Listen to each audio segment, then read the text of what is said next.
Chapter 171. December 31st, 2026. Lin Shi hadn't seen the sun for a whole year. Apart from the military, almost everyone else hadn't left the base. The base had lights to simulate daytime, living quarters, supermarkets, factories, schools, and gradually, sports stadiums, internet cafes, and other entertainment venues were opened. People seemed to be gradually adapting to their life in complete darkness. Even if someone lost their phone while fleeing, they could still go to an internet cafe to contact family and friends. Some older people remarked that it felt like returning to their university days. Before 2010, people spent their free time in the computer lab. However, some people couldn't be contacted. Besides those who died in the zombie outbreak, there were rumors circulating in the base that an internal network was being built, making it difficult to contact them in the future. This was a preliminary plan, not yet implemented. Originally, everyone was just living day by day during the apocalypse, but as the base gradually improved, everyone adapted to post-apocalyptic life and gradually got back on track. They were looking for work, and some were even getting married and having children, things the base strongly encouraged. January 10, 2027. A rumor caused a huge uproar in the lab. The lab now has 5 professors and over 140 staff members, totaling more than 150 people. Even the largest hospital in the base doesn't have this many staff. Lin Shi knew this all too well. Previously, the Nanhua Biological Research Institute had even more staff members, but its labs were also larger and more spacious. Now, Song Heng's lab is small, and his staff are all people he brought from the research institute, not only his own subordinates and students, but also all the surviving pathogen specialists from that time. After arriving at the base, everyone took turns working in the small lab. Lin Shi's working hours were shorter than before, giving her more time to study. There were no doctoral entrance exams now, otherwise, Lin Shi could have earned a higher degree. Because of this, she spent her spare time studying relevant theories and literature, building a solid theoretical foundation. Rumors circulated that research hadn't progressed, the lab was overcrowded, and ordinary staff couldn't handle the workload. Many departments outside were short-staffed, and half the staff would be transferred to other departments, such as hospitals, clinics, and military medical units. These rumors spread like wildfire. Lin Shi, who had never experienced layoffs even while slacking off in peacetime, never imagined that after a lifetime of hard work, she would face the risk of unemployment at the base. The rumors only said that the 5 labs would be reduced to 70 people, without specifying who would be laid off or the procedures. Everyone speculated, some were anxious, while others breathed a sigh of relief. Lin Shi wanted to confirm this by asking Lu Wei, but she didn't want to. Although Lu Wei was a high-ranking member of the base, he never interfered in the lab's internal affairs. Even if he could, Lin Shi wouldn't dare to pull strings and force her way into the lab. It was a very brutal selection process. Those who remained were mostly people with achievements in the field, and the ranking was largely based on pre-apocalyptic degrees and contributions. Before the apocalypse, Lin Shi was an intern who hadn't graduated with a master's degree. She only became a full-time employee after arriving here. She had a bad feeling that, according to their selection system, she was very likely to be eliminated. She didn't even want to tell Xiang Xian about this. Song Heng had focused on research for the past 2 years, and basically didn't concern himself with these matters. Previously, the research institute was fraught with trouble and danger, which earned Lin Shi Song Heng's favor. Now, at the base, the environment is safer. Although Lin Shi studies diligently, even her mentor Song Heng hasn't made any significant progress in research. Frankly, the staff members below him are treated the same as everyone else, like cattle and horses. Song Heng himself is engrossed in research, seemingly oblivious to these matters. About 3 days later, a notice was posted at the lab entrance, essentially a bureaucratic version of gossip. The notice advised everyone to prepare themselves mentally, and to proactively apply for other work, which would be considered on a case-by-case basis.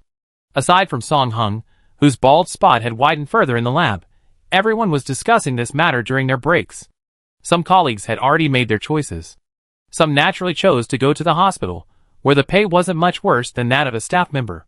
Zhao Jing, who often asked Lin Shi to go with her to collect supplies, insisted, "I'm a PhD student, and I published 4 SCI papers. I definitely won't be laid off. I want to stay and help Professor Song. The professor only cares about research, not other things. If I leave and others withhold equipment, who will argue with me? By the way, Lin Shi, you absolutely must stay. Without you, I won't have the confidence to argue." The colleagues who had come from the research institute all paused, their eyes turning to Lin Shi. Everyone's expressions were somewhat unnatural, because Lin Shi was the youngest among them.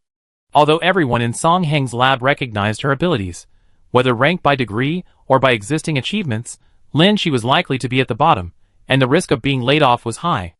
Unless her supervisor strongly protected her.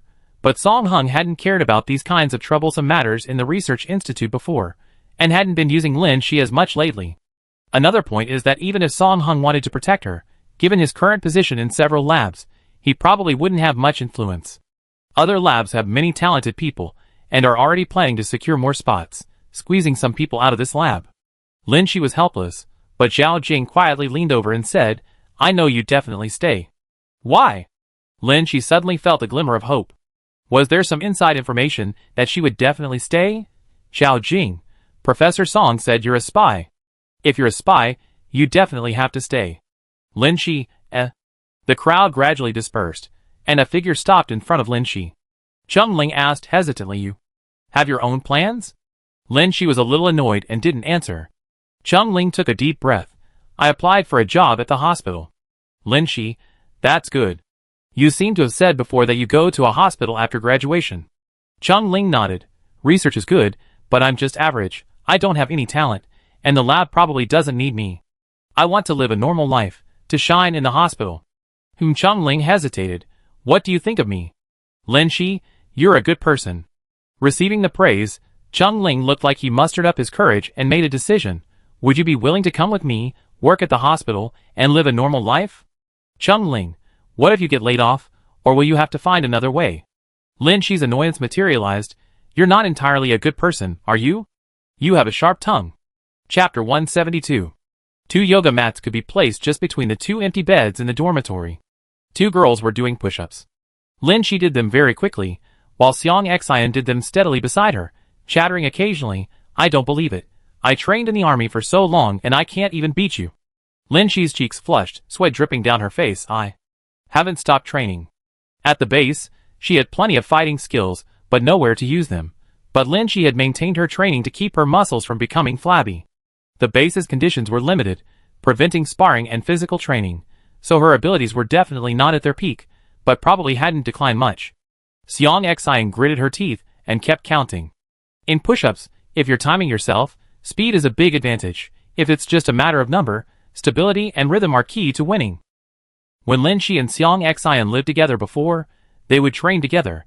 Xiang Xian could only do half of Lin Shi's number of push-ups at most, but now she had clearly caught up. After a short rest, Lin Shi, unable to vent her frustration, ignored the sweat dripping from her chin and changed her position to a plank. Xiang Xian, who had just rested and adjusted her breathing, glared at Lin Shi when she saw her change position. "You're going again?" Then she also lay down. "I try to see if I can surpass you." Lin Shi closed her eyes tightly, struggling to hold the position, feeling that Xiang Xian was being very noisy. No, Xiang Xian has always been like this. It's just that she herself wasn't in good condition, her mind was unsettled. Her hands trembled from the effort, but a plank requires steady breathing.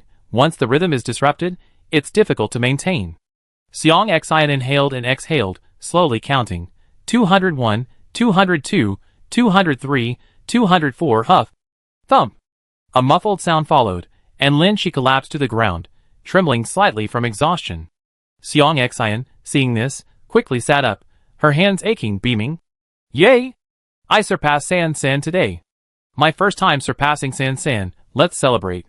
Lin Shi's vision was blurry, and she only felt a slight unease at Xiang Xian's laughter. How could someone try their best and still not change anything, or even worse than before? The lab's layoffs had subsided somewhat. Over 30 colleagues voluntarily applied for transfers, some to hospitals, others to clinics. The post-apocalyptic world wasn't just plagued by zombie viruses. The rampant corpses bred numerous bacteria and viruses, creating many positions that needed medical students specializing in pathogenesis. Although dozens had voluntarily resigned, the lab's total headcount still far exceeded the quota, and the final layoff list hadn't been announced yet. Most of the remaining staff didn't want to leave, but apart from a few mentors and a few staff members who had achieved success before the apocalypse, the others weren't irreplaceable, leaving the rest feeling uncertain. Lin Shi's career is going poorly, and even her once advantageous physical abilities and combat skills are declining. What should she do? What can she possibly do to make a difference? Lin Shi is lost. How can someone like her save the world? February 5th, 2027, Lunar New Year's Eve. After much coaxing from Xiang Xian, Lin Shi finally came to Colonel Lu's house for New Year's Eve dinner.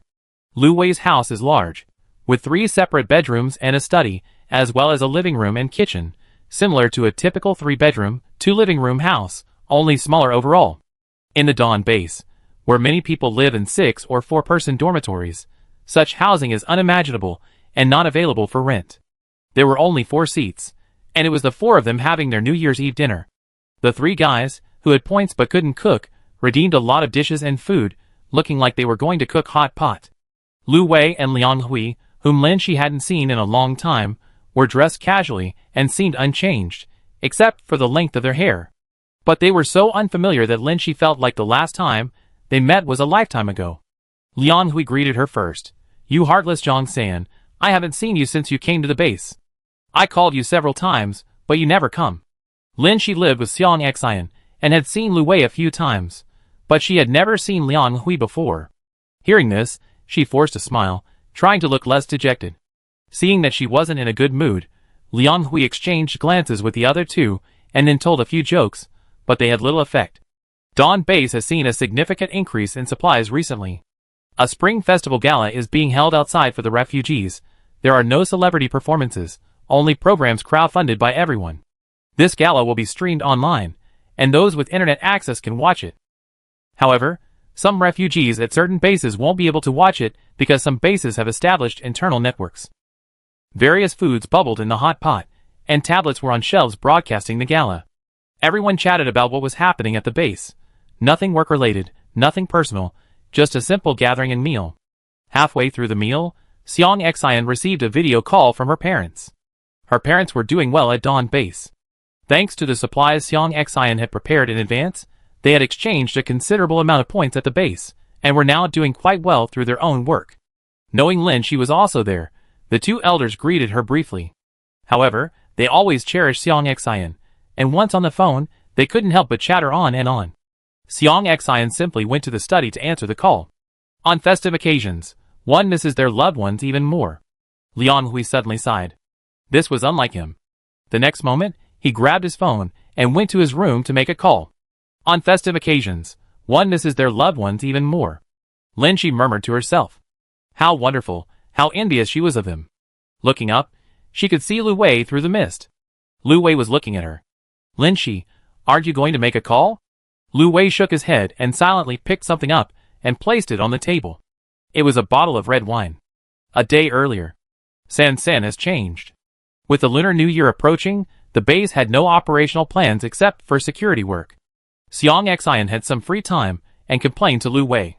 In the past 2 years, Lin Shi had hardly spoken in the group chat, and she had declined the few gatherings she had attended, citing reading and work as reasons.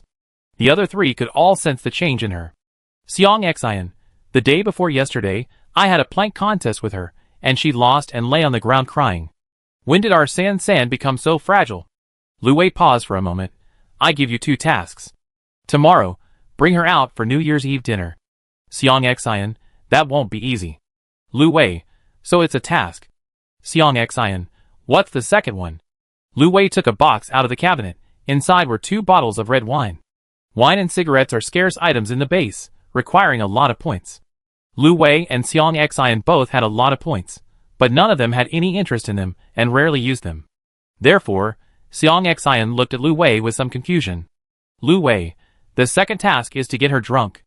Xiang Xian seemed incredulous that these words came from Lu Wei's mouth and repeated, take her to your house and get her drunk? Lu Wei's consistently cold face didn't seem to be joking.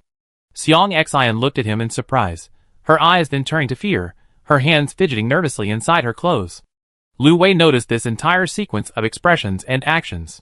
You're thinking of fighting me to protect Lin Shi, but you're conflicted about whether you can beat me? After 2 years together, Lu Wei had come to understand this naive young girl, Xiang Xian. Caught off guard, Xiang Xian wilted, but then raised an eyebrow. You're the Lu brother I respect most, how could you do such a thing? Although you're my superior, San is my best friend. If you have ulterior motives, I really can't beat you. If I elope with San, the base's border defense will be under your control too. Lu Wei, You're overthinking it. I'm going out after dinner tomorrow, you can have the place. Seong Xian breathed a sigh of relief, but then remembered something. Any missions tomorrow, New Year's Eve? Lu Wei shook his head. I'm going to see a classmate. Oh!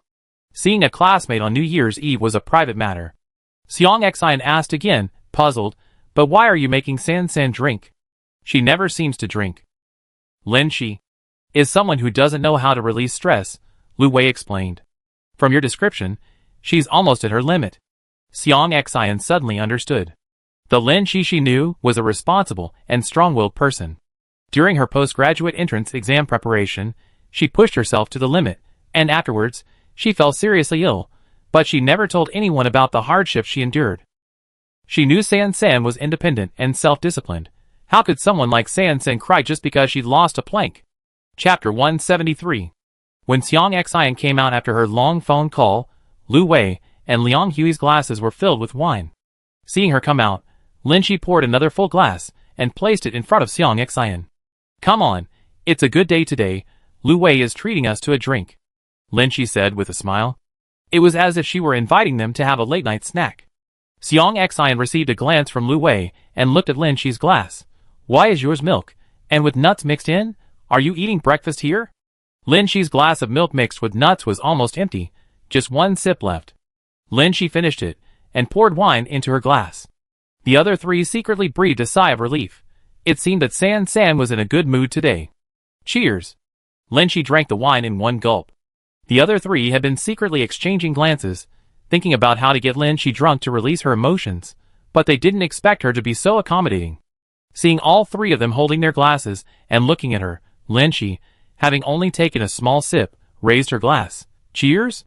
Seong Xian, bewildered and forced to drink, exchanged glances with Lu Wei. What's going on? Why are we in this passive position? Lu Wei hesitated, unsure whether to drink, but under Lin Shi's watchful gaze, she had no choice but to drink. This scene felt somewhat familiar, only now the roles were reversed.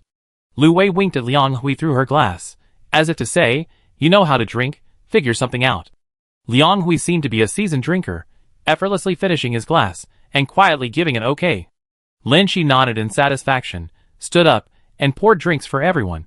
It's true, we've known each other for so long but never drunk together. Come on, let me pour you. Back at her seat, she raised her glass and invited everyone, cheers. Seong Xian, wide-eyed, was forced to drink another glass. She hadn't drunk much alcohol, and these 2 glasses already made her feel hot. This wasn't how the script was supposed to go.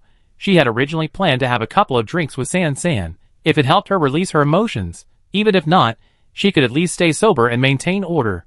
She hadn't expected San San to be so cooperative. As Lin Shi was about to pour the 3rd round of drinks, Lu Wei coughed lightly. Take it easy, eat something first. Seong Xian's cheeks flushed. I feel a little dizzy. Lin Shi looked at her with concern. She herself seemed unusually energetic and eager to work, and stood up to distribute the drinks on the table. She efficiently opened a bottle of carbonated beverage for everyone. Have a drink to calm down. Then she took the only coconut juice on the table for herself. It was New Year's Eve, and many people at the base were having their reunion dinner. The supermarket was short of supplies, and when they went to buy drinks, they couldn't even find 4 bottles of the same beverage. Come on, cheers! Lin Shi raised her coconut juice, and clinked glasses with everyone. Seong Xian felt the effects of the alcohol, and was feeling unwell, so she took a big gulp of cola.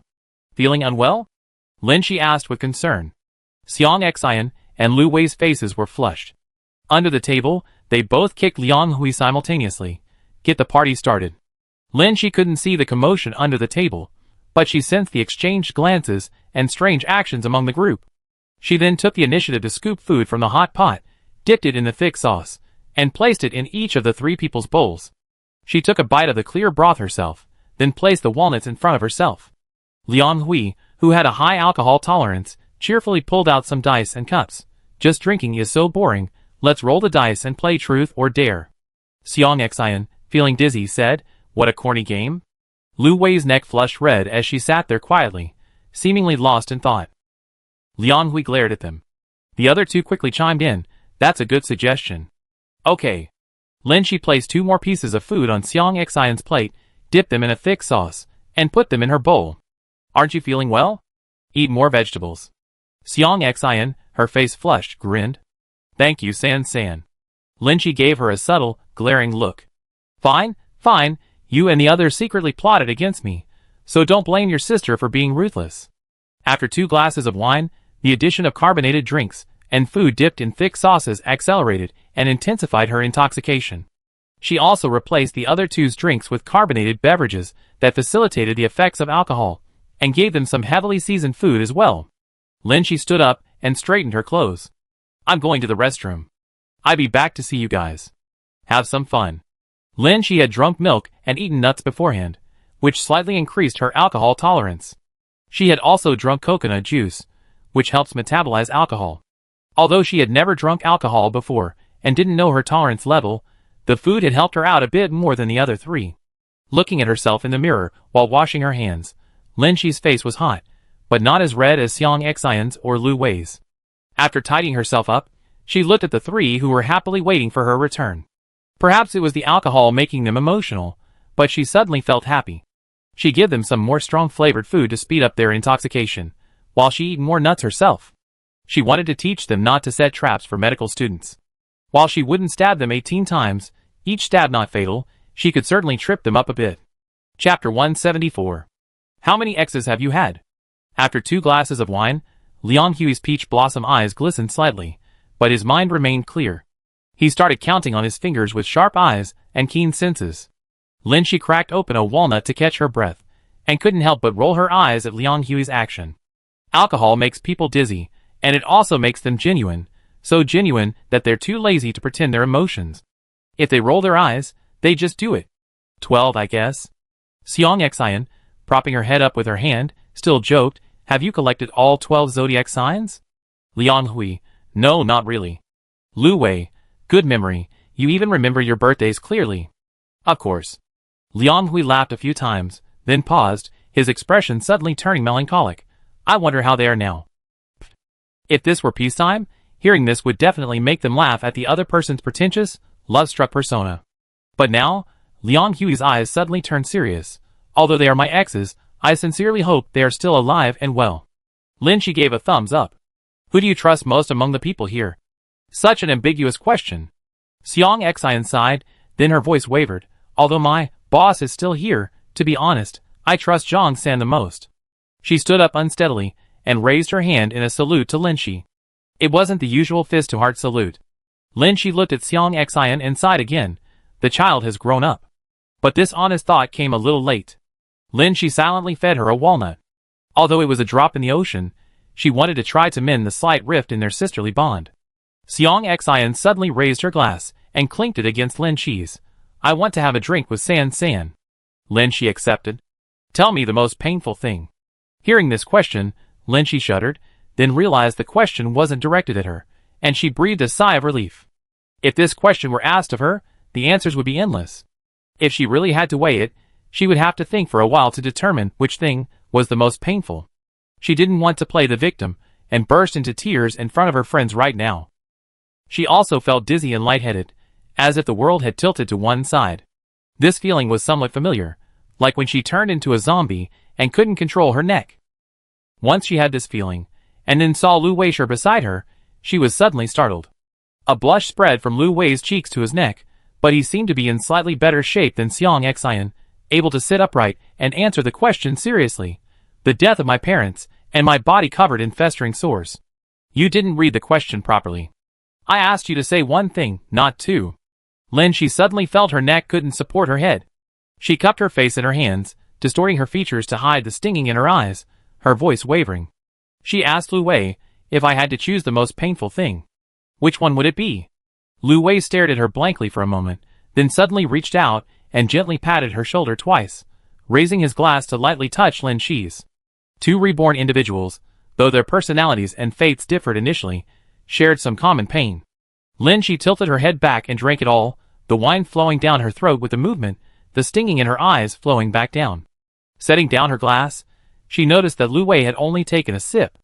After drinking some more, Lynchie realized that with her low alcohol tolerance, even more food wouldn't help much. Her heart was pounding, and her emotions and behavior were somewhat out of control. She directly accused him, you see. Knowing he was in the wrong, Lu Wei first explained, I I have a mission later. He suddenly remembered the purpose of today's New Year's Eve dinner, and then looked at Seong Xian, who had accepted the mission, and was now slumped on the table like a rag doll. Lu Wei glared at her, but she didn't seem to notice. But he couldn't get drunk himself. He could only rely on Liang Hui. Seong Xian, slumped on the table, suddenly regained her senses. Don't listen to his nonsense. He doesn't have a mission. He's going to meet an old friend in the middle of the night, and we're going to get him drunk. He's the one who made me sob. Lu Wei stuffed a spoonful of glutinous rice ball into Seong Xian's mouth to shut her up. Lin, she said, understanding. Liang Hui patted the table. Zhang San, your turn. Ask away. The one you drew is? Compliment the opposite sex in the room. Lin, she took a deep breath. Thankfully, this wasn't a difficult question. She first looked at Liang Hui. You have a good tolerance for alcohol. After all, Seong Xian and Lin, she had hardly ever drunk alcohol at this table. With Lin, she's adding fuel to the fire. Seong Xian was already passed out, and Lin, she herself was almost at her limit. Although Lu Wei seemed to be still conscious, his speech and behavior were clearly different from usual. Liang Hui, anything else? Although we're not that close, I heard we had a connection in a past life. Say a few more compliments. Lin, she rubbed her throbbing temples. Pretty smart. She remembered that Liang Hui understood the reason Lin, she had become a zombie, when he saw her zombie form. And very loyal. After so many lifetimes, he's still good friends with Lu Wei. Okay. Liang Hui knew when to stop. Lin, she was in a daze for a while, then realized the two people who hadn't fallen were watching her. Her mind was sluggish, and it took her a while to realize her task was to praise the opposite sex present, and there was one person she hadn't praised. Lin, she hesitated for a long time, then looked at Lu Wei, and gave a wry smile. You're a good person. Lu Wei, Liang Hui, ha ha ha. Seong Xian finished chewing on her glutinous rice ball, then suddenly sprang up. Why only praise the opposite sex? That's not fair. Praise me. Praise me, San. Lin, she felt dizzy, as if she was drunk, or as if she was being shaken by Seong Xian's seemingly endless bout of lucidity. When Lin, she opened her eyes, she was in an unfamiliar bedroom, with Seong Xian sleeping peacefully beside her. A hangover left her head spinning, a feeling Lin, she had never experienced before. She slowly got up and opened the door, her head throbbing. It was Lu Wei's house. The remnants of the hot pot on the table had been cleaned up, and a pot of warm water and a thermos jar were placed there. Looking at the thermos jar, Lin, she knew that Seong Xian had passed on her porridge cooking techniques to Lu Wei.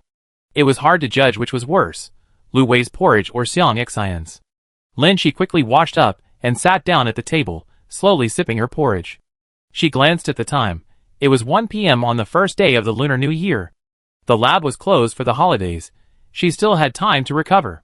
Suddenly, the door opened, and two familiar faces entered, but their features were also somewhat unfamiliar.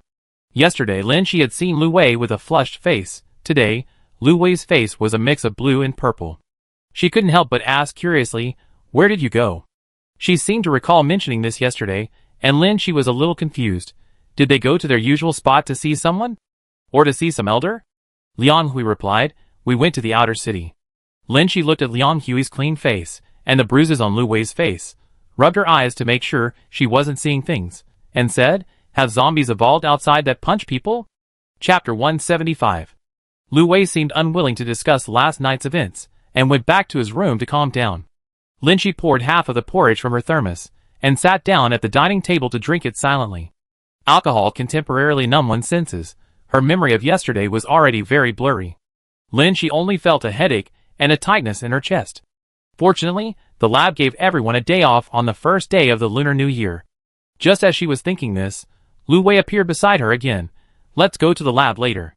Lin, she looked at him with a strange expression. Lu Wei almost never asked about her work, and even intentionally or unintentionally had Seong Xian bring her over to relax. Why was he suddenly asking her to work overtime on the first day of the Lunar New Year? Lu Wei turned his head and explained, there's a new type of mutant zombie. Lin, she, the kind that punches people? Of course she knew that even if a zombie evolved to punch people, it wouldn't have beaten Lu Wei like this, and it certainly wouldn't have let Liang Hui go and only targeted Lu Wei. What kind of old friend would cause something like this to happen? Lu Wei, in his initial life, practiced martial arts at the gym, and his ability to fight zombies was already quite strong. With the accumulation of experience over so many lifetimes, and the training he received after joining the military in this life, it's hard to imagine who could fight him to such an extent. Lu Wei didn't want to elaborate, simply saying, "You know, when you see it, it might be helpful for your research." Lin Shi nodded, speeding up her porridge while simultaneously checking her phone. Originally, due to a hangover and feeling unwell, plus being on holiday with no tasks, Lin Shi hadn't even checked her phone after waking up. Only now, upon opening it, did she find several messages in the work group. The top unread message was from Song Hung urgently calling for people to go to the lab, and many colleagues had already responded. Lin Shi quickly shook her dazed head and tidied herself up, preparing to leave. Before leaving, she glanced at Seong Xian, who was still fast asleep, and suddenly felt a pang of guilt. Seong Xian, like her, couldn't drink, but Lin Shi's indiscriminate drugging of food amplified the effects of her intoxication, leaving her fast asleep. But she couldn't help with the hangover. The base didn't have any effective hangover cures. Even glucose water required an application. She could only feed Seong Xian some warm water. Getting someone drunk is easy, waking them up is difficult. Just like infecting a zombie virus is easy, but curing it is difficult. Lin Shi quickly tidied herself up and prepared to leave. Liang Hui was still in the living room. Seeing her come out, he grinned and said, "Remember to treat Brother Lu to dinner if the research makes progress. This time, there will definitely be progress. It seems to be a very special, aberrant type of zombie." Lin Shi couldn't resist her curiosity. "Who did you go to see?" Liang Hui, who loved gossiping about Lu Wei and was just looking for someone to ask, opened up. "The outdoor king of soldiers. An old classmate of Brother Lu." Lin Shi rubbed her throbbing head, seemingly having a vague idea, but couldn't quite put her finger on it. What does this have to do with the aberrant zombies? Liang Hui, he discovered the aberrant zombie, but they didn't have a research team there, so they contacted Brother Lu and sent him to the base. As far as Lin Shi knew, all official bases had laboratories and research teams. She asked curiously, "And where are they?" Liang Hui, the king of soldiers, is a very opinionated person.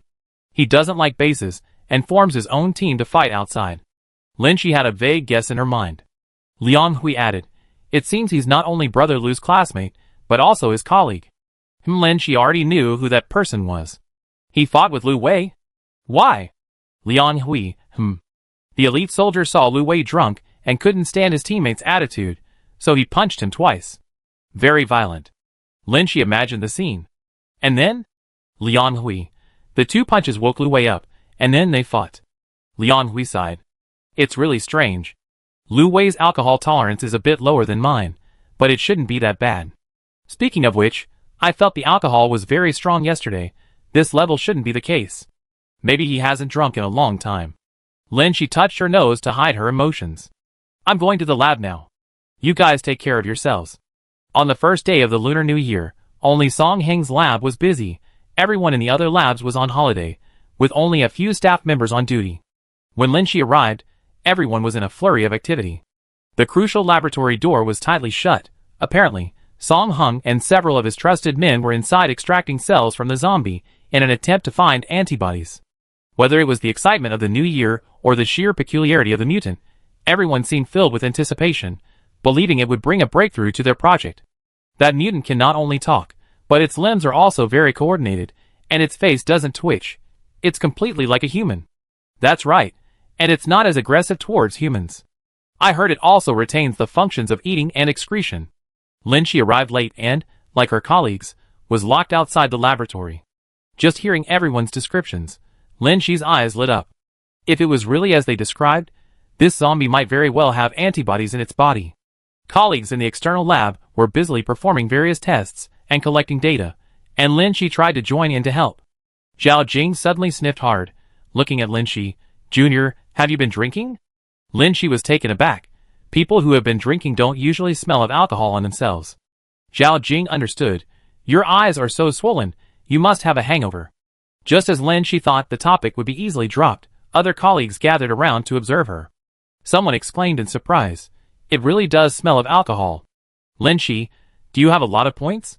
"Cigarettes and alcohol are luxuries in the base. You need a lot of points to buy them." "Oh dear, after all, you're a spy, and you're on good terms with that female officer." Lin Shi interrupted. All right, stop talking about me, let's get back to work." Lin Shi saw the vital signs report of the zombie that had just been brought to the lab. The report showed that the zombie still had a heartbeat and blood pressure, and its body temperature was slightly higher than that of an ordinary zombie. The presence of blood pressure and a heartbeat indicates that the blood hasn't stopped flowing like other zombies, and the heart is still beating. Being able to eat and excrete suggests that it retains human instincts, and most of its organs are still functional. Unlike other mutant zombies, whose only part of their brains is uninfected, this zombie has a very high probability of possessing antibodies. A glimmer of hope suddenly rose in Lin Shi's heart. It's out! Several people gathered around the hospital bed, and Lin Shi also leaned in to examine the zombie. The zombie was strapped to the bed, but its limbs and facial features weren't particularly grotesque. They resembled a human, only appearing rather dull. But the zombie's face. Chapter 176. Although almost all the colleagues present had seen this unusual zombie when it was first brought into the lab, its extraordinary nature caused it to be surrounded and scrutinized again upon its appearance. Lin Shi peered through the crowd at the zombie's face. Apart from its pale skin, it looked no different from an ordinary human, even resembling the appearance Lin Shi remembered. It maintained its composure. Its limbs were not stiff. When it saw people or heard human voices, it would try to stretch its neck to bite, but its appearance was not as ferocious or exaggerated as that of ordinary zombies. It was firmly strapped to the bed, unable to harm anyone. It was dressed in a hospital gown, its exposed arm still wrapped in gauze, and a patch of hair was missing from its head, where it had recently been shaved for a sample. He still has a heartbeat. Damn, this zombie can't be considered dead. The skin shows that most of his brain is infected. In principle, people infected with the zombie virus will lose basic vital signs and should be considered dead. Moreover, the zombification process is irreversible. Even if his organs are still functioning, they've already been partially infected. But he has a heart and blood pressure. None of his indicators meet the criteria for death. Everyone discussed amongst themselves. Finally, someone remembered. What exactly are Professor Song's instructions? To treat him like a living person, like when the zombies were first discovered, or to use him as a research sample? Before the large-scale zombie outbreak, the 3 zombies Lin Shi brought back from Hong'an Hospital weren't initially considered dead. They were treated as special cases. Until the large-scale poisoning in Nanhua, many people were infected with the virus and turned into zombies, attacking others, causing a sharp decline in the normal population. As the damage caused by zombies intensified, people finally began to formally distinguish zombies from humans and began performing autopsies. This particular zombie had undoubtedly had its blood and various tissue fluid samples extracted by Song Hung in an attempt to extract antibodies. The coexistence of zombie and human characteristics in this particular zombie made it indeed difficult to determine whether it was human or zombie. If the zombie virus could be expelled from the human body like a regular virus. But his organs were still infected. The uninfected parts maintained vital signs, which didn't actually meet the standard of being alive. Although this was just a hypothesis, the staff present shared a consensus. The zombie infection process was irreversible. Even if a drug to control the virus was developed in the future, it wouldn't be able to save zombies that had already been infected. Infection with a regular pneumonia virus can be treated to eliminate the virus and cure the inflammation, allowing one to survive even with aftereffects. But the zombie virus had already turned the infected person into a zombie. Even if the virus was eliminated, the organ atrophy and limb stiffness were beyond the recovery capabilities of current human medical technology. What exactly are the professor's plans for us? A colleague, looking exhausted, came out of the lab. The professor thinks this zombie is key to the antibody research. He's completely gone mad. He won't hear anyone calling him. The resignation saga hadn't quite died down yet. Aside from the staff, who had voluntarily left to find other jobs, almost everyone else was a former student of Song Hung. Everyone knew what their mentor was like when he was engrossed in research. The bald patch he saw with each new batch of students seemed to be getting bigger. An older doctoral student stepped forward and said, "No matter what, let's keep an eye on this zombie, and not damage the samples for now." For the next few hours, Song Hung kept everyone outside the crucial laboratory. Without essential equipment and tools, they could only make basic observations and records. Some even voluntarily drew blood from the zombies for analysis. Gradually, some people dispersed from the zombies' vicinity. Lin Shi finally found an opening and stepped forward, wearing a mask and standing close to the zombie. Upon seeing her, the zombie muttered to itself for a while, mostly trivial matters, mechanically repeating what it had said in life, just like other talking zombies. The zombie's reaction to Lin Shi was the same as its reaction to everyone else. Like trying to reach for food, but being tightly bound, it could only drool in vain. Do you recognize me? Lin Shi asked in a very soft voice. But she didn't dare remove her mask. The zombie just stared blankly, drooling, behaving similarly to a human in a state of dementia. This indicated that no consciousness remained. Lin Shi's voice was soft, but Zhao Jing, who was nearby, heard it clearly. She laughed. Junior sister, why would you ask that? Do you know him? Lin Shi remained non-committal. Song Hung didn't emerge from the lab until 5 a.m. Most of the staff were waiting outside for a miracle, having already eaten a late-night snack, leaning or lying on the ground guarding the lab. Song Hung had very dark circles under his eyes, but his eyes still shone brightly. This zombie has a lot of intact tissue inside. There's hope of extracting antibodies. Everyone heard this, half asleep, humming in response, then jolting awake as if from a near-death experience. Really? That's great. But Song Hung seemed to have reached his physical limit. I'm going to sleep for a few hours and then come back. You guys take turns guarding here. Lin Shi returned to her dorm at 8 p.m. the next day, in a cheerful mood, even humming a little tune as she opened the door. San, so happy? Xiang Xian, who was packing her things, was quite surprised to see Lin Shi's changed demeanor. Her surprise was tinged with a hint of admiration, but not for Lin Shi. Brother Lu was right. Letting San drink some alcohol to vent her emotions really helped. It wasn't for nothing that I got her completely drunk. Although Lin Shi hadn't admitted to knowing that special zombie in the lab, she later joined the research group and saw hope in extracting antibodies to develop a vaccine. Great, finally, there's a direction to move forward. Watching Xiang Xian's movements, Lin Shi was a little puzzled. Are you going on a long trip? Xiang Xian nodded. Yes, I might be gone for a few days, so I'm packing some things. They were now in different departments, and some tasks were inconvenient or unnecessary to discuss in detail. Just as Lin Shi didn't talk much about her own work, because their different specializations made it difficult for them to understand each other. She simply told her, be careful. Xiang Xian leaned closer to look at her for a while, then couldn't resist pinching her cheek. Finally, your brow is relaxed. In the following days, the lab next door also came to try and take the unusual zombie. Although their research focused on cracking the virus, not developing a vaccine, this exception gave everyone a glimmer of hope, and everyone wanted to take the zombie away to see if they could make any progress. Song Hung was reluctant, but he knew that many hands make light work, and he couldn't monopolize the experimental sample. So, the labs agreed to take the zombie to their respective labs in turns, taking samples for research without damaging the zombie's integrity. Dissection or damage to the zombie's integrity was strictly prohibited. After all, this was a unique case. Song Hang's initial enthusiasm gradually subsided, as the first round of tests yielded results. While the research institute was in chaos, Song Hung heavily relied on Lin Shi. However, after joining the base, Song Hung treated Lin Shi merely as an ordinary staff member. He was never particularly adept at interpersonal relationships or handling trivial matters, focusing solely on his research. Lin Shi was well aware of this, and knew her professional expertise was indeed insufficient, so she didn't have any complaints. But Song Hung suddenly took the initiative to discuss the current state of the research with Lin Shi. Some antibodies have indeed been extracted from the special zombie, providing some immunity to the zombie virus. But these antibodies are incomplete and cannot completely immunize against the zombie virus, so this special zombie is still a zombie. Lin Shi nodded. Having read extensively on the subject over the years, her theoretical foundation was solid, and she had consistently followed the laboratory's research progress, so she naturally understood this. But since no vaccine has been developed, there's only one outcome for outsiders. No vaccine, no results. Song Hung suddenly sounded a bit melancholy. We're going to lay off staff after the 10th of the new year. Lin Shi's eyes widened. Song Hung had suddenly initiated a conversation. Was he trying to steer the conversation towards layoffs? Lin Shi tentatively asked, are there clear rules for layoffs? Never mind that. Song Hung frowned, not continuing. How can you ignore that? It concerns your team members.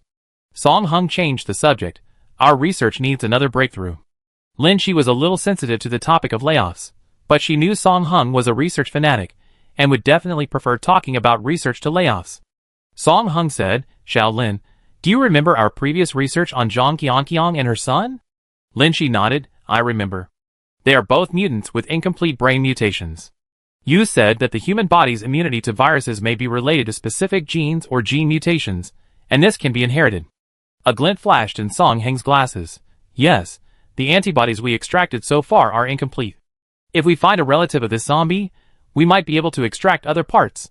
Lin Shi, Does it have to be a direct relative like Zhang Qiangqiang and her son? If so, that would be a bit troublesome. Because this zombie's biological parents and child were very likely to have died during the 2-year-long riots. Base B-17, Base Confidential Department. Colonel Lu. Lu Wei looked at Shenhua walking past him, knowing that he was only greeting the colonel and didn't recognize his former colleague. Lu Wei nodded and replied, Officer Shen. He didn't know Shenhua's current rank, so he could only address him this way. Shenhua was a little surprised that an important figure at the base would recognize him, but they quickly passed each other. Shenhua came out of the archives room, and an inexplicable intuition compelled Lu Wei to chat with him for a bit. He asked, What are you doing now? Shenhua paused. I'm retrieving data at the request of Professor Song from the lab. Lu Wei asked, Professor Song Hung? Yes. My superior and Professor Song knew each other back in Nanhua. Professor Song asked us to check relationships and files. Colonel, checking files, while not difficult, is actually against regulations, but the base stated that we should provide as much assistance as possible to the lab, so we did it anyway. What? Lu Wei rarely showed curiosity. Shenhua opened the screen in his hand to display the data. This is a special zombie we recently captured in the lab. He retains a complete human appearance, so his identity can be identified through facial scanning. This was the zombie Lu Wei brought back from Yangyicheng. Lu Wei had seen this face before. Because the mutation was not obvious, this zombie's skin was not damaged, and unlike other zombies, it didn't have a crooked nose, slanted eyes, or a droopy tongue. It could indeed be identified through facial scanning. Shenhua turned to the next page. Professor Song wants to investigate this zombie's family relationships. He wants us to find these people at all costs. Lu Wei looked at the pages of information, including children and spouses. When he reached the 3rd page, he frowned slightly. Father, Lin Cheng, mother, Zhang Xiulan. A distant memory flashed through Lu Wei's mind. In a remote village, in a chaotic low courtroom, he had seen these two people before. Lu Wei turned to the next page, and a very familiar face appeared, Lin Shi. We don't know where his genetic traits came from. Besides immediate family, collateral relatives could also carry the antibodies. Lin Shi's body stiffened slightly. Song Hung added, the antibody research is at a critical juncture. We can't afford to miss a single opportunity. Lin Shi paused for a moment, recalling many things. She picked up on the most important confirmation. The special zombie has no consciousness? Song Hung, judging from the scans, the brain infection is severe. There should be no remaining consciousness. The body is moving unconsciously. Lin Shi left Song Hung, sweating profusely. Outside the lab, her colleagues were surrounding Linjia's zombie. They were feeding Linjia. Due to his incomplete mutation, Linjia wasn't only interested in people, he could even chew and swallow ordinary bread and biscuits. Lin Shi sat at a distance, her mind churning with thoughts. For example, she had seen Yang Yicheng take Linjia away from Yunxiang for conscription, and Linjia's zombie form was given to Lu Wei by Yang Yicheng. She had pieced together the complete picture of events. Lu Wei had said he would die once he became a zombie. But her zombie form was conscious. Although it lacked control over its body, its consciousness and sense of pain were real. Combined with what Song Hung had said, if Linjia's immunity was related to bloodline inheritance, then she might also possess that immunity. Antibody research had made great progress and urgently needed a breakthrough. This breakthrough might lie with Linjia's relatives. And she was only 10 meters away from Linjia. Suddenly, someone tapped Lin Shi on the shoulder, jolting her back to reality. What are you thinking about? Your face is so pale. Zhao Jing sat down beside her, thinking about the breakthrough point the teacher mentioned. Zhao Jing, oh, I heard about it too. We need to find the zombies' relatives. Lin Shi casually replied, is it that easy to find them? Zhao Jing looked at her. Even if it's not easy, we still have to find them. That's true. Lin Shi frowned. Finding people isn't our responsibility, is it? Of course. Zhao Jing handed her a glass of water. Why is your face even paler? Drink some water to calm down. Lin Shi took it. Drinking water did indeed help ease her emotions. But after drinking the water, her heart beat even faster. According to her original memory, Lin Cheng had long since died, and she had been injured by Yang Yicheng and hid in the basement to recuperate. When she came out again, there was no one left alive in the village. Zhang Xiulan and Lin Jia's wife and son had all disappeared or perished. The zombie outbreak had been going on for almost 2 years. These people probably wouldn't have survived if they hadn't sought refuge with Yang Yicheng. Yang Yicheng's base only accepts capable people, so they probably won't take them in. Therefore, the breakthrough point is very likely to be her. Lin Shi glanced at her watch, her mind in turmoil. If that's the case, at least wait for Xiang Xian to return. But she gradually realized that it wasn't her mind that was in turmoil, but rather. Lin Shi suddenly felt as if all her strength had been drained, unable to support her body, and uncontrollably fell backward. Her watch vibrated, but Lin Shi didn't have time to look at it, only staring wide-eyed at Zhao Jing. Zhao Jing calmly helped her up, and hung up the call from Xiongda on her watch. Chapter 177. Lin Shi leaned back weakly in her chair, her arms limp as cotton. Zhao Jing, wearing a mask, revealed only her eyes, which were as blurry as the empty cup on the table. No. A hard texture pressed against her palm through the fabric, but her trembling fingers couldn't reach into the pocket. Zhao Jing silently observed the scene. She shook her head, gently removing Lin Shi's hand. The hand fell into the air like a kite with a broken string. Lin Shi watched helplessly as the exquisite pocket gun was pulled out, along with her watch, receding further and further from her sight until it was placed on the table. It was less than a meter away, but to Lin Shi in her current state, it felt incredibly far. The watch was still lit, the screen displaying Xiongda as a caller ID. It lit up again after Zhao Jing hung up. Lu. Lin Shi tried to speak, but it was difficult. Even if she could call out, the unanswered phone couldn't hear her plea for help. Is Xiongda that Lieutenant Xiang? Zhao Jing asked. This wasn't directed at Lin Shi, because Lin Shi was already unable to speak. Another voice timidly replied, it shouldn't be. I just confirmed that Lieutenant Xiang is on a mission outside the base and hasn't returned yet. So, they took advantage of this moment to act. Xiang Xian sometimes came to the lab to see Lin Shi. So many of her lab colleagues knew that Lin Shi's friend was a military figure at the base. The voice continued, besides. Xiang Xian always calls Lin Shi San San, but Xiongda only has a younger brother named Xiong'er. There's no such person as San San. Zhao Jing rolled her eyes in annoyance and turned off her watch. She didn't look Lin Shi in the eye again, but waited 2 minutes before helping the other person lift Lin Shi onto the portable cot. Lin Shi seemed to have lost all her strength, only able to let her 2 female colleagues handle her. She stared intently at their actions, her teeth clenching but ultimately unable to utter a word. Zhao Jing, who still couldn't bear to look her in the eye, finally couldn't help but explain when she was undressing Lin Shi and changing her lab coat into a hospital gown, Junior sister, don't stare at us like that. You're that mutant zombie's cousin, the only blood relative we can find right now. The professor told you long ago, you already knew. Lin Shi suddenly remembered that Song Hung had suddenly summoned her for a talk. It turned out there was an implication. Feeling guilty, Zhao Jing avoided looking Lin Shi in the eye. We all tested you. You don't want to admit it, and we understand you don't want to be a guinea pig. Driven by a sense of morality, she said with difficulty, but our research has reached a bottleneck. You're currently our only hope to break through. After the new year, the lab will be renovated, and with hardened zombies roaming outside, and the drugs that continue to destroy zombie structures limited by resources, our project, which shows no results, is very likely to be halted. You, like us, have always hoped to extract the complete antibody. Lin Shi felt as if her voice echoed several times. It turned out that Song Hung and Zhao Jing's words were intentional tests. They already knew about Lin Jia's relationship with her. These 2 tests were to see if she intended to reveal her identity. The hospital bed was wheeled out of the room. Lin Shi stared blankly at the flickering lights above her. Amidst the shifting shadows, she saw many people, faces that were once familiar now utterly unfamiliar. She heard Song Hang's voice again, choked with a mixture of joy and guilt. Xiao Lin, just a little more, we have new hope.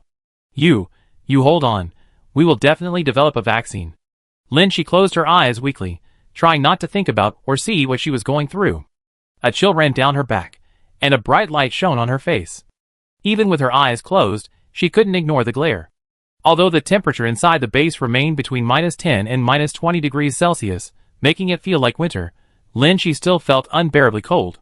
Not just physically. After what seemed like an eternity, her body suddenly warmed. Lin Shi opened her eyes with trembling eyelids, and found herself covered with a thin blanket. That timid voice sounded in her ear again. Junior sister, does this feel better? Lin Shi didn't even have the strength to roll her eyes. How could she feel good being placed on the operating table, so weak and helpless? I'm sorry. I'm so sorry. You helped me at the research institute. But I couldn't disobey the teacher's orders. You are our hope. I'm so sorry, so sorry. Lin Shi forced herself to turn her gaze to her. This person had been working with Lin Shi since the beginning of the Nanhua Research Institute. Lin Shi had helped so many people at the institute that she couldn't remember which specific incident she was referring to. It wasn't until the person picked up the reagents and syringe to get the medicine, looking at her with a mixture of fear and pleading in her eyes, that Lin Shi remembered. This was when the research institute had just been poisoned. Lin Shi rushed into the lab to save people, killing the mutated zombies and infected on the spot. After admitting that she had only drunk a little milk, she willingly allowed herself to be tied up and wait for the observation period to pass. She was the only lucky one who, due to her low viral load and timely rescue, wasn't infected and turned into a zombie. At the time, everyone's understanding of the virus was still very limited. Lin Shi gave her a lot of antibiotics and antiviral drugs. Although she experienced some short-term side effects, the girl was always grateful to Lin Shi for her timely help, which prevented her from becoming a zombie. Now the tables have turned. The girl is holding a syringe. Lin Shi doesn't dare to think about what the liquid inside is. The girl's eyes are filled with tears, and her hand holding the syringe is trembling. Taking advantage of the fact that no one is around, she quietly confesses, I'm sorry. I can't help you alone." Lin Shi finds her nagging annoying, and she also finds Zhao Jing and Song Heng's explanations tedious. It's all the same, the result is already like this. The psychological journey and the process don't matter anymore. They're all bastards. The cold medicine is injected into her body, and Lin Shi's weak limbs become even more numb.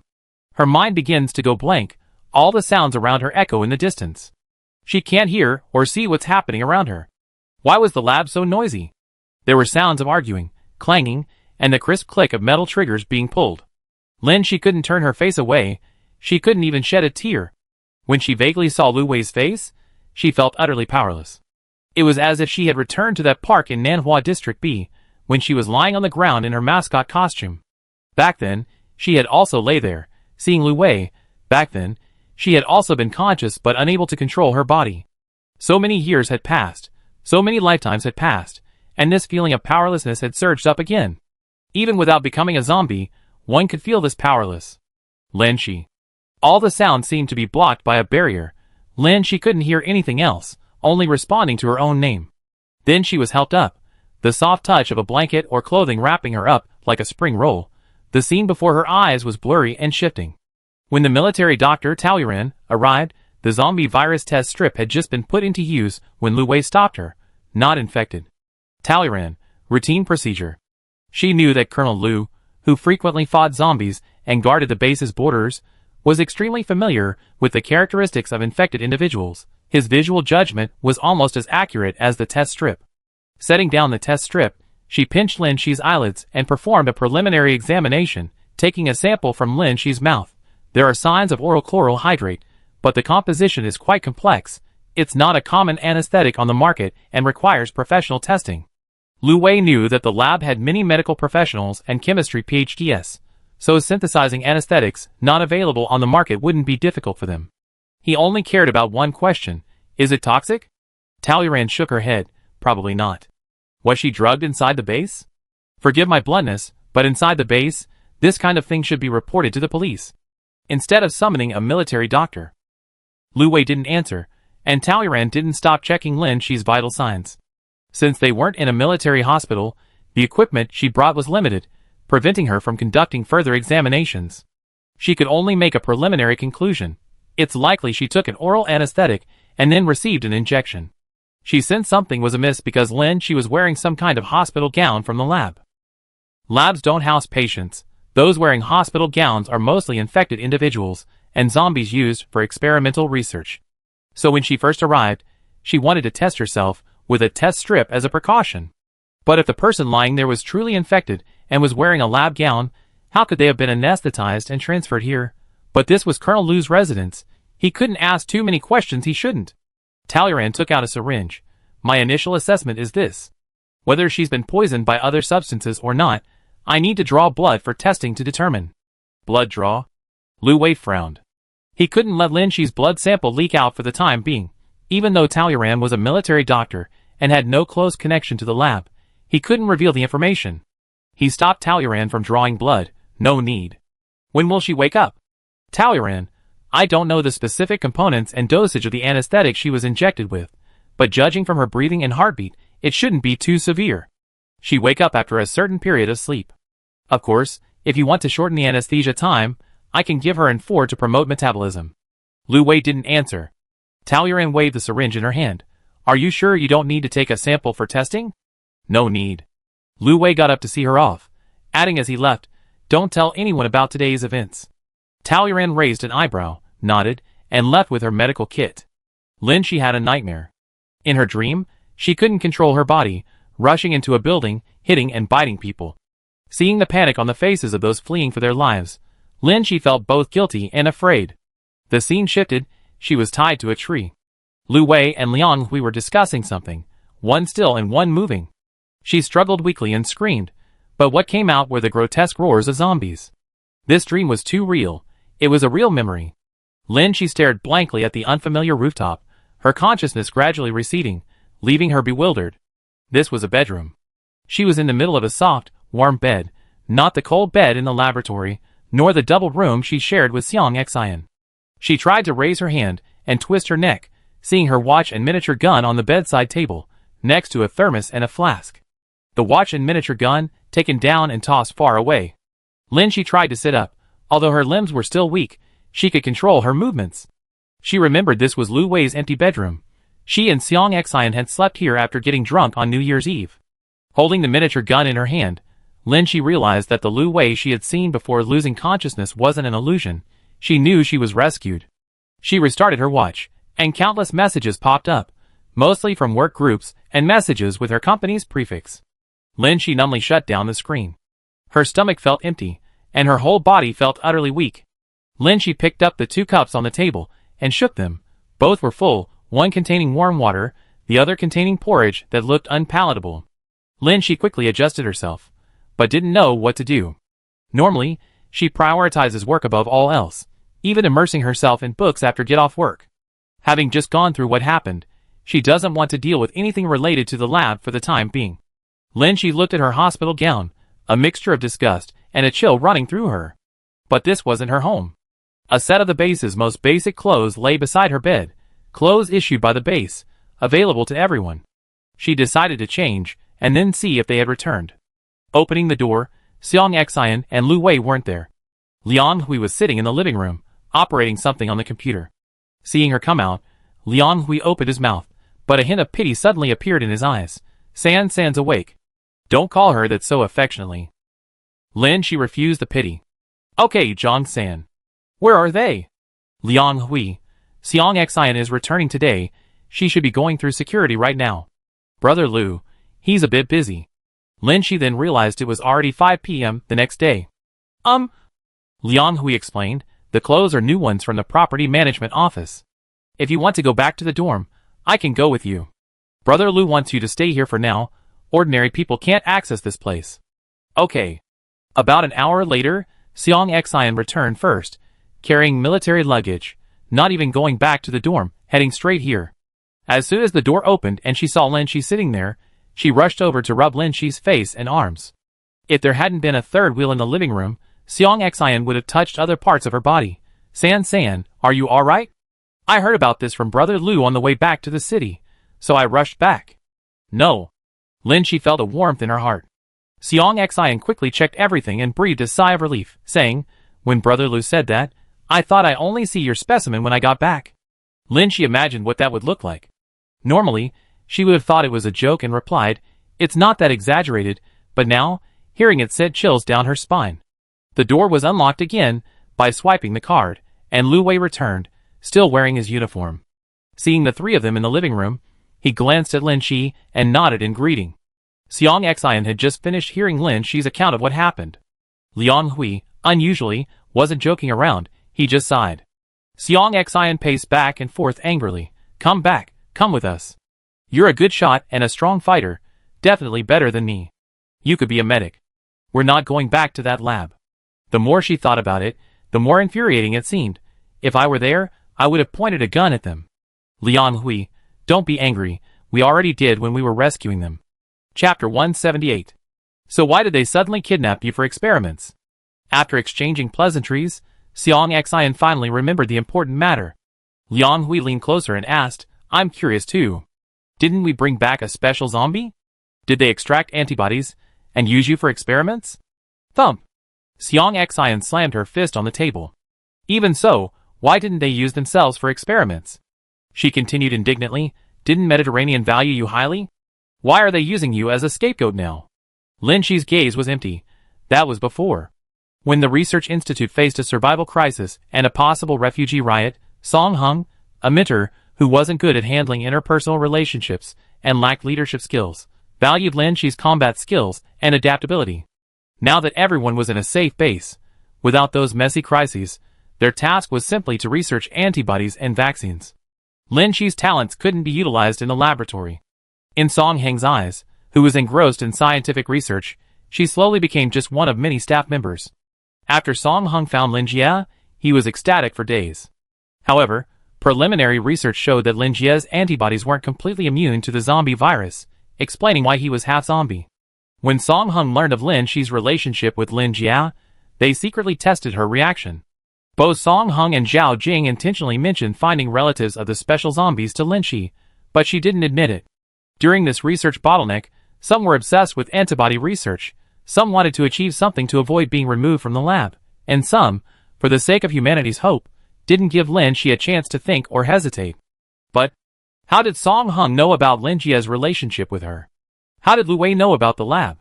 When she was about to lose her strength, Xiongda made several calls, but Zhao Jing hung up on each one, and finally, his watch turned off. Lin Shi hadn't been in frequent contact with Lu Wei in the past 2 years, so how could he have made so many calls at that particular time? She looked up at Lu Wei. He sat to the side. Unlike Seong Xian and Liang Hui who surrounded her asking questions, he just silently watched her without saying a word. But Lin Shi felt he knew everything. Lu Wei had been to Yunxiang and met her relatives in her hometown. Lu Wei knew her zombie at consciousness. Lu Wei was a high-ranking official at the Dawn base. Although household registration information was generally handled by the police, his connections accumulated over several lifetimes, if he used them. Lin Shi suddenly covered her forehead with both hands and rubbed her hair vigorously. She shouldn't think like that. But everyone was a survivor of the apocalypse. They all gathered together because they wanted to end it. The colleagues in the lab were the same. After effects of anesthesia? Lu Wei finally spoke, pouring a glass of water from the kettle on the table and placing it in front of her. Lin Shi stared blankly at the glass. The supplies issued by the base were mostly the same. This glass was identical to the drinking cups in the lab. A fleeting image of a glass being handed to her flashed through her mind. Lin Shi's eyes widened, and she picked up the glass and drank it all in one gulp. Anyway, she had already consumed the porridge and water from the thermos when she woke up. If there were any problems, if others had designs on her, she wouldn't be able to escape on the 16th floor below the Dawn base. After drinking the water relieved her tension for a while, Lin Shi felt deep regret. No, she shouldn't have been wary of Lu Wei. She suddenly felt ashamed of her earlier suspicions and reckless attitude, and dared not look up at them. But no one urged her. They simply waited silently for her to calm down, Seong Xian gently patting her back to soothe her. Liang Hui didn't know what to do, so he could only refill her empty water glass. Here, drink more hot water. Lu Wei noticed her tension and comforted her. No one has collected your blood sample, and your identity information has been hidden. In this apocalyptic world, all rules and order have changed, and in this Dawn base, the current Colonel Lu has the connections to do all this. Lu Wei continued, I should still tell you. Song Hung had someone investigate and found out, but he also entrusted them to keep it confidential and erase any trace of the investigation. Hearing this chilling name, Lin Shi asked, has the lab come looking for me? Her message list was already overflowing, but she didn't want to look. Lu Wei, he's been here. But Song Hung didn't report this situation, so the higher-ups don't know yet. Song Hung didn't go too far, perhaps out of consideration for their master-disciple relationship and to protect Lin Shi's privacy, or perhaps because he wanted to monopolize the research resources. Lin Shi seems to be suffering from persecution complex now, thinking about everything with a degree of wariness. Seong Xian, listening from the side, was completely confused. What are you talking about? What does it mean to report it? He's arresting people for live experiments without cause. Is he going to make a false accusation first? Lin Shi came to her senses and decided to confront them. These people in front of her were partners who had shared life and death in their past lives. If they weren't trustworthy, then the current world held no meaning for Lin Shi. It wasn't without reason, Lin Shi explained. The special zombie you brought back last time wasn't fully infected with the virus. We did find some antibodies on him, but not completely. Liang Hui had seen the zombie. He and Lu Wei had brought it back on New Year's Eve. He asked, "What does this have to do with you?" Xiang Xian, don't interrupt. Lin Shi, do you remember the pregnant woman we brought back from Nanhua District D? She and her child both turned into zombies, but they retained some language abilities. According to the investigation, they all had uninfected parts of their brains, a discovery that suggests immunity to the zombie virus can be hereditary. This time, it was Xiang Xian's turn to ask, "What does that have to do with you? Are you and that special zombie your child?" Lin Shi was interrupted and asked such a strange question, and glared at her irritably. "No. He's my cousin from my hometown." Xiang Xian paused, then looked at Lu Wei. "Didn't you say you went to San San's hometown and met her family?" Lu Wei replied, "Unfortunately, I haven't met this cousin." Liang Hui, huh? That sounds a bit strange. Lin Shi, not family. How could Lin Cheng, Lin Jie, Zhang Xiuan, and others be considered family? But she was a little helpless. These people always had such peculiar focuses. Xiang Xian said oh, then muttered, "Even if that cousin has antibodies, San San is his cousin, several generations removed. Could she really inherit that immunity?" Liang Hui, so we experiment on her? Xiang Xian, what if this inheritance isn't from the paternal side, but from the cousin's mother's side? Lu Wei listened to their discussion, neither participating nor offering any hints, simply watching Lin Shi quietly. If she didn't want to speak, he would remain silent. "I should have it," Lin Shi said calmly. Xiang Xian, what? Lin Shi sighed, "I should have some immunity, antibodies." Xiang Xian blinked. Didn't Brother Lu stop their experiment? How do you know the result? Lin Shi rubbed her temples, somewhat reluctant to admit it. "I was a zombie before. I mean before my rebirth. After I became a zombie, I was conscious. At the time, I didn't think much of it, assuming everyone was like that.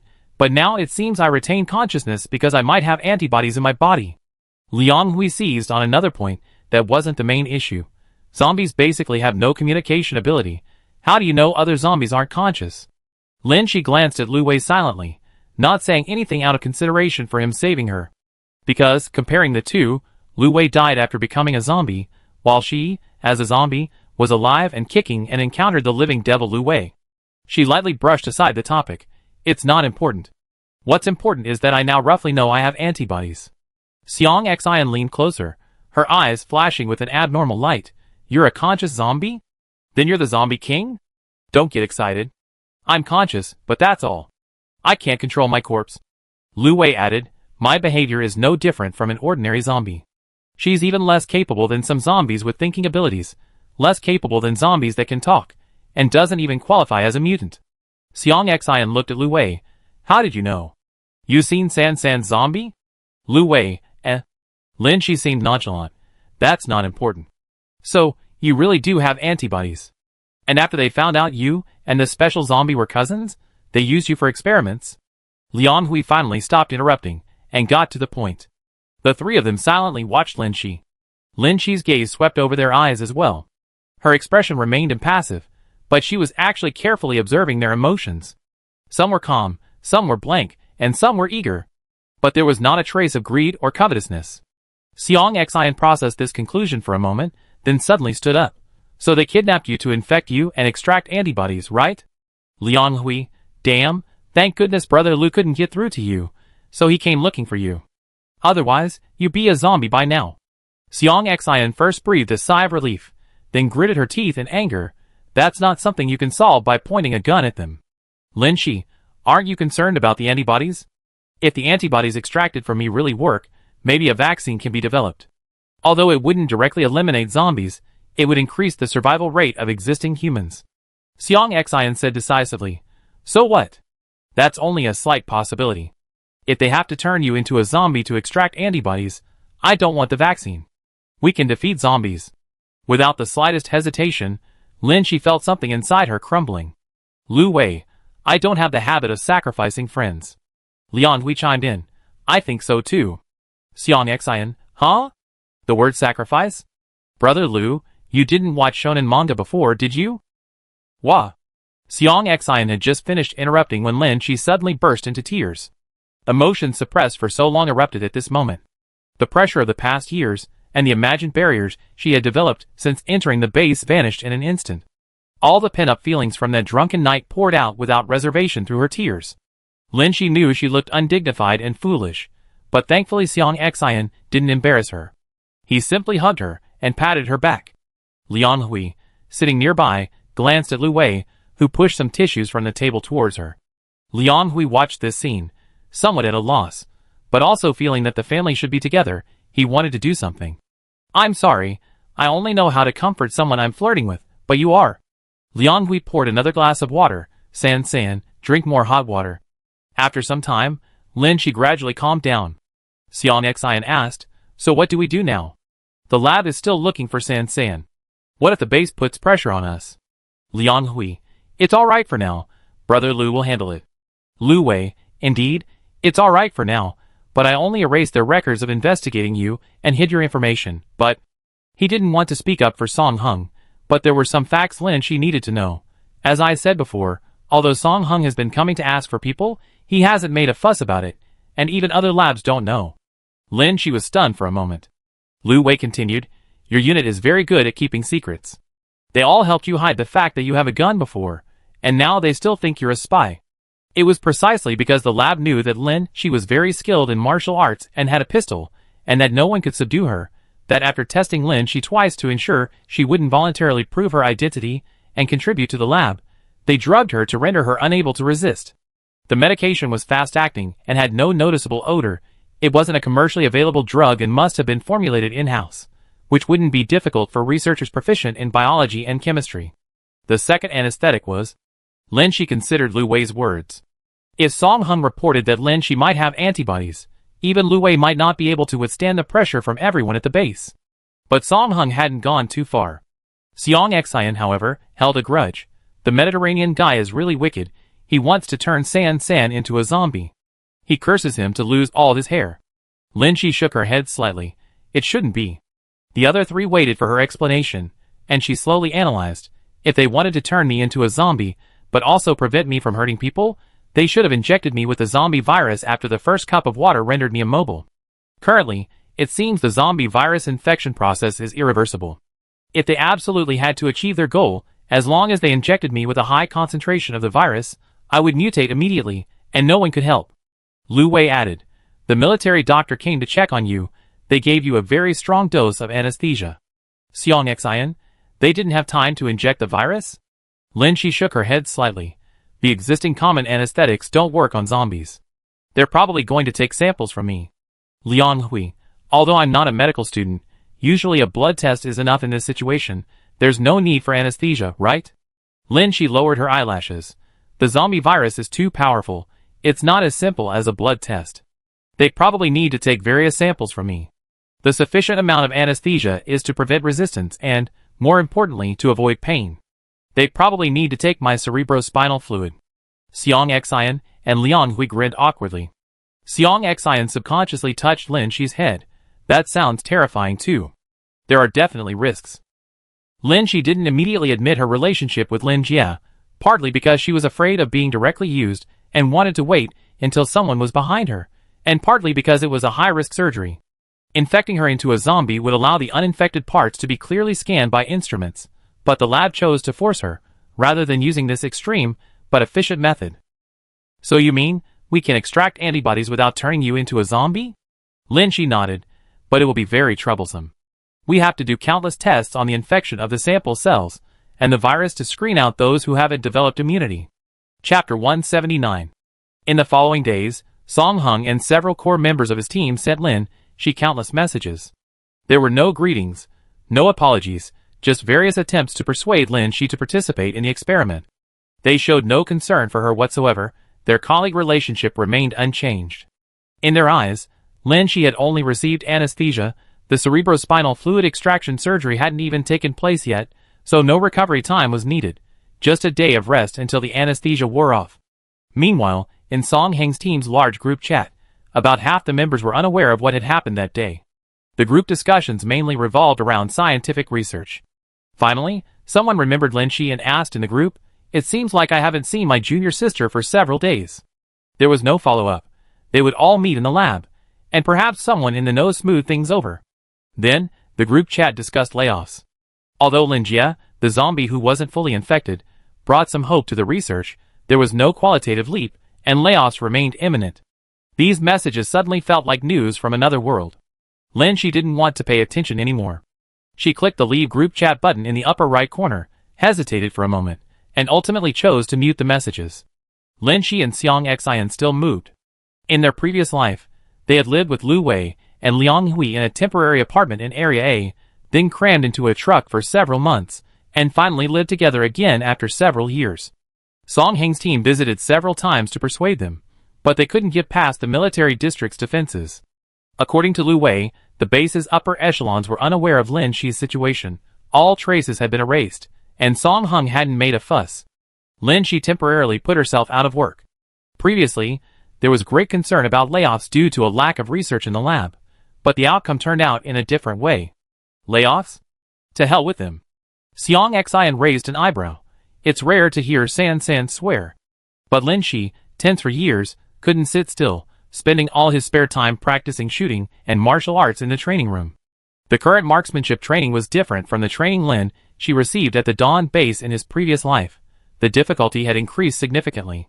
Because the zombies outside were hardened, he had to aim for their eyes and shoot them into their brains from tricky angles to defeat them.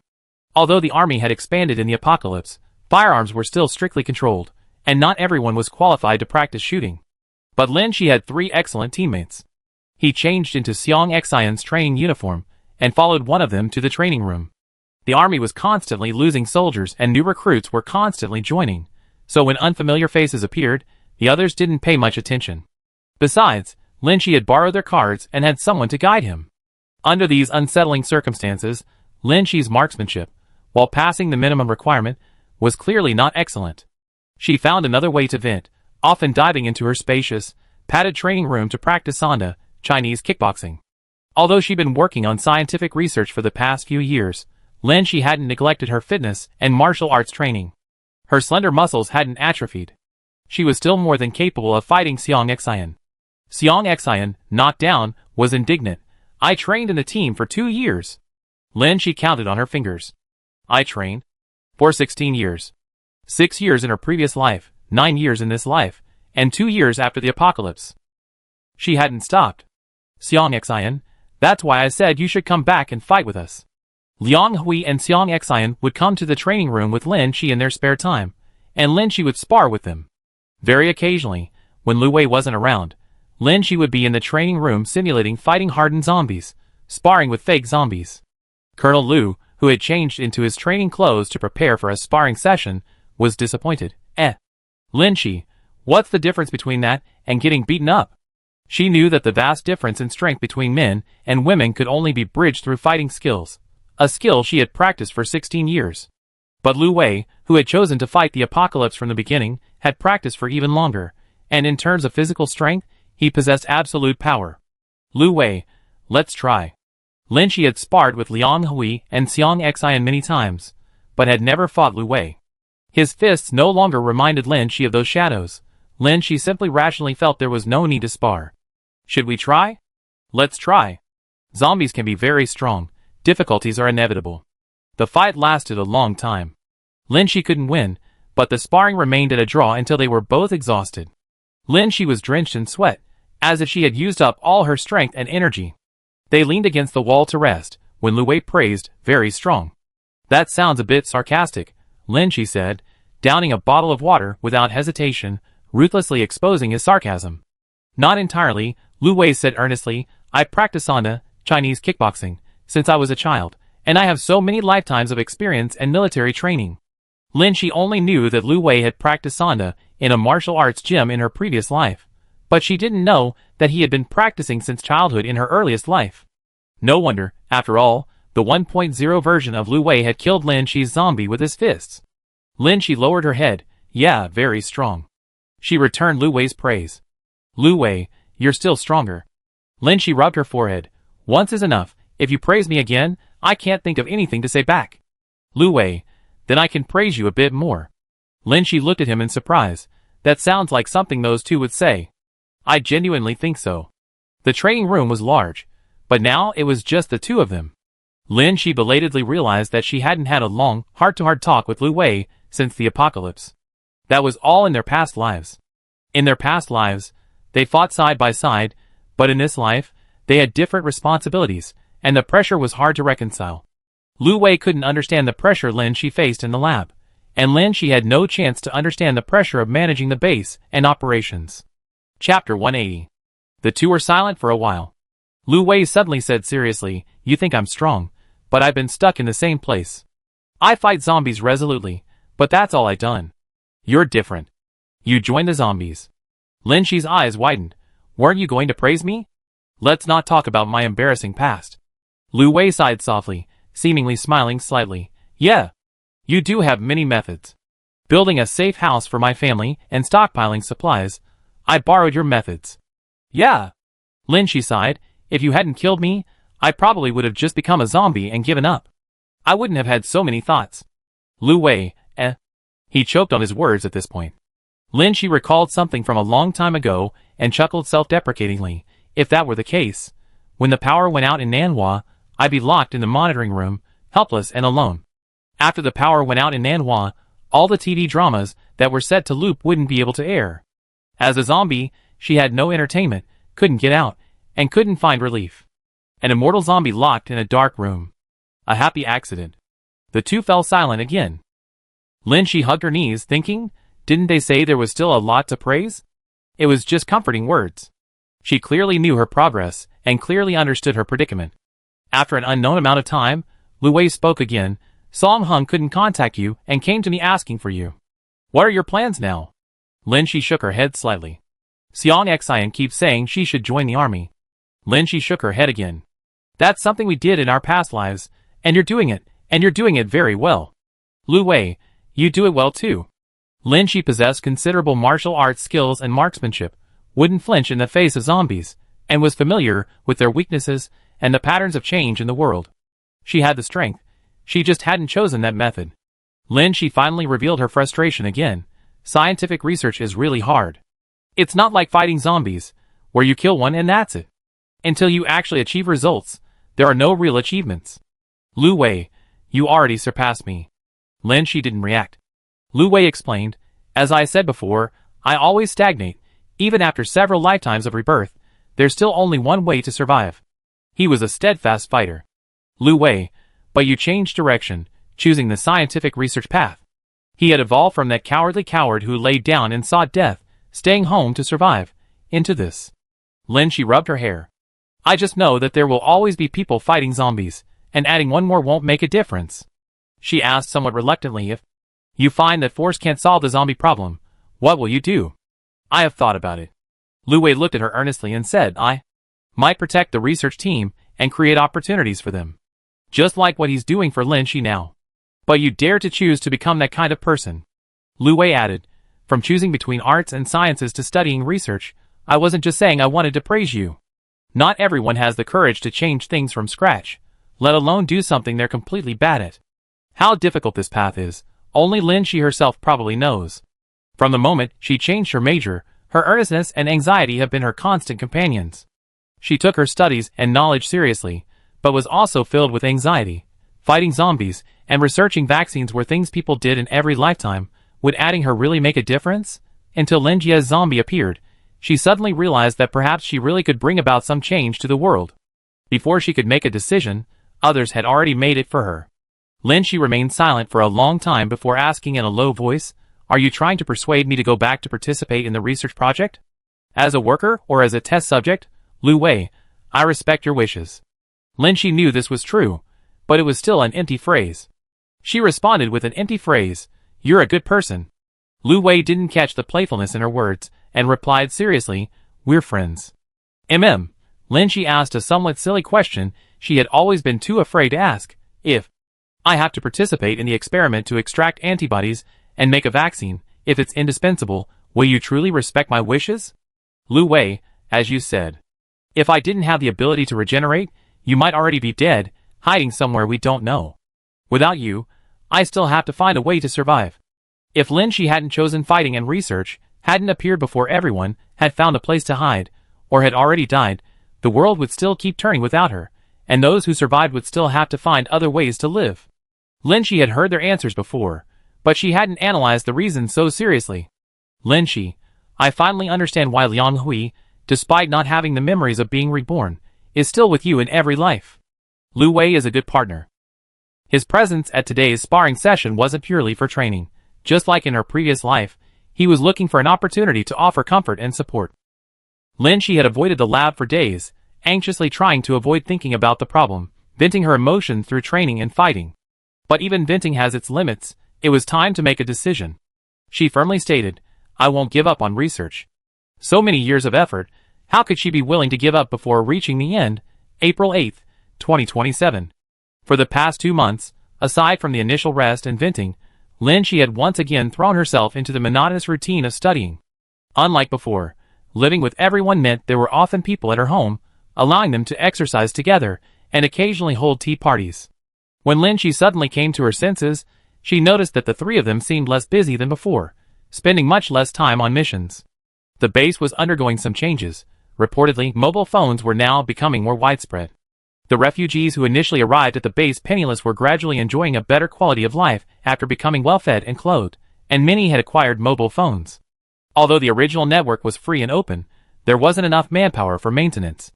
To ensure smooth network operation, each base gradually established its own internet. Dawn Base's internet construction process was relatively late compared to other bases. It's said that some bases have strict internet management, preventing the use of original communication tools and social platforms, leaving those inside disconnected from the outside world. Lin Shi didn't know how Dawn Base planned its network after its completion, and he didn't have much time to care about outside affairs anyway. Although civilization had regressed, everyone had survived days of separation, death, and scarcity. While they missed the exciting life on the surface, the fear of the intractable hardened zombies outside made them cherish their current peaceful life even more. Although the houses were a bit small, at least they were safe, and life included work and entertainment, much like before. May 10, 2027. Lin Shi received a wedding invitation. It was from his former colleague Cheng Ling, who was marrying another colleague who had worked at the Nanhua Research Institute. After the lab layoffs, they all left, finding medical-related jobs on other floors of the base, jobs with decent pay among the available options. They settled into the lives of ordinary people. Lin Shi felt a pang of sadness. Everyone seemed to be adapting better to life on the base, settling down and enjoying themselves. Cheng Ling, unaware of what had happened in the lab, invited his former colleagues to a restaurant on one of the base floors for a get-together, a celebration of their wedding during this special time. Lin Shi contributed 200 points as a token gesture but didn't attend. Thinking of those people from the research institute still chilled her to the bone, but she knew it wouldn't be too late to meet them again. Chapter 181. May 25, 2027. Lin Shi left Dawn Base for the first time to travel to the outer city. This time, her only companions were Lu Wei and many military personnel. Although Lin Shi had participated in the base's conscription in her previous life, she died young in an accident and had never witnessed such a scale. Now, a mature field combat team had been developed, including not only the main combat personnel but also professional communications personnel, logistics units, and medical support units. Lin Shi's original truck had been entrusted to Xiong Xian, but it was later requisitioned by the base. However, the right to use it remained with Xiong Xian, and only Lu Wei and Liang Hui occasionally used it. Everyone was fully prepared. Lin Shi wore combat uniform and was also armed. The military elevator took them to the B1 level. Everyone got into their respective vehicles, and Lin Shi got into hers. Her old buddy had been modified again. Besides the original bulletproof glass, the surface had been reinforced and painted with camouflage, making it indistinguishable from most military trucks. But upon opening the door, Lin Shi discovered the interior had transformed into a Natasha, a car decorated with anime characters. Each of the 4 seats in the driver's cab had a small figure drawn on its back. Lin Shi recognized the one in the white lab coat holding a test tube as herself, while the other 3 were in military uniforms. The girl in the photo was Xiong Xian, and the other 2 could be identified by their expressions as Lu Wei and Liang Hui. In another corner was a group photo of 4 people. The 2 men and 2 women in the photo were all wearing black tank tops, camouflage pants, and black combat boots. Lin Shi could tell this family portrait depicted them from her previous life, except that their poses with guns were somewhat exaggerated, their expressions were overly childish, and there were raging flames in the background, along with some passionate slogans that Lin Shi found unbearable to read. Numerous small portraits like these were painted in inconspicuous places, serving a decorative purpose without being overly flashy and obstructing the driver's view. The figures were well proportioned and the brushwork excellent, but perhaps due to insufficient materials, the colors weren't quite as appealing. Seong Xian must have carefully adjusted the colors. For nearly 2 years, Lin Shi hadn't ridden in this truck or left the base, but she always held a place here. With external conditions fully prepared, the convoy left the base in an orderly fashion, and Lin Shi saw the outside world again after 2 years. The yellowish sunlight made Lin Shi squint, and it took her a while to adjust. It was 6:20 p.m. The sun was setting, and the orange-red sky enveloped the distant city. It overlapped with certain quiet scenes from Lin Shi's memory. Night gradually fell. With no lights outside, Lin Shi could only see a blurry silhouette of the city by the moonlight. A completely dark world, quieter and more silent than the underground base. Lin Shi put on night vision goggles and looked out the window at everything. Charred walls, broken buildings, and incomplete billboards. A desolate wasteland. The damage to the buildings wasn't caused by zombies, but by humans clearing out hardened zombies. These hardened zombies couldn't be killed by gunfire. They required artillery or high temperatures to directly inactivate the virus. However, this method only killed the zombie by killing the virus controlling its brain. The remaining zombie body couldn't decompose naturally. Only the hardened bones of the zombies, their atrophied flesh losing the support of the zombie virus, slowly rotted away, leaving behind a hardened skeleton that ordinary flames couldn't destroy. Hardened zombies have a hardened outer shell, requiring higher temperatures and more powerful artillery shells to destroy them. Although Lin Shi hadn't been on the battlefield, just seeing the zombie sample sent from the lab showed her how difficult the situation was outside. And her close comrades were still alive. Lu Wei's mission was to find materials and energy needed for advanced equipment. Their destination was a high-end manufacturing plant 400 kilometers from the base. There were almost no hardened zombies on the highway. Although the convoy encountered some road conditions, they still arrived at their destination in the early morning.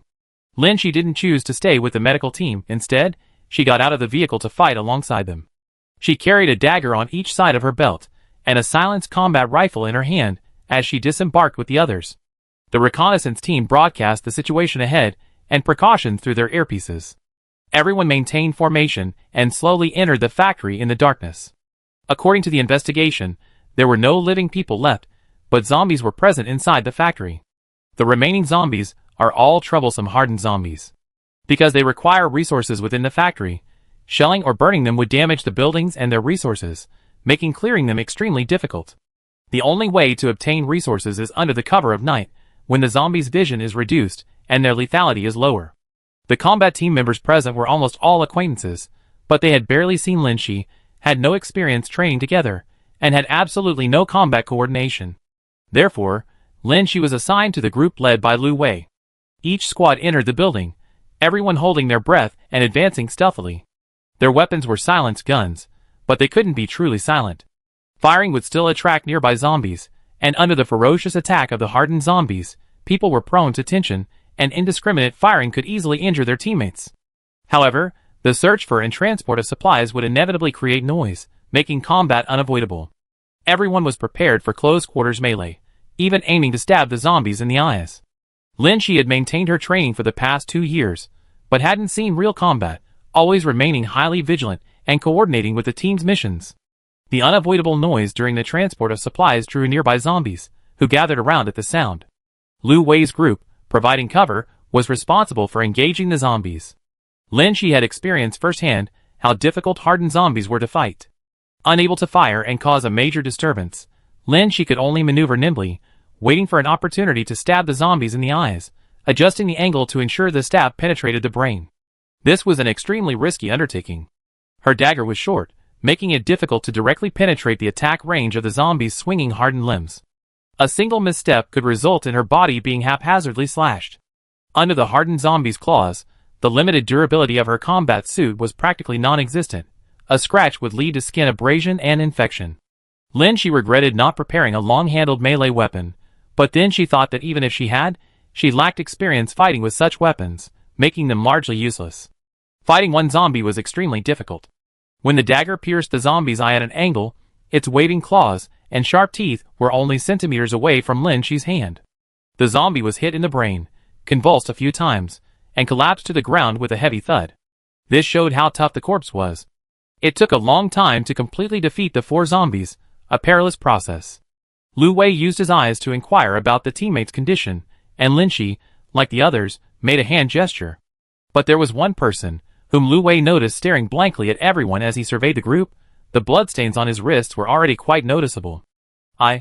He stared wide-eyed in disbelief. Major General, Lu Wei watched him silently. The other teammates whispered, Old Yuan, you do it yourself.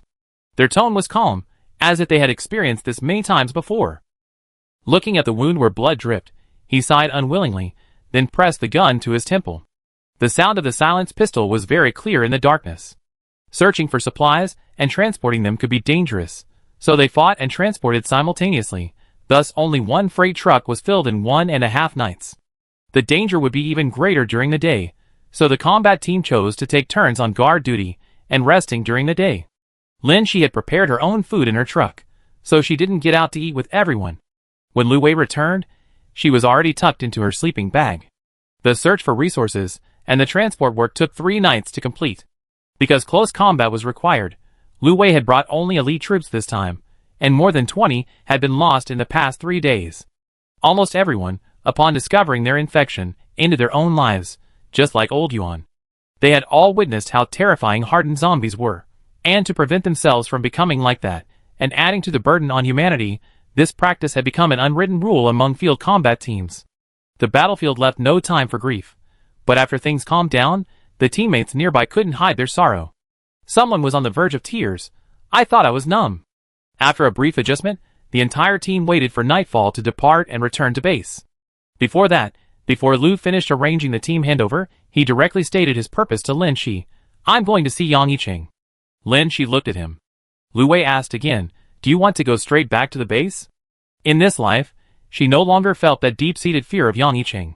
It wasn't because of the passage of time, but because she had become stronger, her stance had changed, and she had no reason to be afraid. Lin Shi already knew that Lu Wei and Yang Yicheng were in contact, and these contacts were mostly about arrangements for the apocalypse. She readily agreed, I go too. However, Lin Shi didn't visit the legendary Iron Wolf base, the home of the King of Soldiers. The location of the Iron Wolf base was shrouded in mystery. Even Lu Wei didn't know its exact location, but it was speculated to be somewhere between Xinchuan and Yunxiang. The trucks met in an open field, where visibility was good, allowing them to spot any approaching zombies quickly. Yang Yicheng, whom Lin Shi hadn't seen in a long time, seemed even thinner, and his face showed signs of age, somewhat different from how Lin Shi remembered him. Yang Yicheng brought almost entirely male soldiers, with only one woman among them. Unlike Lin Shi and Lu Wei, who were dressed in combat uniforms, they were almost all in tight-fitting, simple clothing, their tan skin revealing strong, muscular physiques. The girl, like Lin Shi, had a slender, toned build. Her tight-fitting clothes accentuated her abdominal muscles, clearly indicating she was a capable fighter. However, she was strikingly beautiful, though her skin was rough and dark. She also glanced at Lin Shi, her gaze indifferent. Lin Shi suddenly realized the stark difference between herself and them. Compared to them, having not seen the light of day for 2 years, her skin was far too pale. Female soldiers from the base. Someone whistled, seemingly thinking Lin Shi was just a pretty face. Having been reborn several times, Lin Shi was immune to this kind of gaze, which wasn't even malicious. She was there to observe Yang Yicheng. Yang Yicheng showed no reaction to her. He didn't recognize her at all in this life, and simply ignored her. After exchanging a few words with Lu Wei, he sent over 2 tightly bound zombies. After the brief meeting, both sides parted ways, with Lu Wei and Lin Shi taking the 2 zombies with them. On the way back, Lin Shi asked, the special zombies Yang Yicheng caught for us?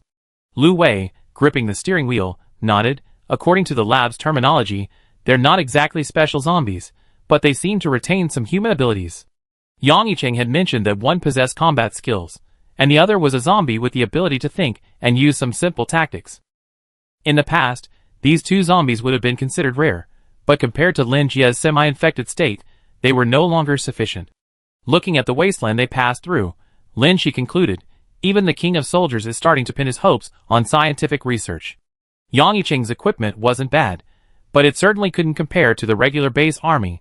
Even the headstrong but highly capable elite soldier was helpless against the hardened zombies. Guns and hand-to-hand combat were ineffective, and artillery shells were too costly. Whenever they encountered a special type of zombie, they would capture Lu Wei, with whom they had established connections, and send him to the base laboratory. After several days away, Lin Shi witnessed firsthand how difficult the situation was. Even so, Lu Wei, knowing she was the only one who could provide a breakthrough, never revealed any pressure to Xian Lianghui, never forcing or interfering with her choices. After we get back, I'm going to the lab. Lin Shi had mentioned this decision before, but was waiting for the right opportunity. Waiting for Lu Wei to reach a higher rank, waiting for this trip. Lu Wei, already aware of the decision, wasn't surprised and handed over a new base identity card. Lin Shi took it. It was her new base card, Zhang Sirui. Lu Wei, Lin Shi died during the mission. After you return, you be the base's new researcher, Zhang Sirui. Song Heng hadn't reported the extensive search for Lin Shi to his superiors, so only Song Heng's team knew about Lin Shi's antibodies. That team, though chilling, was tight-lipped. However, Lin Shi's identity was always linked to Lin Jie, and sooner or later other teams would try to take advantage. Lu Wei used his authority to report Lin Shi's death, canceling her original base identity and obtaining a new one with matching data. In the apocalypse, these operations were difficult, but those with authority could accomplish them. Afterwards, the three of them also became Zhang Sirui's supporters. Lin Shi. Lu Wei called out to her, speaking earnestly, even if you provide a sample for the experiment, it doesn't guarantee a vaccine will be developed. Don't impose your hopes on vaccine research on yourself. Seemingly worried she might be unsettled, Lu Wei added, I've seen your zombie. It looks no different from a regular zombie. Even if you might have antibodies, they might not be as strong as your cousins. Lin Shi took a moment to understand. Lu Wei meant that creating a vaccine wasn't easy, and he was advising her not to put too much pressure on herself. Lin Shi held her new identity card and responded softly. After a while she still said, thank you. Lu Wei seemed somewhat surprised. You're welcome. We're friends. He added, besides, I'm a good person. Lin Shi hesitated, but couldn't help but laugh. Chapter 182. A slender needle pierced the porcelain-white skin, and blood slowly filled the transparent test tube. Xiang Xian stood by, her eyes filled with heartache.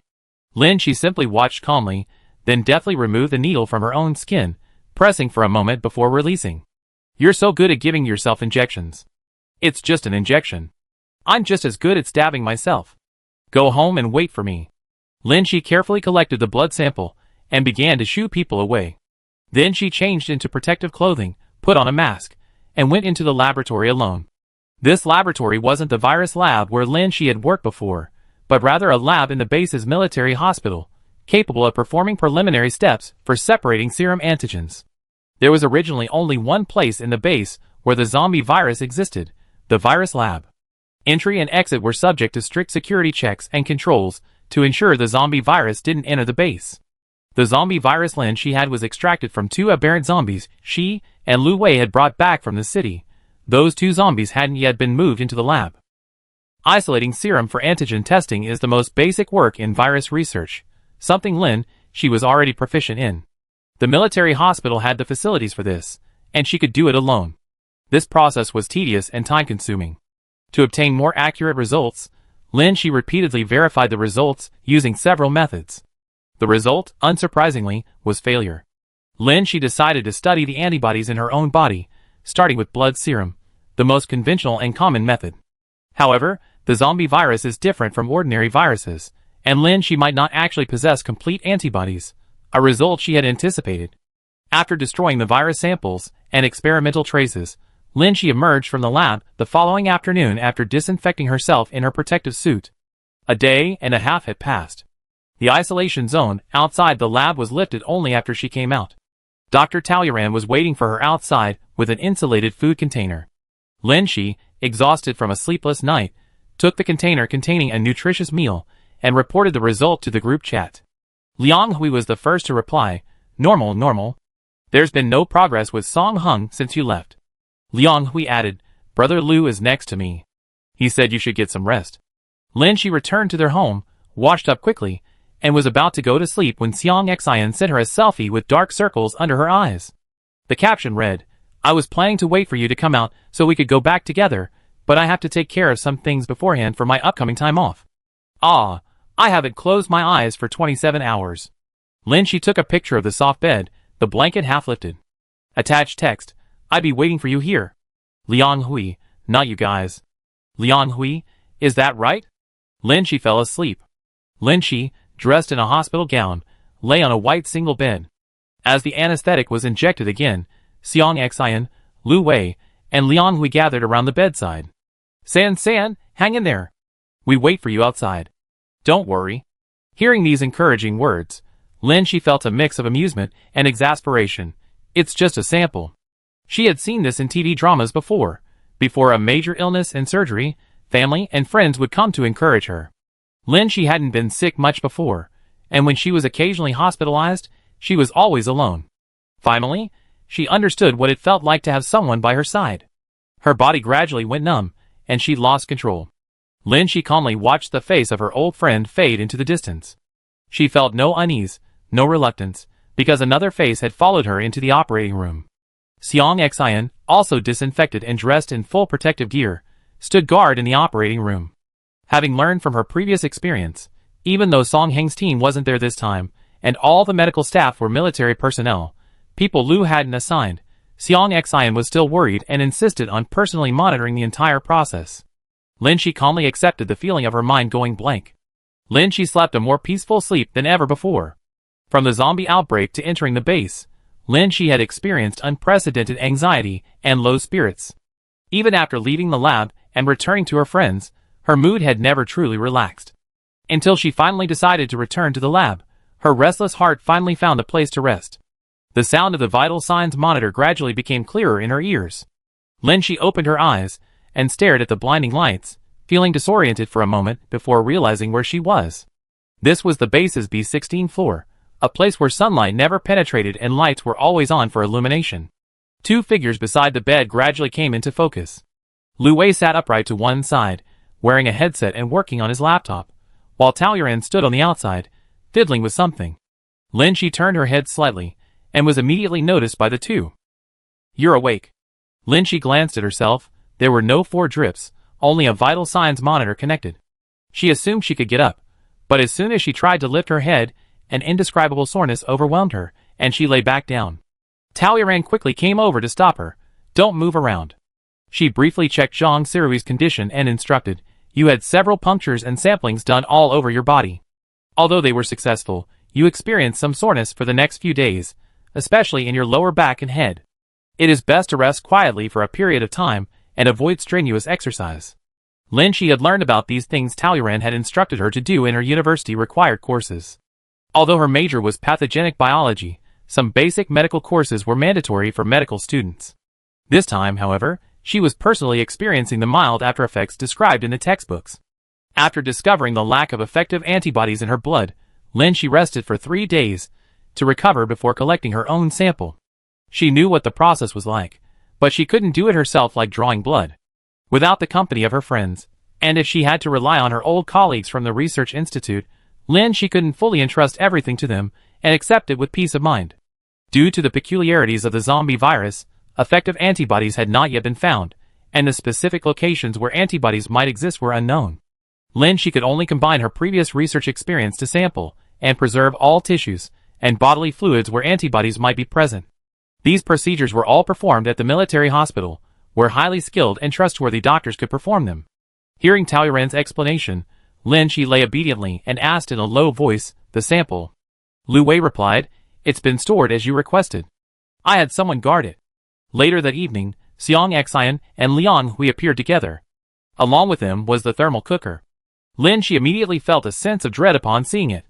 It was the same thermal cooker Xiang Xian had used back in Nanhua. She not only used it to cook unpalatable food herself, but also taught the other two how to use it. Lin Shi frowned as the cooker landed on the bedside table with a soft clatter. When Xiang Xian unscrewed the lid and poured a white liquid into a small bowl, Lin Shi was almost resigned to her fate, but the savory and rich aroma that wafted out told her it wasn't some awful half-cooked porridge. Lin Shi couldn't help but crane her neck to look. It was fish soup with tofu. Her back ached for a moment, but Lin Shi lay back down reassured. This scene amused Lu Wei and Xiang Xian. Xiang Xian pursed her lips and said, I know you dislike my porridge. Liang Hui replied, Dr. Tao said you needed to supplement your protein intake, so I specially went to buy fish this morning. Fresh produce has always been a scarce resource at the base. Even those with abundant points and special privileges can't buy it whenever they want. Xiang Xian continued, the base's internet is operational starting today. The last time I went online to check Little Green Book was to make fish soup for San San. Touching, isn't it? Chapter 183. The Laboratory. They were laying off staff before the new year, but the wind has changed afterward. The base is now heavily supporting research teams. I heard a new research team is coming today. I heard that too, but I don't know where they're from. I heard the base brought them back from the wild a while ago. It's been 2 years since the apocalypse. What kind of team can survive in the wild for 2 years? I don't know, but they have a strong background, backed by the base's higher-ups. Look, they have their own dedicated laboratory. So what if they have a background? Without research results, they're useless. I heard they brought 2 aberrant zombies, and some rare resources. What's so special about aberrant zombies? Can they be more special than that half-infected special zombie? In the morning, the staff members from the 5 laboratories, who came to relieve their shifts, were discussing among themselves while queuing for security checks at the entrance. The several laboratories had been operating in parallel, suppressing and helping each other for a long time, and now that a new team was suddenly coming, everyone was very curious. Amidst the murmurs, a solitary figure walked to the back of the security line, keeping a distance from the others. The murmur subsided, and everyone turned to look at this stranger. She was tall and slender, yet possessed a powerful presence, carrying a refrigerated box and standing upright like a bamboo stalk. She wore a brand new white lab coat, newer than everyone else's old work clothes. A mask covered most of her face, revealing only a pair of calm eyes. Everyone was puzzled. Is this the new guy? Alone? What's going on? The new team's first day, and she's the only one here on time? She looked at the familiar laboratory, completely calm. Yesterday, Seong Xian, seeing she packing her work equipment, aggressively exclaimed, "We're all pretty free lately, let's take you to the lab together tomorrow. That way they won't try anything funny, either tripping you up or drugging you." "No need. I can handle it." She flatly refused. The 3 of them were already core members of the base, with Lu Wei even reaching the rank of Major General.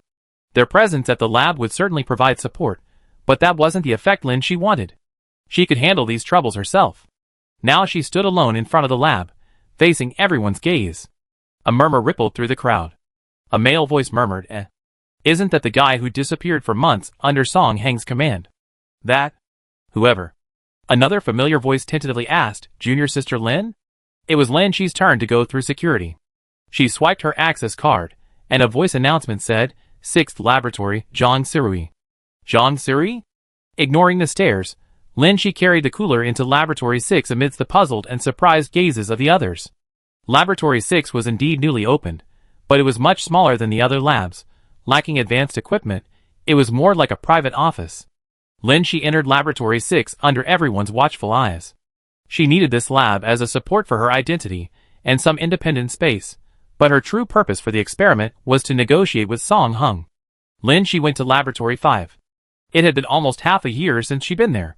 The layout was the same, but fewer people were working there. Everyone was wearing masks, but having worked together for so many years, she could recognize them by their figures and eyes alone.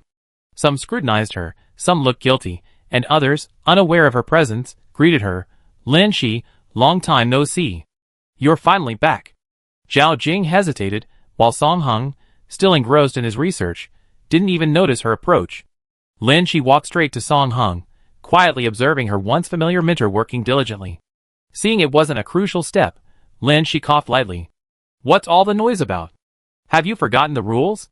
Song Hung said, displeased. Seeing Shi didn't leave, he slowly looked up. "Shi?" Shi glanced at her name tag. "I'm Zhang Sirui, the head of the 6th Laboratory." "Shi?" After confirming Shi's face, Song Hung looked completely unconcerned. "You came back because you changed your mind? You agreed to provide experimental samples?" Shi shook her head. "I'm Zhang Sirui." Song Hung was utterly bewildered. Zhao Jing stepped forward and asked first, "What exactly do you mean by this?"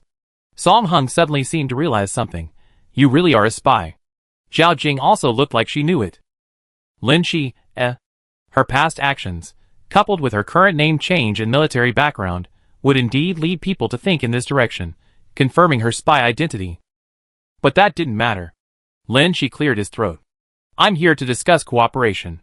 Song Hung eagerly replied, "As long as you're willing to cooperate on the research, any kind of cooperation is possible." Shi cut to the chase. I have various bodily fluid samples from Lin Shi. First, I need the right to use this laboratory, and all the previous experimental data and results from this laboratory. Second, the samples I have can only be kept and studied by myself, but the data can be shared with Professor Song. Third, our project requires everyone here to keep it confidential. Lin Shi finished speaking, and everyone fell silent.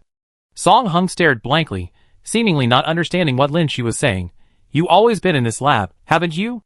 Xiao Jing, however, understood, her face filled with disbelief. You won't even hand over the samples, yet you want to use our lab's equipment and want all our results and data. Why don't you just rob us? Lin Shi, then consider it robbery. Xiao Jing, we can accept our moral failings regarding what happened before, but if you disrespect your teacher and act arrogantly because of this, we won't tolerate it. Lin Shi remained unmoved. Xiao Jing continued, you're only able to stand here and speak because your teacher, out of consideration for your safety and dignity, didn't directly report the possibility of you having antibodies. If we wanted to study you, we would have reported it directly to the base and asked for your cooperation. Your friends couldn't protect you at the time. Lin Shi's eyes darkened. That's your problem. Even if it were reported now, Lin Shi's personal information at the Dawn base had already been deleted, and Lin Shi was confirmed as dead in the National Population Database. Moreover, she had friends backing her up at the Dawn base, the lab staff couldn't touch her, and the base's internal network couldn't transmit the information about her potential antibody presence. Xiao Jing wanted to maintain the stalemate, but Song Hung was determined. Those things don't matter, as long as you can provide samples. Chapter 184. After tidying up his lab and holding a negotiation, it was noon in the blink of an eye. Song Hung was a workaholic, so engrossed in his research that he would forget to eat and sleep, but he always held scientific research in high esteem, and no matter how busy he was, he wouldn't allow anyone to eat in the lab. When Lin Shi was there before, many people would have boxed lunches delivered from the cafeteria to ensure they could focus on their work, and they would squat in rows outside the lab to eat. Now, everyone was less tense. At lunchtime, most people went to the cafeteria, chatting with their colleagues along the way, but the topics were no longer limited to research. They also talked about everyday life. The atmosphere had become more relaxed. Lin Shi looked at them, and thought back to his time at the Nanhua Research Institute. Back then, although they sometimes worked overtime, they hadn't experienced the oppressive feeling of an apocalypse, and their minds weren't as tense. They were focused and attentive when working, and continued their normal lives when not working. Lin Shi watched as groups of researchers walked past the door, and the passing researchers took the opportunity to glance at the sixth lab. Lin Shi took out her own insulated lunchbox. Having learned from her previous experience, she was now responsible for arranging her own meals and drinks in the lab. Although it took some effort, these troubles wouldn't last long. That afternoon, a new batch of research supplies arrived at the base. Lin Shi and Xiao Jing met on their way to collect the supplies. They had just had a minor argument that morning, and now, after exchanging a glance, each put their hands in their pockets, pretending not to see each other. Upon arriving at the management office, the same problem arose again. There were only 4 boxes of supplies, making it difficult to divide them equally. The scene was familiar, and the people were familiar. Wang Yitong and Zhou Yiheng took turns deciding on the distribution of supplies, but the result was unfair. It was the same old story. Whoever was more capable got more. Lin Shi hadn't been in the lab for months, but she heard that Zhou Yiheng's research had made new progress. Apparently, they developed a drug that could effectively slow the spread of the zombie virus in the body. However, it only slowed it down. Once the zombie virus entered the bloodstream, it was an irreversible process. Sooner or later, the person would mutate into a zombie. Even so, this drug could extend the natural infection process, which normally took a minimum of 2 minutes and a maximum of 6 hours, to 24 hours. Lin Shi genuinely felt that Zhou Yiheng was quite capable. And Zhou Yiheng himself thought so too, so he started boasting, relying on his supposed abilities. While they were discussing the distribution, Xiao Jing seemed to have no say among them, and had been ignored by the two of them. Seeing Lin Shi with them, Zhou Yiheng seemed to recall the previous incident, glancing at Lin Shi with a slow, deliberate look. Haven't seen you for months. Why did you change your name and add a lab? Wang Yitong said sarcastically. You didn't hear? She got in through connections. Lin Shi watched as Xiao Jing received only a small portion of the supplies, less than a fifth of the total. Although Xiao Jing was displeased, she couldn't argue with him. After Lin Shi left, Song Heng's lab lost several more people in the layoffs, making its presence less noticeable. Without Lin Shi's support, Xiao Jing always faced this situation when distributing supplies. Lin Shi coughed lightly, blocking the two who were about to leave with a large amount of supplies. Zhou Yiheng, what? You want to divide it equally among the 5 labs like before? Lin Shi, no, it's divided equally among the 6 labs. 6? Wang Yitong repeated exaggeratedly, her voice rising with a laugh. Your little lab, with only you, also gets a separate set of supplies? Lin Shi was never good at arguing, but she had another way to deal with this sarcastic greeting, her fists. Back in the lab, Zhang Surui had no such inhibitions. According to Zhao Jing, she was tyrannical, first subduing her mentor, then using her fists to intimidate the other labs, making them dare not underestimate her. Although Lin Shi received the supplies under the name of Lab 6, these items ultimately ended up in Song Heng's lab along with the cold storage box she used to store her samples. She couldn't complete so many complex research operations alone. Lab 6 was just her backup plan. It didn't actually have much research equipment. Her return to Lab 5 was inevitable. Currently, this is the only lab in the base still persisting in vaccine research. All operations involving sample handling were performed personally by Lin Shi, preventing others from accessing Lin Shi's samples. Initially, there were many such operations, and Song Heng watched anxiously from the sidelines. But the established rules couldn't be broken. At 5 p.m., it was time to leave the day shift. Now, only one person needed to stay for the night shift. Lin Shi observed the staff's expectant eyes. Few were as concerned about their teacher and research as Zhao Jing. About half had reverted to their pre-apocalyptic workaholic spirit, waiting to leave on time. Upon seeing Lin Shi, Song Heng seemed to see hope for the research and was very excited. He personally stayed behind to keep observation records.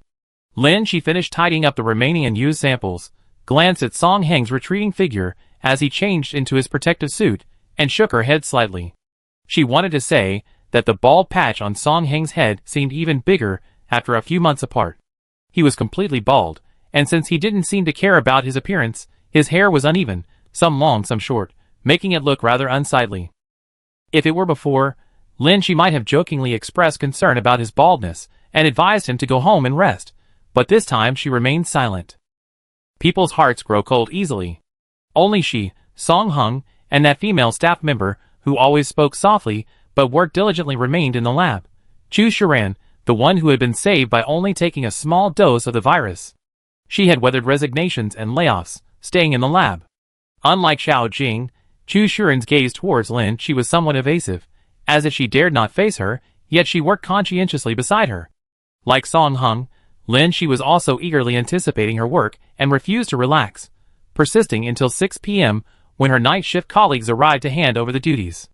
At 7 p.m., Lin Shi's watch vibrated, and the group chat became active. Xiang Xian, Lu Gu and I are off work.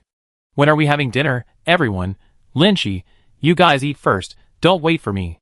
Xiang Xian, dinner.jpg. Dinner.jpg at San San. Lu Wei, how was your first day? Liang Hui, hey, is anyone even concerned about me, who's also working overtime? Lin Shi replied briefly. At 8 p.m., Lu Wei and Xiang Xian arrived at the lab with insulated food containers. By this time, the other 4 lab colleagues, who were on the night shift, also returned one after another. Most of them had seen Lu Wei's photo on the base's bulletin board.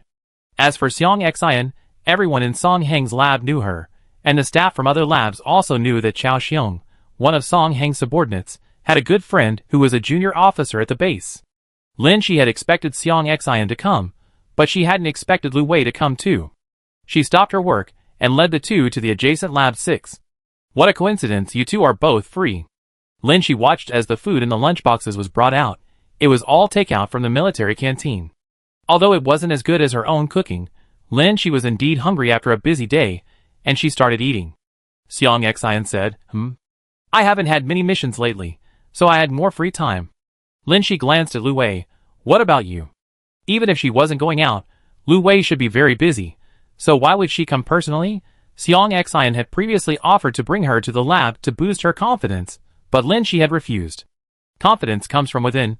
Lin Shi felt confident she could handle the lab work and her own safety, just like today had gone smoothly. Lu Wei hadn't thought of that and answered seriously, just here to inspect the lab. Well, she didn't need to come with Xiang Xian, who was bringing her food. Lin Shi thought to herself. Lu Wei added, now that the base's field combat missions have decreased, a group of people will be taking over base management. Lin Shi had heard from Xiang Xian a few days ago that her job might change. Due to the hardened zombies outside the base being extremely troublesome, clearing them out was difficult, and the base rarely sent people out anymore unless for resource gathering or special missions. Lin Shi understood the deeper meaning in his words and asked, "The laboratories will also be managed?" Lu Wei nodded. "Yes, that's certainly the case. The Dawn base currently has 5 renowned professors and academicians, each leading their own teams conducting research in 5 separate laboratories. Previously, the base's management of the laboratory mainly involved distributing supplies and awarding wages based on points. Other internal issues were largely ignored. Because the base's initial focus was on zombie eradication and base construction, the hardened zombies have made the base realize that biological research might solve their current predicament, and they need to start managing the laboratory. The laboratory's 5 professors are all highly respected figures, with roles and statuses different from those in the military region. Previously, the base had little influence over the infighting among the professor teams and disputes over resource allocation, but now, with the focus on the research team, stricter management is necessary. Lin Shi finished tidying up the empty lunchbox and asked, "Who does the base plan to send to manage the laboratory? Is it also a military assignment?" The military's influence is the greatest within the base, including not only existing soldiers, but also many outstanding contributors who joined during the conscription process. This team is not only highly skilled in combat, but also possesses strong overall capabilities. Now that missions outside the base have decreased, these individuals are the most likely to be reassigned. But Lin Shi didn't hear a response for a long time. Looking up, she saw Lu Wei staring intently at her. "Me?" She pointed to herself. Lu Wei nodded readily. "You're more familiar with the lab." Lin Shi couldn't immediately accept this setup, "But I'm just a staff member. This kind of management." The lab's management office was just a figurehead, distributing supplies, and completely uninvolved in the power struggles between the professors. Lin Shi could use his own strength to obtain legitimate supplies, but management, especially with several highly respected senior colleagues. "Management isn't my forte. I don't know if I can do it well," Lin Shi answered truthfully. "Lu Wei, you can. So many people at the Nanhua Biological Research Institute survived under your management." Lin Shi, "But I want to do research work." "Lu Wei, someone will assist you." Xiang Xian grinned, "Qian Zitao and me." Lin Shi heard this familiar name and remembered that he was the team leader stationed at the Nanhua Biological Research Institute. She did have some ideas about the lab. If it didn't require too much of her effort, she could try accepting the task. After all, the lab's miscellaneous tasks and the staff's mindset were also important. Lin Shi considered for a moment, then sighed. "Today I'm parachuted into Lab 6, tomorrow the administrator will be parachuted in. I'm definitely a nepotism hire." "Xiang Xian, you really are." Lin Shi rubbed her forehead. "It's not important." Lu Wei looked at Lin Shi earnestly, his eyes filled with admiration. "You can do it." Lin Shi suddenly felt these words sounded familiar. Song Hung had said the same thing to her when he asked her to deal with the mess at the research institute. The news that a management office was about to be established in the laboratories spread like wildfire. Each of the 5 laboratories had 5 teams, each led by a highly respected professor, expert, or academician, who would head the management office. Discussions erupted throughout the laboratories. The most animated debates came from Zhou Yiheng and Wang Yitong. Their teams were quite strong. By the time the apocalypse arrived, everyone had at least a doctorate, and they were currently 2 of the most accomplished research teams. There wasn't much personal animosity between the professors, but when talented individuals work together, there's always a subtle competition. The relationship between Zhang Jing and Song Hung at the Nanhua Biological Research Institute had deteriorated due to this kind of competition. The professors maintained a facade of calm, at worst simply ignoring the situation, unwilling to argue over lab resources. These matters were handled by their trusted protégés. Wang Yitong represented Cheng Shiyang's team, and Zhou Yiheng represented Gui Yinlin's team. Most people believed the administrator would be chosen from these 2 teams. Previously, these 2 had formed a powerful alliance, effectively monopolizing lab resources. Now, with only one administrator position available, they were at odds again. Both were strong individuals, and without outstanding achievements, they barely maintained a balance. Now, with the establishment of a management office, regardless of the number of administrators, only one person would hold the final say. All were powerful, and no one wanted to be subordinate. Zhou Yiheng was confident of victory. Since entering the Dawn base, everyone has witnessed that our professor's team has achieved the most outstanding results.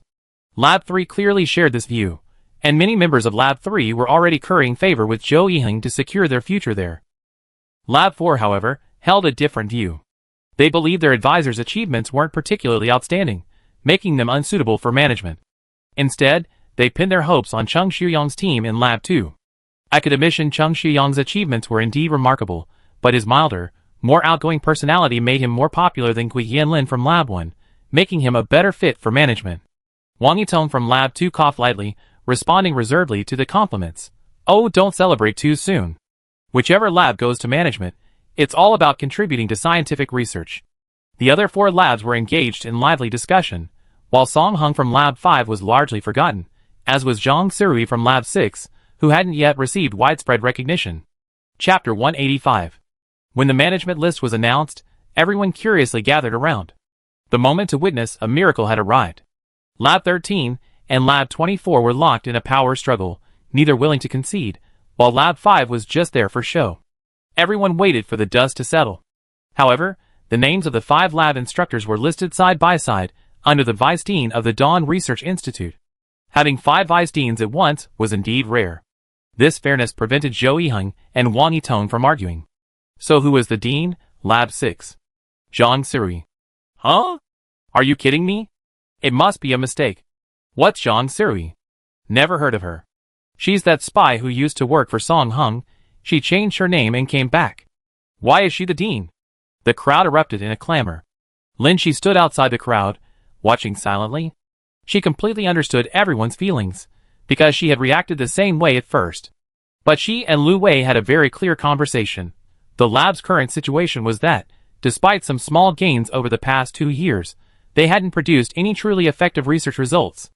Everyone there was a researcher, and they all knew that research wasn't something that could be achieved overnight, nor was it simply a matter of hard work. They had lived a stable life at the base for too long, and over time, they had become accustomed to the fact that they couldn't produce effective results.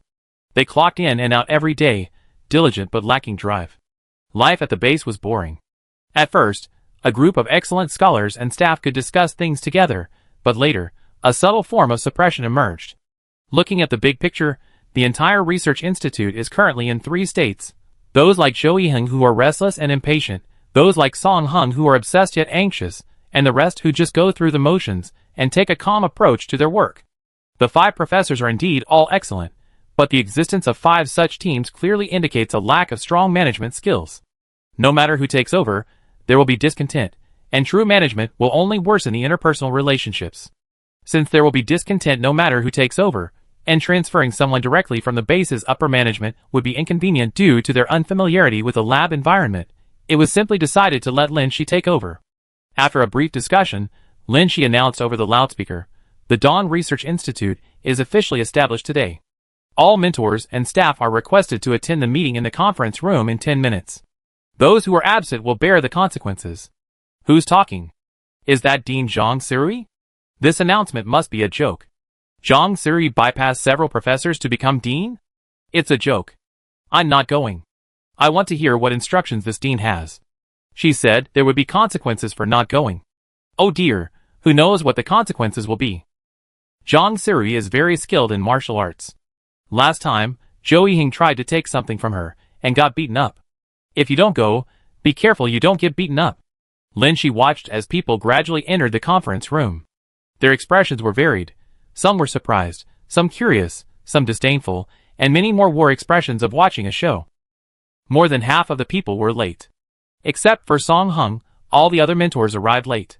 They appeared calm, but never looked directly at Lin Shi's face. The whispers among the people below never stopped. Lin Shi counted everyone, then walked confidently to the podium and picked up the microphone. Including myself, there are a total of 76 colleagues at the Dawn Research Institute. Everyone is present for the first meeting. She glanced at her watch.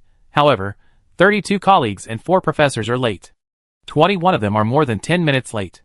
The meeting room wasn't far from the labs. The innermost lab was only a 2-minute walk away. Lin Shi knew these people were defiant, and she could give them a hard time. She said coldly, "Considering this is your first time, I only give you a verbal reminder. I will notify everyone in advance of the next meeting. Anyone late will be dismissed." The microphone was too loud, so Lin Shi changed her tone, her firmness momentarily catching everyone off guard. Someone whispered, "Dismissed for being a little late? That's too harsh. Who gave her the audacity to act so arrogantly in front of several professors? She really thinks she's the dean. Once someone started, others joined in, and the voices grew louder and louder. Aside from Song Heng's team, everyone else was gossiping. Someone deliberately spoke loudly, directly appointed by the base? That's some serious connections. Someone else echoed loudly. I heard he's got connections with high-ranking base officials. That's how he got promoted. Lin Shi tapped the table, amplifying his voice through the microphone, followed by armed security personnel entering. Xiang Xian and Qian Zitao, the leaders, stood behind Lin Shi. The orderly ranks and firearms naturally created a sense of oppression, but someone still persisted. What? Are you going to shoot me to silence me? No. Lin Shi was never angered by these words. He glanced at them and said calmly, but you know, I'd take action if you slander me. She'd been running rampant in the lab for a while now, and anyone who tried to take her things or say anything bad about her would be shut up by physical violence, since the other person was always in the wrong. She turned the microphone up to maximum volume, her tone calm. I know many of you are dissatisfied with my position as dean. Let me give a brief explanation first. Before today, the Dawn base had 5 laboratories. The base only supported research projects, never truly managing them, leading to uneven distribution of resources and conflicts within the laboratories. Now, a management office has been established, and the base has appointed me as the interim dean. This is different from your previous position as dean in the research institute. I am not above the outstanding mentors. The management office, which I am in charge of, will only perform administrative functions, mainly including material management and distribution, personnel attendance, and everyone's salaries and benefits. From now on, the material management office and access control will be guarded by designated personnel. Please maintain order. The new regulations. Lin Shi first offered compliments and encouragement to the 5 professors, indicating that her position as dean was merely to maintain order. If the Dawn Research Institute were a single entity, the management office under Lin Shi's leadership would be more like a combination of the personnel and finance departments. She had no authority to interfere with research work. The laboratories would continue as normal. The only difference is that employee management will be stricter. Once the management rules are published, they will be strictly enforced. Currently, Xiang Xian and Qian Zitao are leading a group of military personnel to serve as the enforcement team, maintaining order and security in the laboratory. After the base decided to strongly support the laboratory's development, in addition to merging the 5 laboratories into a single research institute to establish a management office, a small factory will be set up to produce the consumables needed by the research institute. With the support of a batch of supplies, Lin Shi abolished the previously inactive property management office and replaced it with personnel dispatched from the military region, implementing militarized management. All supplies were no longer distributed equally among the laboratories, but rather each laboratory was required to use them as needed. In the 2 years since the base's establishment, various infrastructure projects had gradually improved, and resources had become increasingly abundant. However, because the laboratories had not been unified into a single unit, no one applied for benefits, and the salaries of the staff and professors remained the same as when they first joined the base. In addition to the supplies the base provided to the Dawn Research Institute, it also provided a large amount of points, all of which were currently entrusted to Lin Shi for safekeeping and distribution. Xiang Xian, who had been assigned to the Research Institute, explained with admiration, "So much money is being managed by you. Brother Lu trusts you so much." Lin Shi couldn't smile. What a mess. Lu had never mentioned that Lin Shi had a talent for hoarding supplies and managing items, making him suitable for this kind of work. However, the base's research institute had no management rules to refer to before, so Lin Shi's work was groundbreaking. In the following days, under Lin Shi's management, the research institute descended into chaos. As the saying goes, a new broom sweeps clean, and Lin Shi, upon taking office, offered 3 acts of kindness. Originally, laboratory supplies were distributed to each lab after the materials were sent to the management office, stored there, and then collected until the next batch arrived. Now, it's a system of registration and collection based on need. The labs all look down on Zhang Sirui, the dean, but lacking the physical strength and resources of her, they resort to verbal taunts or creating obstacles under the guise of collecting supplies, submitting various application forms. I don't believe there are really that many supplies. Didn't she say we could take as much as we wanted, as long as we submitted an application? Then let's take as much as we want. Jiang Shini, the newcomer to the property management office, hesitated for a moment, then Zhou Yiheng started shouting, "What? Didn't our dean say we could get them just by submitting an application?" "Get them," Lin Shi instructed Jiang Shini. The inventory was still sufficient. Let them take as much as they wanted. He didn't believe they could keep causing trouble like this. When the labs were overflowing and there wasn't enough space, they would naturally get scolded by the professors. The second thing Lin Shi did was increase the base salary of all staff members in the research institute by 8%, and several professors by 15%. Without their approval of Lin Shi, most people wouldn't restrain themselves after this. Instead, they would feel that Lin Shi, the dean, was easy to manipulate. They would thank him to his face, but become even more unruly behind his back. The third thing was distributing benefits. Besides salaries, the base invested in other benefits for the research institute, but these were all distributed in the form of goods or point vouchers. There weren't any major holidays recently, so Lin Shi distributed them directly. With these two measures, the labs were well stocked with supplies, and the happiness index of the staff members increased. If these gifts had come from a respected elder, or were for some form of recognition or reward, everyone would have been greatly encouraged. But these were brought by Zhang Sirui, a nobody who landed the job through connections. Many weren't grateful, they just felt Lin Shi was trying to curry favor.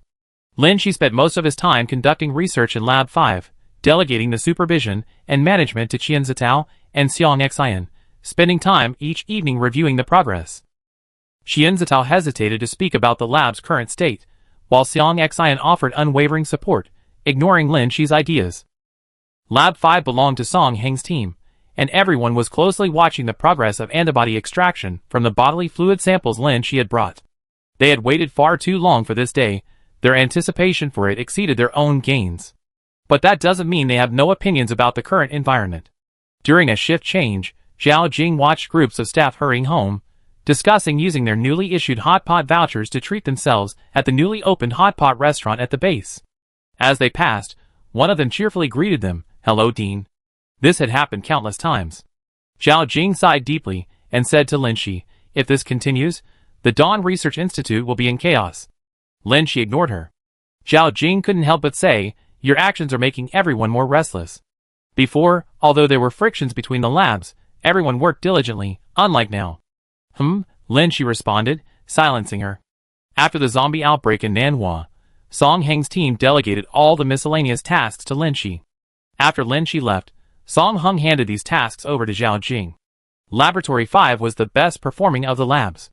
Song Heng's team was the smallest. Initially, some couldn't persevere and resigned, then another group left due to layoffs. Those remaining were the ones who could endure the loneliness and the luxuries. After a week of this laissez-faire approach, Lin Shi convened another general meeting. Perhaps the threat of dismissal for lateness, mentioned at the last meeting, had some deterrent effect, or perhaps everyone had realized, after receiving benefits, that the Research Institute did indeed have an administrative office. Most people arrived early this time. Several professors sat below the stage with inscrutable expressions. Song Heng's gaze was blank, his mind undoubtedly preoccupied. The remaining four glanced impatiently at Lin Shi. Recently, their lab was in a state of restlessness and chaos, all thanks to this new dean. Lin Shi glanced at the changing time on her watch, gave Xiang Xian a look at the door, and stopped the four late colleagues from entering. Lin Shi, holding the microphone, said coldly, "I already said it last time, being late for a meeting means immediate dismissal." She had given advance notice. The meeting room was at most a 2-minute walk from each lab, posing no difficulty. As soon as Lin Shi finished speaking, Xiang Xian removed the name tags from the four people. Those whose name tags were taken looked surprised, while those in the meeting room whispered in disbelief. Really, just dismissed like that? It can't be that bad. The four who had tried to fight for their positions were immediately ordered to pack their belongings and sent out of the Research Institute under Xiang Xian's watchful eye. Before the agenda begins, I need to ask those who don't belong in the meeting room to leave.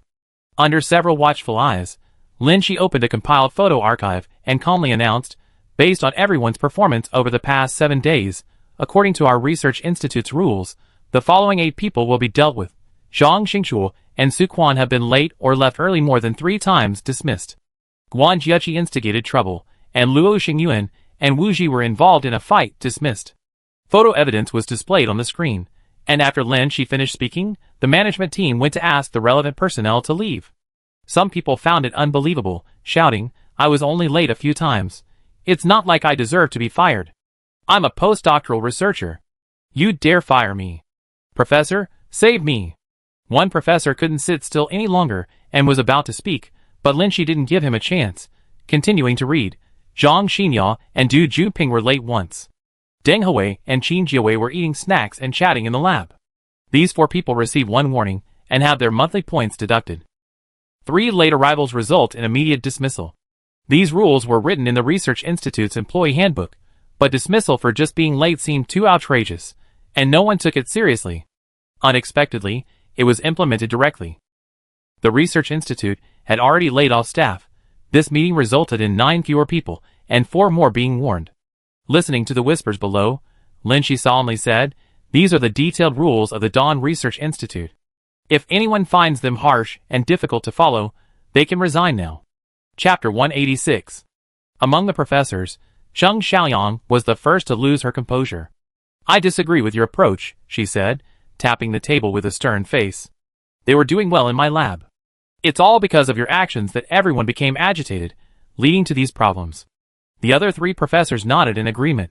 Some of those dismissed were their subordinates. Only Song Heng's eyes suddenly lit up, and he muttered to himself. Lin Shi knew this man wasn't listening to the meeting at all. His mind was preoccupied with experimental data. To Zheng Xiaoyang's questioning, Lin Shi nodded slightly. She did it on purpose. Facing the assembled professors and colleagues, Lin Shi solemnly stated, "Scientific research requires perseverance and tireless effort. You, my seniors, understand this better than I do.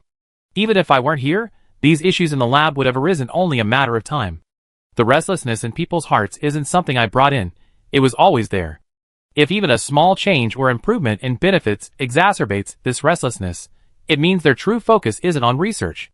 Continuing to stay in the team will only breed a negative atmosphere. I think you professors understand this even better than I do." A few days ago, a professor reprimanded his staff, but the atmosphere remained tense.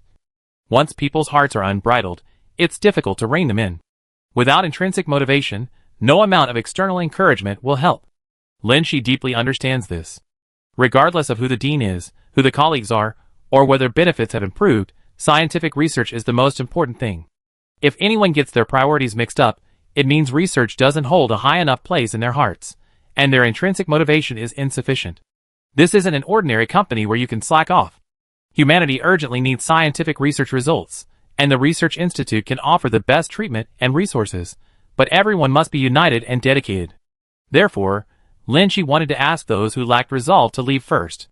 "I reiterate, I won't interfere in the lab's internal affairs, and will fully cooperate with all labs' research to meet their needs, but everyone must abide by the Research Institute's employee code of conduct.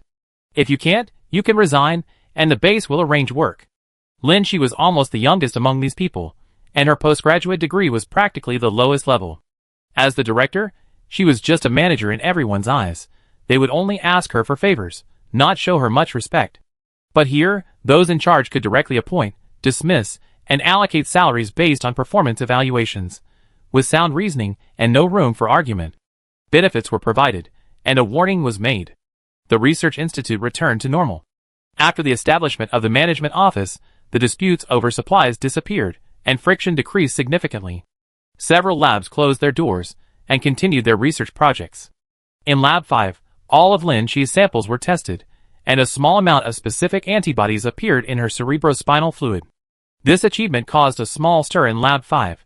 Even the usually stern Song Heng and serious Zhao Jing smiled. Lin Shi also breathed a sigh of relief. Actually, everyone had expected this result. Song Heng knew about Lin Shi's relationship with Lin Jie, and Lin Shi knew about her specific condition that had turned her into a zombie. The next step was to extract and test the specific antibodies found in the cerebrospinal fluid. Although complex, it was promising. On the way home with Xiang Xian, Lin Shi unconsciously hummed a little tune, even inviting Xiang Xian to go to the market together. The market was considered a high-end place at the base, selling only fresh fruits, vegetables, and meat. Even with the base's resources becoming more abundant, these things were still luxuries. Lin Shi selected some vegetables, and Xiang Xian noticed a hint. "Hot pot for dinner?" When they got home, Lu Wei and Liang Hui were a little surprised to see Lin Shi. Liang Hui explained in surprise, "You actually didn't work overtime?" Lin Shi replied, "It's rare that you're all here. I'm in a good mood today, so I'm cooking myself." After Lu Wei's promotion, they moved again. The new house had a room for everyone, plus a study for Lin Shi to study late into the night. Lin Shi, having learned to relieve stress, no longer buried herself in work. When she was in a good mood, She would grow some plants in the house, mainly easy-to-grow fruits and vegetables. She was best at growing water spinach, and it had already sprouted a crop. Lin Shi had always been a good cook, and living alone for many years had honed her culinary skills to perfection. Xiang Xian, who rented a place from Lin Shi, deeply understood this. Lu Wei and Liang Hui only occasionally got to eat her cooking. Most people at the base eat in the canteen, and even the small restaurants don't always serve food to their liking. Hearing her say this, Lu Wei and Liang Hui both agreed. Xiang Xian watched Lin Shi reach for the water spinach, and a bad feeling suddenly arose in her heart. She turned and left, clutching her bag, saying, Captain Qian said he has something to do today. I go patrol for him. Don't wait for me for dinner. Liang Hui was baffled. Aren't you going to eat before you leave? Don't you love your San's cooking the most? A moment later, a fragrant, slightly pungent aroma wafted from Major General Lu's house. Lin Shi carried a small electric hot pot, displaying 10 small dishes. There were vegetables she had grown, bean products, and fresh meat slices bought from the market, and some treasured snacks she hadn't dared to eat for years: braised eggs, braised chicken feet, and various pickled vegetables. The fresh meat and vegetables in this meal probably cost an ordinary worker at the base a week's wages. Lin Shi put down the last dish. Lu Wei stared blankly at the boiling orange liquid in the small pot, as if facing a formidable enemy. Liang Hui, meanwhile, covered his nose and moved his stool further away. Lin Shi ignored his words and glanced around. Where's Xian? Why did she run away again? Liang Hui, yeah, why didn't she call me? How was I supposed to know you were going to cook shit at home when you said you treat me to dinner? You haven't even eaten shit yet, and you're already talking so foully. Lin Shi sat down happily, then called to her only friend who hadn't run away, Lu Wei. Come eat snail rice noodle hot pot. A moment later, Liang Hui looked at Lu Wei, whose face was flushed from the heat. Is it really good? Lu Wei nodded. I don't believe it. Liang Hui, holding his empty bowl, sat closer. How about I take over, risking my life to keep San company? Chapter 187.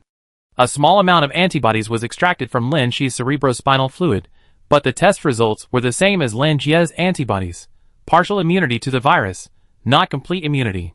This result was within Lin Shi's expectations. Both Shi and Lin Jie should have some immunity to the zombie virus, but not complete immunity. Therefore, Lin Shi was a zombie with retained consciousness, while Lin Jie was a zombie with some organ functions retained. But these achievements still made Song Hung cheer like a child. The immune regions are different. Although we can't achieve complete immunity, we can try to create multispecific antibodies. Lin Shi had studied multispecific antibody-related knowledge. The Nanhua Biological Research Institute had experience and technology in this area, and the corresponding machinery and equipment had been moved to the Dawn base. Laboratory number 5 moved its original equipment to Lin Shi's laboratory number 6 overnight, and set up all the equipment for researching multispecific antibodies. Everyone reviewed multispecific antibody-related knowledge and literature overnight. From the professors to the staff, and even Lin Shi, the dean of Lab 5 who nominally worked in Lab 6, but actually in Lab 5, everyone's demeanor was different. But Lab 5 was always tight-lipped. No one could get a reason from them. Lin Shi admired this. Although this team had caused her some distress, they had always been excellent at maintaining secrecy, whether it was keeping her spy identity a secret or her possible antibody presence confidential. While Lab 5 was bustling with activity, the other labs, though restored to order after a reorganization, seemed to be working more like clocking in, not slacking off, but lacking the drive and enthusiasm. The experiment to fuse the small amounts of antibodies extracted from Lin Shi, Lin Jie, and other zombies into a multi-specific antibody failed. The system, containing numerous pieces of equipment, suffered some damage during transport, and after arriving at the base, no one maintained the machines, rendering them unusable. Lin Shi could only report this to Lu Wei, hoping the base would find a solution. The Dawn Research Institute returned to silence. Lin Shi convened a third regular meeting. No one was late, and no one proactively asked questions to embarrass Lin Shi. Everyone had become accustomed to his presence. Lin Shi summarized the previous work and, looking at the silent crowd, announced, everyone has worked hard. Next week, everyone will have 2 days off. I'd be arranging a team-building activity. Team building? Several professors exchanged glances, unable to help but mutter complaints. We finally managed to get discipline back on track, and now we have team building? I don't think they ever settle down. Someone nudged Song Hung with their elbow. How did you manage this student? Is she trying to disband the lab?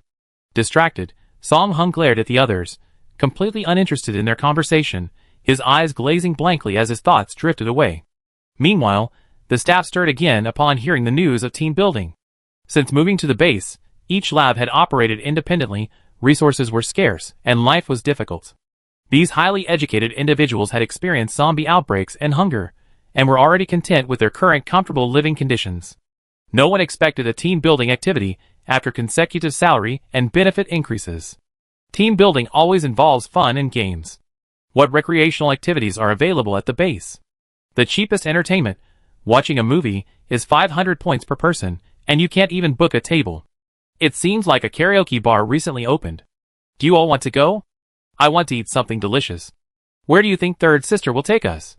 Third Sister is a bit harsh on checking the surveillance and discipline, but the benefits she gives us are pretty good. After the meeting, no one left immediately, and Lin Shi stayed a while to listen to everyone's discussions. Giving leaders nicknames seems to be a tradition in every unit. When Lin Shi was parachuted in as the director, many people were dissatisfied and dared to speak sarcastically to her face. But since she swiftly dismissed a few people, everyone knows that Lin Shi will check everyone's discipline through surveillance, and behind her back, they gave her the nickname Third Sister. Zhang Sirui's name sounds like Zhang San, meaning Third Sister. Zhang Sirui was a director directly appointed by the base's higher-ups. A young woman like her always makes people speculate whether she has some unclear relationship with the base's higher-ups. Those who were dissatisfied with Lin, she first labeled her Third Sister. Although Lin Shi had changed her identity badge, most people in the lab recognized her. After a few inquiries, they realized she was Lin Shi, formerly under Song Hung. Everyone assumed she had simply changed her name. Lin Shi was a very junior member of the lab, and the title sister was a form of mockery. Over time, behind her back, everyone would call Zhang Siri Third Sister. Lin Shi didn't care, but a few outgoing and cheerful colleagues who hadn't interacted with her couldn't help but ask, "What are our team-building plans?" "It's not just team-building games, is it?" Everyone looked at her. Although they were resentful of their third sister, they smiled because she was going to earn them benefits. Lin Shi smiled back. "It's similar to team-building activities at major companies, dinners, movies, karaoke, and trips." "Really? The research institute is that rich?" Hearing movies and karaoke, everyone's faces lit up. Since joining the base, most people hadn't participated in any entertainment activities. Firstly, they didn't have enough points, and secondly, these entertainment areas were small, making it difficult to earn a spot even with points. Regardless of their interest in these activities, everyone wanted to participate. Except for the daydreaming Song Hung. Someone asked, "What's for the dinner?" "It's not just the cafeteria's communal food, is it?" They had eaten at gatherings before. During holidays, the base cafeteria would arrange New Year's Eve dinners for each unit, which were group meals with the usual fast food served in boxes on plates. If that was the case, no one was particularly interested. Lin Shi shook her head. "It's the newly opened hot pot and barbecue buffet on B15. Wow! A buffet meal in the base down below might cost nearly 1,000 points. Just the movie and meal alone would cost a considerable amount." Lin Shi had mentioned a singing and sightseeing activity that hadn't yet taken place. Some people were genuinely excited and showed more respect for Lin Shi. "The dean is very generous. You're welcome. It's only right to seek benefits for the research institute." Lin Shi replied with a standard statement. However, someone noticed a key point.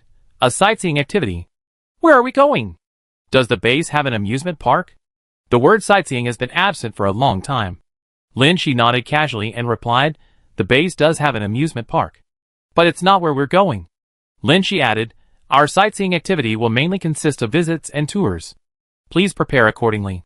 She packed up her meeting materials and left.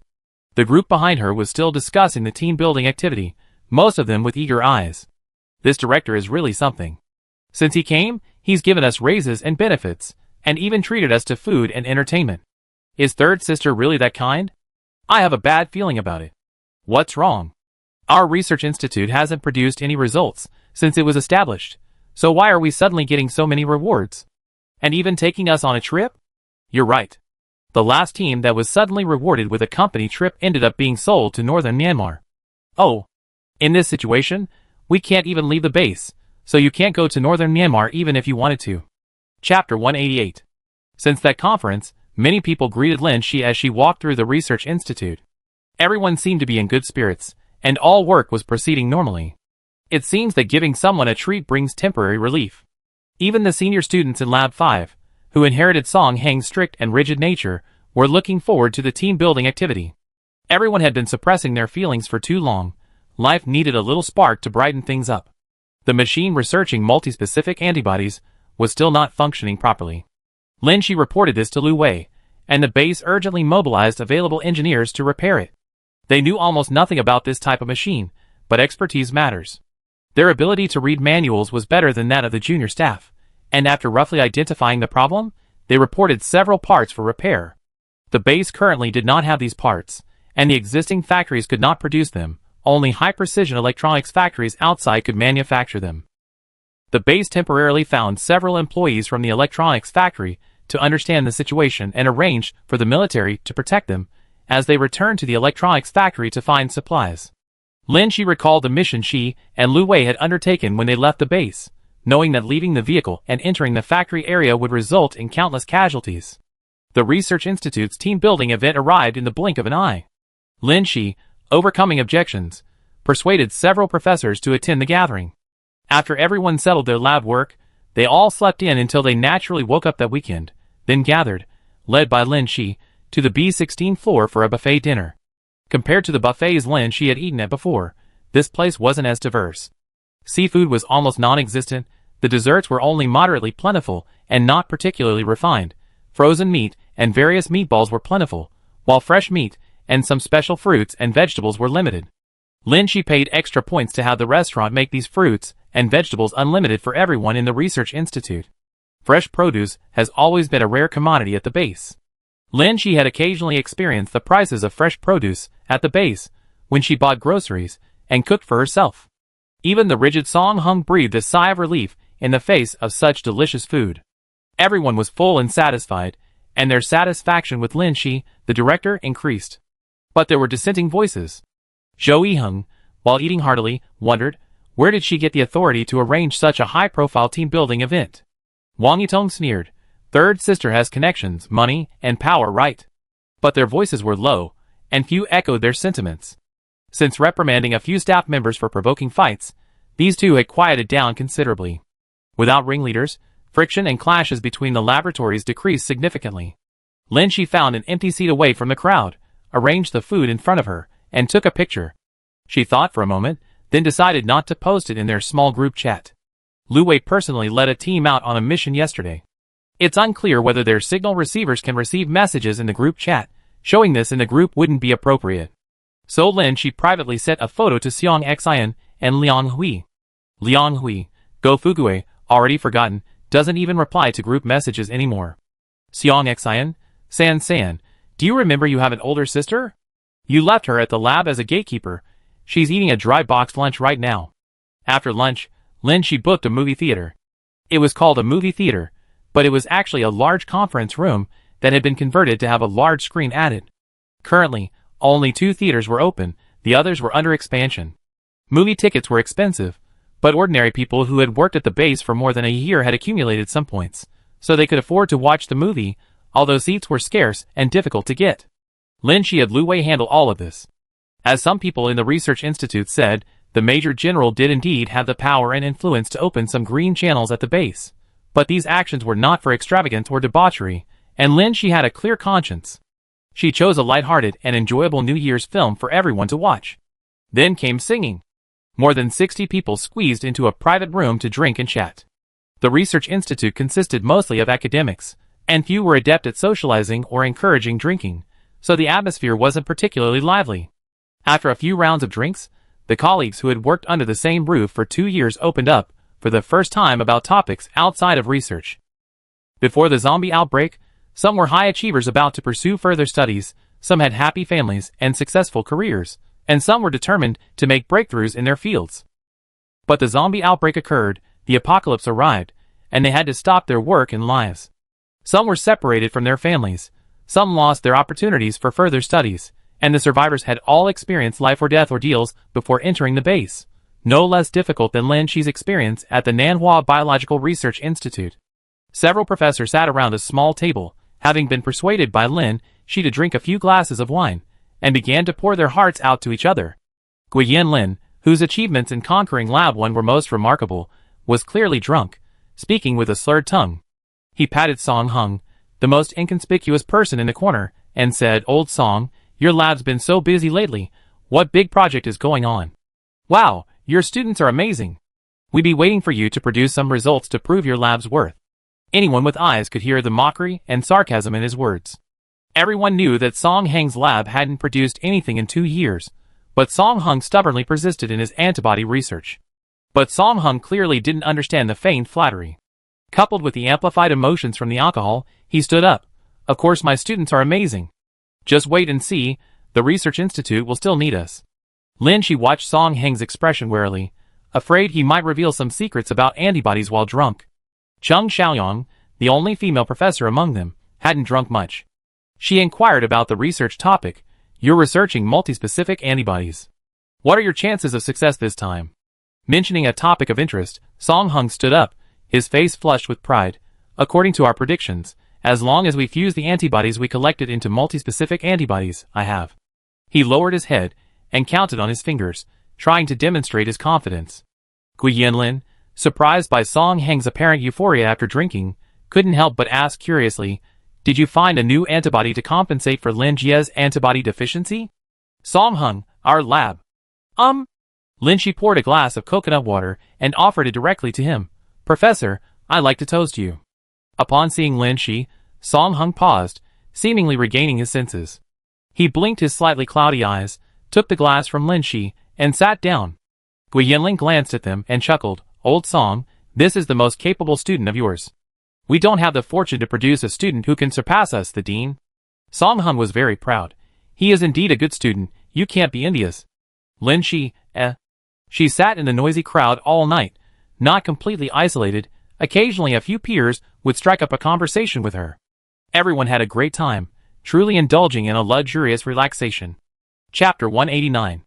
The clerks, still hungover from a night of drinking and disoriented, awoke to find themselves seated on a bus. The scenery shifted constantly before their eyes, and the people in their seats swayed with the bus's movement, confirming they were indeed on board. One by one, the clerks opened their eyes and nudged their companions awake, each staring out the window in surprise. It was a completely dark world, but unlike the nighttime conditions at the base, there wasn't a single light. Looking up, they could even see the sky and the lonely moon.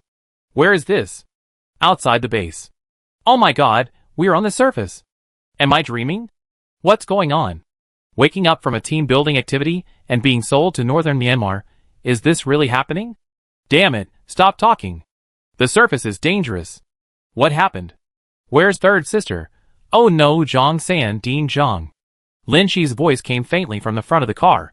"That's right, we're outside the base now, 20 kilometers to Gingyang. Gingyang City is the closest county-level city to the Dawn base. It's famous nationwide for its high GDP and a 5A-level ancient town scenic area. Some people couldn't sit still. What's going on? Why are we on the surface? Yeah, wasn't it supposed to be very strict about entering and leaving the base? How did we get out?" Some whispered conspiracy theories, while others were simply confused about how they had woken up on the surface. Lin Shi, sitting at the front, pinched her arm, forcing herself to wake up. They got the people into the car and drove them out overnight. Lin Shi had only just dozed off for a while, and Liang Hui was keeping an eye on things for her.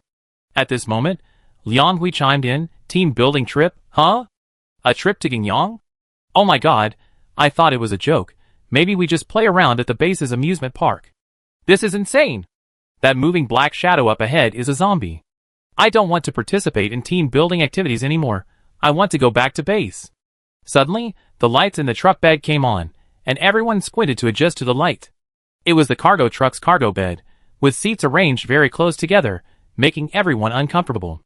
Everyone was strapped in with seatbelts, but they could be unbuckled manually. For armed guards stood at the front and back of the cargo bed, and their Dean Zhang, sporting dark circles under her eyes, stood at the very front. Beside her stood a lieutenant colonel. One of the more alert individuals glanced out the window, and immediately sensed something was wrong. "We're in the wilderness. Turning on the lights inside the truck will make us easy targets." Lin Shi's voice remained calm. "We're conducting our second day of team building activities. We arrive in Gingyang in about 30 minutes. Everyone must participate in the team activities. No one can leave early." Her tone trailed off with a hint of lightheartedness. However, the clerks inside the truck were terrified, some pleading, others demanding an immediate return to base. But the headlights were turned off, plunging the truck back into darkness. Lynchie ignored them. A few minutes later, the first rays of dawn dispelled the darkness, the sky gradually turning deep blue, with glimmers of gold appearing. It was a beautiful sunrise, but the clerks, familiar with zombies, knew that daylight meant increased zombie activity, and this truck had entered Gingyang City. They wondered what dangers lurked within the densely packed buildings. "Could you close the curtains? The zombies will see us." Lynchie nodded, gave Lieutenant Colonel Liang a look, and he understood, pressing a switch to fully open the blinds on the carriage wall. The entire carriage was made of bulletproof glass. With the curtains drawn, the carriage became almost transparent, revealing the scenery outside and, of course, the interior. "Ah! What's going on?" Lynchie, acting as a tour guide, earnestly explained, "What we're seeing now is the central street of Gingyang City. The ancient town of Gingyang next door has a history of nearly 1,000 years. The scenery here is captivating, the culture charming." She read aloud from a pre-researched tour guide script, the description of which didn't match the pictures. In reality, Gingyang streets were in disarray, the buildings on both sides partially damaged, and the walls stained with blackened, brownish-yellow bloodstains. The once beautiful ancient town and bustling streets were completely gone. It was a faded, wasteland city. The sun gradually rose, its light sweeping across the land, but the land was devoid of life, making the city appear even more quiet and desolate. The people inside the carriage silently watched the scene outside. They hadn't left the base since entering it, and although they could imagine the devastation and decay on the ground, nothing was as shocking as seeing it with their own eyes. Lynchie described in the narration, "Gingyang is relatively close to our Dawn base, belonging to a low-risk area, and the city is well preserved. The situation in other cities is much worse." The moving, transparent carriage was full of people, quickly attracting the attention of the nearby zombies. "Zombies! Zombies are coming!" The staff were no strangers to zombies. There were several in the lab, though they were research subjects bound tightly. Zombies, bearing their fangs and claws, were now chasing the train car. Though panicked, people behind the glass weren't truly afraid. Liang Hui gave the driver a signal, and the car gradually slowed down. The zombies in the distance drew closer to the car until they were pressed against the glass, licking it with contorted expressions. Those sitting close to the glass looked terrified, and tried to unbuckle their seatbelts to get away. Lynchie quickly stopped them. "Don't unbuckle your seatbelt. You get injured when the truck accelerates and brakes suddenly. Damn it! Drive faster. Several zombies are coming this way." Zhou Yiheng cursed, sitting by the glass. Lynchie waved his hand, and the car slowed even further. Zombies appearing from all around, attracted by the living people inside, swarmed around and clung to the glass-walled car. Some highly skilled individuals even climbed onto the roof, stepping on the heads of the zombie horde. Screams erupted inside the car. They were separated from the zombies only by a pane of glass. But the truck had bulletproof glass, so Lynchie knew it was perfectly safe inside. She waved her hand, and the truck immediately accelerated, shaking off the helpless zombie clinging to the roof. The truck began to accelerate, maintaining a certain speed after creating some distance between itself and the zombies.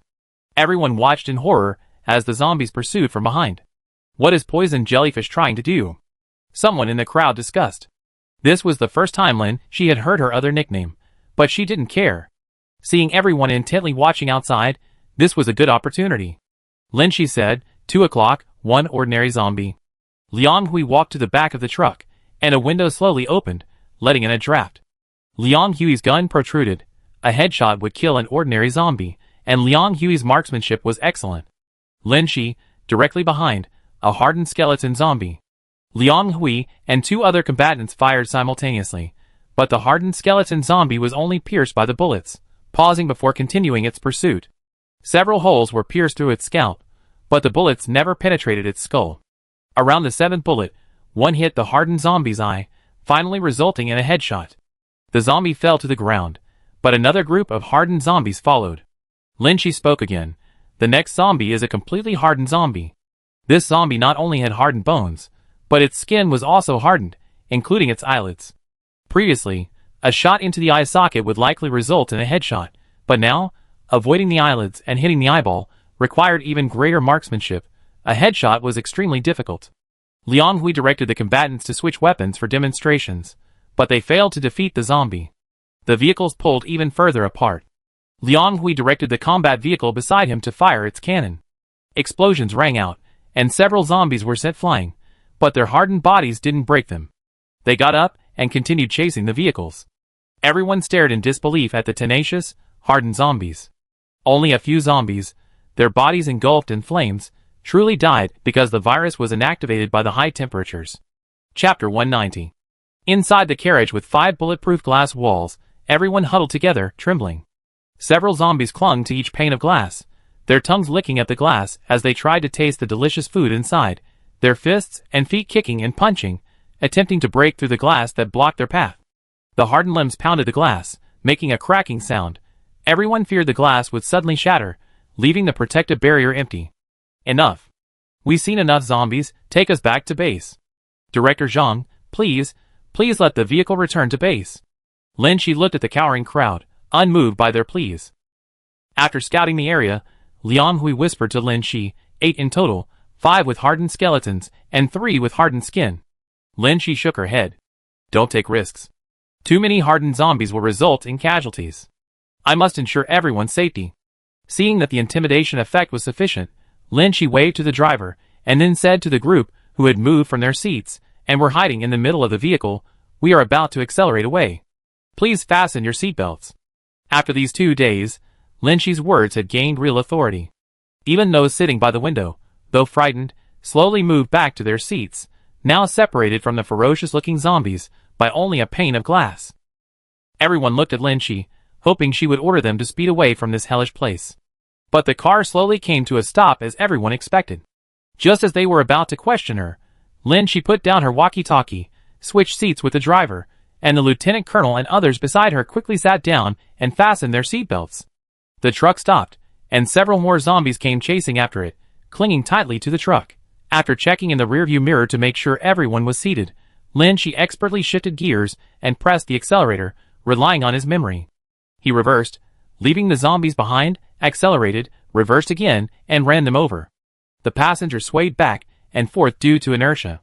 The truck couldn't completely flatten the hardened zombies as it ran over them, causing the vehicle to shake. After this series of maneuvers, the zombies, though lying on the ground, could still twitch and tremble, and were about to stand up. The truck was filled with retching sounds. The clerks, accustomed to a stable life at the base, had never seen anything like this. Lin Shi glanced to the side and saw Liang Hui grimacing, suppressing the urge to vomit. Lin Shi praised, not bad, you improved. Liang Hui took a deep breath to calm himself and returned the compliment to Lin Shi. 2 years without driving, and you haven't regressed at all. Lin Shi looked at the zombies that were gradually getting up in the rearview mirror. The zombies with hardened skin had hardly changed, while the zombies with only hardened bones had some of their flesh scraped away, revealing the dark, sinister bones underneath. They continued to chase the truck, swaying in this half-skeletal, half-zombie form. Ugh! Seeing these zombies, the truck was filled with retching sounds again. No further explanation was needed. Lin Shi personally drove the truck, accelerating through Gingyang City. No matter how terrifying the zombies were, they couldn't outrun a truck moving at full speed. After shaking off the zombie horde, the truck maintained a steady speed, and the retching gradually stopped. There were no more screams, complaints, or discussions in the truck. Everyone silently watched the wasteland city outside. No matter where they come from, their former homes were not much different from Gingyang, with bustling streets and a large population, but now they are unrecognizable. The research team was a key protected group. Shortly after the apocalypse, they were evacuated to a safe zone by the military. Although they had endured hardship, lack of food and clothing, and the dangers of fleeing for their lives, they had almost never seen a city like this before. At midday, the intense sunlight poured down, offering no warmth, but instead highlighting the desolate and silent city. The truck made a brief loop around Gingyang before heading back. As the buildings receded into the distance and the roads became increasingly deserted, everyone knew the probability of encountering hordes of zombies would decrease, and they all breathed a sigh of relief. The truck returned to the underground base and underwent several checks. After disembarking, the personnel had to undergo another virus test. Lin Shi vaguely remembered that when she first came to the Dawn base, this checkpoint was packed with people. Even several temporary checkpoints weren't enough. Now, however, only one checkpoint was open.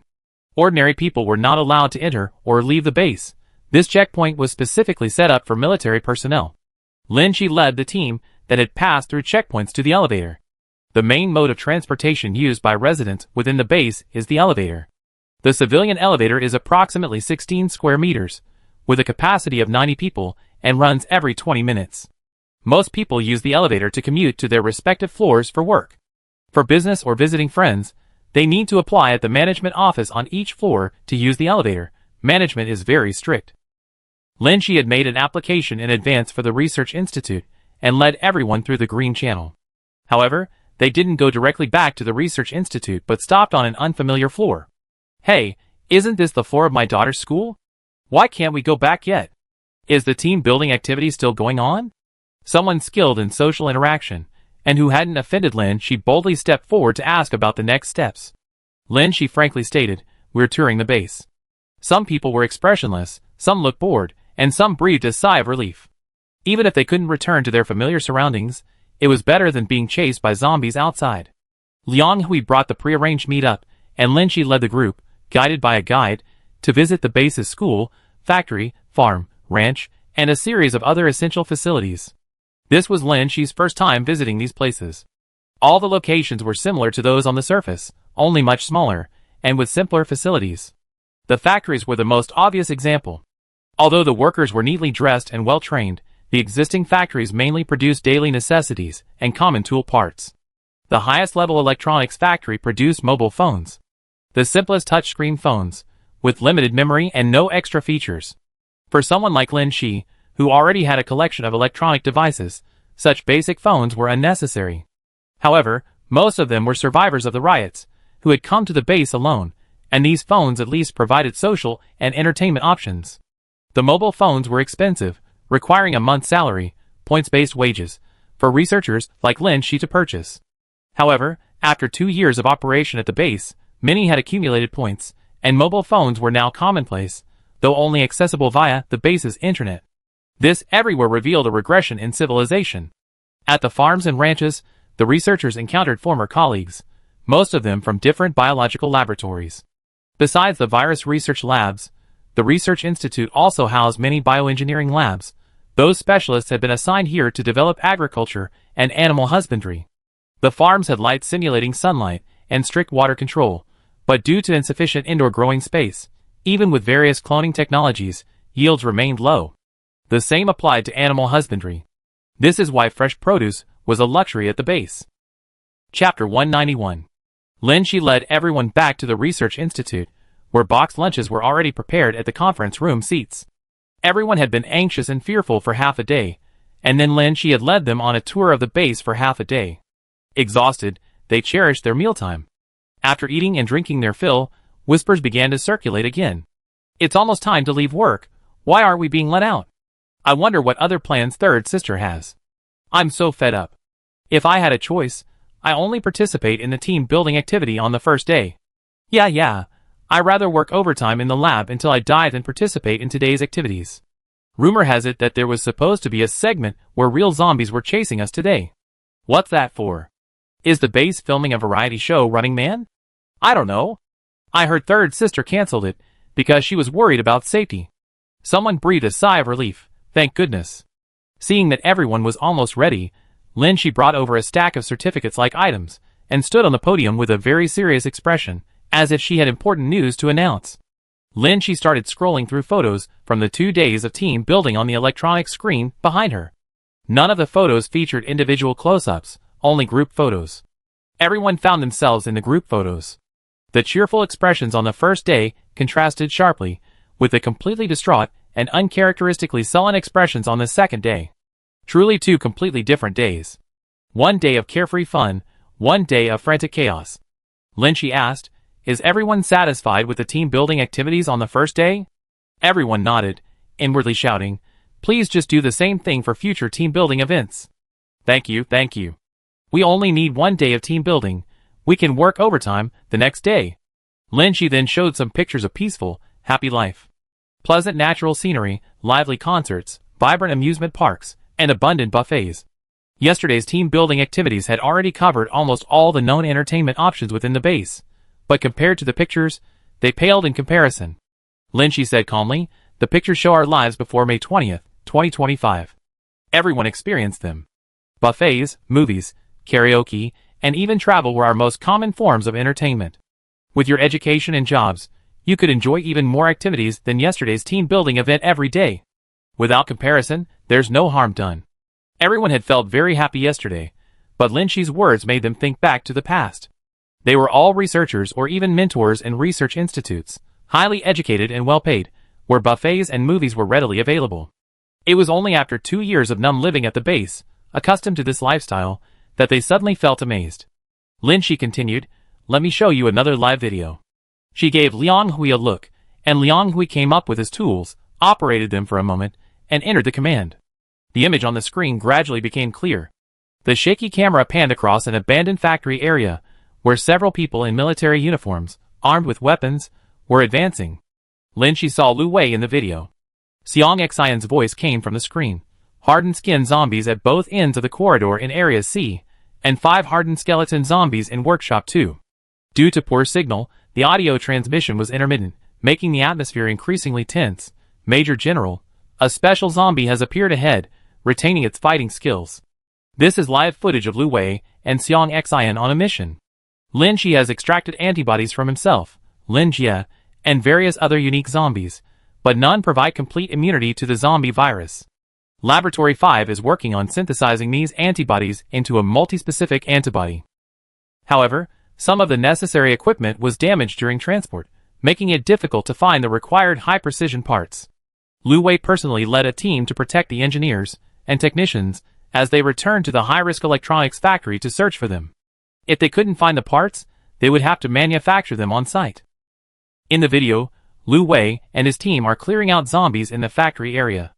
Long-range artillery and fire could easily damage the factory, making it even harder to find parts, so they entered the factory armed with guns and weapons. Both types of hardened zombies have hardened internal skeletons, firmly protecting their brains. Their only weakness is the 2 holes in their eye sockets. Since the skin of these hardened zombies is also hardened, their eyelids cannot be pierced. Only shooting the eyes can effectively kill a zombie. However, zombies are mobile, making close-range combat difficult to aim at. Therefore, melee combat is unavoidable. Lin Shi switched between 2 screens, one showing Xiang Xian's overall reconnaissance perspective, and the other showing Lu Wei's close-quarters combat perspective synchronized with his equipment. The zombies, with their ferocious faces and incredibly powerful limbs, lunged at the audience. Due to the close proximity, the zombies appeared enormous on screen, their every movement conveying a palpable sense of oppression. Watching the scene felt as if real zombies were attacking them. Those in the audience, who were easily frightened, covered their eyes in fear. Bang! A gunshot rang out from the speakers. Everyone watched intently. A soldier looked at his cut hand, then gritted his teeth and charged forward again to face the zombies. He was already infected, so he was fearless against the zombies, directly attacking their weak points at close range. However, these zombies had incredibly hard bones and skin. Even a single, unsuspecting punch could produce a cracking sound as the victim was twisted and tossed aside. Lu Wei caught it. Xiang Xian warned, "Be careful, this zombie has fighting skills." Lu Wei, while fighting, whispered to the others through his earpiece, "Special type zombie, try to capture it alive. The lab needs it." Killing it was difficult enough, let alone capturing it alive. Even Lu Wei, the strongest fighter in the team, was struggling against this zombie. Besides retaining its original fighting skills, it also had the added advantage of hardened bones and skin. Lu Wei's punches were painful to hear. The scene froze several times, stopping at the tense moment when the zombie was about to grab Lu Wei. Did he get caught? He probably can't dodge at that close range. Someone murmured. Lin Shi's heart also jumped. Lu Wei's feed froze. In Xiang Xian's feed, a wounded soldier, tossed aside by a zombie, raised a pistol to his temple. His viral load was too high, he needed to end his life before the hardened zombie virus fully infected him, to avoid becoming a formidable enemy. The gunshot echoed throughout the conference room, startling everyone. Lin Shi had witnessed this scene before, and still felt a deep sadness. The onlookers below were also solemn. Lin Shi exited the video feed. That was live footage of the military searching for our experimental equipment. Everyone witnessed firsthand how difficult the hardened zombies are to deal with this morning. Since the hardened zombies appeared, the base's military strength has decreased by about 35%. Most of them choose suicide after being infected to prevent an increase in the hardened zombie population. Everyone who went out was prepared for a one-way trip. Even well-trained and experienced fighters cannot completely avoid zombie attacks. Anyone could be infected unintentionally in combat. Lu Wei, Xiang Xian, and Liang Hui were no exception. Those fighting on the front lines are Lin Shi's loyal friends, with whom he shares life and death. Lin Shi took a deep breath, trying to keep her voice calm. Hardened zombies are very difficult to defeat. Only by developing a method to break the virus, and an effective vaccine to prevent infection can humanity possibly eradicate them. I know the zombie virus is difficult to overcome. In the past 2 years, many people have lost hope or left our team for other reasons. Those who have persevered are the best, the hope for the future. Don't be complacent, and adapt to life in the base. Don't argue pointlessly here. Don't walk gently into that good night. We must return to the surface. That's all I have to say. I won't shout any motivational slogans. I hope everyone understands the significance of our work. Chapter 192. When Lu Wei and Xiang Xian visited the Research Institute again, the decor and staff were unchanged, but the entire institute had a completely new look. No one was in a hurry to leave. No one was gossiping or egging each other on. Everyone was working efficiently and methodically. They changed so much in just a few days, Xiang Xian said sincerely, looking around the various laboratories. San has managed this place very well. Lu Wei calmly inspected the laboratories. Passing staff greeted him. Many had seen the Major General's photo on the base's bulletin board, but this time, even more people recognized his face from the live video played by Lin Shi. Lin Shi wasn't in Laboratory 6. For her, Laboratory 6 was merely a nominal unit. She still worked daily in the state-of-the-art Laboratory 5. Various test tubes and glasswares were neatly arranged on the workbench. Lin Shi was observing and recording them one by one, occasionally adding reagents with a dropper. 2 familiar figures were visible through the test tubes held high. Lu Wei stood calmly outside the glass, facing her, while Xiang Xian leaned against the glass, glancing at her with a playful smile as she looked up. Lin Shi's lips, hidden by her mask, relaxed slightly, but after glancing at the time, she could only gesture to the 2 figures from afar. Lu Wei nodded slightly, and turned into the next corridor, to inspect the area, followed by someone escorting the fighting, peculiar zombie. Lin Shi continued working. After removing her protective suit, and completing the disinfection procedures, Lin Shi left the lab dressed in the White Research Institute's uniform, indistinguishable from the passers-by in the corridor. Some ignored her, some nodded to her, but still, very few addressed her as Dean Zhang. Even though everyone had witnessed her kung fu and been awestruck, and had participated in her team-building activities, and received a spiritual baptism, this was a research institute, and only research achievements held absolute credibility. Before research results were produced, no amount of knowledge or ability had any real impact. Xiang Xian and Lu Wei were still waiting for her. When they met up, Lin Shi thought about the footage from the live surveillance. Before that, although she knew it was dangerous outside, she always believed that her friends were special, and would definitely return safely. But watching that perilous struggle from an outsider's perspective, Lin Shi couldn't help but feel anxious. Every moment could have led to tragedy. Fortunately, so far, all the survivors who returned to the city were among them. This inexplicable emotion went unnoticed by the 2.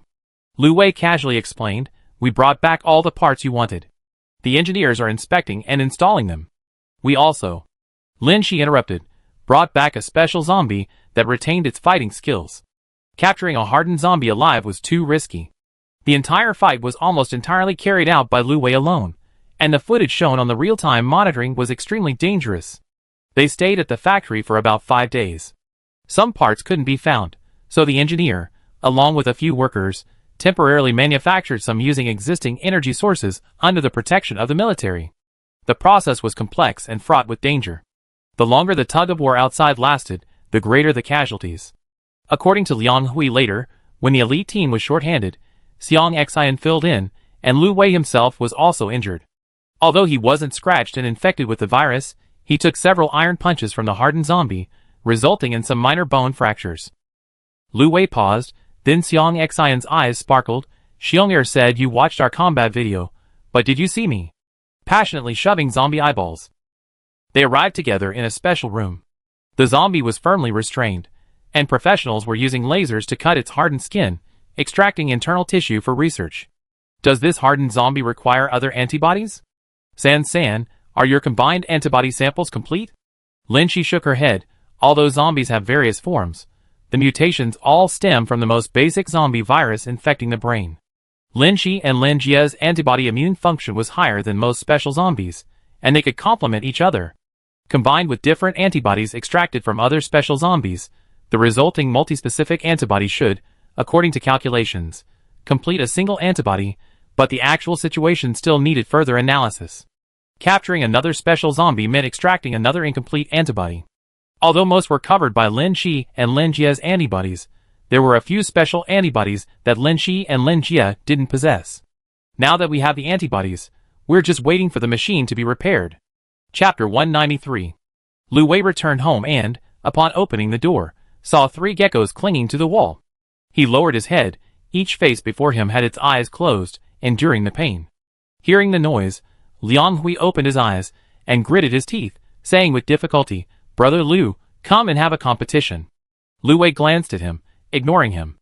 Xiang Xian chuckled, her voice trembling. Shouldn't the whole family be together? Lin Shi didn't even open her eyes, struggling to regulate her breathing.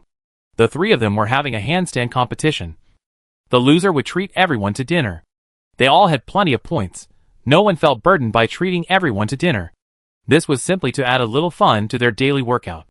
Lin Shi secretly cursed these 2 inhuman beings, calling him Brother Lu, while knowing Lu Wei was recovering from a fracture and still deliberately trying to get him to do a handstand.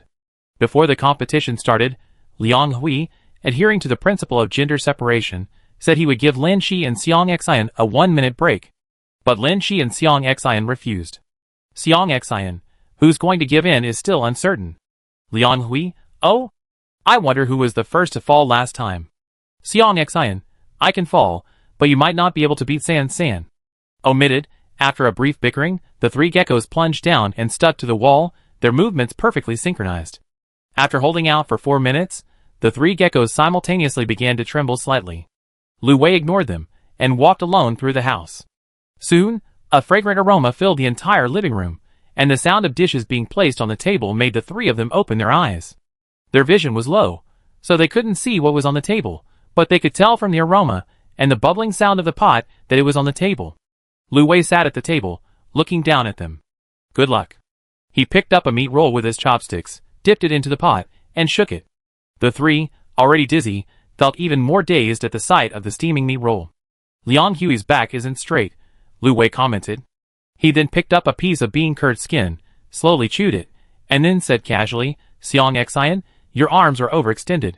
The 3's breathing immediately became erratic, and Lin Shi took a deep breath. Lu Wei picked up a piece of green water spinach with his chopsticks, but made no comment. Lin Shi thought, I'm just doing a simple handstand. What does it matter to me if you 2 are being inhumane and joking with Lu Wei? What does it matter to me if Lu Wei retaliates against those 2? Phew. Lin Shi landed first, letting go of herself. Ah. San San. You. Xiang Xian trembled, her eyes wide. Liang Hui landed, exclaiming, Great. Xiang Xian, you lost. Liang Hui shrugged, supporting his aching hands. We got dinner sorted. What's the point of competing? Humph. Lin Shi pinched her cheek. Our Xian is amazing. She persevered to the end and won the competition. With all the opponents withdrawing, Xiang Xian saw no need to continue, and finally let go of her trembling hands, rolling down. The 3 washed their hands and sat down at the table. Thanks for the generous hot pot, Brother Lu. After dinner, Lin Shi washed up and went to her study to study late into the night as usual. The other 3 seemed to have work to do as well, carrying their computers and equipment to sit around in the living room. Not long after, there was a knock on the study door, and Lu Wei entered carrying a computer. This study belonged to the Major General, but he rarely used it. Lin Shi had been using it for studying. What's wrong? Lu Wei closed the door. They're too noisy. The desk was wide enough for 2 people to sit on. Lin Shi moved some of her things back, clearing half the desk. Lu Wei put down the computer, glanced at her tablet and the instruction manual in her hand, and asked, Still can't fix the system? Lin Shi nodded. None of the engineers at the base have ever used this system before. We found some parts, but we can't fix it. Therefore, her research has been stalled, and she hasn't been staying in the lab to work overtime. Lin Shi frantically started looking at the instruction manual, but as a medical student, she was completely clueless about such a complex system, and now she was getting a headache just looking at it. Lu Wei couldn't help but ask, Are you planning to study the manual yourself? Without any emotion, just a simple question. Yes. Although she was going to study it, these complex diagrams were like a foreign language to Lin Shi. Even with her strong willpower, she was almost completely lost. Lu Wei fiddled with the computer for a while, then, Seeing Lin, she lost in thought, finally found an opportunity to speak. There's something I need to tell you. Go ahead. Lin, she vaguely sensed that Lu Wei was acting strangely today. He seemed anxious about something, yet unwilling to speak. The base knows the importance of your project, and that the system is difficult to fix in a short time, so they reported the situation and sought help. Any results? Lu Wei. One base responded that they have a newer and better system suitable for your multi-specific antibody research. Is it far? Lu Wei's unease was also evident in his ambiguous words. He said, not far. Where? Lin, she asked, one question after another, like beans pouring from a bamboo tube. Lu Wei looked at her silently, his eyes somewhat vacant. White Shield Base. Chapter 194. The day after Lu Wei's conversation with Lin Shi, the dean of the Dawn Biological Research Institute, was summoned by the base for a talk, along with 5 professors from the institute. This was the first time the base's supreme commander had met with everyone from the research institute. Looking at the young director, Lin Shi, he preferred to explain the situation to the older professors. Scientific research is humanity's hope in defeating the zombies. Major General Lu has always been in charge of liaison for our Dawn base's research institute. He secretly wondered why Lu Wei, who seemed so reliable, had chosen such a young director for the research institute. Major General Lu reported the system damage to the relevant headquarters. Headquarters coordinated with various bases to seek assistance. Now, White Shield Base has indicated they have mature systems and professional personnel, and they invited our research institute's project leader to conduct research there. Of course, it's not just antibody-related projects. The technology there is advanced, and other professors or staff can also have better development there. Doing research anywhere is contributing to humanity. Whether you choose to go to White Shield Base or stay at Dawn Base, I respect your choice. We will continue to monitor and support the research institute that stays at Dawn Base. After the meeting, Lin Shi waited for Lu Wei. Lu Wei, the higher-ups mean your project should ideally go to the White Shield Base. Lin Shi nodded, took a deep breath, and said, I'm prepared for that. This news spread like wildfire throughout the entire Dawn Research Institute. Even Lab 5, usually engrossed in research and detached from gossip, began to discuss it animatedly. Even their advisor, Song Hung, was very excited. I'm going to the White Shield Base. Which students want to go with me? As Lin Shi raised her hand, more than half of her colleagues followed suit. This was happening in other labs as well. Aside from the staff, who had brought their families to the Dawn Base, most of the staff had been rescued by the military during the riots. Their families and friends were either at other bases or had perished in the riots. For them, it didn't matter which base they went to. They had persevered because of their dedication to scientific research. If the White Shield Base had more advanced machinery and facilities, many would be willing to go there. In just 2 days, 18 staff members had volunteered to Lin Shi. Lin Shi hesitated. I heard that the White Shield Base isn't safe. Please consider this carefully. How could you hear that? Everyone uses internets now. The White Shield Base's network is the strongest. No one can bypass it. It should be very safe. Lin Shi thought to herself. It's as mysterious as Lu Wei said, but it's precisely because no one knows the internal situation of the White Shield Base that it's dangerous. She hadn't answered yet. Someone chimed in. Our dean has a good relationship with Major General Lu, so of course he has more information channels than us. To some extent, this person was right. She did indeed have a good relationship with Lu Wei, and she did indeed learn about this from Lu Wei. But it wasn't the kind of connected or backed relationship they speculated about. Even if it's dangerous, we have to go for the sake of scientific research. I accept it. I don't want to stay underground forever. I want to go to the White Shield Base and contribute my remaining energy. Faced with this situation, Lin Shi was somewhat anxious. She and Lu Wei had already agreed to go to the White Shield Base together, and they had made all the preparations. But she didn't want these people to become cannon fodder. After all, even they, as reborn individuals, couldn't guarantee the level of danger there. She confided her worries to Lu Wei. Why don't you want them to go? It's too dangerous. We can't even guarantee our own safety, can we? Lin Shi asked again. Besides the 3 of you, are there any other soldiers willing to go? Quite a few. To protect the research team. Lin Shi, but you said there's a problem with the White Shield Base.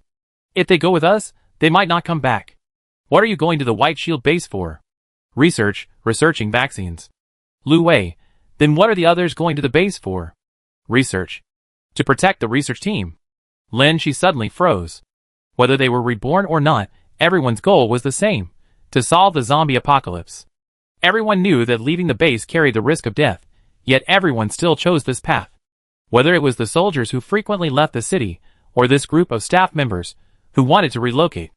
Lu Wei stared intently at Lin Shi. Do you still remember the oath you took when you enlisted in your previous life? Lin Shi remained silent. After a team-building event, she had led everyone in the research institute in this oath-taking ceremony. At the time, everyone was deeply moved by the atmosphere, and spoke with genuine sincerity.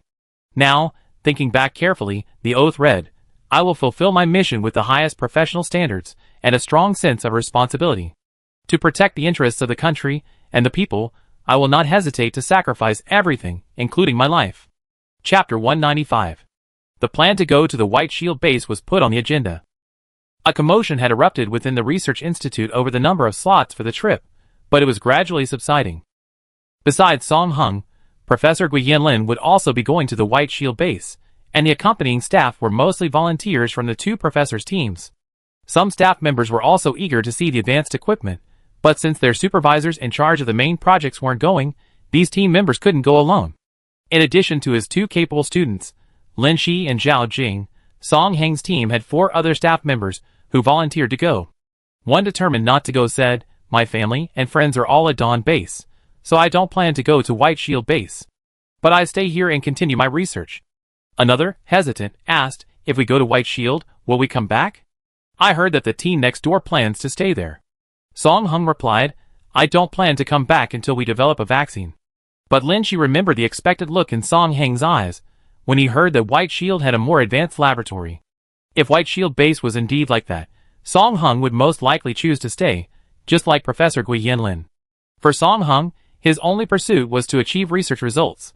Song Hung gradually stopped his work and began to organize the things he needed to take to White Shield base, including various tissue samples from the laboratory and the extracted incomplete antibodies.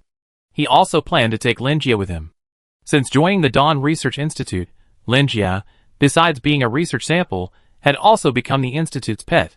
Compared to other zombies, Lin Jia's appearance wasn't as ferocious, and he didn't show such a strong desire to kill people. The important thing is that his infected organs did not stop functioning, and he was able to eat. The staff, having accumulated points over 2 years at the base, were able to improve their meals and their lives. They began feeding Lin Jia expired food and substandard welfare items distributed by the unit. Unexpectedly, they discovered that this special zombie's digestive system was remarkably well preserved, and it even experienced diarrhea. Fearing problems with the zombie, the Research Institute forbade feeding it anything. Laboratory 4 even specially formulated a unique canned food, known as zombie canned food, to ensure Lin Jia's health. It was intended for only one zombie. Lin Shi returned home several days later to find herself alone. The other 3 had suddenly become very busy, they rarely ate together anymore, and even seeing each other at the same time became much less frequent. Lu Wei was especially busy, often working in the study after returning late. Lin Shi occupied half of the desk in the study for late-night reading and work. Sometimes, when extremely tired, she would fall asleep at the desk, only to be awakened by the sound of someone opening the door. Just like today, Lin Shi woke up to the sound of typing. She regained consciousness, but her mind was foggy, and she couldn't concentrate on her book. Lin Shi talked about the plan to go to the White Shield base. Song Hung wants to take Lin Jia away. Lu Wei, no. Lin Shi, I rejected it. Although Song Hung is a professor, Zhang Sirui is the de facto dean. Regardless of whether people acknowledge it or not, no one can surpass her power and connections. Lu Wei, that's good. Lin Shi nodded.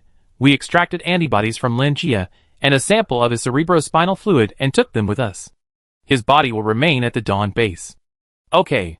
Lin Shi added, the situation at the White Shield base is unknown. If we need to escape, Lin Jia doesn't have the will to flee and won't be able to get out. The other walking antibody, Lin Shi, still possesses the ability to protect herself and fight back even in dire circumstances. The worst-case scenario is that they fail to develop a vaccine at the White Shield base, and the White Shield base turns against them. They escape, but lose Lin Jia as a sample. Lu Wei said seriously, the important thing is that you and Lin Jia cannot appear at the same time. Huh? Lu Wei, the White Shield base is very mysterious. Yu Mingyuan held a high position before the apocalypse. He definitely has a population information system. Facial recognition will tell you your relationship with Lin Jia. Lin Shi understood. The identity of Zhang Siri is only recognized at Dawn Base because after the establishment of the internal network, Dawn Base has a separate facial recognition system. Lu Wei can manipulate it to give her a new identity at Dawn Base. But outside Dawn Base, facial recognition scans will still match Lin Shi's identity. That's someone registered as dead by Dawn Base. The White Shield Base might pay attention, but it's not particularly unusual. The important point is that the appearance of Lin Jia and Lin Shi together, both carrying antibodies, would inevitably attract attention. The White Shield Base is said to have a top-tier research team. A little contact would reveal the problem with Lin Shi. Lin Shi can have antibodies and can go to the White Shield Base, but she must go as a staff member, not become a guinea pig to be exploited. Unable to concentrate on her book, Lin Shi prepared to go back to her room to rest. As she stood up, she asked, "Is there any news about when we depart?" Lu Wei stopped his work, paused, and looked at her. It seemed he had something to say, and something substantial. Lin Shi put down her tablet, and sat down opposite him again. "Lu Wei, we cannot depart until the strategic deployment is clear." "Strategic deployment?" Lin Shi grasped the key information and asked, "Isn't it just a matter of gathering manpower to escort us there?" Lu Wei shook his head slightly. "It's not that simple," he said. Although each base has established an internal network, they still maintain contact with the headquarters of relevant departments. The support request issued by Dawn Base to the Research Institute was communicated to each base through that platform. White Shield Base's response not only surprised us, but also attracted the attention of higher-ups. Because before this, White Shield Base received orders from higher-ups, but never responded or executed them. Lin Shi said, "Oh, read but not replied, huh?" She inexplicably thought of Yang Yiqing. Lu Wei continued, "There are clear indications that the appearance of the hardened zombies is related to White Shield Base."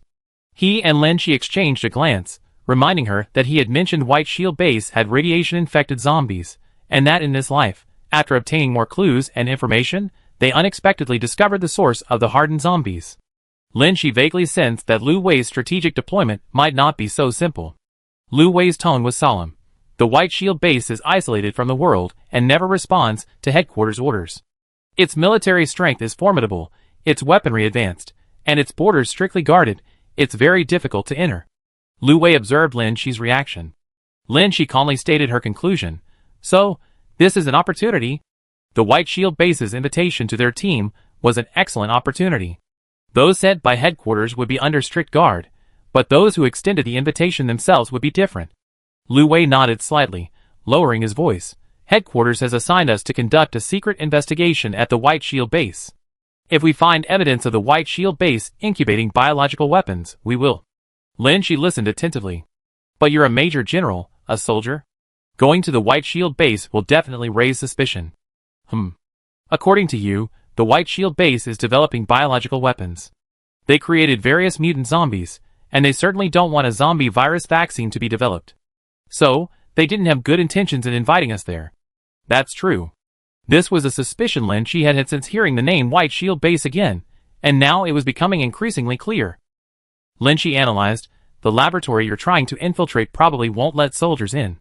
And as you said, the White Shield Base can access everyone's data, so only genuine staff members can enter." Lu Wei stopped speaking, only silently watching Lin Shi. Lin Shi met his gaze for a moment, then suddenly slammed his hand on the table and stood up, the movement so swift that Lu Wei was caught off guard and momentarily stunned. Lin Shi said, "So I'm going to become a spy? Is that what you mean?" Lu Wei snapped out of his daze, looking up at the standing Lin Shi. "Has Xiang Xian possessed you?" Lin Shi took a deep breath, regaining her composure as she silently sat down. She said, "If we're going to carry out these plans, we definitely need to plan carefully." Lu Wei, "Yeah. You?" Lin Shi said decisively, "I definitely go." Hearing about these classified and high-level missions should have been difficult for anyone to accept, but Lin Shi was unusually calm today. The antibody research is almost showing results. "I can't give up. Even if I die, I can still understand the truth about the White Shield Base, right? We have the ability to regenerate, don't we? Even in death, we can still make precise mistakes." Lu Wei pondered for a while, then suddenly breathed a sigh of relief. Although he had volunteered to go to the White Shield Base, he had been secretly resisting it. He couldn't reveal the immense pressure this mission brought to anyone. Liang Hui, Xiang Xian, and his subordinates were all good people, but they couldn't quite grasp these emotions.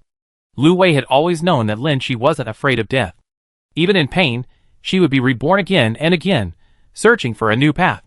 This unwavering determination reassured those who were occasionally lost. When he came to his senses, Lin Shi was still sitting across from him at the desk, staring intently. I need. Lu Wei hesitated. Late at night in the study, the two whispered secrets. Outside the door, Xiang Xian had been listening intently for a while, when Liang Hui glared at her and pushed her aside. Liang Hui righteously rebuked her. How could you do such a thing? What if Brother Lu is talking about something confidential? Xiang Xian, what confidential stuff could it be? Brother Lu has already told us about his mission. Liang Hui suddenly had a gossipy look in his eyes. Then tell me quickly, what are they talking about? Xiang Xian waved her hand. How could you do such a thing? You're so high and mighty, you wouldn't eavesdrop on other people's conversations, right?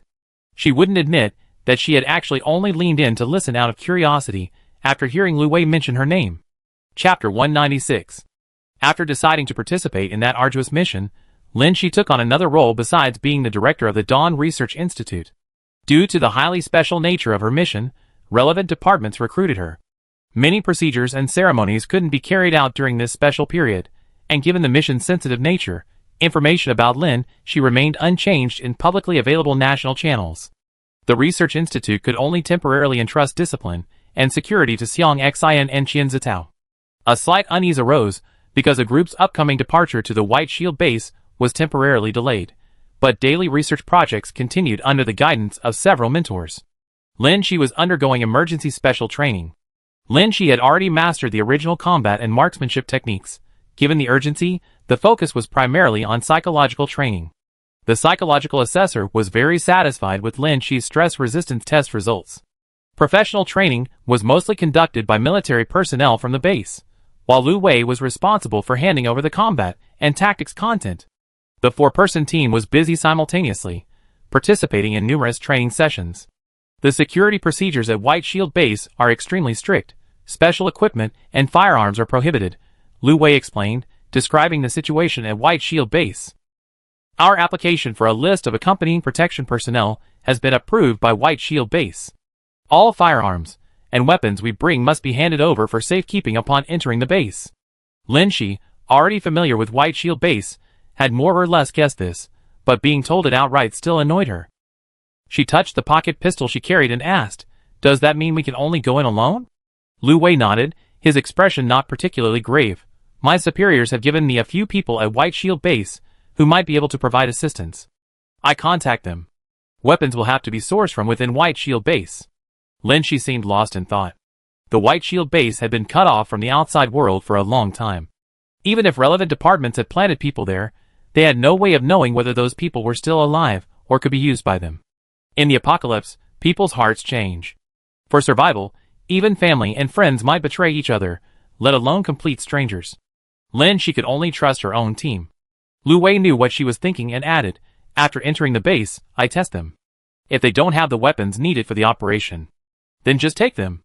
Lin Shi continued. There was a 90% chance the other side was a criminal organization. They were going to infiltrate their homes as spies, and if necessary, carry out beheadings. Fighting for weapons was unavoidable. Lu Wei corrected her, "It's requisitioning them on the spot." Lin Shi shrugged. Yu Mingyuan originally belonged to the military. Although the White Shield Base is in seclusion and doesn't communicate with the outside world, the weapons they use are largely from the original military, mostly similar to ours. Take a look. Lu Wei copied dozens of files onto Lin Shi's computer, all about various firearms and precision weapons. Read the written descriptions first, then I take you to the armory for a site visit and demonstration one day. So, for the next few days, Lin Shi attended agent training during the day and returned home late to continue studying the weapon manuals in his study.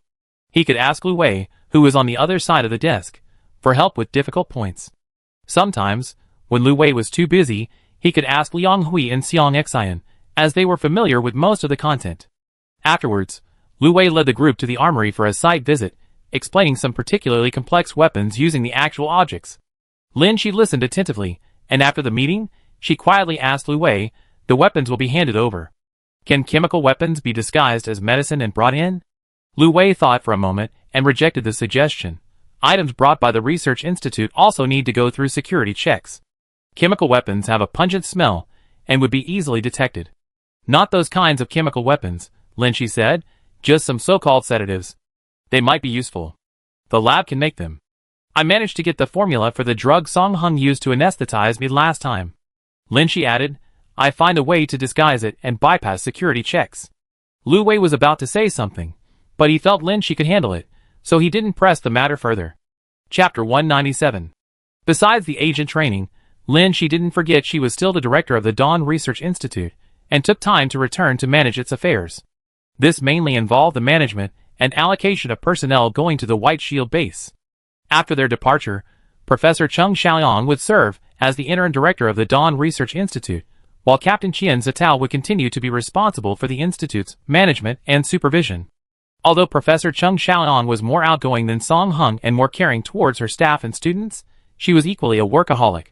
Therefore, after she took on the role of interim director, many affairs were mostly handled by her capable assistant, Wang Yitong. Wang Yitong wouldn't be as fair and selfless in handling affairs as Lin Shi, but Lin Shi wasn't worried about the research institute falling into chaos. Gui Yinlin's team, which was on par with Chung Shiyong's team, had lost a large number of members, and Song Heng's team, backed by Lin Shi, had also left. The remaining two teams were focused on research and didn't compete for resources. Currently, the base had ample supplies for the research institute. At most, they would see Wang Yitong exert her authority, but there was no reason for them to argue over supplies. Lin Shi explained the situation at the White Shield base to the staff members, who were preparing to go. The treatment of staff members, who passed the White Shield base's review during their exchange work at the White Shield base, is as follows. According to Lu Wei, the White Shield base had remained silent until Dawn base mentioned that it might need equipment to develop a vaccine, after which it gradually became more active, but its communication was almost entirely one-way with Dawn base. In addition to the review list, Dawn base also provided a corresponding overview of the base and the treatment of staff working in other locations. The base overview provided by White Shield base was mostly about civilian life. The undisclosed laboratories and military forces within the White Shield base were not disclosed to outsiders. Everyone had already packed their bags, but the trip had been delayed. Now, hearing about the better treatment and conditions at White Shield base, their eyes gleamed with longing. Lin Shi noticed these looks. She reminded everyone again, I warned you before that going to White Shield base might be dangerous, so please be prepared. We're all prepared to return. Lin Shi nodded, then continued seriously, I want to ask, after using White Shield base's advanced equipment, how many of you want to return to Dawn base? Upon hearing this, some turned their heads sharply, some exchanged glances with their companions, and some hesitantly raised their hands. White Shield base has advanced equipment, and the treatment for ordinary researchers is good. Staying there is quite nice. Exactly, anyway, I don't have any relatives at Dawn base. I just started dating someone, and we agreed to get married after I develop a vaccine. I'm fine with anything, it depends on what the professor decides. I go with the professor. About 6 people raised their hands. Someone asked Lin Shi, Dean Zhang, will you be back? Lin Shi nodded. After a brief murmur of whispers, Lin Shi overheard the term Major General. Ignoring these speculations, she said, many people may not be familiar with the situation at the various bases. Given that the White Shield base has always maintained a secretive attitude towards its research results, the relevant departments do not recommend that we disclose all existing research findings. In this critical moment, sharing results is essential. Since the White Shield base is neither well-intentioned nor willing to share its results, their results cannot be fully shared either. While there is speculation about the situation of the semi-infected special zombies in our laboratory, we still do not know what progress we have made from these special zombies. The semi-specialized zombie is an important experimental sample for Dawn base. The base has decided that it will remain there. Besides protecting the sample, it can also serve as a condition and excuse for our return to the base if necessary. The Research Institute extracted Lin Jia's tissue sample and took the antibodies they extracted from him, but not the originals. White Shield base only knows they have some antibodies, but not their source. Even if they turn against them, they won't simply wipe out everyone from the Research Institute. Knowledge and technology are lifesavers. After the meeting, Lin Shi still had some time and returned to Laboratory 5. Song Hung and the others, seeing that she hadn't appeared for several days, looked at her solemnly at this crucial moment. Lin Shi also looked at them, intending to directly state her request, but their gazes made her hesitate. She said, just say what you want to say. The atmosphere suddenly became quiet and heavy. Song Hung dismissed everyone and spoke to Lin Shi alone. This kind of situation was quite common at the Nanhua Research Institute after the apocalypse, but almost non-existent after entering the base. The last time was when Song Hung personally came to test Lin Xi after learning she was Lin Jia's cousin. Song Hung said, "Your decision to leave Lin Jia at the Dawn base made sense. If the teacher could find out your identity, the White Shield base certainly could too. Then you will." Lin Xi looked at him meaningfully. Song Hung said, "You are a precious antibody holder, the hope for developing a vaccine. You can't be in danger. I already told them that your relationship with Lin Jia must never be revealed." Lin Xi was silent for a moment, then hummed in agreement. Song Hung continued, "I was too hasty in using you as a test subject back then. It was. The older and more traditional Song Hung was too embarrassed to say those words. But Lin Xi didn't seem to mind. "If you can't say it, then don't. You came to see me specifically after the meeting just to talk about this, don't worry. You're overthinking it." Lin Xi interrupted Song Hung, getting straight to the point. "I came to ask for your help." Lin Xi rarely needed help, and her thinking was different from everyone else's. What she needed to do was extraordinary. "Lin Xi, before I leave, I need to prepare some pills and potions." Song Heng's eyes lit up with curiosity. "What?" "Lin Xi, the drug you used to knock me out last time worked really well. I need the formula for that potion." Professor Song Hung, the highly respected professor in Laboratory 5, was working late into the night to prepare the potions for Lin Xi, hoping to mend their strained mentor-student relationship and also to contribute to some unspeakable special agent mission. This kind of fast-acting date-rape drug and anesthetic is not available on the market. To prevent criminals from using these things to harm people, the key raw materials are also not available for sale. However, Song Hung is knowledgeable and his laboratory has abundant materials, so preparing it was not difficult.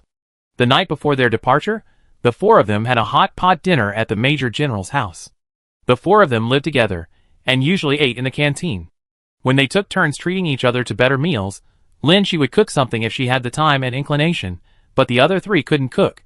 So when it was their turn to treat, it was always hot pot, hot pot, hot pot.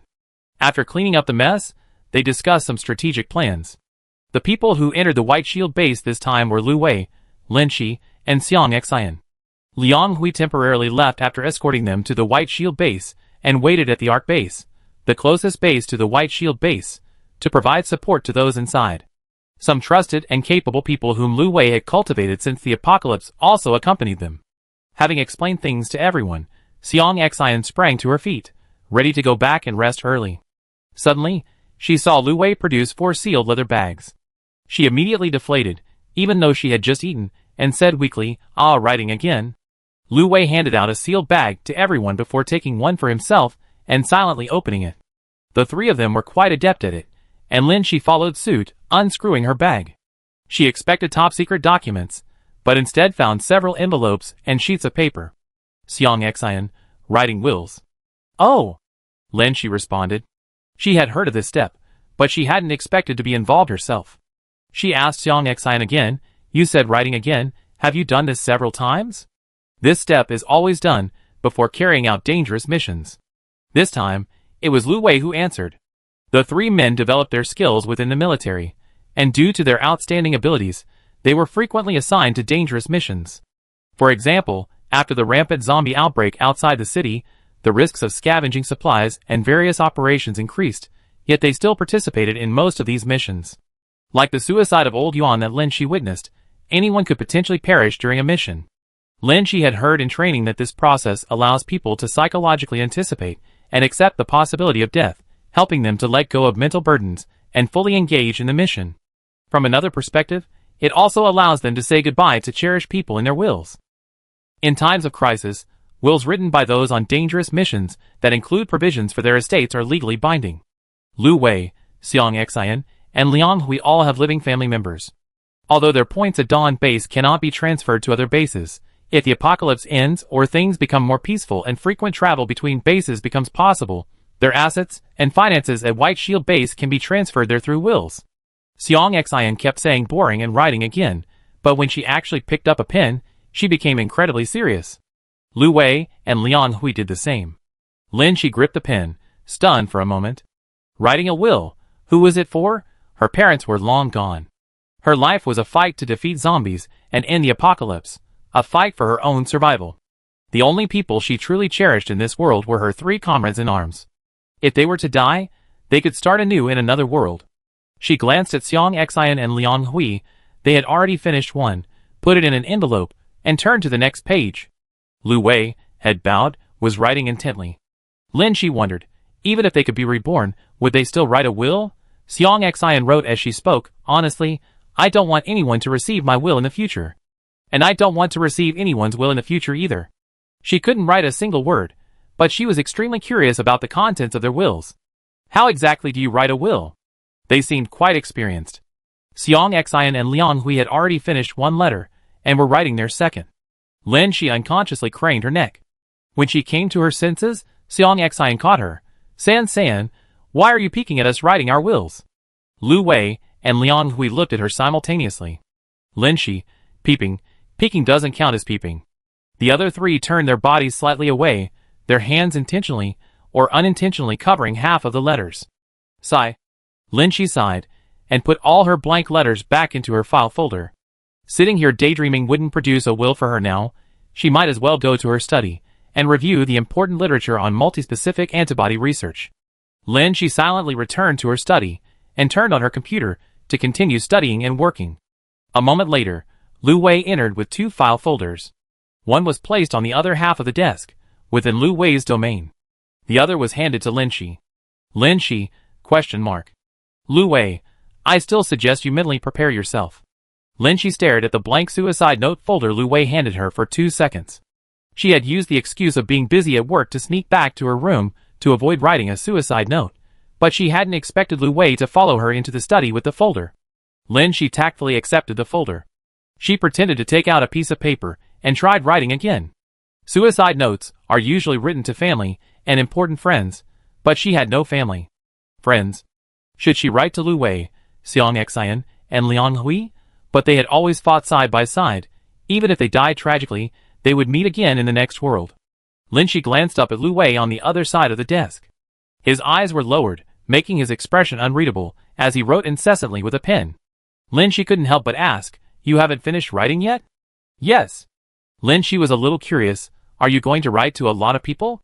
Like Liang Hui said, Lu Wei had many small post-apocalyptic survival groups. Lin Shi already knew that those groups contained people Lu Wei had interacted with, and could rely on over several lifetimes. Among them were partners like them, bound by life and death experiences, ordinary friends, and even people like Yang Yicheng, whose values didn't align so well, but who could cooperate. How many friends did Lu Wei truly care about? Besides family, did he really need to write many letters? No. Lu Wei paused, I just have a blank mind, and it's hard to put pen to paper. Lu Wei added, like you. Lin Shi simply stuffed the blank paper back in, and placed the file folder aside. Lu Wei pressed, really not going to write anything? Lin Shi retorted, but you can tell my mind is blank.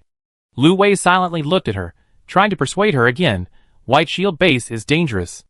I know, Lin Shi replied, looking at the important documents on her tablet. She roughly understood that the purpose of writing a will was to help people build mental fortitude and break through the barrier between life and death. Having died so many times, she had long since seen through life and death, and had no such obsession. No matter how dangerous it is, we're going anyway. Are we going together? Even if we die, we'd be reborn. Everyone will still be there then. Lin Shi said firmly, we keep dying until we can live again. Lu Wei, have you ever thought? We might not. What do you mean by leaving half a sentence unfinished? Lin Shi asked. But Lu Wei couldn't continue. Lin Shi found Lu Wei's hesitant manner strange. They were both people with the ability to be reborn, so why were they so insistent on writing a will? If they died, their lives could start over, they could even return to a perfect initial world, with all the relationships intact. Lu Wei shook his head, not bothering to persuade Lin Shi further. But he seemed to have found inspiration for his will, bowing his head, and beginning to write on the paper. The desk wasn't too big or too small, the two of them faced each other, each using half. Lin Shi sat opposite him. From this position, she could easily peek at the contents of Lu Wei's will if she looked a little further away. But Lin Shi didn't do that. Chapter 198. As evening approached, the base held a send-off ceremony for everyone heading to White Shield Base. To the researchers, this was a farewell ceremony held to honor their mission. But to the accompanying military, it was a grand send-off. They appeared ordinary, but most were actually elite soldiers and highly trained agents from Dawn Base. The elevators arrived to be one in two waves, where all vehicles and equipment were already prepared and waiting. As the base's valves opened, moonlight slowly spilled in, revealing a glimmer of light on the endless darkness ahead. Even under the cover of night, the large convoy still attracted the attention of zombies. The researchers, though frightened by the commotion outside, were not worried.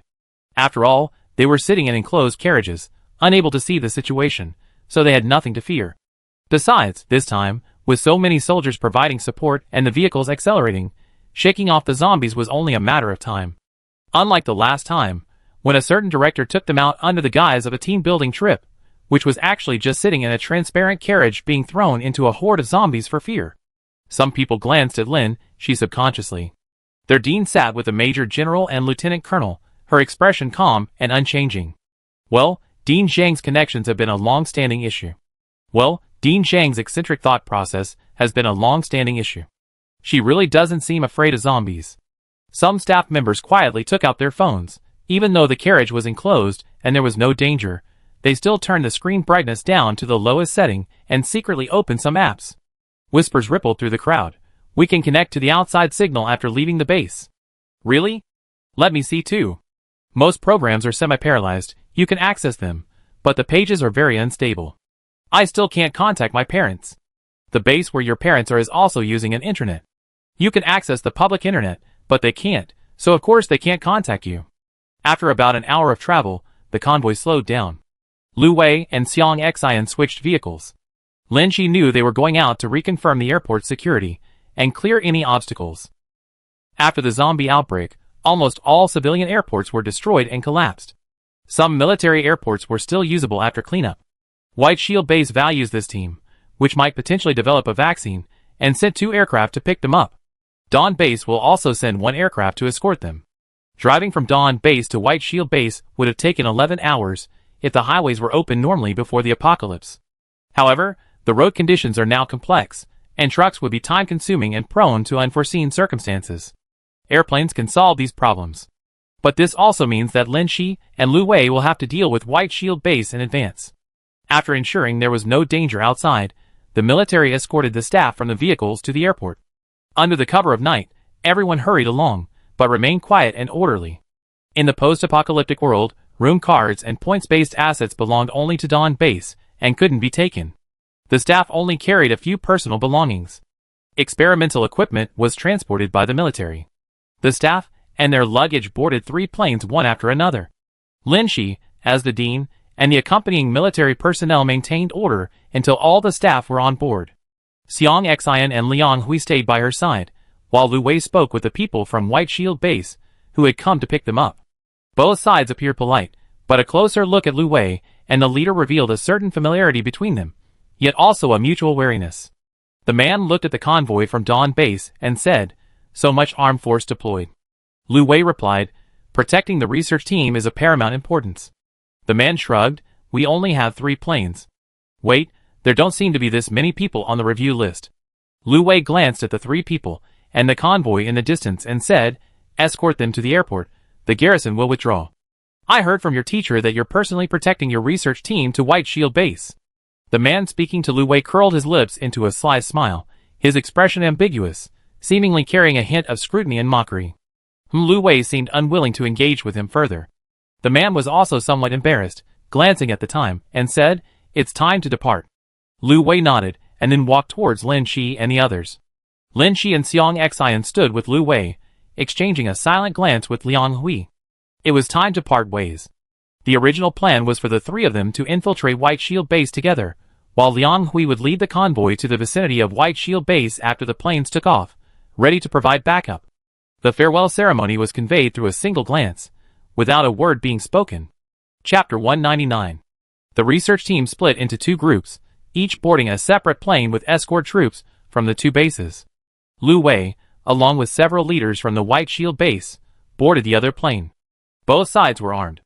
After takeoff, Xiang Xian quietly discussed with Lin Shi, "I wonder how Lu's plane is doing.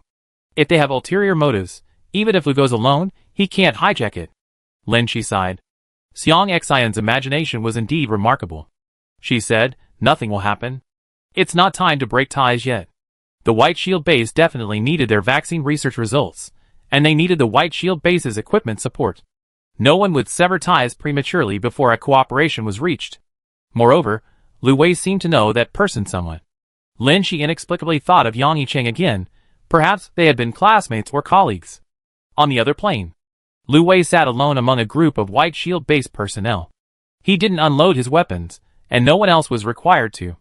Everyone remained politely seated together. The plane landed quickly.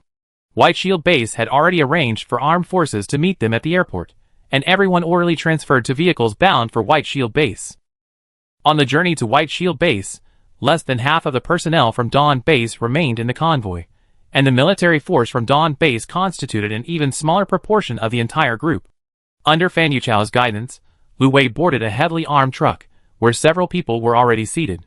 Upon recognizing the person at the head of the convoy, Lu Wei's gaze darkened for a moment, but he quickly regained his composure and addressed the man as Commander Yu.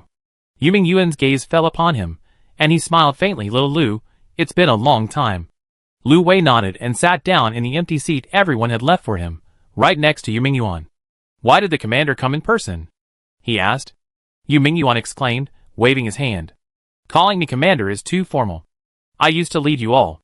You can call me teacher, just like Yu Chao does.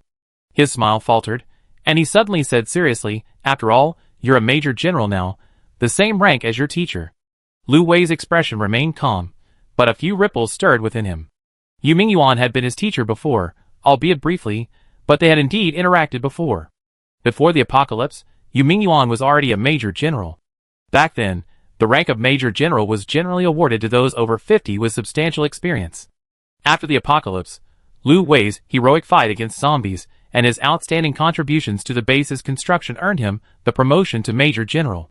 However, Yu Mingyuan, hiding in the White Shield base, did not participate in any summons from relevant departments, thus receiving no new military achievements or commendations, and therefore appeared to remain at the major general rank.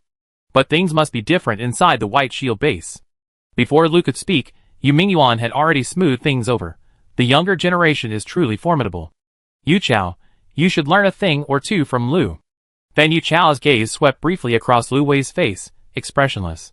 Yu Mingyuan said, back then, you and Xiao Yang were the most outstanding students in your class. Xiao Yang, TSK, never mind, let's not talk about him. Lu Wei still didn't respond, and Yu Mingyuan clearly didn't intend for him to. Yu Mingyuan quickly changed the subject. After a seemingly simple and relaxed reminiscing, Yu Mingyuan abruptly changed the subject, suddenly asking, Lu is now a major general, so he should be a high-ranking member and key figure in your base. Why does he still need to personally escort the research team? Yu Mingyuan spoke casually, a faint smile playing on his lips, his manner resembling that of an elder concerned for a long-lost junior, chatting about future plans. However, this seemingly light-hearted topic was actually a veiled questioning of Lu Wei's motives. A high-ranking base officer, a major general, had volunteered to travel to another base, solely to escort a research team. While research is crucial in a post-apocalyptic world, the availability of transportation made it unnecessary for a major general to personally intervene. The White Shield base had agreed to send a group of soldiers from the Dawn base to protect the research team. The arrival of such a high-ranking officer was rather odd. But Yu Mingyuan, after reviewing the vetting list, still opted to allow passage. Lu Wei looked up to meet Yu Mingyuan's gaze, his expression softening slightly. He deliberately hesitated, saying, to be honest, Professor, I have a very important friend at the Research Institute. Oh! Yu Mingyuan smiled, seemingly not taking the response seriously. Lu Wei, they're my family too. Fan Yuchao interjected, isn't the Major General's family at the Izhou base? A quick check of the data and family relationships clearly showed that Lu Wei's family wasn't at the Dawn base. Yu Mingyuan maintained his calm smile. Fan Yuchao suddenly had a thought. I see quite a few female staff members in that team. Your family member isn't your girlfriend, is it? Lu Wei nodded. Fan Yuchao laughed loudly. Girlfriend? He deliberately spoke loudly, as if he found it amusing and something he wanted to emphasize to Yu Mingyuan. Fan Yuchao was a few years ahead of Lu Wei in school. They hadn't kept in touch since graduation. Although Lu Wei held a position at the White Shield base under Yu Mingyuan's guidance, he clearly lacked a publicly recognized rank. The tone Yu Mingyuan used when mentioning Major General Lu earlier had annoyed him. Now, he seemed to have seized upon a small flaw in Lu Wei to point it out to Yu Mingyuan. Look, this guy came all the way to someone else's base for his girlfriend. Even though he's in a high position, his awareness is clearly lacking. Upon arriving at the White Shield base, Everyone had to go through security checks. Lin Shi glanced at the number of checkpoints, and knew that the White Shield base was far larger than the Dawn and Sunrise bases. The security checks included virus testing and baggage checks. The experimental equipment they brought was inspected by designated personnel. Reagents and samples requiring freezing were directly sent to the laboratory for safekeeping. Everyone had to go through security. Lin Shi didn't bring her small pistol, knowing that security would check those items, and her carrying a gun as a staff member would attract attention. The security check only required scanning for weapons, mutations, and virus test strips. The procedure was well established, and everyone passed quickly. The equipment and baggage, however, slowly passed through security. Laboratory equipment and samples were checked at a special checkpoint, while luggage went through regular security. Lin Shi's package arrived quickly, and she stared at it nervously. Meanwhile, at the military security checkpoint, Fan Yuchao, holding a firearm, said to Lu Wei with a hint of smugness, "Outsiders are not allowed to carry weapons inside the base. Major General Lu, please put your weapons in this box before going through security. We will keep these weapons for you and return them when you leave the city." These requirements had already been stated by the White Shield base, and Lu Wei had no objections. He and his men unloaded their equipment. They watched the line of staff going through security at the entrance. Fan Yuchao crossed his arms. "I'm a little curious, who's your girlfriend?" His tone held a hint of amusement in addition to curiosity. The security check suddenly stopped. Someone ran over to report, "Captain Fan, someone is carrying unusual drugs." Everyone looked in that direction. Lu Wei and Fan Yuchao simultaneously walked towards Lin Shi. Lin Shi's suitcase was wide open on the security checkpoint. A female security officer was searching her clothes and finding scattered pills. It was previously stated that drugs entering the White Shield base require special reporting and inspection. "These items weren't in your application," the security officer said sternly. Fan Yuchao looked at Lin Shi, then at Lu Wei. "Oh! Attempting to smuggle drugs in? What's going on?" Lin Shi looked at the several strips of pills mixed in with her clothes, all of which had been found. She understood. She lowered her head timidly and said, "I'm sorry to report this." "What are these?" Fan Yuchao asked. Meanwhile, drug inspectors from the White Shield base had arrived, their eyes gleaming as they looked at the strips of pills Lin Shi had. Lin Shi's voice overlapped with the inspectors. "Drosporone and ethanylestradiol tablets and sildenafil." "What's that?" Lin Shi glanced at Fan Yuchao. "Pink tablets and blue tablets." Lu Wei realized something was wrong and suddenly became serious. "Fan Yuchao, explain yourself clearly." Lin Shi, in a fit of pique, said, "Birth control pills and Viagra, do I have to report that too?" Fan Yuchao paused, his lips twitching as he seemed to forcefully suppress his changing expression, then turned to Lu Wei and said, "You just said your girlfriend is a clerk. Could it be this girl?" Lu Wei, He passed the White Shield base's screening, but he needed a pretext to lower Yuming Yuan's guard, a compelling reason for his Major General to personally accompany him to the White Shield base. Lin Shi agreed. He knew Lin Shi had managed to bring some potentially needed medication, but he hadn't expected it to be discovered during security checks in this way. The staff and other soldiers from Dawn Base were already waiting at the other end of the security checkpoint. There weren't many people around, but they were all acquaintances. Fan Yuchao, waiting to see the spectacle, had already witnessed it. Xiang Xian, accompanying Lin Shi, seemed greatly shocked. She covered her ears with her hands, her eyes wide, her gaze shifting between Lin Shi and Lu Wei, utterly incredulous and shocked. Lin Shi thought to himself, "At this crucial moment, you absolutely must claim your girlfriend. For this great cause, I acted as a connected person, a girlfriend, and brought special medications. You should also slightly sacrifice your reputation." "It's okay, I embarrass myself with you." The drug inspector interjected at the opportune moment. "In principle, all drugs must be tested." Yuming Yuan, who had been waiting for a while, said to them, "All right, don't make things difficult for these young people. Just take a quick look." The drug inspector removed one small blue tablet and one small pink tablet, examined them, smelled them, and waved to indicate that they passed. The surface drugs had indeed been disguised, but Lin Shi remained calm. However, her two teammates seemed less composed. Chapter 200. White Shield Base held a welcoming ceremony for the guests from Dawn Research Institute. Since leading the Dawn Base group through security, Fan Yuchao was in high spirits, abandoning his previous scrutinizing and fault-finding attitude, and instead enthusiastically introduced the White Shield Base to the Dawn Base group. Levels B2 to B8 are civilian facilities, and levels B9 to B14 are functional facilities, including schools, factories, and entertainment venues, which your Dawn base should also have. We won't be visiting those today, we go directly to the administrative level to welcome you. Like Dawn base, the main mode of transportation within the base is the elevator. The elevator they rode was similar to a sightseeing elevator, with large glass walls on all 4 sides. As it passed through civilian and engineering floors, the view of each floor was visible until it disappeared from view starting from the administrative area on level B15. The elevator stopped on level B16, and Fan Yuchao led them to the restaurant. While the scene before them couldn't compare to a 5-star hotel before the apocalypse, it was significantly larger than Dawn Base's best restaurant. The welcoming ceremony at White Shield Base was also much more lively than that at Dawn Base. Based on the glimpses of entertainment venues he's seen in the elevator, Lin Shi could deduce that the White Shield Base was not only larger and more militarily powerful, but its overall strength far surpassed that of the Dawn Base. When the granaries are full, people know etiquette. Only when the overall standard of living is high can one afford to develop entertainment venues and warmly welcome guests. The table was laden with a variety of food, and even wine was served. A professor, around 40 years old, accompanied by a dozen or so staff members, greeted the Dawn Research Institute. I am Peng Xinghong, representing the White Shield Laboratory to welcome you all. Standing at the front of the research team, Lin Shi politely responded, Hello, Professor Peng, I am Lin Shi, the Dean of the Liming Research Institute.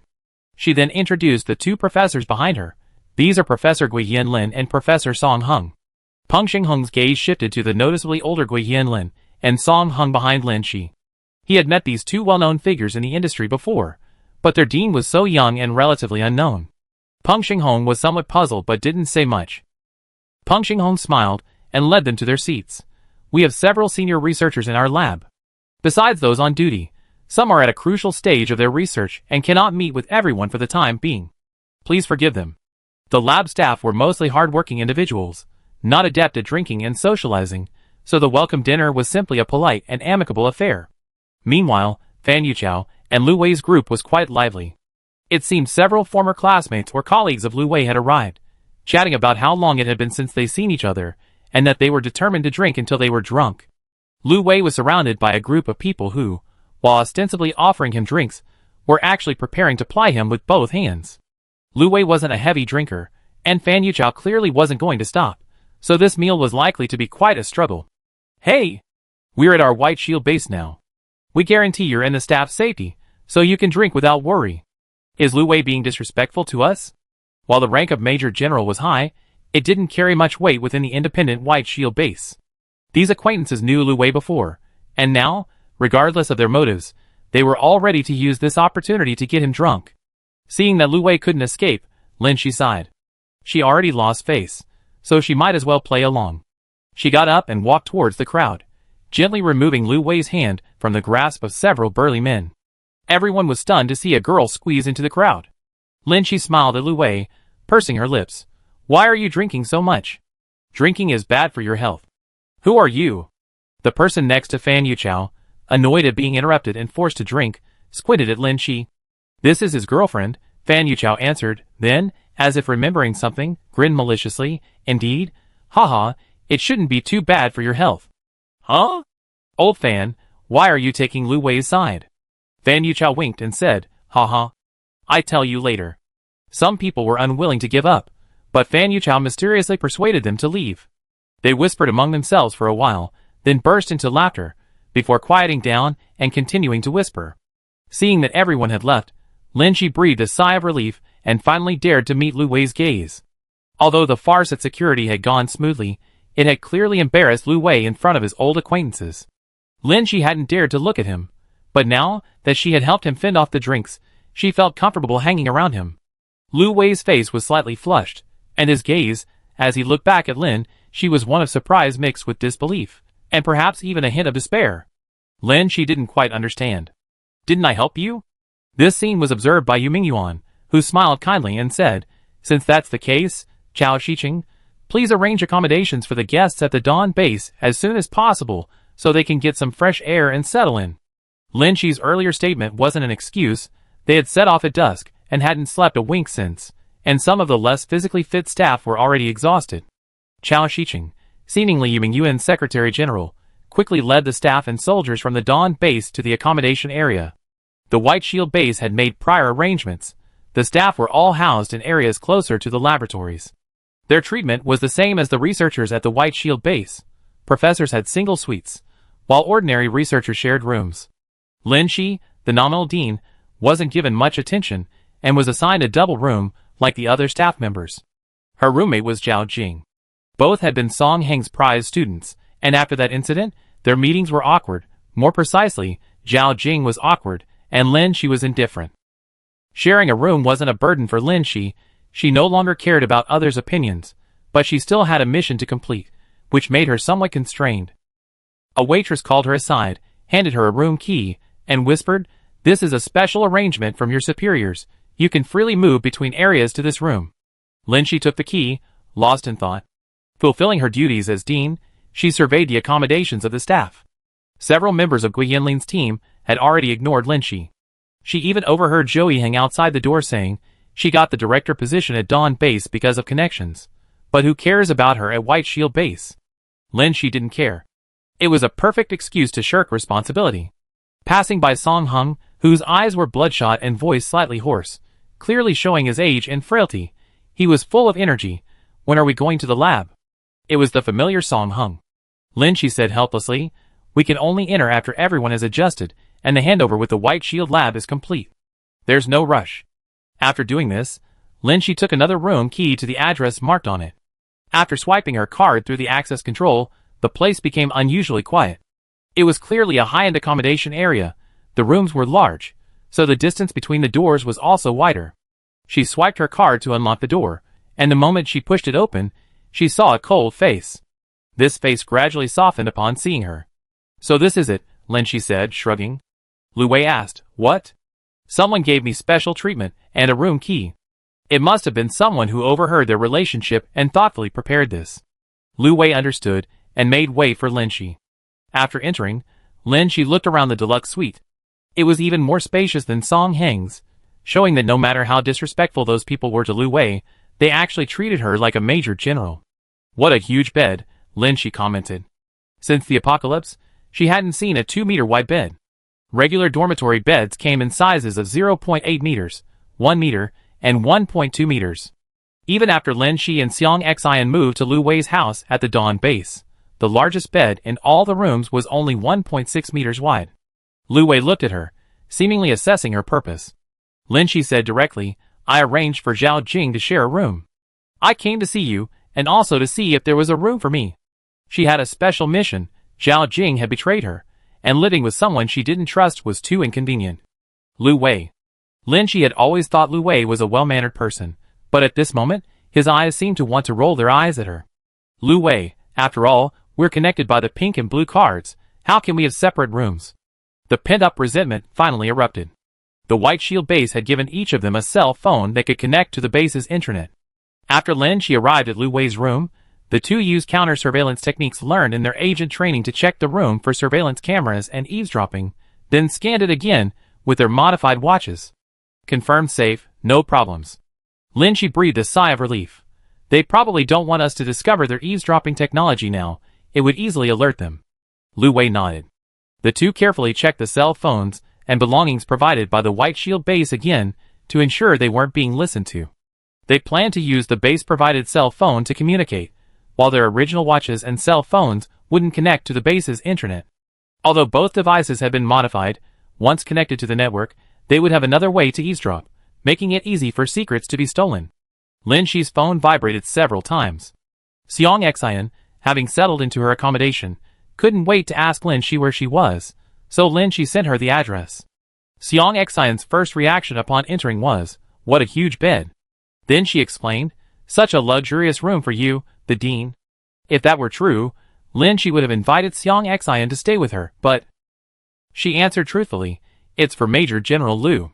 Xiang Xian glanced around, saw Lu Wei's things in the room, and glared at Lin Shi. She paced back and forth with her hands on her hips, hesitant to speak.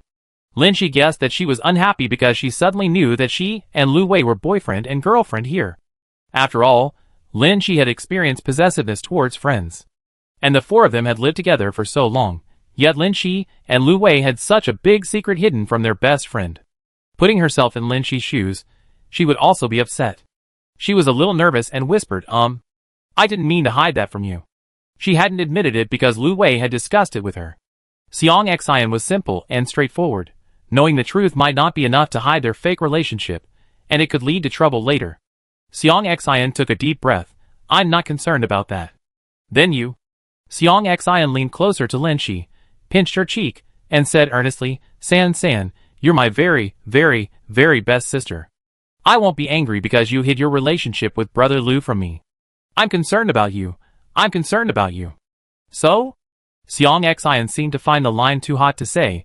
Is Brother Lu really not good enough? Lin Shi instinctively wanted to laugh, but she held it back. Because she saw Lu Wei, who had just returned from picking up his things, standing at the door. He was close enough to hear what Xiang Xian had just said. Xiang Xian, seemingly lost in thought, huffed, I initially thought Brother Lu was a good person, but not only did he take the pills himself, but he also made you take them. How could he be so irresponsible? Men are all the same. Except for my dad. She grew angrier with each passing moment, her footsteps becoming heavier. Ugh, how did my Xiaohua suddenly get snatched away? He's not even good enough, but he actually made you take the pills. What a scumbag. Actually, those long-term birth control pills aren't harmful, Lin Shi said, trying to quickly change the subject as she saw Lu Wei quietly approaching. But Xiang Xian grew even angrier. That's bad enough, but why didn't he keep the pills safe himself, leaving us, San, to be stared at? Lin Shi silently lowered her gaze. Actually, your brother Lu didn't know I brought in the chemicals I needed packaged like this, he's a victim too. Seeing Lu Wei standing behind Xiang Xian, Lin Shi tried to ease the tension. Alright, don't you want to go back early? Brother Lu isn't back yet. Why should I go back so early? Xiang Xian stood with her hands on her hips for a while, then, as if thinking of something, suddenly laughed. Hey San, I used to think Brother Lu was amazing, but now, honestly, I can hardly look him in the eye. In my lifetime, I actually witnessed this kind of scandal involving my boss, and it's a complete disaster, ha ha. Lin Shi suppressed a twitching smile, her gaze drifting blankly over Xiang Xian's shoulder, finally landing on Lu Wei's expressionless face. Xiang Xian laughed for a while, then suddenly felt a chill down her spine, as if realizing something was wrong. Her neck stiffened, and she slightly turned her face, meeting that icy gaze. She shuddered as if electrocuted, then stiffly turned back. Then, she took small, quick steps to the side and stood upright. Lu Wei simply looked at her, the coldness in his gaze sending chills down one's spine. Xiang Xian was probably terrified at that moment, keeping her eyes downcast, maintaining the respectful demeanor of a subordinate to their superior, extremely obedient. Lin Shi found it amusing, suppressing her laughter so hard that her eyebrows twitched slightly. Gradually, she realized that Xiang Xian's trembling wasn't due to fear, but rather, her lips were trembling, and her whole body shook slightly from time to time, like a cell phone vibrating intermittently. Laugh. Lu Wei glanced at the two of them, and said calmly. The two girls could no longer hold back, but dared not laugh too loudly. And so, two silent, human-shaped vibrating cell phones appeared in the room. Chapter 201. The deluxe suite had a desk but no lamp, and the corner was poorly lit. Lin Shi could only sit on the sofa, her eyes dark with brows, rubbing a small pill in her hand with a nail file. This tool was non-aggressive and an everyday item. It wouldn't be confiscated during security checks. It was perfect for rubbing the camouflage layer on the surface of chemical weapons. Seeing that she had finished rubbing it, Lin Shi pinched the pill between two fingers and examined it under the light. It was a mini pill covered with a light-colored sealant. Lu Wei, who hadn't slept for a day and a night, also watched with dark circles under his eyes. After rubbing two pills, Lin Shi didn't seem to want to stop working. She yawned and continued her precise operation. She suddenly remembered something and looked up at Lu Wei standing beside her. Weren't there no plans for today? Why aren't you sleeping? After the White Shield base had given a welcome-back dinner to those who had traveled all night, there were no work assignments for the time being, and everyone was resting. If it weren't for preparing for tomorrow's lab visit, Lin Shi would have been lying down by now. Lu Wei, waiting for the sofa. Lin Shi, sitting on the sofa, ? I sleep on the sofa. Lin Shi said then added, the sofa is only 1.6 meters wide. Excluding the armrest width, the remaining space for lying down is too short for either of us. It's okay for short rests, but not long term. Poor sleep quality affects physical strength, and they both need plenty of energy to carry out their respective tasks. They already established a romantic relationship. They can't let the White Shield base realize this is just an excuse. Besides, Lin Shi's assigned room is with Zhao Jing. If she has to choose a roommate, she'd definitely choose someone she trusts. Lu Wei turned and walked towards the bed. Lin Shi said, "We know the bed is 2 meters wide, and the truck bed is about 2.4 meters wide. We used to squeeze 4 people into the truck bed, with supplies piled on both sides, and the distance between people was less than 0.5 meters. Now, with this wide bed, 2 people can sleep with a meter between them."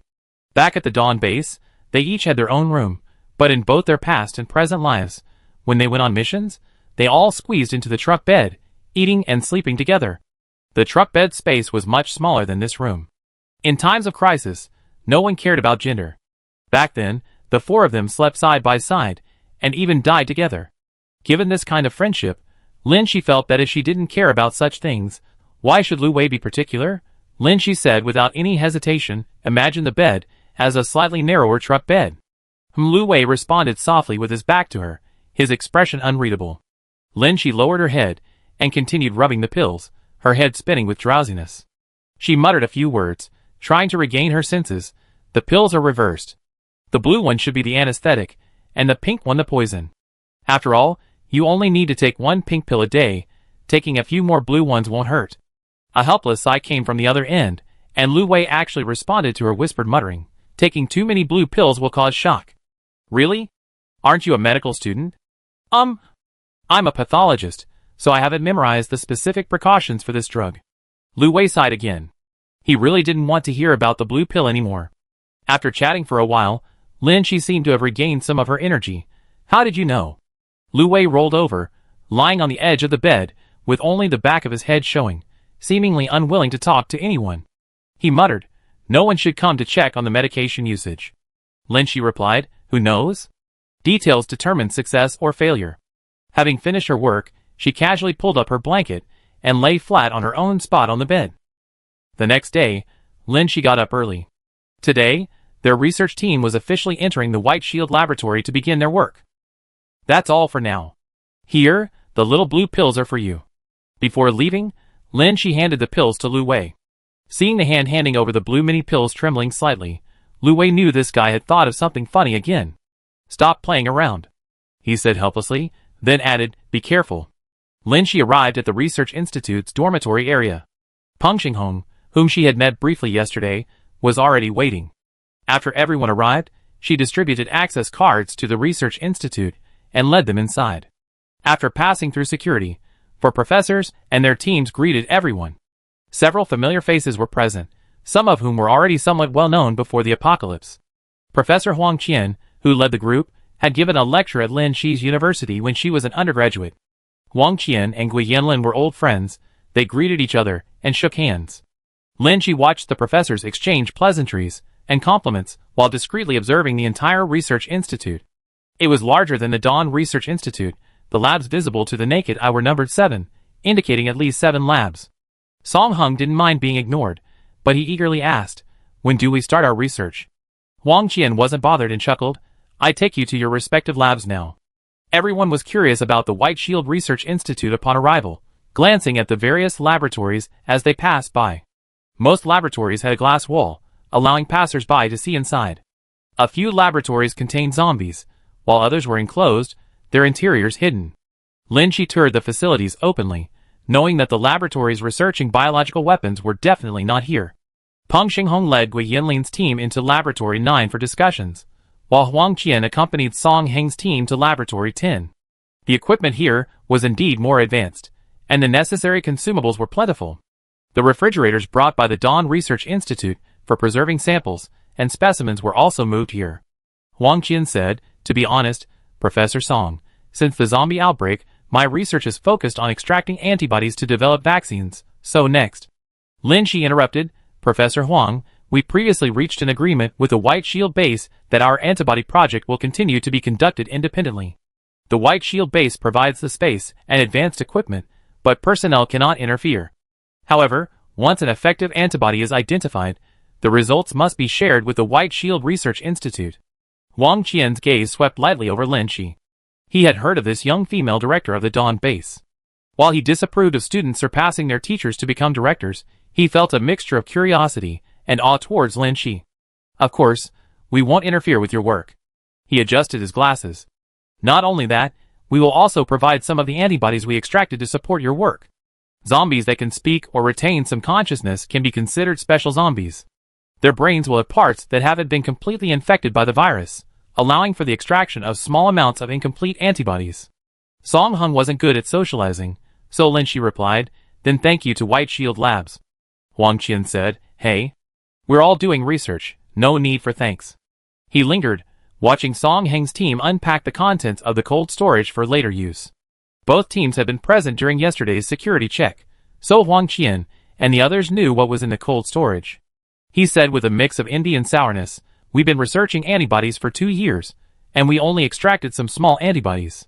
You guys were lucky to extract a large number of antibodies that can fight the virus."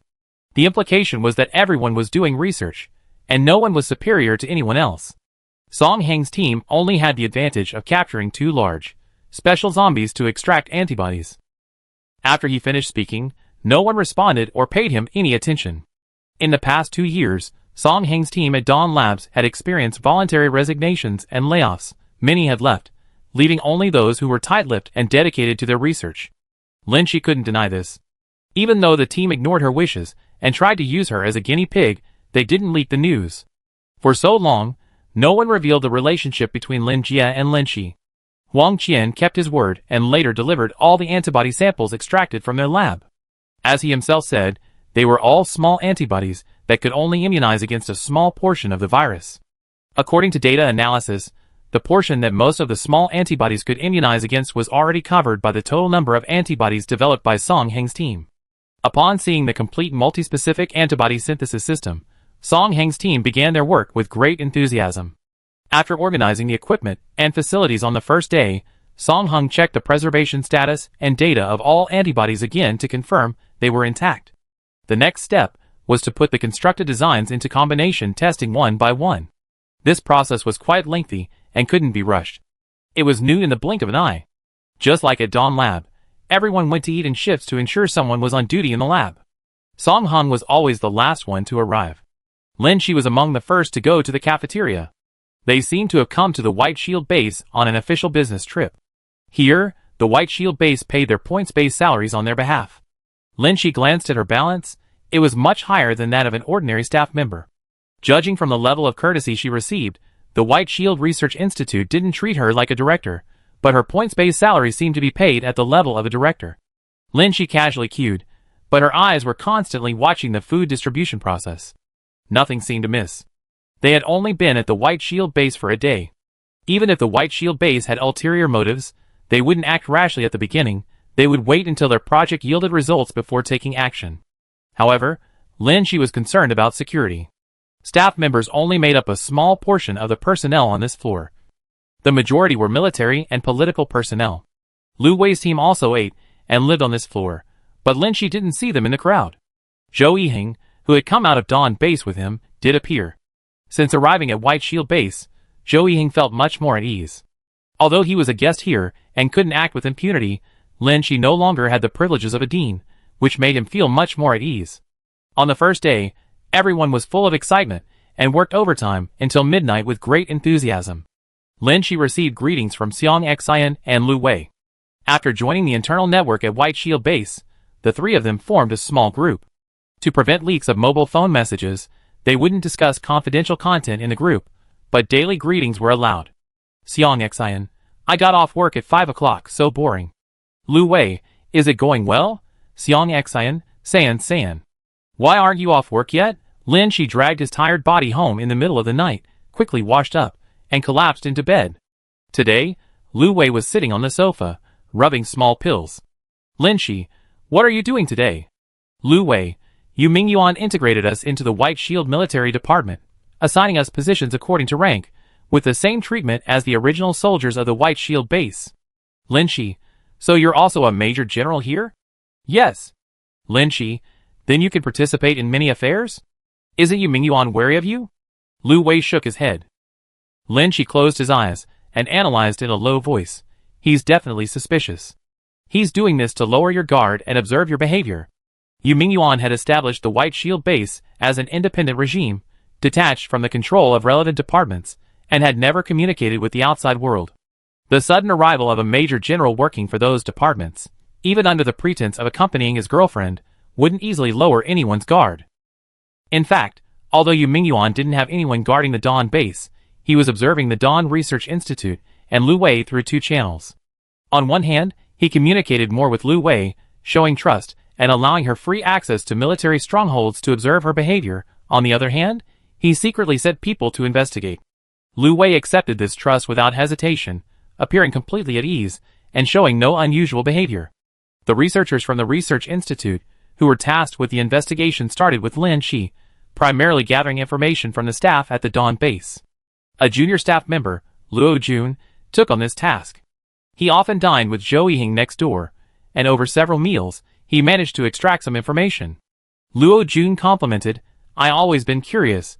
With 5 professors and a postdoctoral fellow as capable as yourself, how did you appoint someone who hasn't even graduated with a master's degree as dean?" Zhou Yiheng rolled his eyes at Lin Shi from afar. "She's a woman. She's hooked up with Major General Lu from our base. That's all. It's the apocalypse. Aren't these things decided by the base's higher-ups?" Luo Jun asked. Is Lin Shi really having an affair with that Major General? I heard she doesn't live in the Research Institute's dormitory. She lives in the military area." Zhou Yiheng waved his hand. "That's how it is in our base. If she doesn't live near the Research Institute, I heard she's living with that guy too." Luo Jun indicated she understood, and wanted to ask something else, but Zhou Yiheng became impatient. "Don't mention that pretty face, it's annoying." A few days later, Luo Jun, while having dinner with a member of Song Heng's team, took the opportunity to ask about the young director of the Dawn Research Institute. The member of Song Heng's team wasn't harsh, but he did mention, "The Major General does have a very good relationship with Lin Shi, and there are 2 other people who are equally close." So another female soldier went to Xiang Xian to try and get information. Xiang Xian was outgoing, warm, and easy to get along with. Someone pretended to be gossipy about Lu Wei's love life. Xiang Xian narrowed her eyes and said, "What do you want?" "Although he's my superior, actually. He's my brother-in-law." The man feigned regret. "What kind of person is your sister? When did they get together?" "When? Like wolves and hungry dogs." Xiang Xian recalled something and gritted her teeth. "The Major General looks respectable, but behind the scenes." "Behind the scenes? He even made San take those kinds of drugs." "Ha! What an irresponsible man." "But San is her best friend. She can't reveal San's private affairs. She has to protect San." Then Yuchao reported the information gathered by others. "You're going to use that kid?" He directly used connections to make his lowest-ranking girlfriend the dean. What can someone with only women in his head accomplish?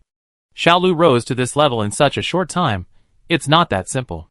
Yu Mingyuan tapped the sofa armrest with his index finger, saying with interest, "But young people, after all, have weaknesses." "Fan Yuchao weaknesses? You mean his impotence?" Yu Mingyuan sighed. This student of his was truly neither very capable nor very smart. Chapter 202. October 15, 2025. During her month at White Shield Base, Lin Shi spent most of her time immersed in the laboratory, primarily focusing on the synthesis of multispecific antibodies. White Shield Research Institute was larger than Dawn Research Institute, with more laboratories and personnel. Lin Shi received the same salary as at Dawn Base, but the staff there treated her as an ordinary clerk. Lin Shi didn't care about these empty titles. Her ordinary status made her inconspicuous in a crowd, thus avoiding attracting attention.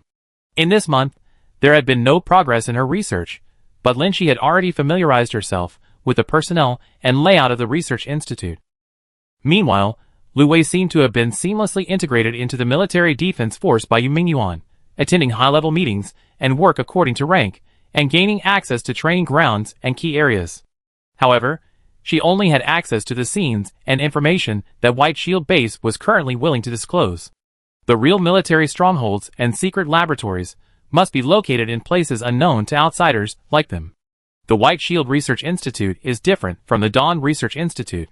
At the Dawn Research Institute, apart from Song Heng's team researching vaccines, all other teams are researching drugs to eliminate the virus. But at the White Shield Research Institute, about half of the publicly disclosed laboratories are engaged in vaccine research. A desk lamp had been added to the room, providing normal lighting. When Lin Shi wasn't on night shifts, he mostly sat there working or studying. Lu Wei was sitting on the sofa next to him, needing small pills. Lu Wei was no longer in charge of the base's important tasks, so he had some free time. He was now responsible for checking the room's listening devices every day.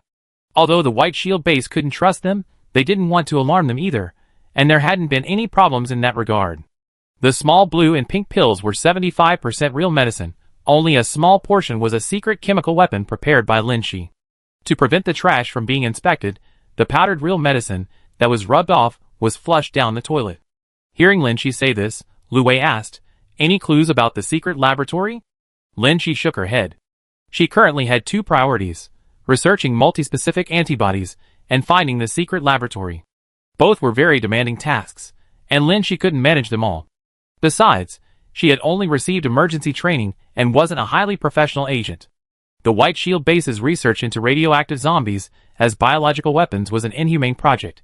It must have been conducted in secret, making it extremely difficult to find. Lin Shi suddenly thought of something, secretly glanced at Lu Wei, and then stopped speaking. Lu Wei, focused on rolling pills, suddenly asked, "Will you have any free time lately?" Lin Shi replied, "Yes, actually, the shift change is quite early, and we also have days off, but we all volunteered to work overtime." Lu Wei nodded. "Let's find some free time and go explore the lower levels." "Huh?"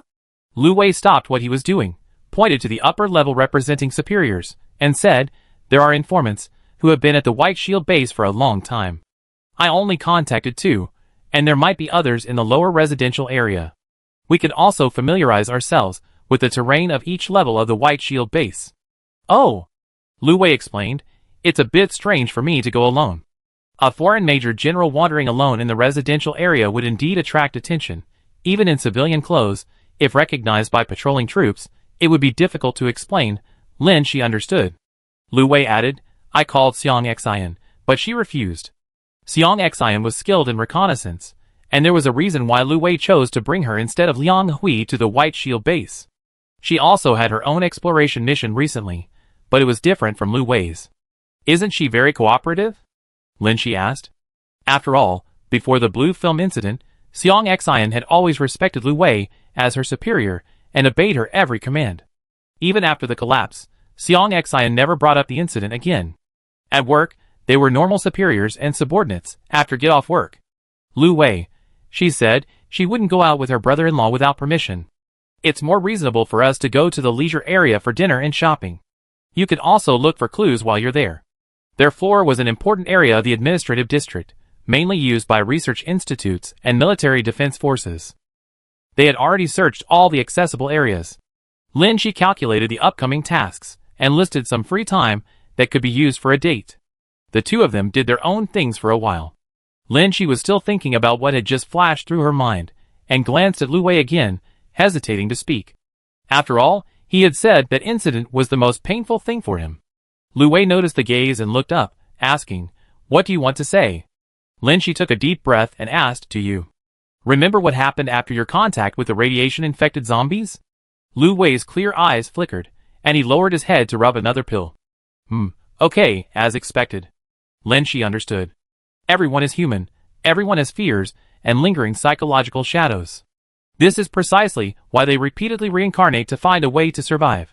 Therefore, even in difficult circumstances, they must ask. Lin Shi watched his actions and reminded him, "Didn't you say you could only use one blue pill a day?" Lu Wei paused. "For so many days, no one has checked the pill consumption." He asked again, "Why are you suddenly asking about this?" Lin Shi replied, "I'm looking for clues." She stopped beating around the bush and asked, "Do you remember the symptoms and onset time after being exposed to radiation? And the time of death?" Lu Wei recalled carefully, then calmly analyzed, "At the time, we didn't recognize the radiation-infected zombies, had no protective measures, and were all exposed to radiation. Upon contact, some felt dizzy, but everyone thought it was due to hunger. On the way back to the safe zone, within about an hour, everyone started vomiting, trembling, and experiencing excruciating pain. Later, I lost consciousness. About a day later, I was rescued. When I woke up, I was in unbearable pain all over my body, covered in blisters, some of which had ulcerated and were oozing pus. I couldn't take off my clothes, so I couldn't apply any medicine. Of course, there was no cure." Lin Shi imagined that kind of pain. A brief silence fell. Lin Shi pressed on. Then do you know the approximate time of death? Lu Wei narrowed his eyes, trying to find clues in his memory. That period was incredibly painful. Each day felt like an eternity. He was in a constant state of semi-consciousness, and if he hadn't felt powerless, he would have been suicidal. After a while, Lu Wei said, I saw Talleyrand change shifts 4 times. It should have been about 5 days before I completely lost consciousness. As for the exact time of death, he was already in a deep coma. His consciousness was unclear, but his body might not have completely died yet. Calculating the time, Lin Shi silently thought to herself, if this had happened to her, she probably wouldn't have been able to endure it after the first day and would have restarted her career. My parents were still alive then, Lu Wei said calmly. Lin Shi then realized she had inadvertently spoken her thoughts aloud. Both Lu Wei and she were reborn, but their different attitudes towards death stemmed from their attachments. Lin Shi had no attachments before, so she died decisively. She was silent for a moment, then asked, do you know about the others? Lu Wei, similar symptoms, but some died on the 3rd day. Lin Shi summarized, people who experience radiation show obvious symptoms, and roughly estimate death in 3 to 5 days. It's severe radiation. Lu Wei nodded and asked again, why are you asking this? Lin Shi analyzed, the researchers on this project are human, and humans value their lives. Of course. Except for me, the lazy bum I used to be. She said, studying these zombies inevitably involves long-term radiation exposure, and ordinary radiation protection suits might not be enough to guarantee the researcher's safety in the long run. Then they definitely wear thick lead aprons. To protect against this level of radiation, they probably need lead aprons weighing over 15 kilograms. That's definitely not light for untrained researchers. Lin Shi pondered, scientific research often requires bending over to explore, and coupled with the long-term restraint of heavy lead aprons, the researchers in that secret workshop would definitely experience physical changes. Lu Wei's eyes lit up, and she added, for example, noticeable hunchback and forward head posture. Lin Shi nodded. Not only that, they might develop dowager's hump. Dowager's hump? Simply put, it's a thick, stiff trapezius muscle. Lin Shi said with some pride, I systematically studied these bodily functions when I was an instructor at the Nanhua Martial Arts Academy. Impressive, Lu Wei praised sincerely. Lin Shi added, besides these characteristics, I think heavy lead aprons would also leave red marks and calluses on a person's shoulders and collarbone. However, these places are relatively private. The base's temperature is maintained at 15 to 20 degrees Celsius year-round. No one would wear particularly revealing clothing. Lu Wei, let's investigate first. A few images flashed through Lin Shi's mind. Let's go on a date to the hot spring resort. Lin Shi, I remember when we first arrived at the base, the guide mentioned that the hot spring resorts here also offer massage services, but they're very expensive and not open to ordinary people. Only high-paid professionals from the base can enter. The staff researching that project must be very well paid and constantly overworked. They might go for a massage to relax during their shift breaks. We have to take our clothes off in the changing room. You can peek at the men, and I peek at the women. If they couldn't find the lab, they focus on the researchers first, starting with people. Lu Wei, don't use the word peeping. It sounds a bit perverted. Lin Shi, peeping? Lu Wei corrected. It's observation. It's not important. Lin Shi suddenly breathed a sigh of relief, full of confidence, and threw herself into overtime work. After all, she needed to spend time shopping and visiting clubs, so some studies and work had to be completed ahead of schedule. Chapter 203. The next day, Lin Shi discreetly surveyed the research institute. Over 60% of the staff at the White Shield Research Institute exhibited forward head posture and hunchbacks. This was unavoidable given the staff's long hours of working with their heads down. More than half of them also had dowager's hump. In short, there were quite a few people. Lin Shi finished her work on time today, surprising Zhao Jing and the others. The person usually most dedicated to research, a true disciple of Song Hung, was leaving on time. However, the atmosphere in their lab was somber. Everyone respected Lin Shi, but didn't talk to her much about anything outside of work. Lin Shi even changed into casual clothes in the locker room, attracting some attention as she passed the main road of the research institute. The person named Luo Jun, who enjoyed interacting with people from the Dawn Research Institute outside of work, noticed this and asked, leaving get off work so early? Where are you going? Lin Shi, on a date. Luo Jun glanced outside the research institute and, sure enough, saw Major General Lu, who had come to pick her up. He nodded discreetly. Zhou Yiheng was right after all. Lin Shi had been at the White Shield base for a month, And apart from once going to the supermarket in the upstairs commercial area with Seong Xian to buy a change of clothes, she hadn't been there again. This was her first time actually entering the commercial area. The commercial area had restaurants, various shops, and entertainment venues. Besides KTVs and cinemas, there were also some high-end clubs and even beauty salons, showing how well-developed the White Shield base was. Lu Wei whispered, "Don't look at me so obviously." Lin Shi looked at him, puzzled. "I always done it this way when I go shopping. I look around, it feels more natural." "Is that so?" Lin Shi didn't feel any pressure. Before the apocalypse, when she and her work partners went shopping, they would shop extensively whenever they had the energy, browsing every shop that caught their eye and lingering in for a while. This gave Lu Wei more time to observe if any of his informants, who had previously infiltrated the White Shield base, were present. Thinking about it, Lin Shi felt that his girlfriend cover had really helped him a lot. Unfortunately, there weren't many people shopping in this upscale commercial area. They went to almost every store, but Lu Wei didn't find a single informant. "Lin Shi, maybe they're not shopping today. We just have to come back a few more times." They found a restaurant to eat at. There were several restaurants on this floor, offering a variety of cuisines besides hot pot. Lin Shi felt a long-lost sense of novelty, and could finally relax a bit from work. They carried quite a few shopping bags. Lin Shi didn't have much of a desire to shop now, but Lu Wei was probably the kind of person who felt embarrassed to leave empty-handed after staying in a store for a while, so they did some shopping. It didn't matter, they were both high-paid workers. The hot spring resort was quite busy, and Lu Wei even ran into an acquaintance. The group of people who had come together greeted him first. "Hey! Isn't this General Lu? What brings you here?" Another person glanced at Lin Shi. "Can't you tell? You're here with that legendary girlfriend." Oh, that's her." The man deliberately hesitated, winking. They seemed to be just there to make their presence known, not genuinely traveling together. They greeted him and prepared to leave. "We won't disturb the General's good time. You two have fun. Hey, this club is rather proper, you know." Lu Wei ignored them. Lin Shi, however, sensed something and leaned closer, somewhat embarrassed, asking, "They said legendary girlfriend. Is it because of the blue pills?" "Yeah." Lu Wei gave a light hum. "Alright. Looks like this has caused you some trouble." Lin Shi shrugged. It was obvious that Fan Yuchao, who didn't get along with Lu Wei, must have spread the word about it. "Cheer up, we need to get to work." The two went into the changing rooms separately. Lin Shi hummed a little tune as she went about her tasks, secretly glancing at other shoulders for any distinctive features.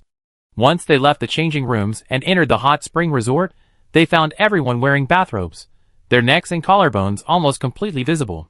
Lin Shi and Lu Wei walked side by side, seemingly searching for their desired hot spring room, each observing its features, but unfortunately, they found nothing. This was just a method.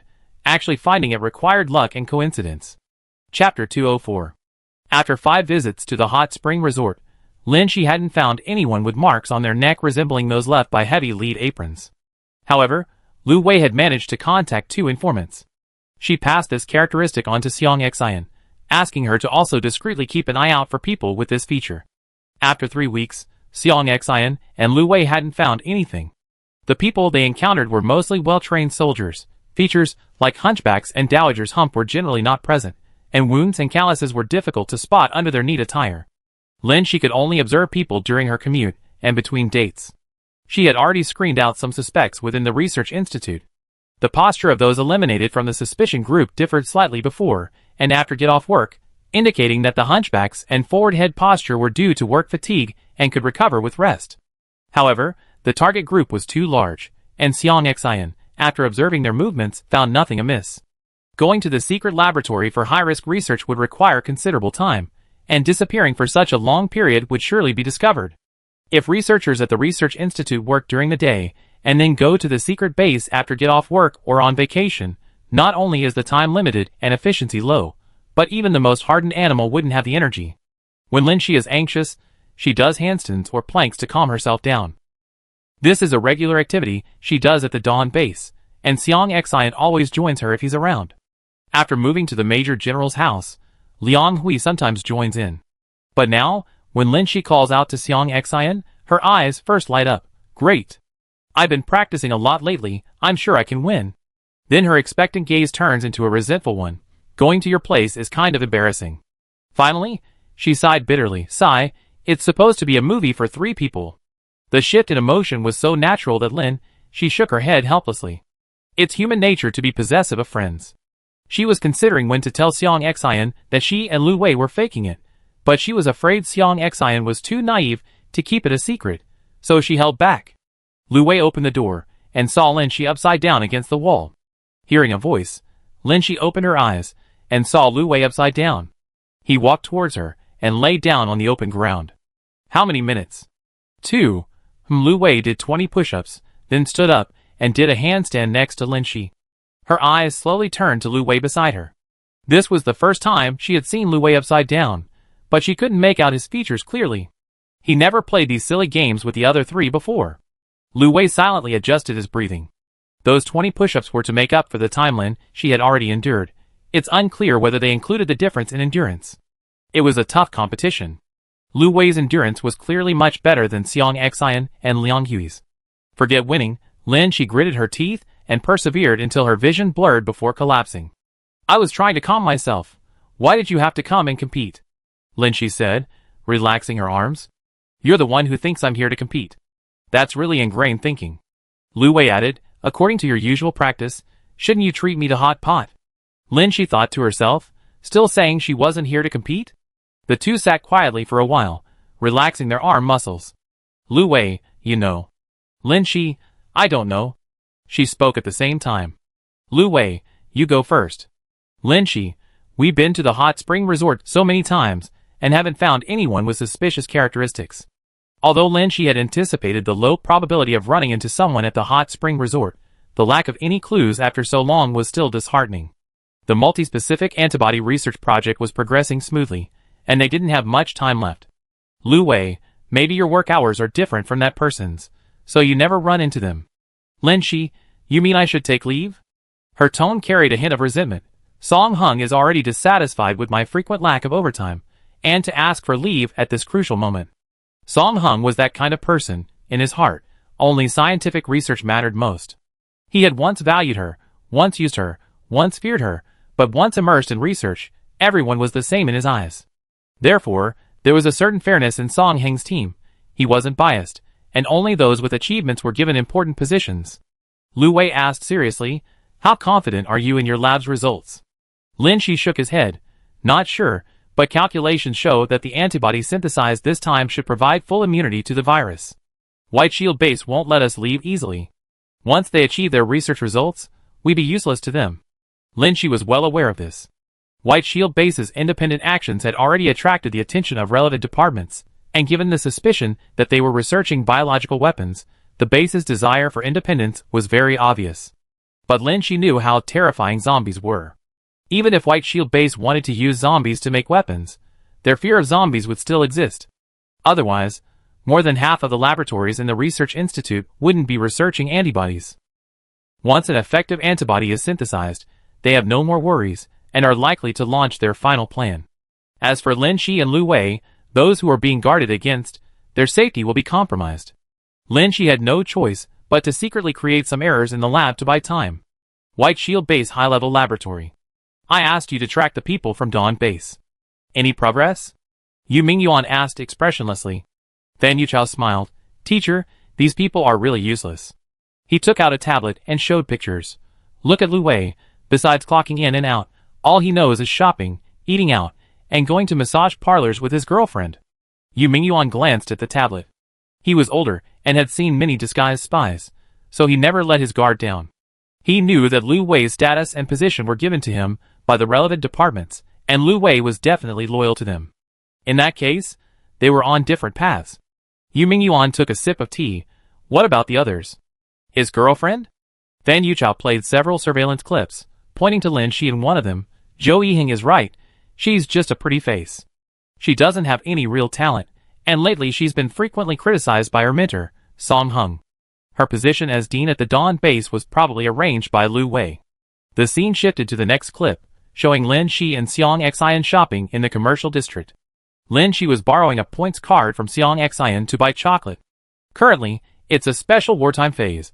Chocolate, compressed biscuits, and similar items are emergency supplies. Although some shops in the commercial district sell them, they are all subject to registration and limited quantities. Lin Shi's stated reason was to give chocolates to her boyfriend. When Lin Shi and her group entered the White Shield base, they only brought personal belongings and had little food reserves. Given their special mission, carrying large amounts of supplies was inconvenient, so chocolates were the best option. Then Yu Chao explained, "Look, this woman only knows how to buy things for men. This young Xian is very close to them, but all she does is go shopping and talk to young people about cartoons." Yu Mingyuan's mind replayed Zhou Yiheng's various evaluations of Lin Shi and Lin Shi's actions at the Dawn Research Institute. He half-questioningly half-chuckled, "Is that so?" The end of the year was fast approaching. The multi-specific antibody was successfully developed, marking a new milestone in human research on the zombie virus. Upon hearing the news, the White Shield base leadership, in addition to rewarding the team and increasing their benefits, also arranged a celebration banquet for everyone at the Research Institute. The main focus of the celebration banquet was Song Heng's team. Having worked overtime for almost half a month straight, everyone except for sleep time was practically glued to the lab, and now they just wanted to catch their breath, even Lin Shi. Song Heng was also in no mood to attend the gathering. To him, the White Shield base was merely a research institute providing good conditions and facilities. He didn't care about the others. Now that they had finally made a major breakthrough, he couldn't wait to move on to the next stage of vaccine research. Lin Shi deeply admired this perseverance. Song Heng always maintained a passion and dedication to scientific research, never slacking off even as he aged and his physical strength declined. However, given the White Shield base's warm invitation, Song Heng, despite his lack of social skills, had no choice but to attend the gathering. Also invited were those who had come from the Dawn base with him, including Gui Yinling's team and the people Lu Wei had brought. Lin Shi, who had been catching up on sleep for half a day, was woken up for a banquet. She left home directly and entered with Lu Wei. Looking at the spacious but not extravagant hall, Lin Shi realized she had overestimated things. She murmured, "I thought it would be a very high-class banquet, the kind where you have to wear formal attire." The overall layout and arrangement of the hall were appropriate and respectable, but not ostentatious. Lu Wei responded softly, "Yu Mingyuan isn't a pleasure-seeking person." Lin Shi thought for a moment, "That's true.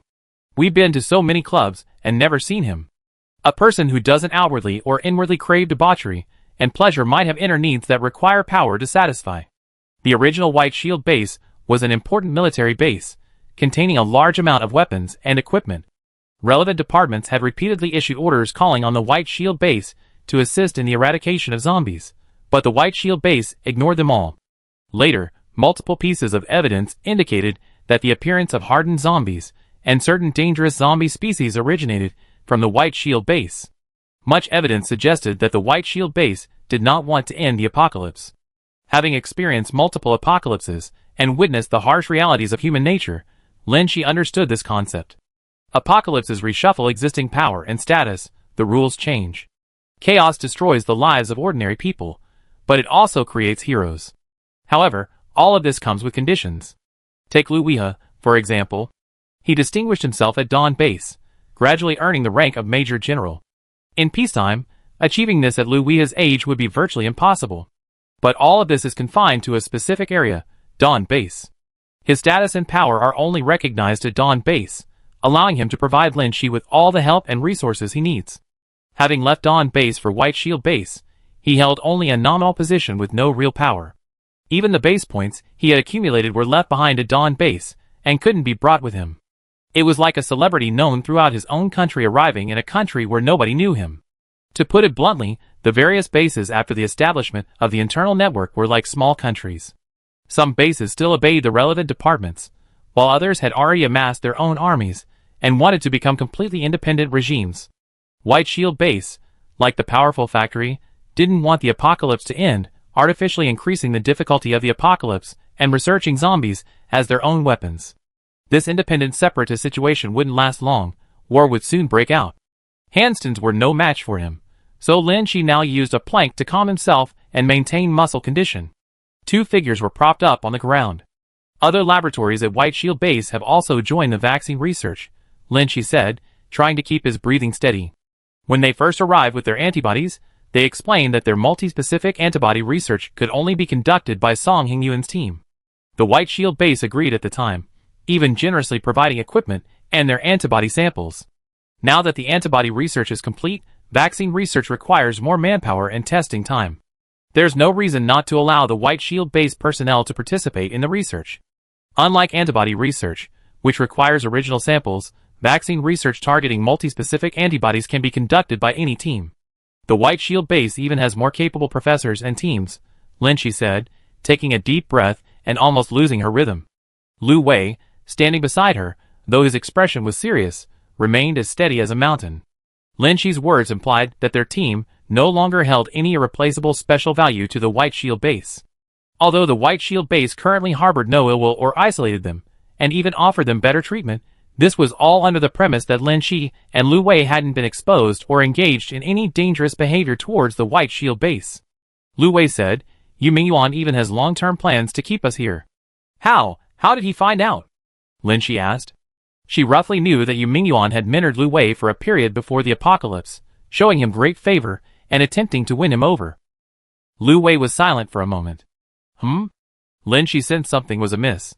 Unexpectedly, Lu Wei said, "Yu Mingyuan's subordinates said that the pills you brought back are probably almost finished." When Lin-Chi entered the White Shield base, 4 strips of birth control pills were found during security checks. These were pills taken daily for a long time, 1 strip per month, so they should indeed be finished by now. Lu Wei hadn't ground any pills in a long time. What does that have to do with us staying? Lin-Chi thought. Surely it couldn't be because he discovered the secret of the pills. Lu Wei sighed. Lin-Chi thought he was about to give up on the plank, but instead, Lu Wei steadily raised one hand and pulled a small jar from his pocket, placing it on the ground. The pills inside vibrated violently, making a rustling sound. Lin-Chi glanced up. It was a bottle of sildenafil. Lu Wei said coldly, "Yu Mingyuan said that research and fighting are equally beneficial to humanity, and he hopes we can stay at the White Shield base to work and live normally. Since the zombie outbreak, the population has decreased significantly. Young people like us should have a child and settle down." Lin-Chi raised an eyebrow. Even in the apocalypse, she was being pressured to have a child by the villainous uncle. So he only secretly gave you the blue pills, not the pink ones? Lin-Chi's voice trembled slightly at the end. She held her breath until her stomach ached, afraid that laughing out loud would mean losing the game. Lu Wei didn't speak, simply maintaining his posture steadily. Lin-Chi tried to distract herself to avoid bursting into laughter. She thought of a very serious topic. Ever since we ran into Peng Xinghong at the club, I observed his gait. He always walks with his neck tilted forward and his back slightly hunched, both morning and evening. This worsens after get off work, and his gait becomes somewhat strange. Lin-Chi took 3 deep breaths and continued, "But I focused on observing his team. It seems they're only doing some vaccine research in the lab. Nothing particularly special." Chapter 205. Many laboratories at the White Shield Research Institute have transparent glass windows, allowing passers-by to see inside. Lu Wei replied, "Xiang Xian and I separately followed the people you mentioned. After leaving the Research Institute, they didn't stay anywhere else for long except to rest at home." Lin-Chi's arms were already aching. She really couldn't hold on much longer. Her voice trembled as she said, "They're all like beasts of burden at the Research Institute. They really can't handle 2 jobs." Lin-Chi was already a young staff member with good physical fitness due to regular exercise and martial arts training. After working overtime, she could only go home to read a book to catch up on her studies, or go to the commercial district with Lu Wei to eat, shop, gather information, and relax. Imagine if Peng Xinghong and his ilk had to go to the secret laboratory after get off work at the Research Institute, and then work for several hours in heavy lead suits. It would be almost impossible. They would die from overwork sooner or later. Lu Wei thought it made sense and nodded. It's indeed hard work. Lin-Chi's whole body began to tremble slightly, and she gritted her teeth, saying, "Then, shouldn't you let the hard-working clerk have a turn? Surrender. I was just exercising and meditating. I didn't intend to compete with you." Lu Wei let out a nasal sound, seemingly chuckling slightly. He bent his elbow, his body getting closer and closer to the ground. Then his gaze fell on the bottle of sildenafil. Lin-Chi glanced at Lu Wei out of the corner of her eye, seemingly preparing to step down and let her have a turn, but unexpectedly, he did a push-up and got up again. "I can't let you have a turn. Lu Wei, after all, I'm someone who has to take blue pills. I can't." Lin-Chi's forceful crumbled, and she collapsed to the ground. She rolled over to calm her breathing, skipping the joke and continuing the previous topic, "But Peng Xinghong is the most suitable person we've seen in the past few months to wear a lead apron long-term." There was still no news of the secret laboratory. No one, Not even the informants sent by relevant departments to the White Shield base long ago had heard of its existence. They couldn't find the laboratory, nor could they find anyone. Vaccine research had already begun after the antibody was proposed, and their time was running out. Vaccine research was one of Lin Shi's important tasks, and a project that the White Shield base valued, but the subsequent progress didn't require their personal involvement. The White Shield base had a better team. They were now deep inside the White Shield base, yet completely unaware of the main mission. They couldn't simply poison Yu Mingyuan to solve the problem. Lin Shi said, troubled, could it be that those researchers are secretly trained and never appear in public? Lu Wei didn't know either. Lin Shi glanced at Lu Wei, who was still persevering. If it were you, where would you build the secret laboratory? Lu Wei, the classic formula, the most dangerous place is the safest place. Where is the most dangerous place for the White Shield base? Lin Shi didn't know. The White Shield base, while appearing dangerous to them from an opposing perspective, is actually very well constructed and managed. In the eyes of the White Shield base, what are their weaknesses? Lu Wei, what are we here for? Lin Shi, to find a laboratory. So, the White Shield base doesn't want their laboratory discovered. Where is the safest place to build it? Lin Shi's mind flashed back to the exhausted figure of Peng Xinghong's team and the transparent windows in the laboratory walls. She suddenly opened her eyes. Build the laboratory in a laboratory, in the open. But she quickly dismissed the idea. Too risky, and there are no radiation protection measures inside, plus hardly any zombies. The two fell into deep thought. Lin Shi said irritably, you're really something, get up already. After a moment of random thoughts, Lin Shi had an unlikely guess. She asked, have you seen the blueprints for the White Shield base? Do you know what areas are on each floor, and how big they are? Lu Wei, yes I have.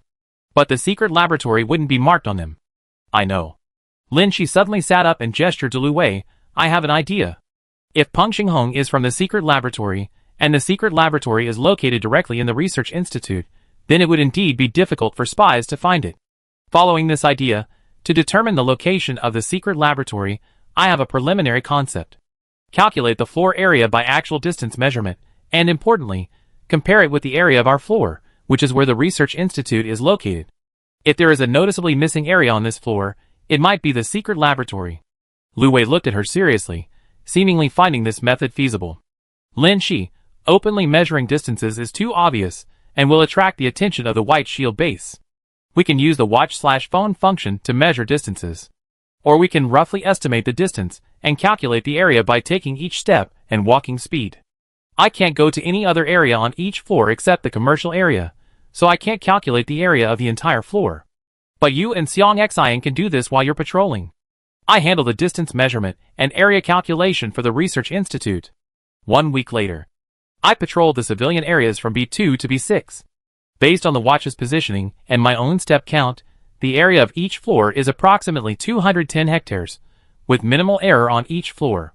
Xiang Xian adjusted her breathing, struggling to maintain her inverted position as she explained. Lin Shi, hanging upside down beside her, said, the entire research institute's grounds, including the dormitories and warehouses connected to surrounding research institutes, total less than 2 hectares. Lu Wei added, the B15 commercial area is about 160 hectares, and the B16 area, where we are now, is about 150 hectares. Lin Shi summarized, so the slight discrepancy in the area of my research institute doesn't mean much. The lower you go, the smaller the publicly accessible area becomes. Lu Wei, unable to nod while upside down, could only hum in agreement and continue her analysis. The lower the level, the more important the area. Xiang Xian had been investigating the upper-level residential areas, which were used by refugees. Further down were the military areas. These lower levels were used as residential areas, with a large and diverse population, and almost no classified areas. The lower the levels, the more functional areas, commercial areas, and finally, administrative areas. Lu Wei, the deeper you go, the more difficult it becomes to develop. The lower levels of Dawn Base aren't as large as the upper levels, but the area of each level gradually decreases. It doesn't suddenly shrink by that much. Lin Shi added, these 2 levels have secret areas. Xiang Xian, swaying profusely beside him, thought to herself, hearing your words is like hearing a profound truth. Why are these 2 people, whom she considers very capable, just stating conclusions they already know? Measuring the area and going around in circles proves that the administrative area has secret areas, doesn't it? That's quite normal. Both the military and administrative areas of Dawn Base have areas that aren't publicly disclosed. But she didn't speak, trying to calm her breathing and maintain her handstand. San pulled her over to do a handstand together, saying she had something important to analyze, and that she heard San's handstand skills had declined, so she come specifically to have a competition. After reaching this conclusion, the atmosphere fell silent for a moment. Seong Xian finally couldn't help but ask, "So you two frequently went shopping and eating in the commercial district. Did you find anything suspicious?" Don't tell her they were just on a date and hadn't investigated any important information. That doesn't fit their persona. Lu Wei answered her question. "Yes, we discovered a secret area on B15. "What place?" "The red light district." "Why would you go to a place like that?" Lu Wei said, "We found it at a hot spring resort." Although they hadn't found the person with calluses on their shoulders that Lin Shi mentioned while frequently visiting the hot spring resort, they had unexpectedly discovered a hidden world behind it while following Peng Xinghong. "Seong Xian, how did you?" Lin Shi interrupted directly. "That's a very important discovery. According to the instrument's positioning, the entrance to that red light district corresponds to the edge of the Research Institute, and going further in is beyond the Research Institute's boundary. However, on B16, the Research Institute is already on the edge of that floor according to the floor plan. In other words, there might be a large, undisclosed area next to the Research Institute." That day, Lin Shi casually asked Lu Wei, "If it were you, where would you hide the Research Institute?" Lu Wei replied, "The most dangerous place is the safest place. If the secret laboratory is right there in the Research Institute, then it's indeed a blind spot for Lin Shi." But following this line of thought, Lin Shi discovered that people with lead-clad gaits and obvious hunchbacks and forward-leaning necks were indeed frequently seen in the Research Institute. Lin Shi often went out for some fresh air, quietly observing the several transparent laboratories. There were fewer people there than when they first started working and clocked in. Generally, staff members who join research institutes don't easily leave the lab. Lin Shi came out outside of mealtime, so there's no reason for those people to disappear. She used to be so focused on her own projects that she hadn't paid much attention to what was happening outside, and thus overlooked this. Since everyone was wearing masks, and not many people had disappeared, Lin Shi initially suspected the missing individuals. Peng Xinghong, the most suspicious person, had also disappeared. Lin Shi tried knocking on the door under the pretense of borrowing something or some materials, but the staff only said Professor Peng was in a meeting. Lin Shi quickly glanced at the projects and materials in the lab. At first glance, it seemed like they were researching vaccines, nothing special.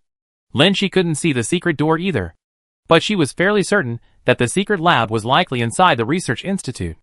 Seong Xian couldn't hold on any longer and landed. The moment her feet touched the ground, Lin Shi also landed, letting out a sigh of relief. "All right, it's someone else's treating today." Seong Xian, who had just laid down, suddenly looked up in surprise at Lin Shi upon hearing this. "You called me here just for this?" Lu Wei also landed, saying to Lin Shi finally, "Someone's at the bottom." Seong Xian's eyes widened even more. She even wanted to curse. "You called me here just so I'd be at the bottom and treat you two to dinner? You two bastards." Lu Wei gave her a meaningful look. When he fractured his bone, Seong Xian had also tried to call him at the bottom. "Karma is catching up with you." Lin Shi initially felt guilty towards Seong Xian, but seeing her surprised expression, she found it amusing. Seong Xian looked at Lin Shi incredulously and asked, "Didn't you say you couldn't do handstands lately?" Lu Wei added insult to injury to their fractured sisterly bond. "You can't do it compared to me. But with me sparring with her every day, she's actually gotten better than before." That was the truth. Lin Shi's kung fu was indeed good, but in terms of strength and technique, she couldn't compare to Lu Wei. At Dawn Base, she could utilize resources to find places to spar, but at White Shield Base, she didn't want to reveal her kung fu skills and couldn't freely enter the military training grounds. To maintain her muscle condition and kung fu, she could only train at home. Besides this endurance training, Lu Wei would occasionally spar with her, but the room was limited in space, and there was no professional protective padding, so it wasn't very satisfying. Seong Xian, after her initial surprise, lay back down, speechless and annoyed. They shared a cozy hot pot meal. Lin Shi and Seong Xian didn't have much time together at White Shield Base, so their reunion before the storm was always especially precious. Their mission at White Shield Base was actually very arduous. The tasks included discovering the vaccine and taking samples, investigating the movements of the White Shield Base, carrying out a decapitation strike if necessary, uncovering the truth about the secret laboratory, and, if possible, stopping its harmful projects. Given their numerical disadvantage and lack of weaponry, these missions were extremely difficult. Before leaving, Lin Shi had considered the possibility of death, but when Liang Hui was absent from the table, looking at the familiar Xiang Xian and Lu Wei, she suddenly had a bad feeling. The road ahead was fraught with danger, they couldn't always act together, and what if something happened? The realization of death was particularly acute at this moment. Lin Shi gradually lost her appetite, while Xiang Xian and Lu Wei were relaxed, even exchanging a few playful insults. When Xiang Xian left, Lin Shi suddenly felt a pang of reluctance, a feeling akin to wanting to spend a night talking with her best friend before a long journey. That night, Lin Shi didn't stay up late studying. She already ground up her pills. She and Lu Wei each occupied one side of the large bed, wrapped in their own blankets, lost in thought. Can't sleep? Lu Wei's voice suddenly came from the darkness. Lin Shi paused, realizing she tossed and turned several times. She calmed her breathing and said softly, "You used to be a lawyer, your memory should be excellent." She remembered how well she memorized the answers to 2 sets of college entrance exams. Yes. Lin Shi, with her back to him, rattled off a string of technical terms, then said, "I told you about the antibody process before. These are the adjuvants we're researching for adding to the vaccine." Although the vaccine hadn't actually been developed, or even tested, this was already the biggest breakthrough. Starting tomorrow, she would truly begin approaching the secret laboratory. What would be inside? She didn't know. Even a short exposure to radiation would kill her. And the bullets Lu Wei and Xiang Xian faced might kill them even faster than radiation. In this life, she forged ahead relentlessly, overcoming all obstacles. As she neared the truth of the world, she suddenly began to fear death. What was there to fear? She had already died 10 times. If the mission failed and she was captured or exposed to radiation, she had kept a highly toxic pill for herself. The pain wouldn't last long. But suddenly, she was terrified of starting over alone again. Back then, Lu Wei, Xiang Xian, and Liang Hui wouldn't recognize her. I remember. Lu Wei sighed behind her and replied, Lin Shi suddenly regretted not writing a proper will before leaving. The silent atmosphere of the dark night amplified one's emotions infinitely. Lin Shi had never been good at controlling her emotions, but she didn't want to make any more noise. But Lu Wei beside her began to toss and turn intermittently. Emotions are contagious, Lin Shi thought. But Lu Wei said, "We leave here." Chapter 206. Zhou Yiheng arrived at the White Shield Base's high-level administrative area for the first time. Ever since Luo Jun had subtly inquired about Lin Shi, he had caught wind of the situation. The base was interested in Lin Shi and Lu Wei. The new base was a new beginning for him, and he put in all his effort to spread the news about the Dawn base, earning praise from above and giving him a sense of being important. Therefore, he went to the administrative office with high expectations, and didn't feel he had done anything wrong. In his eyes, Lin Shi was a graduate student inferior to him, yet she held a high position in the Dawn base thanks to the support of its high-ranking officials. He was now the same as Lin Shi, except he relied on the White Shield base's high-ranking officials. Yu Mingyuan's office wasn't as luxurious or extravagant as Zhou Yiheng had imagined, but it looked very imposing. Fan Yuchao and several other subordinates were also there and introduced him. "Sir." Zhou Yiheng didn't know his exact rank and only greeted him cautiously. Yu Mingyuan glanced at him briefly, but that single look was enough to intimidate Zhou Yiheng. Yu Mingyuan sipped his tea, not paying him much attention, and asked casually, "According to you, the director of your Dawn base got his position through his relationship with Lu Wei?" Zhou Yiheng nodded, then flattered, "The White Shield base has taken good care of us. Wherever we do research, we're part of their team." Yu Mingyuan seemed to find it tedious, but nodded at the last sentence. If only those people had that kind of awareness. He remained silent, and the others dared not interrupt. Yu Mingyuan casually remarked, "But why didn't you mention that Lin Shi is very skilled in martial arts?" Although his tone was casual, it sent a chill down Zhou Yiheng's spine. He had spread a lot of information about Lin Shi at the Dawn base, including her relationships with higher-ups, her independent laboratory, and even minor details like her changing her name once. He never felt he had done anything wrong, nor did he think he was gossiping behind people's backs. In his eyes, Lin Shi was just a pretty face who didn't deserve her position. But when Yu Mingyuan mentioned Kung Fu, Zhou Yiheng felt guilty. He had deliberately avoided this point, because when he was a troublemaker at the Dawn Research Institute and led the conflict with Lin Shi, he had been beaten the most. How could he reveal such a shameful thing himself? Zhou Yiheng broke out in a cold sweat. "In our research institute, brute force isn't a key criterion for judging ability." "Oh, you mean your research achievements are higher than hers?" Zhou Yiheng swallowed hard, stammering, "That's right, Our research direction is to break through the virus, to research drugs to eliminate zombies." Another subordinate beside Fan Yuchao seemed to have received some information and stepped forward to report. "The lab has completed the project and is awaiting testing." Zhou Yiheng thought to himself, does the lab project mean that Song Heng's team has successfully developed a vaccine? He hadn't expected them to beat him to it. When Yu Mingyuan looked at him again, a playful smile played on his lips. "Has your project yielded any results?" Zhou Yiheng's voice weakened. "There aren't any obvious results yet. But I believe it will definitely." Sigh. Yu Mingyuan sighed, finding this man rather verbose, and couldn't help but interrupt. "I don't need your results." Zhou Yiheng didn't understand. What did it mean that his results weren't needed? Just as he was racking his brains for a conclusion, Fan Yuchao pushed him away, whispering, "Go back now." The office door closed silently. Yu Mingyuan stared at the data on the screen, his hands clasped together. Fan Yuchao couldn't help but speak up. "Teacher, Lin Shi's martial arts skills don't prove anything, do they? She used to kill ordinary zombies. People always have a strong will to survive when facing a survival crisis. She hasn't had any combat achievements since the hardened zombies were released. Do you really believe she and Lu Wei are spies?"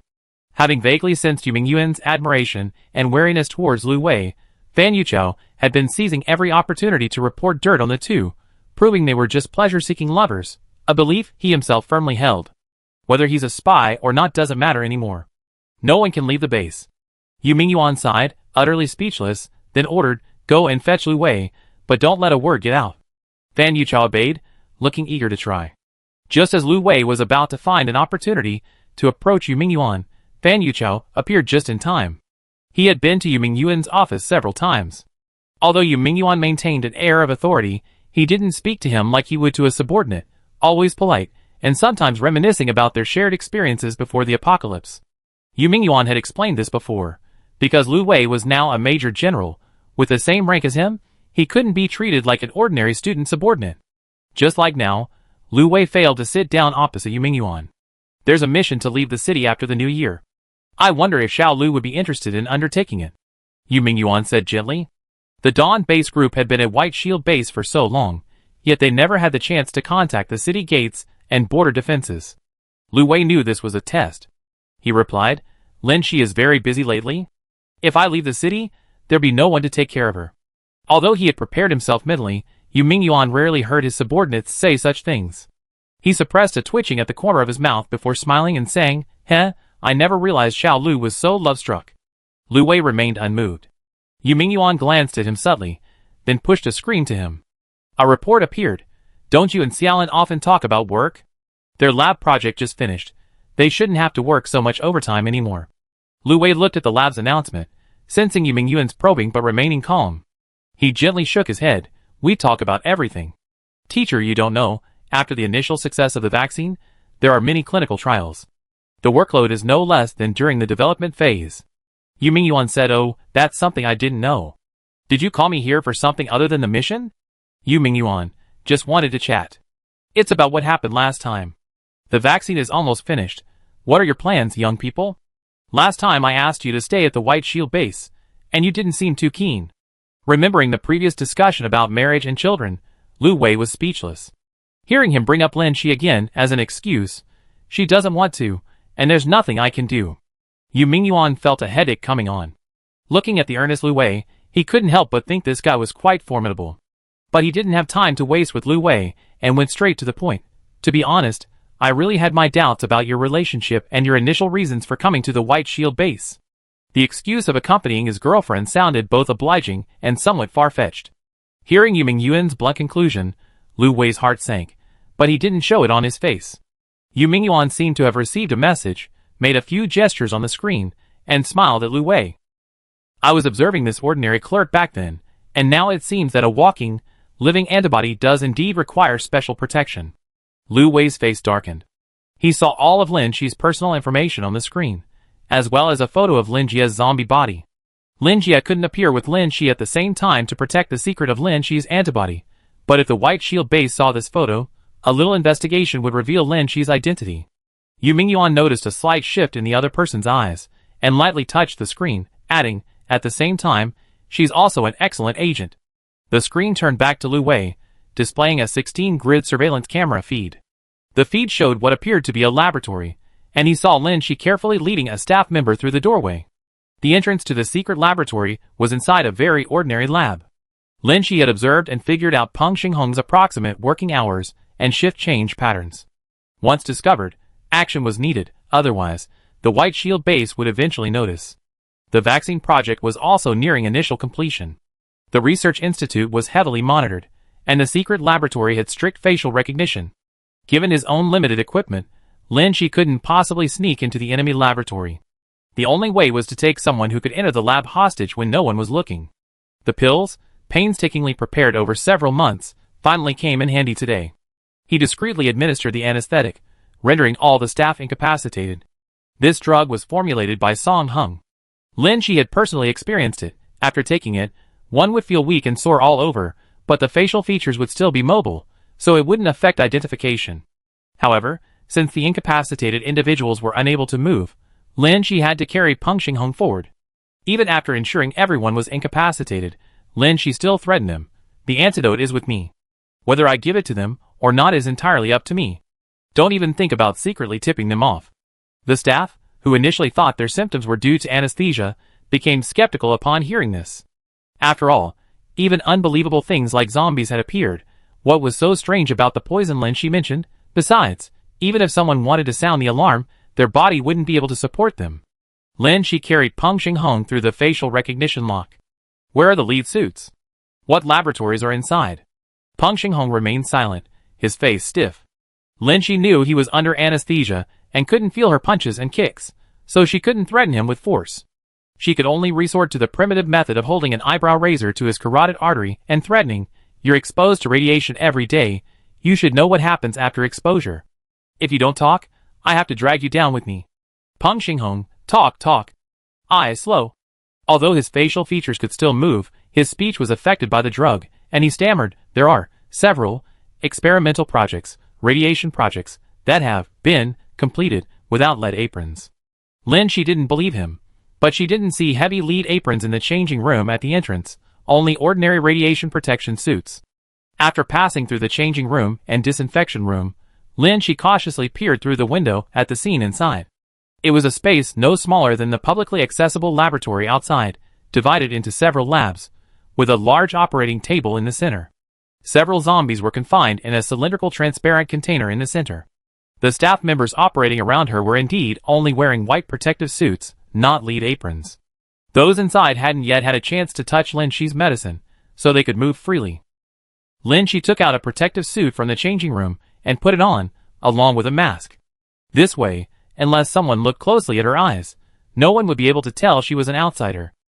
Lin Shi had already glanced at the various surveillance cameras. The White Shield base, taking biochemical projects seriously, would definitely have someone monitoring them, and they would soon discover the unusual activity here. She didn't have much time. She only hoped that Lu Wei and Xiang Xian outside would operate smoothly and complete their mission simultaneously. Lin Shi threw Peng Xinghong to the ground, stuffed a wad of paper into his mouth to silence him, and then sneaked into the laboratory. She pretended to have just finished her shift change, checking the work logs and discovering the names of various mutant zombies. Besides the publicly known hardened zombies and radiation-infected zombies, there were projects to improve the hardened zombies' eye weaknesses, and even a project to create a super zombie that retained consciousness and could control its body by fusing a vaccine and a zombie virus.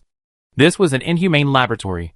They were artificially evolving zombies as their bioweapons. Every staff member here was a participant. Lin Shi carried out the eliminations without hesitation. Her knife moved swiftly and silently, and the staff members fell one by one without causing panic. Lin Shi inspected each laboratory one by one, even seeing the experimental subjects inside. Just as Lin Shi finished dealing with the living and was about to tackle the mutated zombies, she heard footsteps. Could it be that reinforcements from the White Shield base arrived so quickly? Had Lu Wei failed? Lin Shi frowned and looked over. It was Song Hung. A hint of doubt crossed her face. She hadn't known who would take the drugs, so she indiscriminately given them to everyone.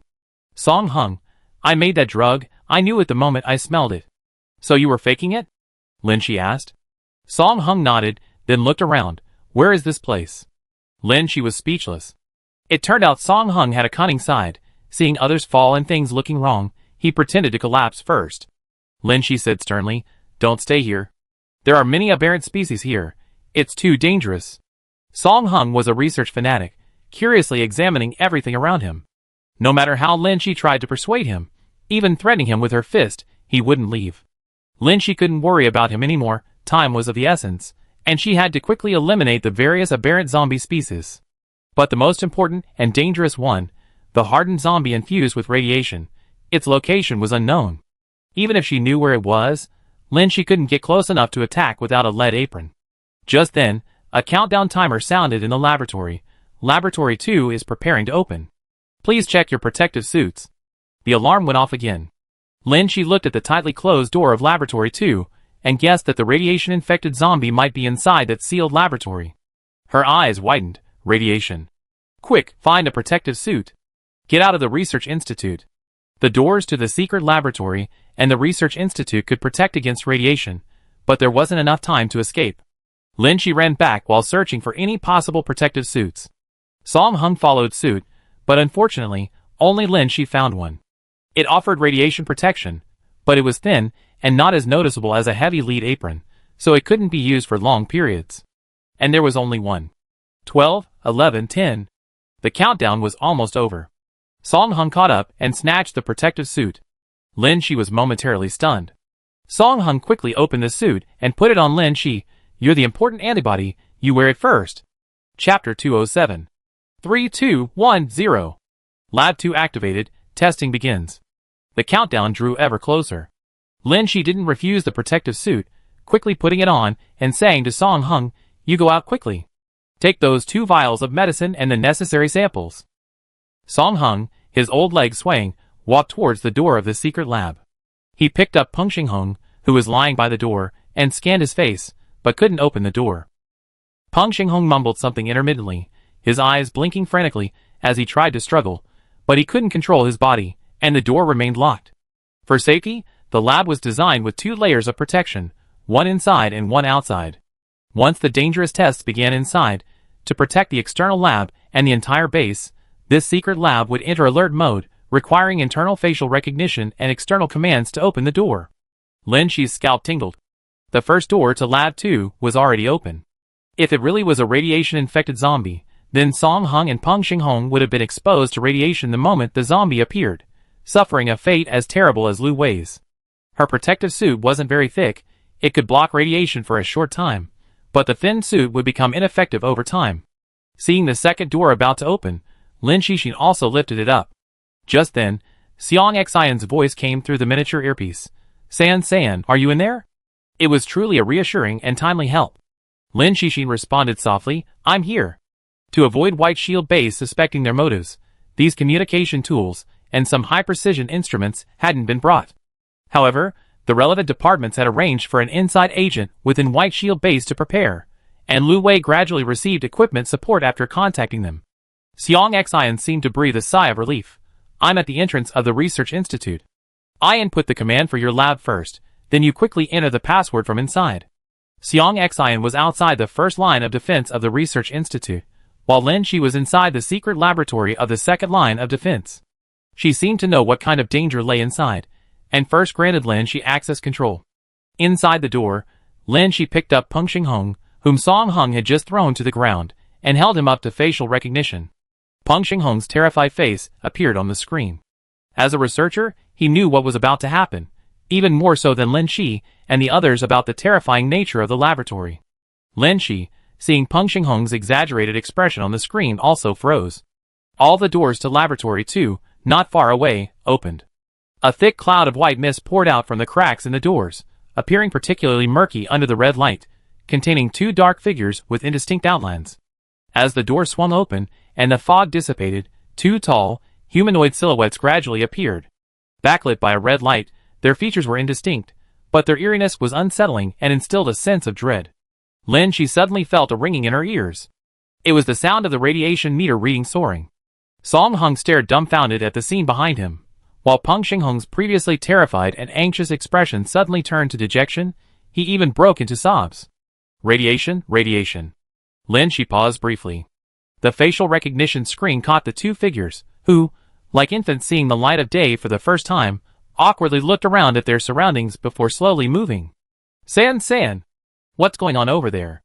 Xiang Xian's voice came through the earpiece. Peng Xinghong was still under the effects of anesthesia, but he seemed resigned to his fate, gradually calming down and his expression softening. Facial recognition successful. Came the notification from the speaker. Xiang Xian reacted faster than Lin Shi in the earpiece. Quickly get someone to decipher the door's password. We input the outer layer command immediately. The door to the secret laboratory slowly opened, and Lin Shi saw the familiar workshop and people. Greeting them at the door were Xiao Jing and others. Song Heng's team had previously drugged Lin Shi and were very familiar with the drug, so they were all vigilant and hadn't drunk it, and were now moving freely.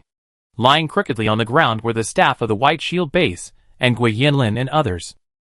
Lin Shi glanced back at Laboratory 2. The zombies inside had already recognized this world through their senses, and their instincts kicked in. They lunged at the living. San? What's going on over there? Open the door quickly. Xiang Xian's voice urged again through the earpiece. Lin Shi reacted quickly. Xiang Xian was still outside. The walls and doors of the research institute were made of a special material, fireproof, burglar-proof, and radiation-proof. Xiang Xian was safe. But as the door to the secret laboratory opened, radiation was instantly released. Her original plan was to infiltrate the secret laboratory to investigate the truth and destroy their biochemical test subjects. The radiation-infected zombies were the most terrifying zombies they knew, and the source had to be eliminated. However, the situation was sudden, and she and Song Heng had to escape quickly. The best-case scenario was that Xiang Xian and she worked together to open the inner laboratory door, allowing the living to escape safely, and then locking the radiation-infected zombies inside. There were excellent radiation protection measures in place.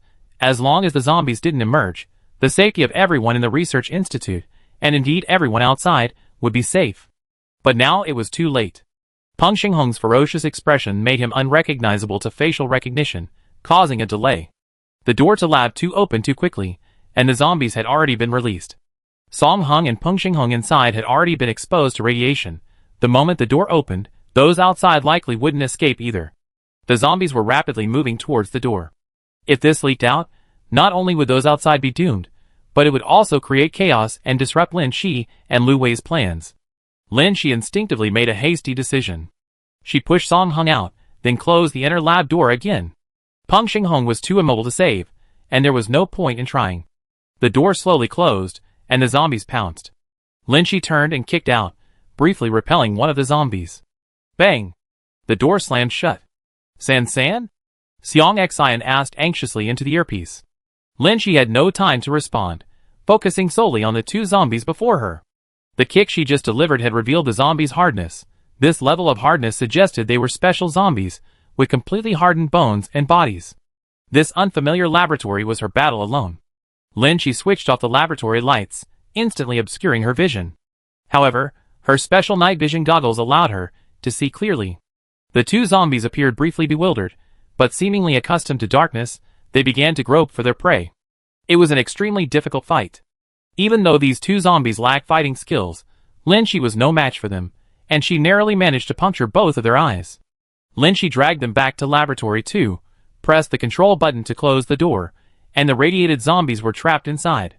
Then she quickly went to the buffer zone by the door to clean up the contamination, took off the protective suit that had been stained with the zombie's body, and after strictly decontaminating it, she said to Xiang Xian, "Activate the command again."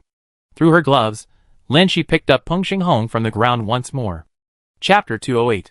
The inner door opened again. Zhao Jing was wiping Song Heng's nosebleed outside, completely unaware of what was happening inside. The staff from the White Shield base, though anesthetized and lying on the ground, knew what had happened the moment the door opened. They lay there, their faces ashen. Lin Shi had no time to worry about them. She took out a portable cooler, retrieved the completed vaccine and antibody samples from the lab, and some mature drugs developed by the Research Institute.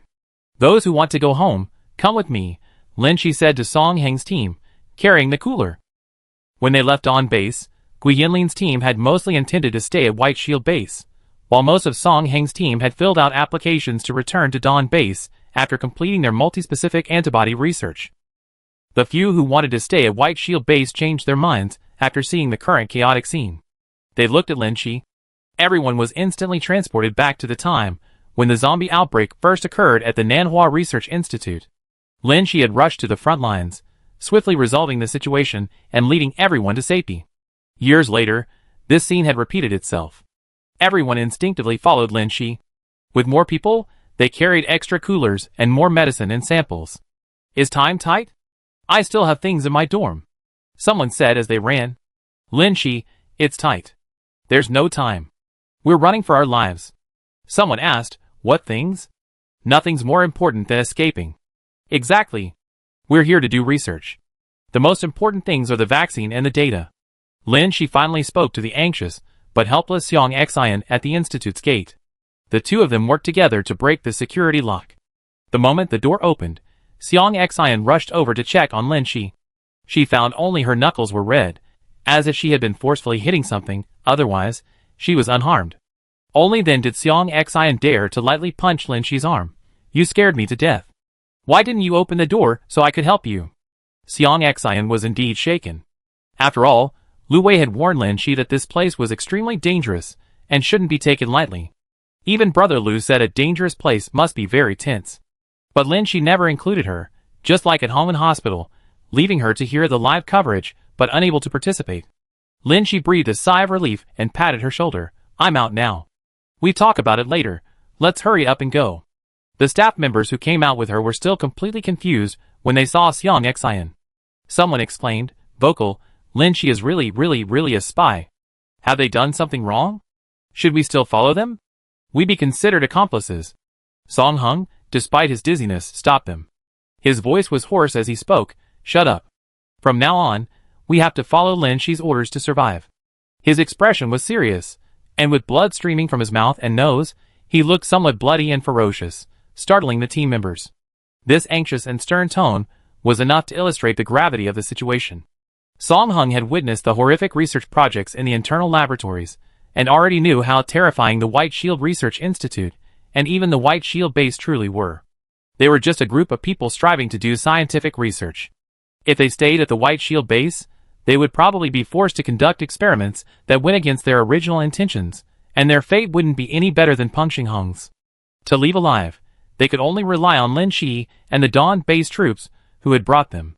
His words silenced everyone's discussion. The group behind Xiang Xian included elites who had come with them from Dawn base, and a few others who hadn't. Lin Shi recognized several faces. They were the informants she and Lu hadn't found, hidden within the base. Xiang Xian handed over a toolkit, then picked up equipment and began probing, his earpiece still communicating with someone. Taking advantage of this lull, Lin Shi opened the toolkit. Inside were weapons, her usual dagger, spare pills she brought, her pocket pistol, and several portable firearms. She equipped herself.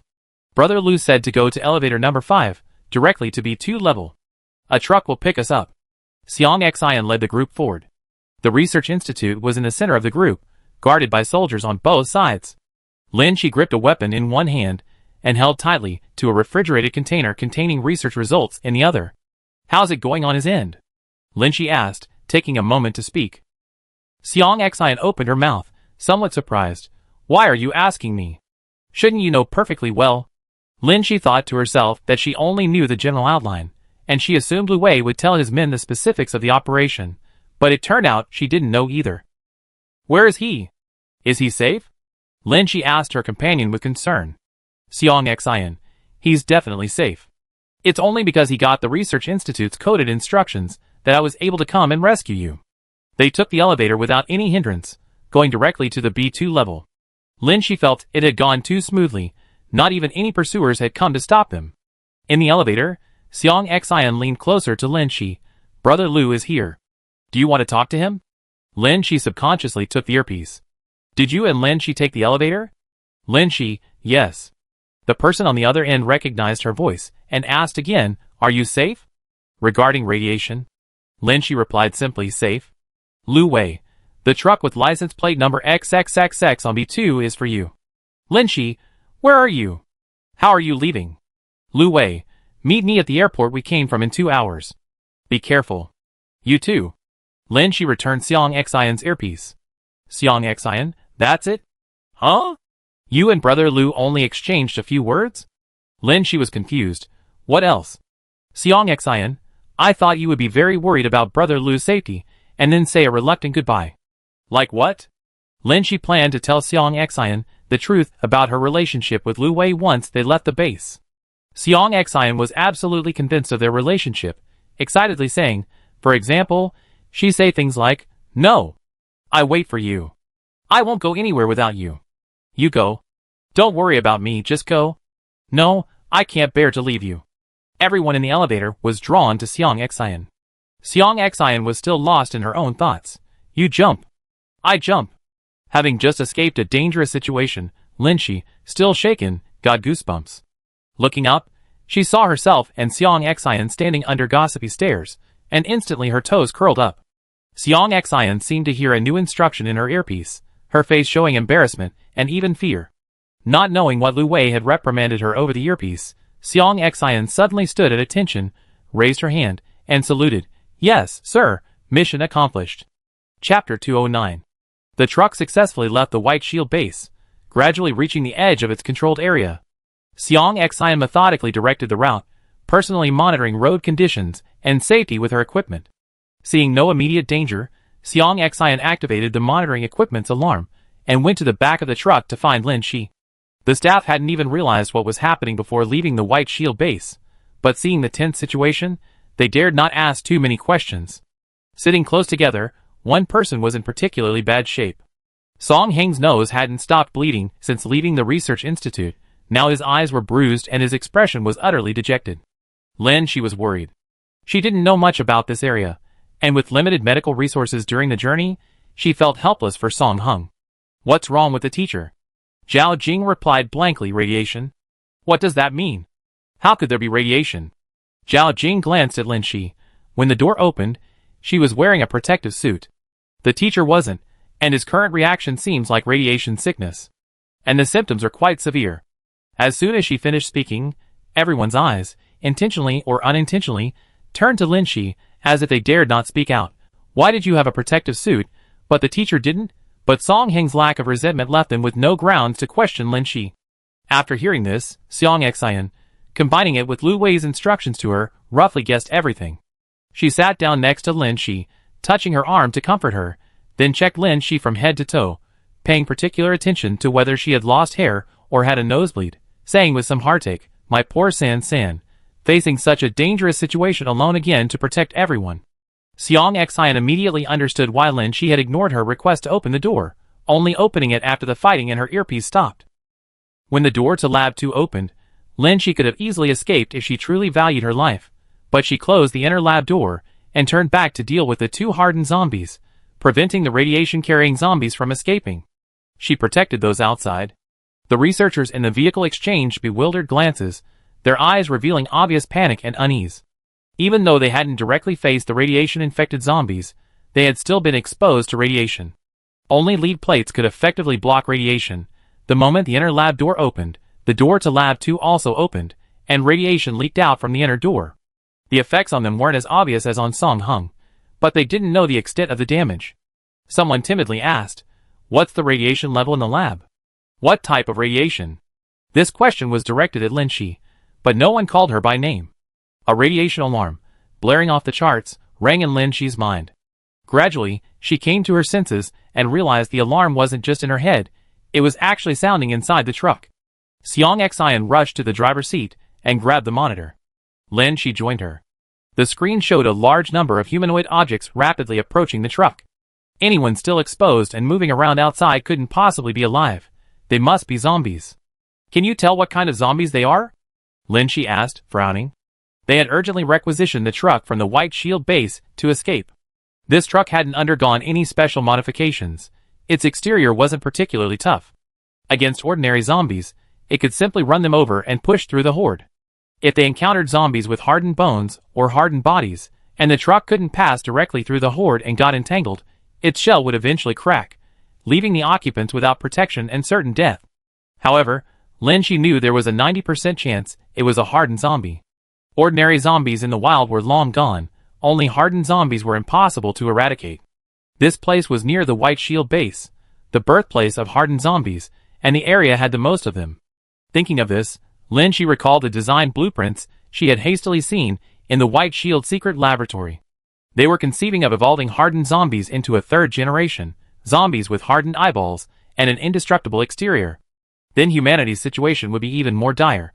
She hadn't seen such a zombie in the laboratory, one whose eyeballs couldn't be penetrated, so she assumed they hadn't developed a finished product yet, and the chances of them encountering such a zombie were slim. But thinking about this, she was truly puzzled.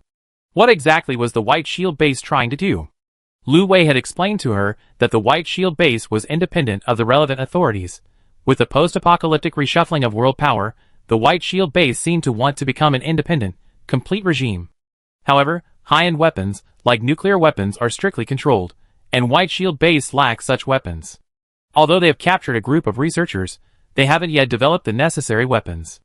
Besides the warlords controlled by Yu Mingyuan, White Shield base also houses many civilians. Relevant departments cannot directly bomb White Shield base, and White Shield base is currently unable to resist them. To break the balance, White Shield base needs its own weapons, so Yu Mingyuan focuses on developing biological weapons against zombies. But if the zombies evolve into hardened zombies, with no weaknesses, other bases will be helpless against them. What can White Shield base do then? Must it forever remain trapped in its underground city, as an independent warlord? She felt there was something she hadn't figured out.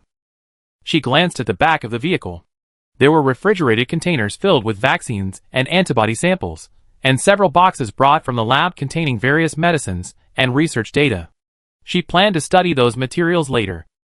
Lin Chi's gaze swept over Song Hung. He stood out too much among the group. Everyone else, having lived underground for so long, had fair skin, but Song Heng's deathly pallor and dark eyes were particularly striking. His skin even had faint red spots. Lin Chi turned her gaze to Xiong Xian. Can't see clearly, but it's definitely a hardened zombie. Xiong Xian's expression was also grave. Besides the vehicle's flimsy exterior, their group of armed personnel was also short on weapons and ammunition. Lin Chi glanced at her watch. Have you contacted Liang Hui? Lu Wei said Liang Hui would come to pick us up. Xiong Xian shook her head. Not yet.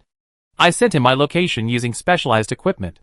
As the vehicle moved forward, the equipment scanned an increasingly large horde of zombies. Lin Chi made a decision. Change direction for now. We can't get through a horde of zombies this size. The driver and the rest of the crew largely ignored Lin Chi's, the researchers, instructions and looked to Xiong Xian. Avoiding the original route and finding another way was a very dangerous decision. They weren't familiar with the terrain and didn't know which paths were safe. If some paths were blocked by debris and they were surrounded by the horde, they would have no choice but to abandon the vehicle and flee. Even well-trained armed personnel might not survive then, let alone the researchers behind them. But charging straight into the horde was a certain death. Xiong Xian firmly trusted Lin Chi. Listened to her. Chapter 210. The truck narrowly escaped another checkpoint. Lin Chi glanced at the time, and the distance to the airport agreed upon with Lu Wei on the electronic map. If they continued driving around like this, they'd miss the rendezvous time.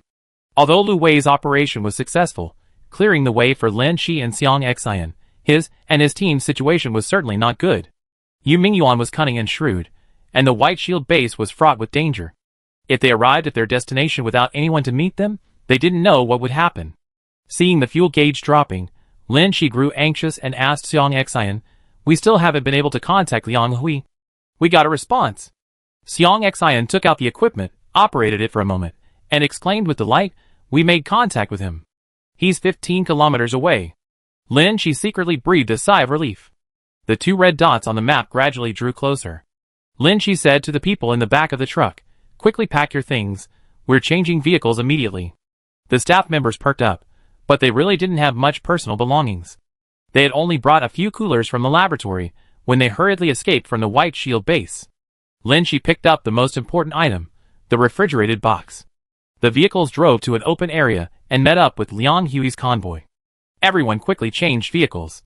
The vehicles Liang Hui brought were all modified trucks and armored vehicles from the Dawn base, with much higher safety levels and better equipment, greatly enhancing security. Everyone was orderly assigned to their respective vehicles. The researchers and Song Hung boarded the vehicle with medical personnel to provide emergency treatment, while the combat personnel were assigned to various vehicles. Lin Chi and Xiong Xian boarded their own attaché, decorated car. After a long time apart, the comic book version of the four-person team that Xiong Xian had personally drawn was still inside the car. Seeing the familiar space, Lin Chi truly breathed a sigh of relief.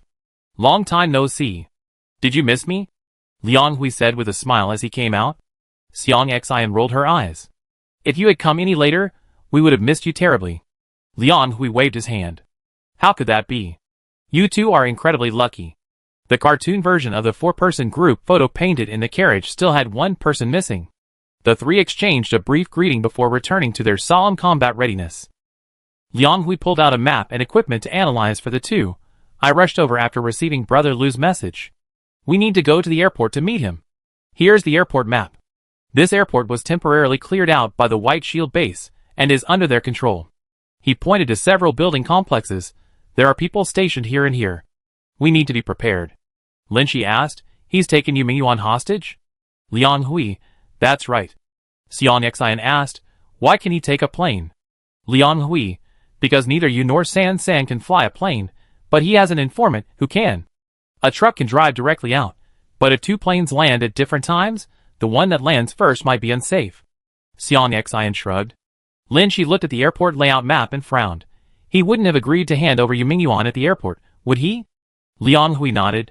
That was the only condition Yu Mingyuan gave for giving the lab instructions to release you. After all, there were White Shield-based personnel at the airport. Yu Mingyuan would feel safer. Looking at the densely packed buildings, Lin Shi didn't think it was a good idea. Lu Wei was being far too principled. Lin Shi reached out to Liang Hui and said, give me the device that can contact Lu Wei. Liang Hui handed her a phone. Our communication devices might not work on the plane. You should just send him a message. Once we leave the White Shield base's controlled area, we can connect to the public network. Since they were communicating by phone, Lin Shi decided to use her own contact information. She unlocked her watch and phone, decrypting them layer by layer. She hadn't used her own devices since entering the White Shield base, fearing she might connect to the base's network or be monitored. She had also installed a security system before leaving the Dawn base. After restarting, Lin Shi opened the contact named Xiongda and entered some commands. Meanwhile, the plane was descending. Lu Wei turned on his communication devices and phone. Lin Shi's message appeared first on the screen.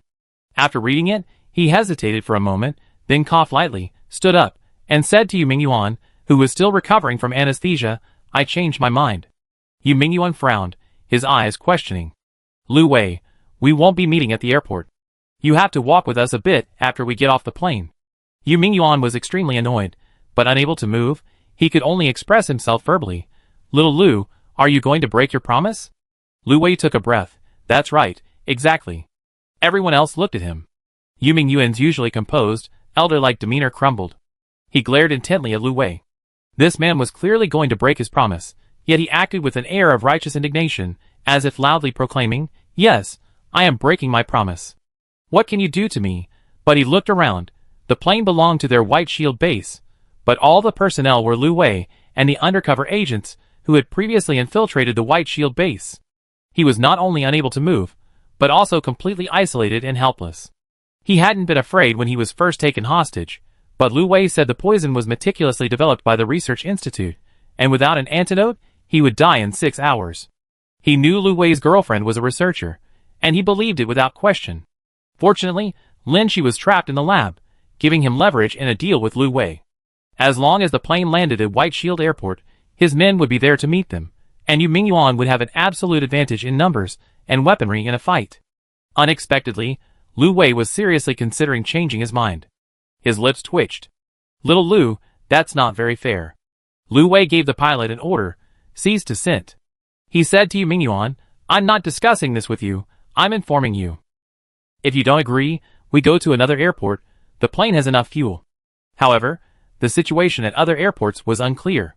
They didn't know if the taxiways were intact enough for descent, and abandoned airports might still harbor zombies.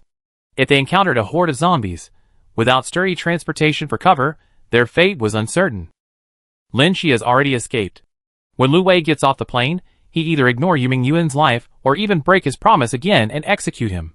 Yu Mingyuan's grand plan will never be implemented before he dies far from home. How could he accept this?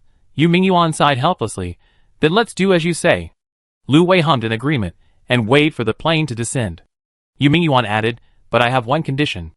I already kept my promise and released Lin Shi. You can't break your promise again. You must let me leave alive. Lu Wei stared at him, his gaze unfathomable. After leaving the airport, I have your people pick you up at a point on the highway. Chapter 211. After Liang Hui identified himself, Baidan Airport allowed them to pass. It must have been an agreement between Lu Wei and Yu Mingyuan. They had given Baidan Airport instructions before boarding the plane. They waited anxiously at the agreed location. The plane gradually descended and approached, its size increasing. After the cabin door opened and the ladder descended, one person carried the weak Yu Mingyuan on their back, clearing the way, while Lu Wei stood beside them with a gun. Lin Shi looked around. There seemed to be layers of dark shadows in the windows of the nearby terminal buildings, danger lurked everywhere, and countless gun barrels were aimed at them. Everyone held their breath, solemnly waiting for Lu Wei and Yu Mingyuan to approach. They turned and got into the car. The person waiting for Yu Mingyuan seemed anxious, calling out, "Commander." Yu Mingyuan barely turned his face to them, giving them a warning look, and ordered, "Do as I just instructed." Even the strong, those strong, cherished their lives. All his ideals and ambitions could only be realized if he remained alive. Lin Shi hadn't expected things to go so smoothly. Although there were some thrilling moments, everything turned out alright. Only one truck belonged to the four-person team, and to prevent other vehicles from encountering problems, they waited in another area. The truck quickly drove out of the White Shield base. Xiang Xian watched the crowd on the infrared scanner recede into the distance, and reported to Lu Wei, "We're out of the danger zone." Yu Mingyuan, slumped in the back, impatiently asked, "When are you going to let me go?" Lu Wei, "Letting you go now isn't safe." They were still in the densely packed, bustling old city area, where countless zombies lurked in the buildings and streets. Getting out of the truck now, dragging their clumsy bodies, would be certain death. Hearing what seemed like self-serving words, Yu Mingyuan sneered and said, "Give me the antidote first, it's almost been 6 hours." Lin Shi looked up at Lu Wei, who pulled a small blue pill from a sealed bag and handed it to her. Lin Shi pursed her lips. Liang Hui looked at the pill. "What's this?" Xiang Xian's gaze also fell on the small blue pill, and she smiled first. Then, as if remembering something, her eyes flickered, her gaze shifting between Lin Shi and Lu Wei. She quickly tattled to another teammate, "You know what? Brother Lu kidnapped San San right under our noses." "Huh?" Liang Hui seemed not to understand Xiang Xian's words. After a moment's reaction, he looked at Lu Wei. "Should I congratulate you too?" Xiang Xian, question mark. She watched Yu Mingyuan slowly swallow the blue pill, frowning, not wanting to explain further. For example, Lu Gu is impotent. Although Lu Gu acted inhumanely in this matter, as a good friend, she had to protect San San and Lu Ji's privacy. It would be embarrassing for another male friend to know that Lu Gu was impotent, and needed to take large amounts of Viagra. But, sigh. Xiang Xian stomped her feet. Lu Wei, this impotent man, was in such a dangerous situation at the White Shield base, yet he still took drugs and indulged in sex. That's bad enough, but he didn't even wear a condom, and made San San take birth control pills. It seems that even the most reliable men aren't good people. Countless thoughts flashed through Xiang Xian's mind, as she silently took Lin Shi's arm. Lin Shi and Lu Wei exchanged a glance, then she coughed lightly. "Actually, we were just pretending to be a couple." Liang Hui opened his mouth, Xiang Xian froze, and even Yu Mingyuan, who was in the distance, seemed to sit up abruptly as if on his deathbed, looking up in their direction. Lin Shi noticed Yu Mingyuan, but she was no longer afraid. She began to explain, "It's necessary for the mission, necessary for the mission." Liang Hui narrowed his eyes. "Really?" Xiang Xian breathed a sigh of relief. "That's great." Lu Wei glanced at her. That's good. I'm relieved to hear this news." Xiang Xian patted Lin Shi's arm. "Apart from this, Brother Lu is great. But if he's your boyfriend, he can't rely on drugs every day." "Can't? Drugs? Is it that drug from earlier?" Liang Hui circled the three of them, eager to hear more. "What are you talking about? Can someone tell me the whole story?" Hearing Xiang Xian's words, and remembering how the respected Brother Lu had crumbled in her heart because of drug use, Lin Shi couldn't help but laugh. But seeing Lu Wei's gaze, she felt it was immoral to laugh like that, and forcibly suppressed a laugh. Lu Wei glared coldly at Xiang Xian. "You already overturned the couple setup. Can you also overturn the drug setup?" "Oh right." Xiang Xian suddenly snapped back to reality. Since their relationship was fake, then the drugs must be. Xiang Xian asked, "What exactly are those drugs?" Lin Shi, "Poison and anesthetics. The little pills I gave you were hidden in there." Yu Mingyuan, not far away, felt a darkening in his face. He had always known that Lu Weilai's purpose at the base wasn't simply to accompany his girlfriend. He had sent his subordinates to investigate and follow them, discovering that the two had been indulging in debauchery to seduce him, but he hadn't expected even their relationship to be fake. He had misjudged them. After hearing the whole story, Liang Hui patted Lu Wei's shoulder and laughed uncontrollably. San didn't discuss disguising the medicine as Viagra with you? Ha ha ha. And everyone found out. Then you'd be constantly ridiculed at the White Shield base. Ha ha ha. Remembering the mocking looks and words from Fan Yuchao and his group at the White Shield base, Lu Wei's eyes darkened. To say he didn't care at all was probably impossible. Lin Shi patted Lu Wei's shoulder to comfort him. Xiang Xian released Lin Shi's arm, walked up to Lu Wei, and bowed. I'm sorry, Brother Lu, I misunderstood you. Completing the mission while carrying this illness, you truly endured humiliation. Even living together, you had no ill intentions towards San. In my heart, you will always be my most respected Brother Lu. Liang Hui laughed until his stomach hurt. That was indeed very forbearing. Liang Hui then asked about some matters concerning the White Shield base. Listening to the three people's noisy conversation, Lin Shi felt a warm glow in her heart. She then picked up the cooler, only to find that instead of vaccine and antibody samples, it contained documents she had casually taken from the lab. Lin Shi recalled the scene on the truck. In the chaos, she must have mistakenly grabbed the wrong cooler. The box containing the vaccine must have been taken by Song Heng's team and stored in another vehicle. Lin Shi planned to find an opportunity to take the most important box with her after meeting up with the convoy. It would be safest for her to keep it safe, especially since the team's core members were on this vehicle. She wasn't worried about anything happening to the cooler. Regardless of any personal grudges within the research team, everyone's common goal was vaccine research. Besides, the cooler was secured with her password. No one else could open it for the time being. The three were still discussing their separation. Liang Hui briefly described his temporary life at the base, focusing on everything at the Xinjiguo White Shield base. Lin Shi then picked up the documents from the box and began to read them. The more she looked, the more solemn her expression became. She suddenly understood something. White Shield base wanted to turn zombies into biological weapons, so their laboratories weren't focused on developing a virus-breaking program. Aside from the horrific research in their secret labs, their publicly visible labs were genuinely researching vaccines. They were heavily supporting the vaccine project, so when Dawn Base sought equipment assistance, they couldn't resist extending an invitation. She never expected their motive for developing a vaccine would be this. Chapter 212. The truck slowly came to a stop in the open area. Lu Wei untied Yu Mingyuan. Yu Mingyuan tried to stretch his limbs. Although his body hadn't fully recovered, he at least had the ability to move. It seemed the antidote was real. He thought to himself. He really didn't know what to say to Lu Wei. He just wanted to get out of there as quickly as possible. Just as the truck door opened and one foot touched the ground, the sound of a trigger being pulled rang out. He was somewhat impatient, but he suppressed his impatience and regained his usual serious expression, turning his head to see Lin Shi holding a pocket pistol pointed at him. Yu Mingyuan looked at Lu Wei. Is Major General Lu going to break his promise twice? The relevant departments can't do this, can they? He invoked the relevant departments and Lu Wei's title, reminding Lu Wei not to do anything that would damage his status. Lu Wei remained unmoved. Lin Shi's hand holding the gun did not waver. Yu Mingyuan took a deep breath. I promised to release them, and Major General Lu should also honor the agreement and release them. Lin Shi coldly replied, Lu didn't promise you, it wasn't me who promised. She added, what does my killing you have to do with him? Yu Mingyuan turned the research institute into a bioweapon incubator, turning the hardworking researchers into his tools. Then, apart from Peng Xinghong, who was exposed to radiation, everyone else involved in the secret experiments was poisoned by Lin Shi. Why shouldn't Yu Mingyuan, the instigator, die? Releasing a tiger back into the mountains will lead to endless trouble. Yu Mingyuan sensed Lin Shi's words weren't a joke, but he was alone and helpless, without weapons. He could only look to Lu Wei, trying to awaken his conscience and get him to help. Lu Wei feigned helplessness and said, I have a low status in my family and no say. It didn't sound like a joke. Liang Hui and Xiang Xian chuckled unkindly from behind. Yu Mingyuan gave a wry smile. We already exposed our pretense.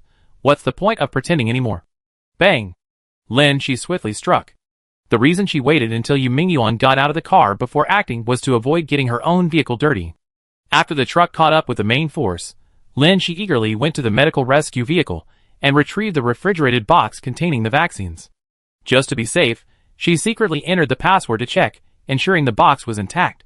Zhao Jing witnessed this scene and gave a sarcastic, ambiguous laugh. Lin Shi didn't care. Song Hung looked terrible, and was unconscious, with sores already appearing on his face. Lin Shi asked the military doctor about his condition, but the doctor silently shook his head. There are no professional medications or equipment for treating radiation after effects on the vehicle. Lin Shi felt dejected. Based on Lu Wei's description, Song Hung was likely in grave danger after being fully exposed to radiation. However, his exposure was shorter. It's unknown whether his symptoms will be better than Lu Wei's. The relevant departments instructed them to protect the research team as they proceeded to the next advanced watchtower base to continue vaccine research, while the military prepared for combat. After Lin Shi relayed Song Heng's situation to Lu Wei contacted a specialist. They planned to go to the Tomorrow base, where Liang Hui had been staying, to allow those in the vehicle who might have been exposed to radiation to receive professional treatment. Anyway, the vaccine and antibodies were stored in professional refrigerated containers. As long as they could be charged, the refrigeration system would remain operational. Everyone took turns driving, resting in the vehicles. The alarm suddenly sounded, instantly waking everyone. Xiang Xian, holding the equipment, said, "A large horde of zombies ahead." Looking at the massive blue group, she said seriously, "Conservatively speaking, there are probably over 500. Zooming in to see the road conditions, she added, 500 is enough to block the road. We might not be able to get through. The horde would block the vehicles, and a large number of zombies would overturn them, rendering the convoy immobile." Lu Wei said, "Find a nearby detour." Xiang Xian quickly adjusted the equipment and replied, "We can detour via G886, but the navigation shows a section with poor road conditions. The convoy might not be able to pass, and will need to clear the obstacles." Lu Wei, detour, then clear the obstacles along the way. They had encountered similar situations during previous missions. With enough manpower, clearing the road wouldn't take too long as they avoided heavy trucks. It was better than a direct confrontation with the horde. After receiving the message, all vehicles in the convoy changed course and headed for G886. Xiang Xian stopped joking and became extremely professional and meticulous when she got down to work. Suddenly, Xiang Xian reported seriously, "The zombie horde has changed its trajectory. It seems to be heading towards us." The blue zombie horde on the display screen was disintegrating. Something on the road seemed to be obstructing their progress, causing the horde to scatter into small blue dots, but their general direction was still towards the convoy. "My God, they're coming this way in an organized manner?" The expressions of the people in the car all tightened. Could it be a large number of sentient zombies? That would be troublesome. Lin Shi immediately thought of the design concept of a peculiar zombie she had just seen. The convoy accelerated, but the distance to the zombies continued to shrink. The leading horde was now less than 6 kilometers away. The convoy was about to enter a complex road condition. Lu Wei quickly assigned tasks to each vehicle, directing armed personnel to disembark and clear the road. He and Liang Hui got out themselves. Lin Shi wanted to join the fight, but Lu Wei glanced at the refrigerated container and said, "You and the vaccine samples are both important. Don't get out." As the door closed, Lu Wei added, "Clear the road. We be back soon." Lin Shi touched the refrigerated container, then sat back down. Xiang Xian looked back at her. "It's okay. We often encounter this situation when we go out. Brother Lu will be back soon." Besides the imaging device, Xiang Xian also used a drone to patrol and report the situation live. About 10 minutes later, a large amount of debris on the road had been cleared, but an overturned truck was still blocking the way.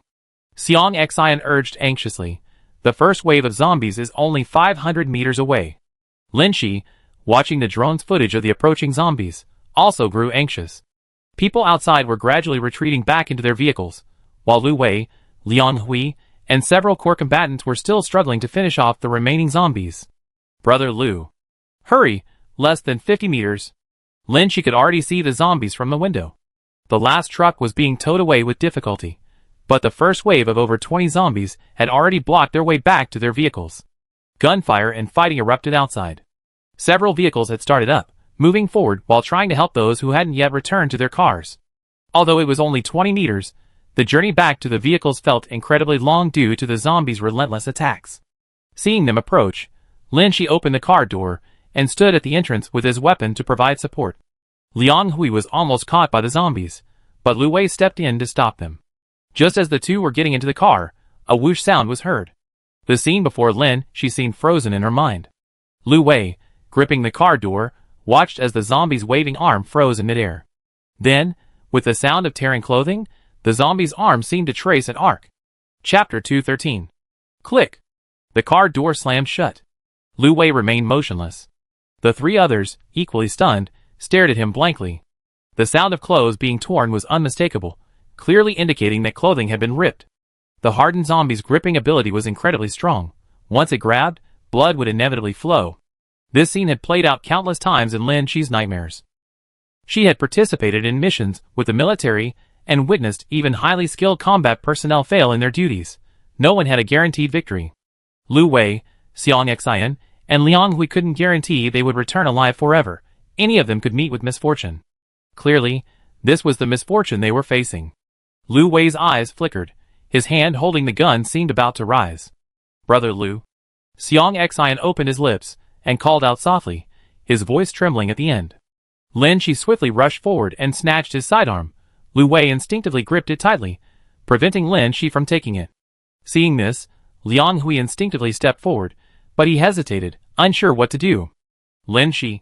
Lu Wei was at a stalemate with Lin Chi. Lin Chi silently opened the nearby cooler, pressing down on Lu Wei's gun-wielding hand with one hand, while quickly entering the password with the other. Beep. 2 vials of blue liquid lay in the center of the box, securely locked by a mechanism, the sealed test tubes containing the liquid intact. Lin Chi quickly pulled out one vial. The blue liquid inside swayed gently with the movement, like a faint beckoning hope. She then took a syringe, drew out the liquid, and injected it into Lu Wei's arm after lifting his sleeve. The blue liquid was slowly pushed into Lu Wei's arm until the plunger reached the bottom of the syringe, leaving not a drop. The three remained silent, with only Lin Chi moving about. She tossed aside the needle, grabbed a new syringe, drew another medication from the refrigerator, and injected it again. After doing this, she gently turned Lu Wei's shoulder. Liang Hui and Xiang Xian also noticed the tear in his clothes, and the bleeding wound on his back. Lu Wei finally found his voice. "Is it too late to get vaccinated now?" His tone was calm, not like a question, but rather as if he were asking Lin Chi, "Is there any point in doing this?" Lin Chi paused, then nodded. Rabies vaccines are also given after the wound is exposed. That seemed to make sense. But Lu Wei wasn't buying it. Although he didn't raise his gun, his right hand remained on his sidearm. He calmly said, "Rabies has a long incubation period, and the zombie virus will take effect within a few hours. The vaccine probably won't be effective in time. Once the zombie virus enters the body through the bloodstream, it spreads rapidly, controlling the brain, and the entire process is irreversible. Current research can only prolong the time from infection to lesions. Lin Chi, that's why I injected you with a delaying agent. Zhou Yiheng may have a sharp tongue, but he's quite capable. His research can effectively slow the spread of the virus." She paused, then added, "I brought a lot of this medication. Antibodies won't be produced immediately after the vaccine is administered, but I continue injecting you with the delaying agent until the vaccine takes effect. While the delaying agent can't completely block the virus, continuous injections can postpone the onset of lesions. During this time, as long as the vaccine takes effect and continuously generates antibodies, perhaps. It all depends on whether the antibodies or the virus travel faster." "But," Lu Wei wanted to say more. Lin Chi impatiently interrupted, "Listen to the doctor." Xiang Xian and Liang Hui, who had been standing there stunned, finally reacted, stepping forward to press down on Lu Wei's arms on either side, while reassuring him, "Brother Lu, we have to listen to the doctor since we're injured." The next second, Lin Chi calmly said, "Take off your clothes." Liang Hui suddenly looked up, as if questioning, "Do we have to do exactly what the doctor says?" But Lin Chi's serious expression didn't seem like a joke. Seeing her head down again, fiddling with something in the refrigerator, and Lu Wei starting to unbutton his shirt, Liang Hui didn't hesitate, quickly helping Lu Wei unbutton his shirt, while simultaneously taking all the guns and weapons from Lu Wei's body when no one was looking. Lin Chi put on gloves, waiting for Lu Wei to finish taking off his clothes before cleaning his wounds. The wound was where the virus concentration was highest. After the vaccination, the virus in the wound should be cleaned quickly. Current medical research cannot completely disinfect viruses, but this special cleaning agent works on a similar principle to a delaying agent, both prolonging the virus's spread. The liquid reacted violently to the wound. Lu Wei's back muscles trembled slightly, but he endured it without making a sound. Lin Chi cleaned both wounds and then bandaged them like normal wounds, doing everything possible. Xiang Xian's eyes reddened slightly as she finally recovered from her shock. "That's great. Thankfully the vaccine has been developed." Lin Chi lowered her head to hide her bewilderment. "This vaccine is only an initial version and hasn't been tested yet. Whether it will be fully effective is unknown, as are any potential side effects. Lu Wei turned around, clenching his fists and raising them together. He was gesturing for them to handcuff him. His friend didn't want to abandon him, and he didn't want his friend to face risks. When they captured special zombies and sent them to the lab, they always handcuffed them tightly.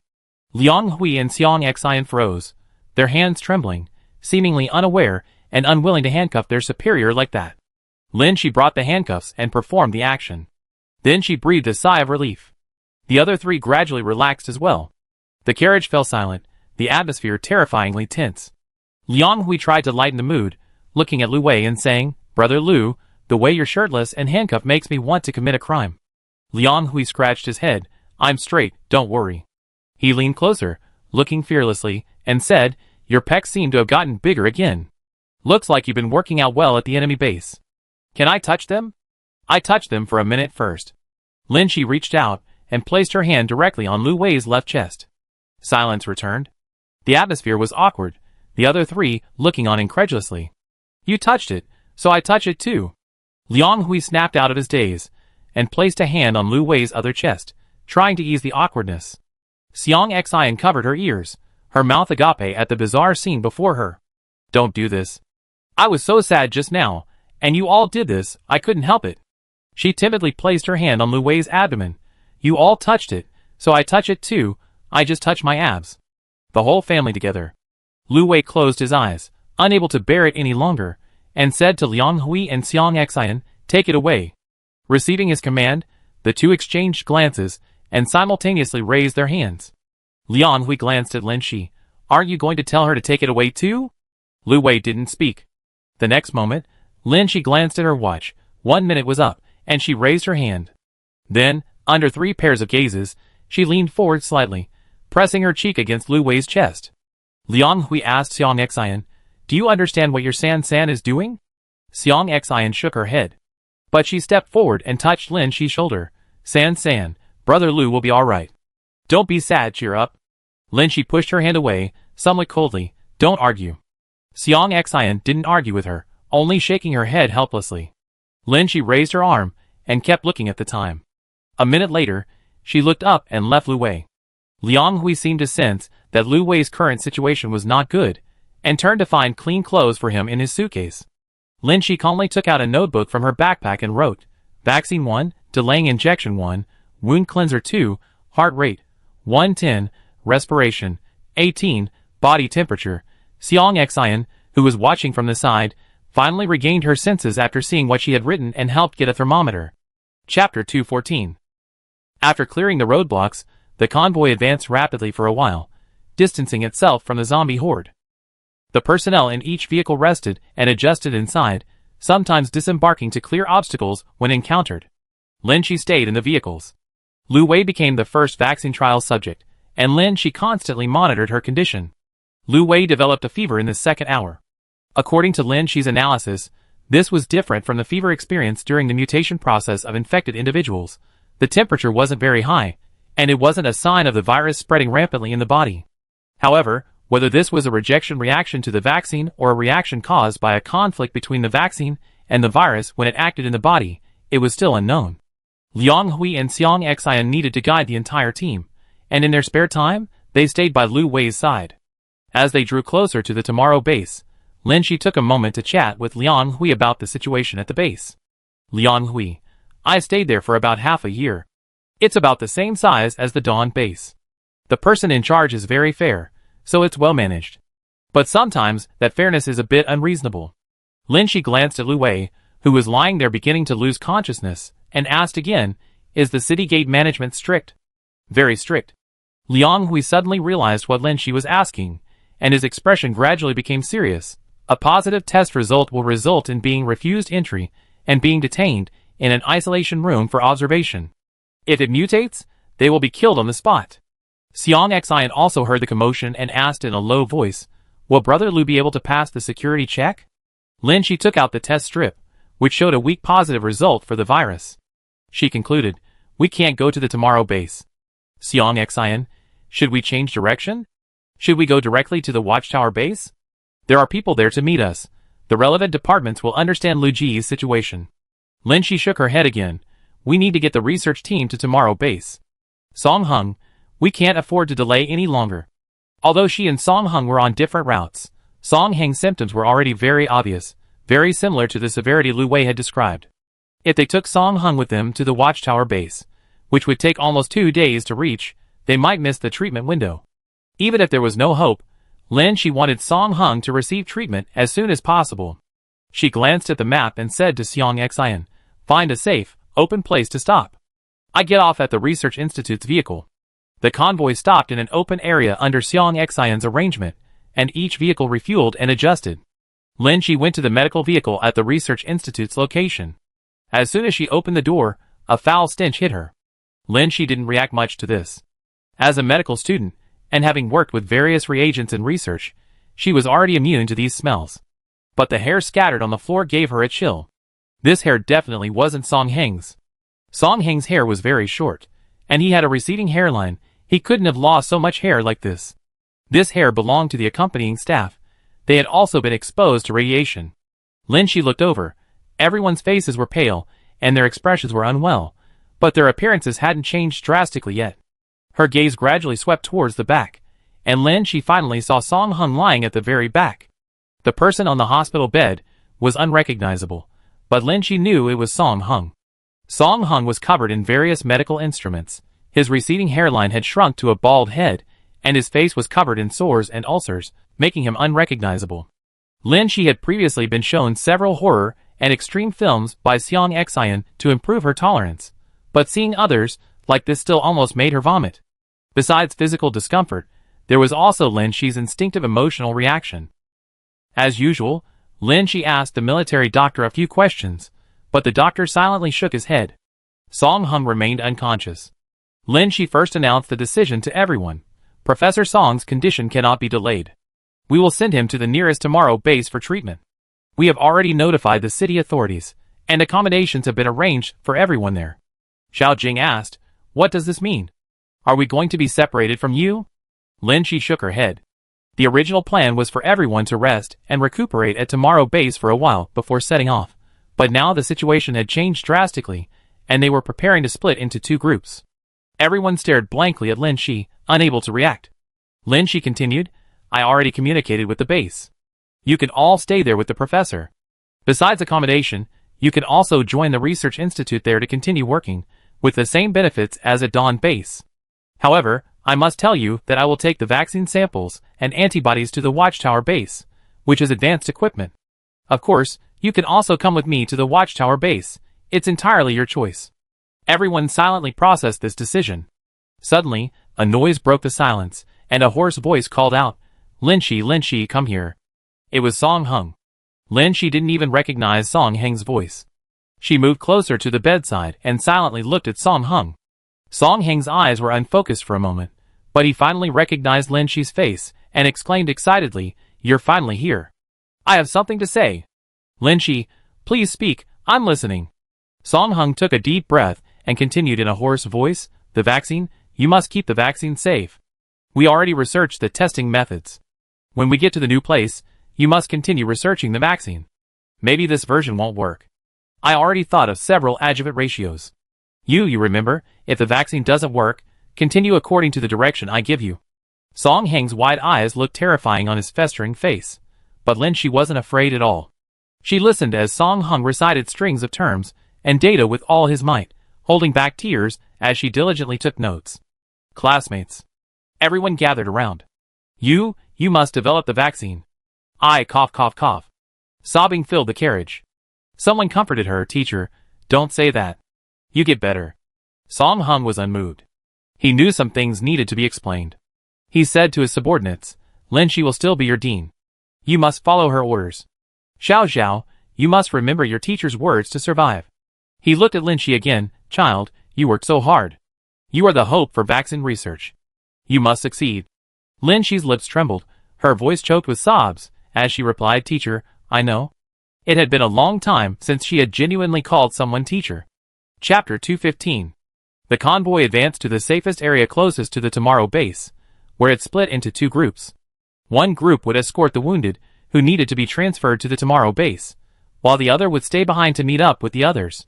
The main purpose was to transfer Song Hung so he could receive treatment at the Tomorrow base, where medical facilities were better, and to return some of the manpower and equipment that Liang Hui had borrowed from the Tomorrow base. Since the research institute was involved, Lin Shi got out of the car to help them change vehicles. As soon as her feet touched the ground, Lin Shi subconsciously resisted approaching the rescue vehicle. Song Hung and the research team were inside. What would the situation be like inside? The festering wounds and the radiation aftereffects Lu Wei had described flashed through Lin Shi's mind. She walked heavily to the rescue vehicle's door. There was some activity inside, discussions, footsteps, and even some crying. Lin Shi climbed the steps. Zhao Jing was cleaning up the hair scattered on the floor. It belonged to the accompanying staff. The moment the door to the secret laboratory inside the White Shield base opened, although the radiation-infected zombies didn't directly approach them, they were still exposed to radiation, though their symptoms were milder than Song Heng's. As for the extent of the radiation exposure, no one had a deep understanding of this area. The stench in the carriage intensified. Lin Shi could catch a glimpse of a red mass on the innermost hospital bed with just a slight glance. Her gaze drifted, instinctively avoiding looking closely at Song Heng's face. But she forced herself to move forward. The vital signs monitor showed extremely dangerous data. The military doctor was helpless, and they could only wait for the convoy to be arranged to go to Tomorrow base to be transferred to a more specialized hospital.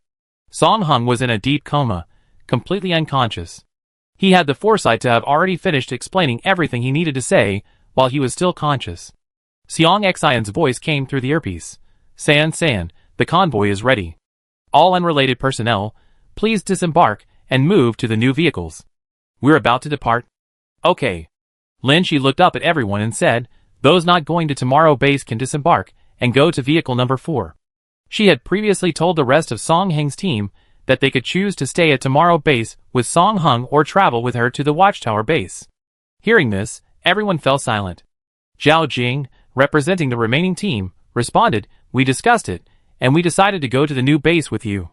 Zhao Jing had thinning hair, red eyes, and looked extremely haggard. Noticing Lin Shi's subtle look of surprise, she mechanically replied, our teacher wants us to go to the new base with you to continue vaccine research. Everyone wants to fulfill our teacher's wish to continue our scientific research. That was the shared goal and belief that their entire team had shared all this time. Yes. Regardless of any past grievances or personal grudges they might have, Lin Shi believed this was absolutely true. As they parted, everyone looked back at Song Hung with deep emotion. Everyone knew that this parting would be forever. They had all followed Song Hung from the Nanhua Research Institute to where they were today. Song Hung was their teacher and their superior. They had secretly resented Song Hung for being an unreasonable research fanatic, giving him nicknames. But deep down, everyone admired Song Heng's dedication to scientific research. Since the apocalypse, they weren't family, yet they saw each other almost daily, sharing life and death, moving towards a unified goal, their bond having long surpassed that of ordinary colleagues and teacher-student relationships. The sorrow was amplified before parting, and Lin Shi was no exception. For a moment, she seemed to be transported back to a distant afternoon, standing in Hongwen Hospital watching her mother's impending death. The weeping didn't linger long. Everyone knew that delaying was pointless, and would only hinder the group's progress, so they obeyed and moved to another vehicle. Lin Shi returned to her car with the newly retrieved medication from the medical vehicle. Liang Hui and Xiang Xian were already prepared to depart, having stayed with Lu Wei before leaving. Lu Wei was currently lying unconscious, his hands handcuffed. Knowing they were about to leave, Liang Hui patted his face to force a half smile, and said to Lu Wei, Brother Lu, we be right back. Hopefully you be awake when we return. Xiang Xian patted Lin Shi's shoulder. San, Brother Lu is with you for now. We be back. Okay. The car doors closed, and the convoy set off. Lin Shi watched the ambulance drive away, knowing that Song Hung inside was still alive, and also knowing that this trip meant they would never see each other again. The hardships they had endured together, and the subsequent rifts seemed insignificant in the face of death. Lin Shi sat silently beside Lu Wei, processing everything. Lu Wei had been unconscious with a high fever for 5 hours, his temperature at one point so high it was impossible to measure. His lips and skin were reverse color, the red areas were pale, and the white areas had an unnatural red tinge. Lin Shi had used every available medication, trying her best to stop the spread of the virus and to make Lu Wei, who was still human, feel more comfortable, and his fever subsided. But he showed no signs of waking up. Before leaving, Song Hung had already revised the vaccine design several times. Lu Wei was injected with an untested first-generation vaccine. Throughout history, vaccines have often undergone numerous modifications and adjustments from development to deployment. Lin Shi couldn't accurately assess whether this vaccine would be effective or what side effects it might have. Would Lu Wei develop antibodies to resist the virus?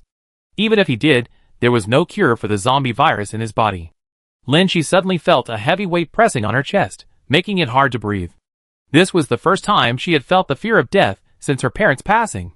She had once been indifferent to life and death, ignoring the deaths of others and not caring about her own life. But in this life, she had picked up too many things and possessed too many things she had never had before. Once a person has something they care about, they fear losing it and are unwilling to die. Song Hung would suffer and die like Lu Wei had. Lin Shi realized once again how terrifying it was to witness the death of others. After her parents' death, she remained detached from society, interacting with people but never forming deep bonds. She had no particularly close friends or people she cared about deeply, and she felt this was fine. Everyone says parents are the most reliable people, the ones who will always stand behind you. But she had none of that. Even parents can leave. How could other relationships last forever? Fearing the severing of close relationships, she simply chose to remain aloof and avoid having them. She couldn't help but reflect on the various people she had met in her life. The closest she felt were Lu Wei standing before her, Xiang Xian, who had just passed away, and Liang Hui. Perhaps then, there was Song Hung. Song Hung is dying, and Lu Wei's fate is unknown. Xiang Xian and Liang Hui have just left.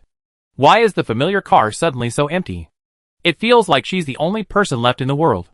Lin Shi's head is throbbing. She instinctively leans her head down, closes her eyes, and tries to control her emotions, using the sound of another person's heartbeat to reassure herself that things aren't so bad. After an unknown amount of time, a hot touch gently rests on her shoulder. Lin Shi opens her eyes and sits up abruptly. She quickly grabs a notebook and pen from beside her, pretending to record his breathing and heart rate. Lu Wei has opened his eyes. Perhaps due to the high fever, his eyes are filled with a dazed, watery light. Based on her experience, Lin Shi judges that the Lu Wei in the present moment shows no signs of mutation. Lu Wei could even use his handcuffed hands to prop himself up on the makeshift bed. He glanced at Lin Shi's notebook and said in a slightly hoarse voice, "It's 24. Huh? Lu Wei, you wrote it wrong. I just breathed 24 times. Lin Shi frowned. I'm a doctor, listen to me. Okay. Lu Wei didn't dwell on the topic. Lin Shi put down the notebook and asked, trying to calm her tone, how are you feeling now? Lu Wei's eyes were vacant for a moment, then he stared at Lin Shi in silence for a while before slowly saying, I felt like I was dead just now. Waking up and seeing you, realizing I'm still in this world, is so good. These weren't words Lu Wei would normally say, but Lin Shi understood. He was probably afraid of waking up in an unfamiliar place, a different world. But it was also a real world. He would wake up sometime in a certain year and month, surrounded by familiar surroundings, with family and friends still there. That world was peaceful and tranquil, all the terrible things hadn't happened yet. Lin Shi felt a pang of sadness. She calmed her breathing, and said in a calm voice, I mean the physical symptoms. I need to record the vaccine test results. Lu Wei, aches, fever, nausea. Sounds like a common fever. Lin Shi silently made notes. What time is it now? Lu Wei asked. Lin Shi, you were unconscious for 5 hours. She explained the situation to Lu Wei. Song Hung was exposed to radiation and urgently needs treatment. Liang Hui and Xiang Xian took him to Tomorrow Base to collect some supplies. We're currently in a safe area near Tomorrow Base. We head to Watchtower Base together after they return. Okay. Lu Wei looked at his handcuffs and responded softly. The carriage was silent for a moment. Lin Shi suddenly remembered something, took out a thermos and a food jar from the side, and poured water and porridge into them for him. Lu Wei hadn't mutated, he was just a normal person who was sick. Although his hands were bound, drinking water from a cup and eating porridge from a bowl wasn't difficult. It was just that the porridge was awful. Lin Shi observed his expression. She was initially saddened, but seeing that Lu Wei had also been pricked by her own boomerang, she suddenly found it amusing. Now you know how awful porridge cooked in a thermos is, right? After a simple meal, Lin Shi asked about his specific feelings and recorded them in her notebook. Lu Wei was conscious and showed no obvious physical abnormalities. However, he seemed to be struggling with his handcuffs. His wrists were red from the handcuffs when he was unconscious. Lin Shi noticed this. Should I unlock your handcuffs first? Lu Wei shook his head. He asked, what if I still turn into a zombie? Lin Shi lowered her head and continued writing to hide her emotions. Of course, you kill them. Zombies all deserve to be killed. Lu Wei sighed. That's good. Lin Shi paused, her gaze dimming. She didn't want to sit face to face with Lu Wei and have her expression observed, so she changed seats and sat next to him. Lin Shi joked casually, I smash your skull open, let you feel what it's like to get your head blown off. Lu Wei reacted for a moment, replying, I'm infected with the hardened zombie virus, my bones harden. Smashing my skull probably won't do any good. You won't change. Lin Shi coughed lightly, trying to make her voice sound confident. Can you have some confidence in our research results? Lu Wei was silent for a moment. Yes, I believe. The carriage was quiet, the two noisy jokers were gone, and he suddenly wanted to share his thoughts from earlier. I thought about some things while I was unconscious. Lin Shi, you were still able to think, so your unconsciousness wasn't too deep. You were even able to count your breaths. Lu Wei didn't lighten up the conversation. He continued, we can both be reborn. Have you ever thought about what would happen if only one of us died? Lin Shi, the one who dies goes to a new world, and the one who lives stays here. She had confirmed this with Lu Wei before. Lin Shi didn't want to assume someone else would die first, so she used herself as an example. If I went to a new world, and the real you is still stuck in this world. If I went to find the initial version of you to save the world, would you join? Lu Wei thought for a moment. Yes. That lawyer wasn't as powerful as I am now, nor did he have the rank or status. But he would support what you're doing now. Lin Shi nodded, imagining that possibility. Lu Wei had always been a staunch survivor. He had actively sought out survival partners, and had even tentatively extended an invitation to Lin Shi, but at that time, Lin Shi only wanted to survive alone, so they went down different paths. If the 1.0 version of Lu Wei saw Lin Shi saving the world, he would join in to help. Not only for the world, but also for himself. Lu Wei's current situation was special, and Lin Shi didn't consider the possibility of him dying first. But Lu Wei hypothesized about himself. If I went to the new world, I would continue what I hadn't finished in this life, and I would recruit partners. Liang Hui and Xiang Xian would definitely be persuaded. You? Lin Shi pondered his hypothesis for a moment. If you came to the original version of me, and told me about the zombie outbreak and the apocalypse, maybe I wouldn't believe it at all, and then I'd be crushed flat in front of the company when the zombies broke out. Or maybe I'd become a zombie and wander around. She chuckled self-deprecatingly. Maybe I would have believed it, and then frantically hoarded supplies, and built a safe house to hide in.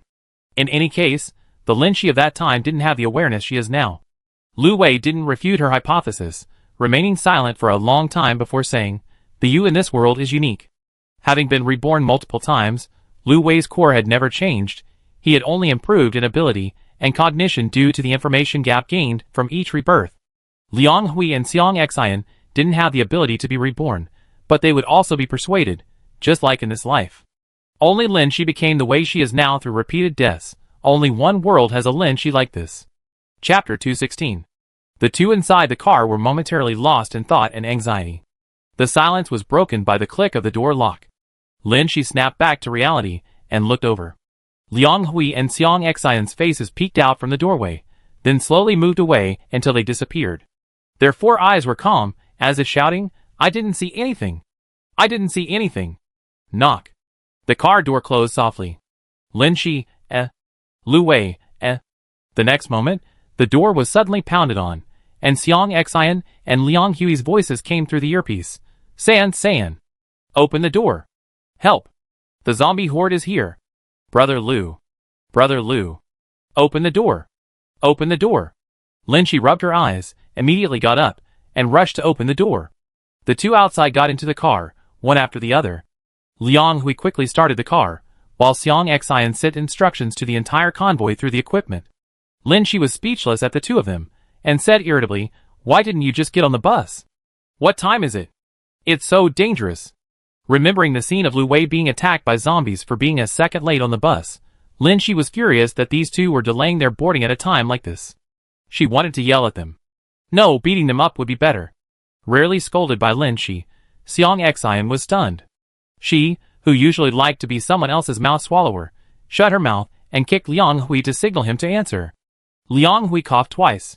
It's not that I didn't want to interrupt you, is it? Xiang Xian nodded quietly like a hamster, while secretly glancing at Lu Wei behind them. Lin Shi, Interrupt what? Liang Hui, we didn't see anything. Lin Shi resisted the urge to kick him. You're overthinking it. I'm undergoing a professional examination. What kind of examination requires shaking hands?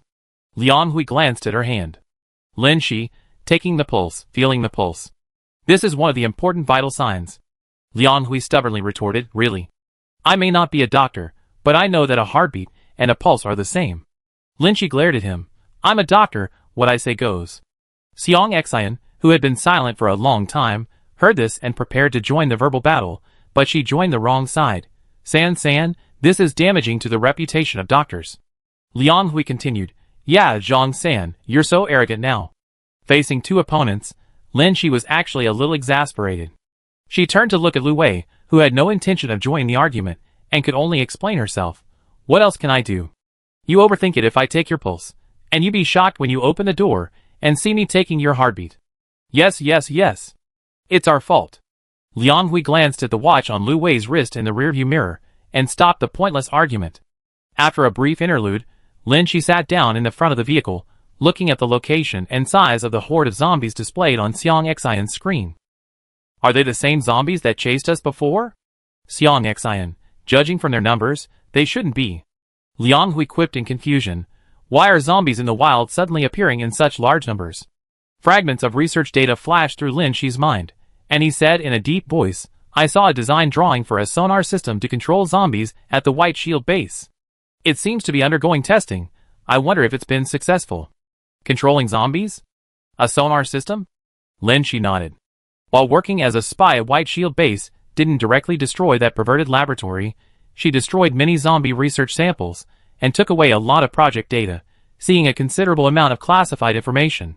White Shield base seemed to have found a clear path to independence. Unable to develop nuclear weapons, it poured all its resources into researching zombies to turn them into biological weapons. After the zombie virus appeared, research projects on vaccines and drugs to combat the virus continued, but with little qualitative progress. However, White Shield base had figured out how to upgrade zombie research. Lin Shi felt deeply powerless. It's like someone can easily become evil, but doing good requires immense effort and isn't guaranteed success. Take radiation, for example. If you poison someone with radiation, they might die quickly, but saving them is impossible. Liang Hui said, we actually had similar research projects before, but they didn't succeed. Lin Shi had heard Lu Wei mention this before. Zombies supposedly find their prey using sight and hearing, so attracting them with sound would be easy. Wouldn't it be simpler to lure them away with a loudspeaker? But it didn't work. When Lin Shi was hiding in Yunxiang trying to survive, she did use human voices and music to attract zombies, and they did follow her for a while. However, when a zombie followed a drone playing human voices for an extended period without seeing its prey, it gradually lost interest in the sound, or rather, adapted to it. It stopped reacting to human voices, and instead needed visual stimulation. Just like Lin Shi's zombie watching TV in the monitoring room, initially it would uncontrollably chew on the speakers when it heard human voices, but after a while, it adapted to the sound. Controlling zombies isn't simple, otherwise, things wouldn't have evolved to this point. Xiang Xian observed the movement of a zombie horde and analyzed, from what I observed, they probably haven't developed a system to control them. Although these zombies move in large numbers for a short time, they break free of control soon. Otherwise, we would have been surrounded by those zombie hordes long ago. After escaping from White Shield Airport, they were chased by several waves of zombies. Now it seems it wasn't entirely a coincidence. It might be the work of the White Shield base. Controlling zombies is almost impossible. If it were possible, either the relevant departments had already mastered the technology to eliminate the zombies, without needing vaccines. If the White Shield base had mastered this technology first, a biological war would have already broken out. They wouldn't have been simultaneously researching vaccine projects. The White Shield base can't control zombies, so they research vaccines and then... Lin Shi turned to look at Lu Wei. He wasn't in good spirits after waking up. Judging from their earlier contact, he still had a high fever, but he wasn't idle either, operating his equipment even while handcuffed. The convoy proceeded orderly along the predetermined route. Xiang Xian, carrying the equipment, approached Lu Wei. Brother Lu, we have orders from above. It was a secret order specifically for Major General Lu, which Xiang Xian lacked the authority to access. After facial recognition was successful, Lu Wei performed some operations. Seeing the successful unlock notification, Xiang Xian breathed a sigh of relief and said to Lin Shi, We held on for over 6 hours, and Brother Lu hasn't changed. The vaccine must have been successful. She pursed her lips and remained silent. She had injected Lu Wei twice with the vaccine delay agent. Even without the vaccine, he wouldn't have mutated within 36 hours. This agent was invented by Zhou Ying. Due to the high cost of the materials, and the fact that it could only slow the spread of the virus but not cure it, those infected with the zombie virus would eventually become zombies. This agent wasn't widely adopted and remained only as an important scientific research achievement within the research institute. After Lu Wei's communication with his superiors, Xiang Xian received new instructions and, together with Liang Hui, led the convoy. Shi reached out, glanced at the two people sitting in front of her, then withdrew her hand. Instead, she used a thermometer to scan Lu Wei's temperature, which remained off the charts. This was incredibly agonizing for a living person. Even with Lu Wei's superior physical condition, he couldn't withstand a high fever and faint, and now he was at his physical limit. Shi gave him some fever-reducing medicine. You should sleep first. We're here. They felt as if they had returned to those months in their previous life, huddled in a truck, fleeing for their lives, taking turns driving and keeping watch, taking turns resting. The only bed was given to the patient, and Shi herself put on a sleeping bag and lay down on the floor, waiting to relieve the other two. Chapter 217. The journey there by plane didn't feel so long, but the return trip involved switching to trucks. They had to evade zombies and hide to avoid being hunted down, even having to risk getting out of the trucks to clear bad road conditions. The convoy took nearly 3 days, stopping and starting, before finally entering the watchman's territory. Halfway through the journey, everyone in Shi's truck breathed a sigh of relief. Lu Wei hadn't mutated, and his body temperature had gradually dropped to a level that a thermometer could measure. Great, Brother Lu, can I listen to your breathing too? Watching Shi check his breathing and heartbeat, Liang Hui recklessly stepped forward to tease him. Lu Wei glanced at him. Huh? I'm handcuffed, can't hit you. Liang Hui took a step back. He was practically teetering on the edge of death. Shi's gaze also fell on the handcuffs, and he said what he'd been wanting to say, since you haven't mutated, let's take the handcuffs off. Wearing handcuffs was extremely uncomfortable, whether working or resting, not to mention the psychological pressure. Liang Hui and Xiang Xian both agreed. Lu Wei hesitated. Shi gave him another injection of a delaying agent. Regardless of the vaccine's success, it could still produce some antibodies in the body. Shi wanted to delay the virus's spread and allow Lu Wei to develop antibodies as much as possible. Liang Hui then added a strong dose of encouragement. It's okay, Brother Lu. Even if you mutate, we can still take you down. Shi raised an eyebrow. Who comforts people like that? She couldn't help but sigh at Liang Hui. I think you're really getting cocky. She analyzed seriously. Mutations have warning signs. If you show signs of mutation, we will definitely have measures in place. 3 votes to 1, the minority submits to the majority. Someone wanted to handcuff himself, but everyone wanted to set him free. The convoy passed through checkpoints at the watchtower base. Liang Hui and Xiang Xian got out of the car first to direct the group. Shi quietly guarded the refrigerated box containing the vaccines. Beside her, Lu Wei was already wearing a uniform with rank insignia. Each base checkpoint had 2 sections, one for test strips and another for mutation checks. Lu Wei had already reported his situation to his superiors, who, besides being shocked, had opened a secret checkpoint for him to prevent leaks. But what lay beyond the secret checkpoint? No one knew. After the crowd dispersed somewhat, a secret scout from the watchtower base arrived at the truck where Shi was. Is Major General Lu here? The two stood up. Shi solemnly picked up the refrigerated box and got out of the car before Lu Wei, always walking ahead of him. The person who came to meet them was a middle-aged man around 40 years old. He had come specifically to pick up Lu Wei. Seeing Shi walking ahead of Lu Wei, he couldn't help but be curious. He introduced himself first. My name is Wang Jun, and I am currently the commander of the watchtower base. Shi noticed his shoulder insignia.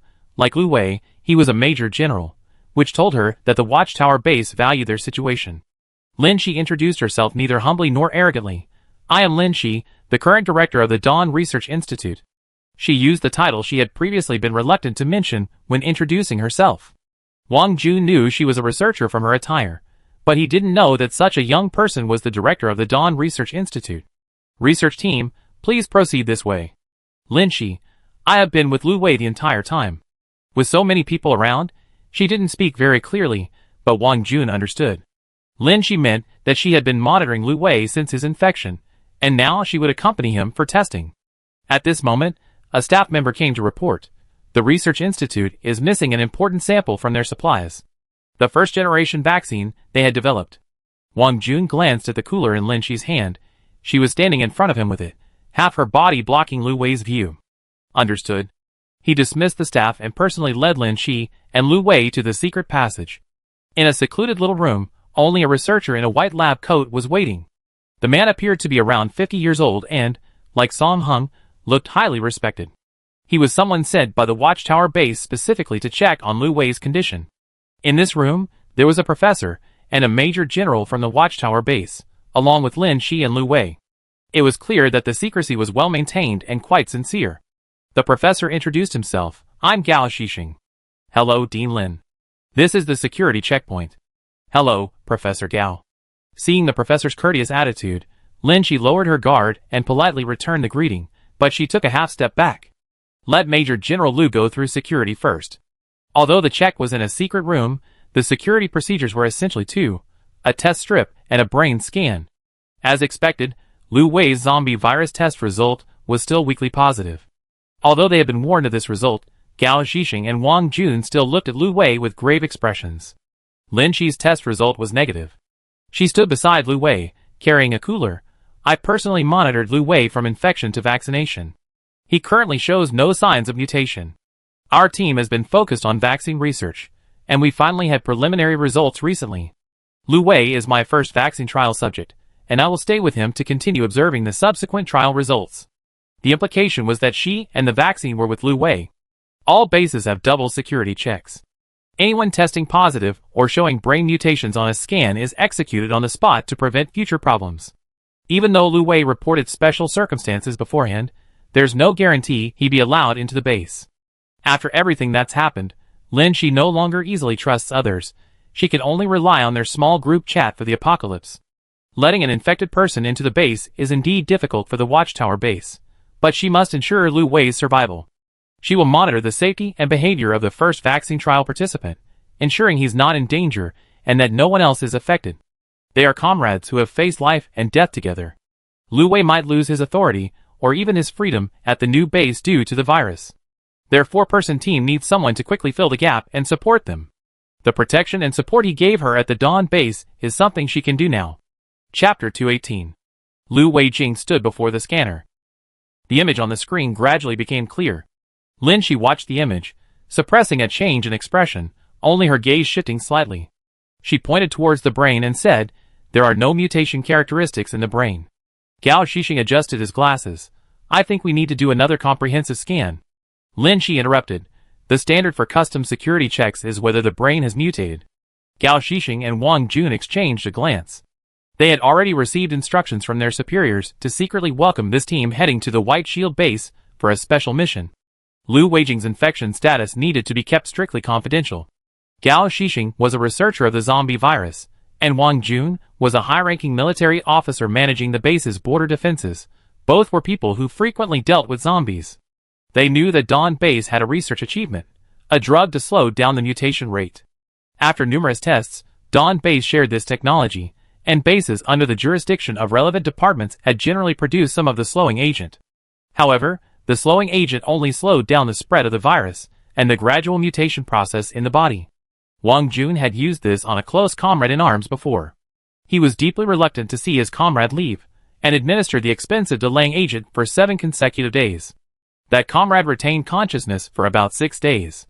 While he maintained human consciousness for the first 6 days, his body gradually began to turn into a zombie from the first day until it was too late on the 7th day.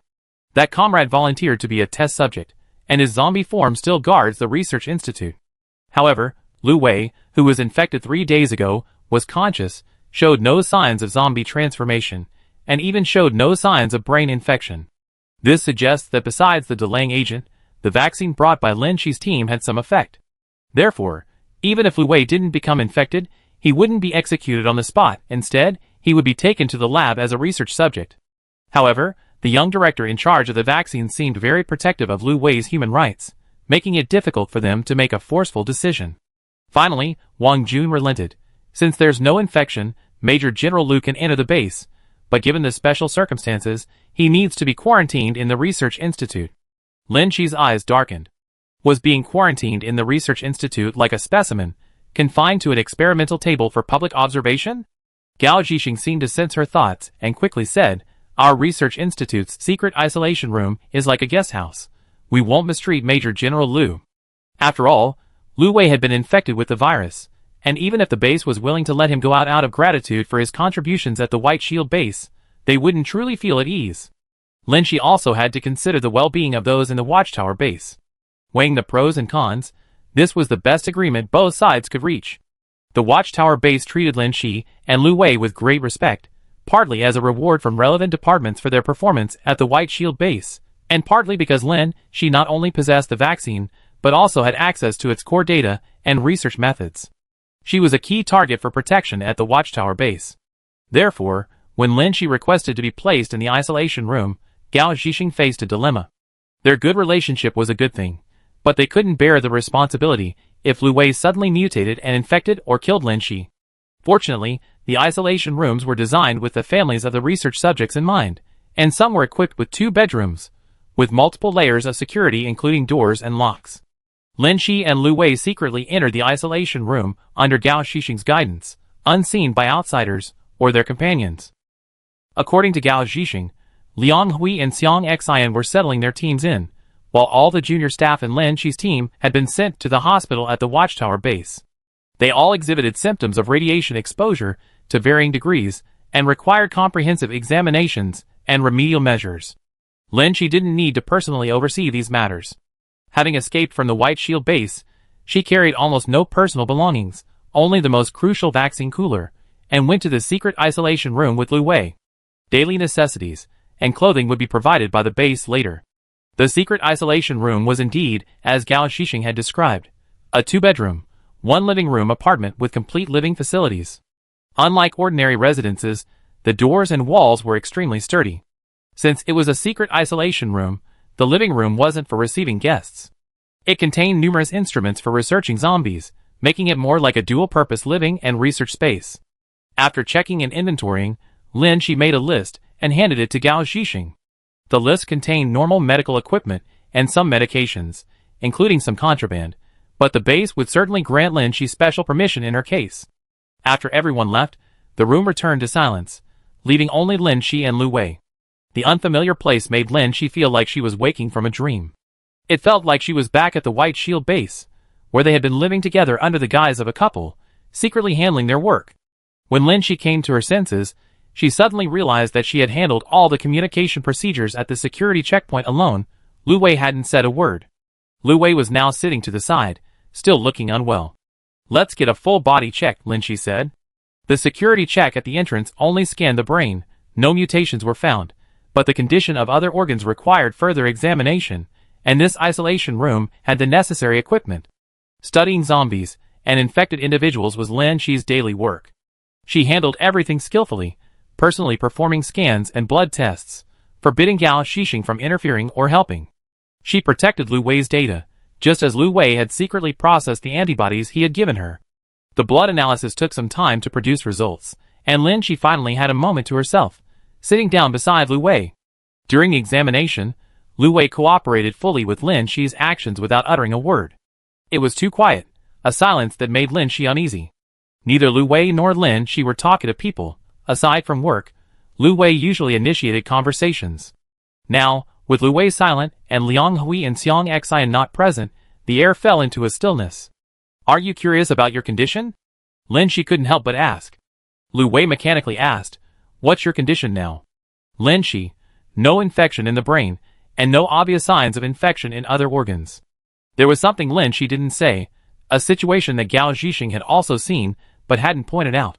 Lin Shi summarized only the most crucial points. "The virus was detected in your blood. We're now checking for antibody production. I think you should have antibodies, otherwise you wouldn't be showing no signs of mutation." Lu Wei responded. He wasn't serious, but he didn't seem relieved either. This strange state seemed solely due to his mood. Lin Shi continued with the results. "Your blood pressure, pulse, and respiration are all within the normal range, even healthier than when you had a high fever." She glanced at the thermometer in the box beside her, deciding it would be faster to use her hand, and reached out to feel Lu Wei's forehead. Still a low-grade fever. Lin Shi took some medication from the ones Gao Jixing had brought. The base's medication supplies were more abundant than the emergency medical kit in the vehicle. Treating Lu Wei as a full-fledged patient would likely yield better results from many medications. She handed him the prepared medication and water. Take your medicine and continue resting. There were no other work arrangements for the time being. Lu Wei followed the doctor's orders and went to his isolation room. Inside, there was a bed and a private bathroom. Nothing superfluous, and even the walls were padded. Lin Shi thought that the last person quarantined here must have had someone who cared deeply for them and held a high position to design such a thoughtful isolation room. The door to the isolation bedroom could only be opened from the outside, so there were no handcuffs, allowing Lu to rest better. After everyone left, Lin Shi opened her laptop to record the data. Chapter 219. It was the 4th day since Lu Wei arrived at the Watchtower base, and the 7th day since he contracted the virus. Lu Wei's fever had stopped, his body showed no obvious signs of mutation, and brain scans revealed no mutations. His body contained both the virus and antibodies, seemingly achieving a balance. Everyone at the original research institute of the Watchtower base knew Lin Shi had brought the vaccine, but they hadn't seen him in person yet. Lin Shi hadn't forgotten his purpose for coming here, to continue vaccine research. Lu Wei's lack of mutation didn't mean the vaccine was successful, because the data from this single live sample was somewhat limited and hadn't been validated over time. Lin Shi had hastily injected the vaccine directly into a living person in an emergency, skipping many testing steps, which now needed to be refined one by one. Gao Jixing had prepared a laboratory and corresponding equipment for her and her team in advance. When Lin Shi appeared discreetly at the research institute, she was still surrounded by the former Watchtower base staff for a while. Especially the team also conducting vaccine research. They knew Lin Shi had brought a newly developed vaccine and were eager to investigate and join the research. They, along with Song Heng's original team, who had come to the Watchtower base with Lin Shi, would form a new vaccine research team. Zhao Jing and the others were already waiting for Lin Shi in the lab. Having not seen each other for several days, they nodded to each other as a greeting. Lin Shi opened the freezer and, under several intense gazes, took out the icy blue liquid, along with various antibody samples. The group carefully stored them in the more specialized cold storage room at the Research Institute. After brief self-introductions, Lin Shi assigned research tasks. They would collaborate on testing the vaccine. Based on Song Heng's final instructions, this generation of the vaccine might have flaws, so Song Heng had already planned to adjust the direction. Everyone busied themselves with their tasks. Wearing protective suits and masks, everyone looked pretty much the same, and Lin Shi didn't pay much attention when a white-clad figure appeared beside her. A familiar voice rang in her ears. "Where's the other vaccine?" It was Zhao Jing. She and Lin Shi had been involved in Song Heng's vaccine research from start to finish. They had formulated 2 vaccines, but only one was found at the Watchtower base. She wasn't naive enough to think Lin Shi had only taken one. In this situation, she would definitely have taken all the results. Lin Shi would never leave the vaccine in the unscrupulous White Shield Research Institute. Lin Shi stared intently at the reagent in her hand, her eyes revealing no flaw. "Improper storage, it's gone." Zhao Jing was silent for a moment. She still stood beside Lin Shi. Really? She didn't believe Lin Shi would lose something so important due to improper storage. Lin Shi casually hummed, ignoring her. But Zhao Jing persisted, continuing in a voice only the two of them could hear. There was danger during the escape from the White Shield base. The refrigerated container might have been jostled. An accident could only have happened during that time. After that, the refrigerated container stayed in the vehicle, so there was no chance of an accident. "What are you trying to say?" Zhao Jing, when the teacher woke up, he asked you to open the refrigerated container to show him the vaccines. At that time, both vaccines were intact. She was subtly pressing for the whereabouts of the other vaccine. "Why is the whole box of reagents and samples intact, except for one vaccine?" "Lin Shi, if it's lost, it's lost." Zhao Jing, fully clad in protective gear, only revealing her sharp eyes. "You didn't already use the vaccine, and you have a live sample but won't hand it over, did you?" Lin Shi smiled at her, but didn't respond, continuing with her work. But because she was wearing a mask, Zhao Jing couldn't see the perfunctory smile. From her perspective, she could only see Lin Shi giving her a meaningful look. Zhao Jing wanted to say something more, but remembered her teacher's instructions before leaving and held back. It was the 14th day since Lu Wei's infection. After completing the tests and gathering all the necessary data, Lin Shi compiled crucial evidence and an application form, submitting them to the higher-ups at the Watchtower base. Although Lu Wei's positive virus test was undeniable, he showed no signs of mutation. During this time, Lin Shi reduced radiation-related examinations to avoid damaging his body. Liang Hui and Xiang Xian contacted Lin Shi and came to the research institute almost every day, but they could only see Lin Shi. They couldn't visit him in the secret isolation room. Both expressed their longing and concern, asking Lin Shi to convey their messages. Lu Wei only responded with work hard. His situation wasn't good, although he was in isolation, it was more like a lenient prison. He couldn't return to his original work or socialize here, he could only rest and wait for Lin Shi's return for routine checkups. Not many people at the Watchtower base knew about Lu Wei's situation, but it had always been a matter of concern for higher-ups. Lin Shi's application for release from quarantine was submitted twice, and only after Gao Shixing personally reviewed it was approved. The Watchtower base was prepared to grant Lu Wei his personal freedom, but made Lin Shi sign a responsibility agreement requiring Lin Shi to monitor his condition daily. In principle, Lu Wei was also not allowed to go to densely populated residential areas. Lu Wei received a new room key. He brought almost no personal belongings, only his frequently used communication devices and computer. Liang Hui and Xiang Xian came to pick him up. Having not seen him for several days, their eyes lit up as they greeted him. Lu Wei nodded in acknowledgement, neither cold nor friendly. Liang Hui and Xiang Xian exchanged glances, then looked at Lin Shi. Lin Shi shrugged, I already told you about this situation. Liang Hui and Xiang Xian each had a room key for their temporary accommodation, as did Lin Shi, though she had been living in the isolation room. Now Lu Wei also had a new room key. Lu Wei followed the code on his room key to his new accommodation. Liang Hui, Xiang Xian, and Lin Shi followed him silently, like three little chicks eagerly following their mother hen. Lu Wei finally turned around, and the three of them were looking at him expectantly. What? Liang Hui shamelessly spoke first. Brother Lu, you absolutely have to take us in. He made himself sound like he was homeless and destitute. Chapter 220. Lu Wei was forced to take in 3 homeless people. Just like at Dawn Base, the 4 of them lived together again. Although the new residence was larger and more spacious than the one at Dawn Base, the Watchtower base clearly hadn't considered that the 4 of them would be living together. There weren't enough rooms. Besides the master bedroom and guest bedroom, there was only a study. Lin Shi, Xiang Xian, and Liang Hui exchanged glances, seemingly agreeing that 1 bedroom for the boys and 1 for the girls was the most reasonable arrangement. Lu Wei, who had been silent all along, spoke up first. I need to be quarantined, I need a separate room. Even though he had been released from Watchtower base and hadn't mutated after the longest quarantine period, the virus remained in his body, and no one could guarantee that he wouldn't mutate. The other 3 had all felt Lu Wei's coldness over the past 2 weeks, and having finally squeezed into a home, none of them cared about the bedroom allocation. Lin Shi, I stay in the study. Xiang Xian and Liang Hui pointed at each other and said, she stay in the living room. He stay in the living room. They paused for a moment after saying that. Xiang Xian kicked Liang Hui. Are you crazy? I'm staying in the living room. Brother Lu needs a room, and there's only 1 room left. Are you dreaming of sharing it with San San? Liang Hui interrupted through gritted teeth. Who's thinking that? Before, when they argued, Lu Wei wouldn't directly stop him, but he usually throw in a joke or two. Now, however, he sat there indifferently. Lin Shi looked at his state. It wasn't so much indifference as low spirits. He used to be the highest ranking and busiest person in the team, but now, because of the virus, he'd been locked up for 2 weeks as an outsider, and after being released, he seemed to be in a state of idleness. Lin Shi had been depressed for a long time due to fear of being laid off, so Lu Wei's state was understandable. She nudged the 2 seemingly clueless people who were about to argue and whispered, the 3 of us can all stay in the living room. Liang Hui was the first to react. Yeah, Brother Lu, what's the big deal? This place is bigger than several trucks. They had survived living in a cramped truck before. Xiang Xian nodded in agreement. Indeed.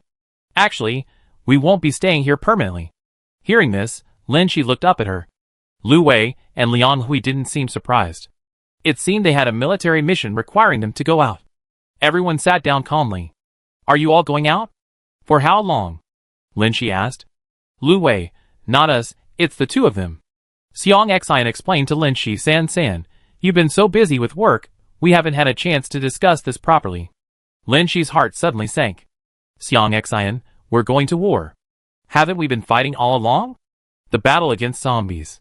But Lu Wei answered her next question. After we left White Shield Base and killed Yuming, we broke the original balance. Several bases, led by White Shield Base, that wanted independence began to stir. A coup occurred within the base, attempting to break free from the control of the relevant departments. Since the zombie outbreak, most of the living have been holed up in underground bases. Except for special missions, no one has gone out, so there's no danger to their lives. The overall situation has maintained this balance for a long time. After White Shield Base's defeat, there will inevitably be new actions to avoid being restrained by the relevant departments. In short, the internal power struggle has begun. While the zombie outbreak brought unprecedented disaster, once people built bases and found ways to survive, the authorities attempted to coordinate a joint effort to eradicate the zombies and return to the surface. However, individuals like Yuming, who enjoyed supreme power within their bases, were no longer content to follow orders. They needed to reshape the world, maintain their power, and even expand their territory. This led to the creation of inhumane biological weapons in the secret laboratories. Now, Lin Shi and his team have thoroughly investigated the White Shield Base, disrupting the apparent balance. The authorities are determined to encircle and destroy it, while the White Shield Base is determined to resist. Both sides have connections and advantages, and war has broken out. Lin Shi had mentally anticipated this possibility from the moment he set off for the White Shield Base, but he hadn't expected it to erupt so quickly. It can be said that their actions at the White Shield Base were the fuse. It is now March 2028. There are still 5 years until 2033. Liang Hui and Xiang Xian joined the army at the beginning of the zombie outbreak and are now going to the battlefield. Lu Wei calmly described everything, showing that despite being a major general, he remained well informed, though he hadn't been assigned any work due to health reasons. Everyone ate dinner listlessly. They had initially thought that surviving the White Shield Base and reuniting at their new home would be a joyous celebration, but now everyone was undoubtedly preoccupied with their own thoughts. That evening, everyone washed up. Lin Shi wanted to say a few words to Xiang Xian, but as she reached the door of the second bedroom, she overheard two people talking inside. I'm going to the XX battlefield. It's the main battlefield, although dangerous, there are many opportunities to make a name for myself. I'm going to the XX base. I'd definitely be promoted when I come back. The two argued again about who should be promoted first. Lin Shi sighed outside the door. Everyone deals with pressure differently. Liang Hui and Xiang Xian release pressure through verbal sparring. Lin Shi doesn't know how to release pressure. She often gains weight until she breaks down. Only last time, Lu Wei pulled her back before she collapsed, and she recovered with everyone's care and encouragement. Lu Wei, on the other hand, deals with pressure in silence. Lin Shi was a little anxious. She didn't know how to comfort herself, nor could she comfort others. What did Lu Wei need now? Courage? No. Before Lin Shi could sort out her troubles, she heard the two inside seem to have stopped arguing. Liang Hui whispered, although Brother Lu has been released from quarantine, the base will be wary of him. The Major General might be sidelined. Xiang Xian, we need to fill the gap quickly. The two high-fived, seemingly in agreement. Liang Hui, Lu Ji used to take care of us, now it's our turn to support this family. Xiang Xian, so cheesy. I was thinking that after Lu Ji was sidelined, he might not have a voice. If San San's identity is exposed, we're all alone here, and we probably can't protect her. What if San San gets dissected again? Liang Hui, don't just worry about your San San. Lu Ji might get dissected too. We need to have a higher status and more power to protect them both. Xiang Xian, that's true. Lin Shi, outside the door, felt a warmth in her heart. After Lu Wei's accident, everyone quickly filled in, doing their best to maintain the team's safety. They were the most trusting teammates in the apocalypse. A moment later, the two inside seemed to be arguing again. Liang Hui, Brother Lu is the first test subject for the vaccine. His biopsy is the most useful. Xiang Xian retorted, San San's biopsy contains the first-generation antibodies. Without her, there would be no vaccine. San San's biopsy is also very useful. Okay. Liang Hui, Brother Lu hasn't mutated since being infected with the virus, his biopsy. Xiang Xian suddenly seemed to realize something, and slyly said, that's right, you're right. Brother Lu's biopsy is the most useful. If something goes wrong, we cut Brother Lu first. Liang Hui said irritably, Brother Lu has been good to you, hasn't he? We can't use him as a shield for San San. We cut San San instead. Outside the door, Lin Shi's heart suddenly overflowed with warmth. Inside the door, Liang Hui sighed. Xiang Xian seemed to be scratching her head and muttering, no, I have to protect San San and Brother Lu. Hearing that the argument inside had stopped and they were talking about work normally, Lin Shi quietly turned around and immediately faced Lu Wei. He had just finished washing up and was wearing a military t-shirt and trousers, which was what everyone in the house dressed when they lived together. I was caught eavesdropping. Lin Shi was a little embarrassed and tried to explain. Lu Wei nodded. I know. Eavesdropping isn't the same as eavesdropping. Lin Shi paused, realizing that eavesdropping and eavesdropping were indeed the same thing, and shrugged, no longer trying to argue. Lu Wei said softly, I'm ready. Lin Shi asked, the bedroom or the living room? A moment later, as the door opened, Lin Shi hesitated for a moment whether to get up. It was in this hesitation that she heard Xiang Xian's surprised exclamation. Can't you guys go to the room? Lin Shi glanced at the time, looked up, and quickly scribbled in her notebook. I'm doing something important. Liang Hui sat down next to Lu Wei, looking at her with clear eyes. I know. Checking her pulse, listening to her heartbeat and breathing, it's routine. Xiang Xian sat down casually on the other side of the sofa. Don't you need a stethoscope? It looks unprofessional. Lin Shi, I'm not a professional doctor. Lu Wei had her checkup in the isolation room that morning, so Lin Shi did it at home that evening. Liang Hui looked at Lu Wei thoughtfully. Brother Lu, I'm leaving tomorrow. Before I leave, could you listen to my heartbeat and breathing to put my mind at ease? I won't check my pulse. Xiang Xian was silent for a moment. I'd like to listen too. She thought doing so would make San San less embarrassed during her routine checkup. Some things seem strange when done alone, but it's much more normal when done together.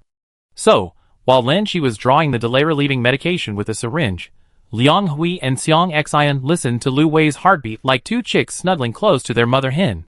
15, 16, 17. You miscounted. Lin Shi found the scene amusing. You're like you're listening to fetal movement. Lu Wei, though helpless, let them do as they pleased. Lin Shi silently injected him with the delay-relieving medication and antitoxin.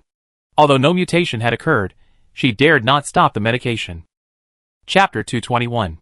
5 days after Liang Hui's departure, Xiang Xian also answered the call to action. Lin Shi didn't know which war zone she was going to, and even if she did, it wouldn't matter. Her battlefield was at the Research Institute. Before leaving, Lin Shi was about to give her a few words of advice when Xiang Xian suddenly saluted her solemnly. San San, I'm entrusting my most respected superior to you. I hope I return to find Lu Wei alive and well. Lin Shi, It's hard to imagine Lu Wei being alive and well. Xiang Xian blinked. You know what I mean? I guarantee I complete the mission. She gave Lu Wei another solemn military salute, then pleaded again. Lu Wei, please take good care of San San while I'm gone. Lu Wei repeated her words. I guarantee I complete the mission. Watching Xiang Xian leave, Lin Shi couldn't help but sigh again. I still remember Xiang Xian learning the heart-shaped salute from anime. Lu Wei, she's a soldier. Xiang Xian stepped out of the anime world to participate in the mission to save the world as a soldier. Life returned to normal. Lu Wei showed no obvious signs of illness. The watchtower base didn't restrict him, but it also didn't assign him any tasks. Although he had freedom, Lu Wei rarely went out to crowded places, spending most of his time at home. Lin Shi, observing the ever-growing collection of books in his study and the home gym equipment, could roughly guess what he did at home. Just like back at the White Shield base, Lin Shi went to work at the Research Institute, came home to eat together, and sometimes worked out together. Although Lu Wei had broken free of his previous silence, it was still hard to pinpoint exactly what had changed. Staying home all the time must be tough. Lin Shi sometimes shared her experiences of being confined at home during times of refuge, and the two also talked about their past lives. Besides exercising, they mostly spent their time at home in the study. Lin Shi worked or studied overtime, while Lu Wei worked on his military laptop. Although he wasn't assigned to combat work, he made significant contributions to the relevant departments and still had the right to know about the battlefield situation, doing some logistical coordination work. Lin Shi's vaccine test results were almost ready, and the entire Research Institute was very busy, but even so, she didn't simply stay up all night in the lab like before. She needed to go home to monitor Lu Wei's condition, and to go back to administer the delaying agent. There was also some antitoxin that Lin Shi had formulated herself based on years of research. Once, when only she and Zhao Jing were in the changing room, Zhao Jing took the initiative to strike up a conversation again. Haven't seen your boyfriend in a long time. Lin Shi was reluctant to engage, but still responded, You don't seem like the type to gossip about this kind of thing. Zhao Jing, I'm just wondering, not only does he not come to pick you up, but we can't hear from him at the base either. Zhao Jing had already disinfected and entered the changing room, taking 2 disposable cups of water from the water dispenser. She drank one herself, and handed the other to Lin Shi. Lin Shi glanced indifferently at the cup she was offered, a surge of annoyance rising within her. She unlocked her locker, and took out her own thermos to drink. Zhao Jing wasn't embarrassed and casually put down her cup. She didn't leave. Lin Shi instinctively felt that Zhao Jing was deliberately waiting to speak to her. Zhao Jing, I've been wondering, if you care so much about the vaccine, how could you have lost a sample for no reason? Sure enough. Lin Shi turned her head expressionlessly, her heart slightly surprised when she met Zhao Jing's pale, slightly sickly face. Aside from work, she had almost no interaction with the lab staff. And since everyone wore protective suits and masks at work, she hadn't seen Zhao Jing's face in a long time. She looked terrible. Even though her work stress hadn't been high lately. Where did the missing vaccine go? Zhao Jing's gaze fell on Lin Shi's hand in her pocket, revealing the truth. You've been secretly taking antitoxin and virus-delaying agents back from the lab. Lin Shi stared at her silently. Zhao Jing, I inquired. Your colonel and lieutenant colonel friends are both on missions, and you're bringing medicine home every day. I think the one infected is probably that major general. Chapter 222. Lin Shi remained unmoved. Zhao Jing's words went in and out of her ears without disrupting her actions in the slightest. Her mental fortitude was now incredibly strong. She wouldn't show any obvious surprise. Zhao Jing wasn't surprised either. She put down the disposable cup full of water and opened her cabinet to tidy herself up. Lin Shi's eyes were dazzled by the mirror, and her gaze instinctively drifted over. She saw Zhao Jing take out a lipstick from the cabinet and lightly apply it in front of the mirror, covering her unhealthy lip color. Lin Shi sighed inwardly, but didn't utter a single word of concern or comfort. After applying the lipstick, Zhao Jing looked a little healthier, but her cold tone towards Lin Shi remained unchanged. The vaccine was developed by our entire team led by the professor. You used it without authorization. You should hand over the experimental data. Hand over the experimental data. The suffering Lu Wei endured from the virus, and the worry of the other 3 over the past few days were reduced to these 6 words in Zhao Jing's eyes. She was a researcher. It was perfectly normal for her to care about data. What did living people matter? Even Lin Shi was just a walking specimen in her eyes. Before leaving, Song Hung entrusted the vaccine research project entirely to Lin Shi. After Lin Shi escorted the specimens and various antibodies to the Watchtower base, she remained in charge of the vaccine research project. Faced with Zhao Jing's excessive questioning, Lin Shi wanted to retort, but she couldn't implicitly admit that the vaccine had indeed been used on Lu Wei. If this matter leaked out, it would likely cause panic among everyone at the Watchtower base and bring trouble to Lu Wei. Lin Shi's tone turned cold and hard. I don't understand what you're saying. I already explained why the vaccine was lost. Zhao Jing snorted lightly. Although she was testing Lin Shi, she was probably already convinced of the truth. Zhao Jing changed into her work clothes, ready to leave, while Lin Shi, after a short rest and a drink of water in the locker room, prepared to continue working overtime. Just as they were about to part ways, Zhao Jing couldn't help but say, the first round of testing has proven that the first-generation vaccine has failed. Its coverage is not comprehensive enough. You have live experimental samples with you. You really should hand over the data for on-site analysis. Lin Shi looked at her expressionlessly, but her hands were already clenched into fists. Zhao Jing was right. The first-generation vaccine was indeed not comprehensive enough. They had been conducting vaccine testing since arriving at the Watchtower base. Although the results of the first round of testing weren't all in, everyone had already foreseen that this vaccine wouldn't be comprehensive enough. A vaccine that cannot completely immunize against a virus is a failure. Although everyone was a little discouraged, this situation was perfectly normal. Vaccines are not so easy to research. Many vaccines are finalized only after numerous experiments and adjustments. Especially a vaccine against a powerful zombie virus. Zhao Jing left after uttering this reminder. Lin Shi neither hit her nor argued. After Zhao Jing left, she leaned weakly against the cabinet door. Zhao Jing reiterated the fact she didn't want to face. The vaccine had failed. The vaccine given to Lu Wei was a failure. Even if it was effective, it wasn't comprehensive enough. Although protecting Lu Wei's privacy and safety was paramount, Lin Shi personally drew his blood and some tissue samples for research. This was also why she had been working overtime day and night, urgently seeking remedial measures. Most of the staff at the Watchtower Research Institute, whether they were personnel, who had escaped from the White Shield base with Lin Shi or newly dispatched reinforcements from the Watchtower base, voluntarily stayed to work overtime, seeing Lin Shi working day and night. They were unaware of Lu Wei's condition, but everyone had poured countless efforts into the vaccine project.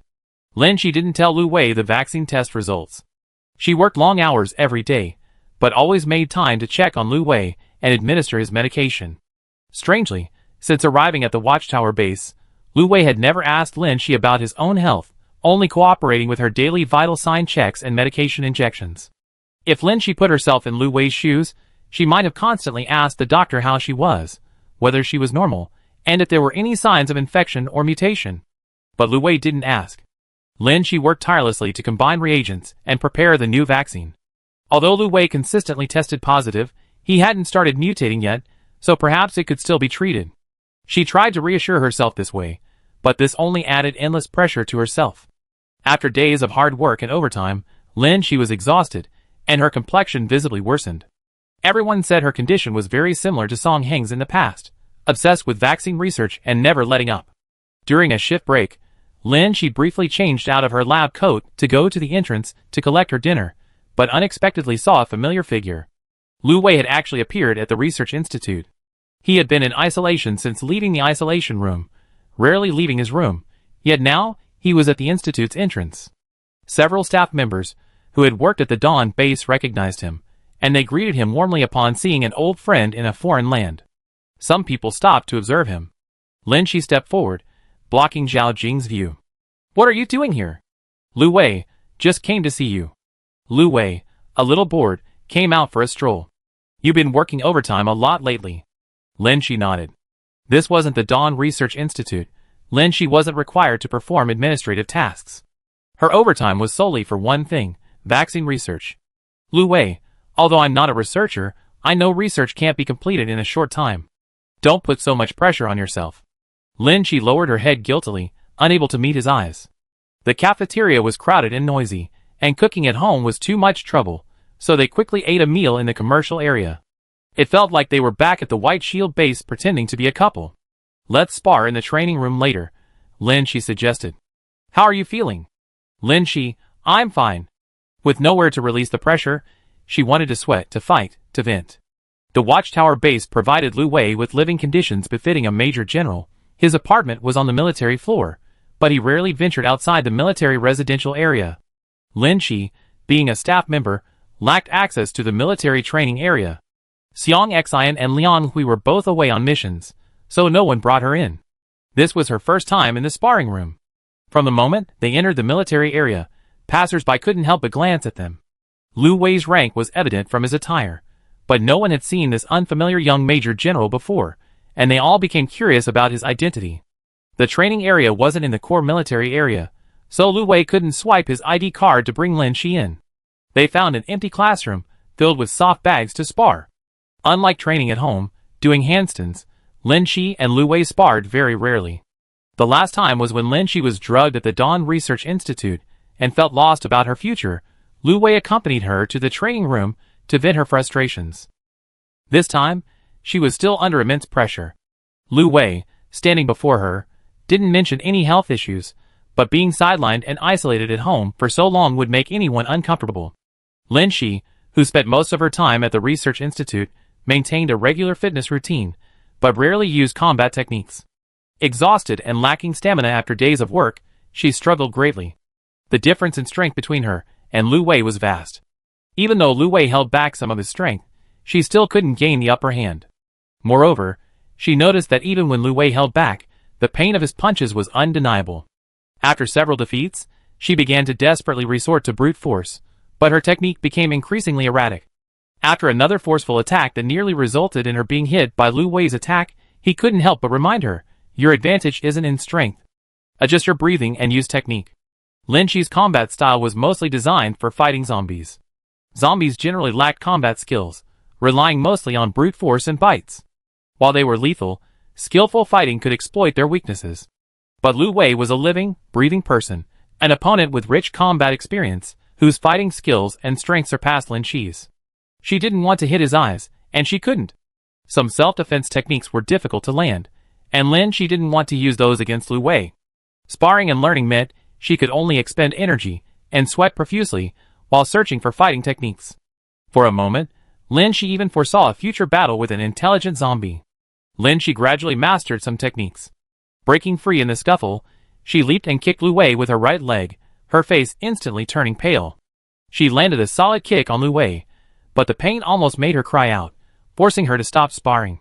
Lu Wei noticed her unusual condition and helped her sit down. Lin Shi endured the pain without crying out, praying she hadn't fractured a bone.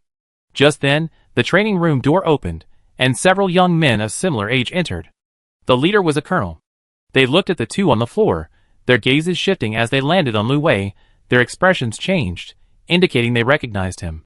"Isn't this Lu Wei? I heard you were here, but I didn't believe it. I didn't expect to actually see you." Lu Wei glanced at them, but didn't greet them. Clearly, they weren't familiar with each other, or their relationship was strained. These men were all soldiers. Lin Shi guessed they might be Lu Wei's former classmates or colleagues. The group approached them, their demeanor tinged with ill intent. The leader glanced at Lin Shi and chuckled, "Major General, you certainly have plenty of leisure time. We're out there fighting and risking our lives, and you're here fooling around with women." The tone was familiar. Lin Shi immediately thought of Fan Yuchao at the White Shield base, who had also spoken to Lu Wei in a similar sarcastic tone. There was competition among men too. They were about the same age, but Lu Wei's rank was several levels higher than theirs. However, in this unfamiliar watchtower base, Lu Wei held a rank but no real power, and in some ways, he was inferior to these builders of the watchtower. After his sarcastic remark, the man looked at Lin Shi on the ground meaningfully. "I heard you went to the White Shield base, and were partying every night with your girlfriend. I'm a little curious about what kind of woman." "Get out." Lu Wei stepped forward, stopping them. The leader smirked and raised an eyebrow. "This is a training room. Anyone can come in. Do you think this is your own home?" A voice chimed in from behind. "That's right. Major General Lu's having so much fun fighting with women. Why don't he spar with us too?" Lin Shi clutched her swollen instep. For a moment, she worried about a fracture, but then she was deeply concerned for Lu Wei's condition. Now, hearing these people's words, she was actually a little worried about them. Although they were determined to make things difficult for Lu Wei, they didn't break the rules, attacking one by one. Especially after the person in front was knocked to the ground, they stubbornly pounced on him. The room was filled with screams and groans, and a crowd gradually gathered outside the door. Inside, Lu Wei stood, Lin Shi sat, and the others lay down. "I think I've broken a bone," someone cried out in pain. Gradually, the onlookers outside realized something was wrong and came in to carry the injured away for treatment. Lu Wei, meanwhile, stared at his fist, lost in thought. Lin Shi and Lu Wei were both summoned for a meeting with the base's higher-ups. Waiting for them were Major General Wang Jun, who had secretly welcomed them at the base, and Gao Xixing, a representative from the Research Institute. Everyone looked very serious. The screen behind Wang Jun displayed the surveillance footage from the sparring room. His face was grim. "You injured Su Qian and 6 others." Lu Wei grunted in agreement. Lin Shi said, "They were the ones who suggested the sparring." "Wang Jun, that's not what I care about." He gave Gao Xixing a meaningful look. By then, Lin Shi knew what their concern was. "Gao Xixing, those 6 people all have fractures and cracks of varying degrees. A friendly spar wouldn't escalate to this extent." Lu Wei didn't want to answer, and as Lin Shi was about to reply, Gao Xixing waved his hand and continued, "We reviewed the surveillance footage and found that Major General Lu's actions were indeed a friendly spar, without any intention to kill, but the injuries he caused are so severe. Considering Major General Lu's history of infection, we reasonably suspect that Major General Lu's body has mutated, and his bones have hardened." Gao Xixing gave Lin Shi a meaningful look. Dean Lin also saw the scan images during the security check. At that time, Major General Lu's bones already showed signs of hardening. Lin Shi's heart sank. Lu Wei's bones did indeed look abnormal in the images at the time, but Lin Shi forcefully glossed over the topic by focusing solely on the brain mutation. She also sensed Lu Wei's change during their fight in the sparring room. The 4 of them went to the secret laboratory together and watched Lu Wei undergo another scan. His bones had indeed hardened, but Lin Shi pointed to the brain scan and said, "There's no mutation here, not at all." At the same time, she herself breathed a sigh of relief. Ever since the first version of the vaccine failed, she had been worried about whether Lu Wei would mutate. Although she gave him routine checkups every day, she had deliberately avoided having Lu Wei undergo scans herself. Gao Xixing and Wang Jun looked serious. Gao Xixing said, Given Major General Lu's condition, we require him to undergo a brain scan daily, and we also need to. Lin Shi said, daily examinations like this are very harmful to his health. I disagree. Gao Shixing said, Major General Lu has been vaccinated, he was a vaccine test subject. We really should. Lin Shi firmly refused again, I am following up on Lu Wei's subsequent examinations and vaccine reactions, but I do not agree to release the data. This is my condition for joining the vaccine research. Gao Zhixing and Wang Jun pondered for a long time, then sighed helplessly. Song Hung is a pioneer in vaccine research, and he has passed on all his experience and theoretical support to Lin Shi. Lin Shi is currently the most knowledgeable person about vaccines. In other words, she is the key to the technology. Therefore, considering Lu Wei's contributions to the relevant departments and other factors, the Watchtower base agreed to Lin Shi's conditions. Lin Shi knew the Watchdog base was unhappy, but she had to stand firm. She and Lu Wei, one an antibody carrier and the other a vaccine trial participant, both had research value. In this unfamiliar base where they had no power or influence, Lin Shi's existing knowledge and skills were her bargaining chips for self-preservation. They returned home late at night. Routine checkups.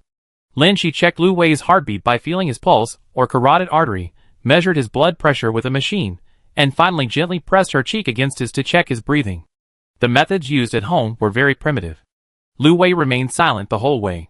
Lin Shi never spoke during checkups, but today she couldn't help but say in a reassuring tone, we monitor you every day, you be fine. Lu Wei was silent for a long time, then changed the subject. How's your leg? Chapter 223. 3 months later.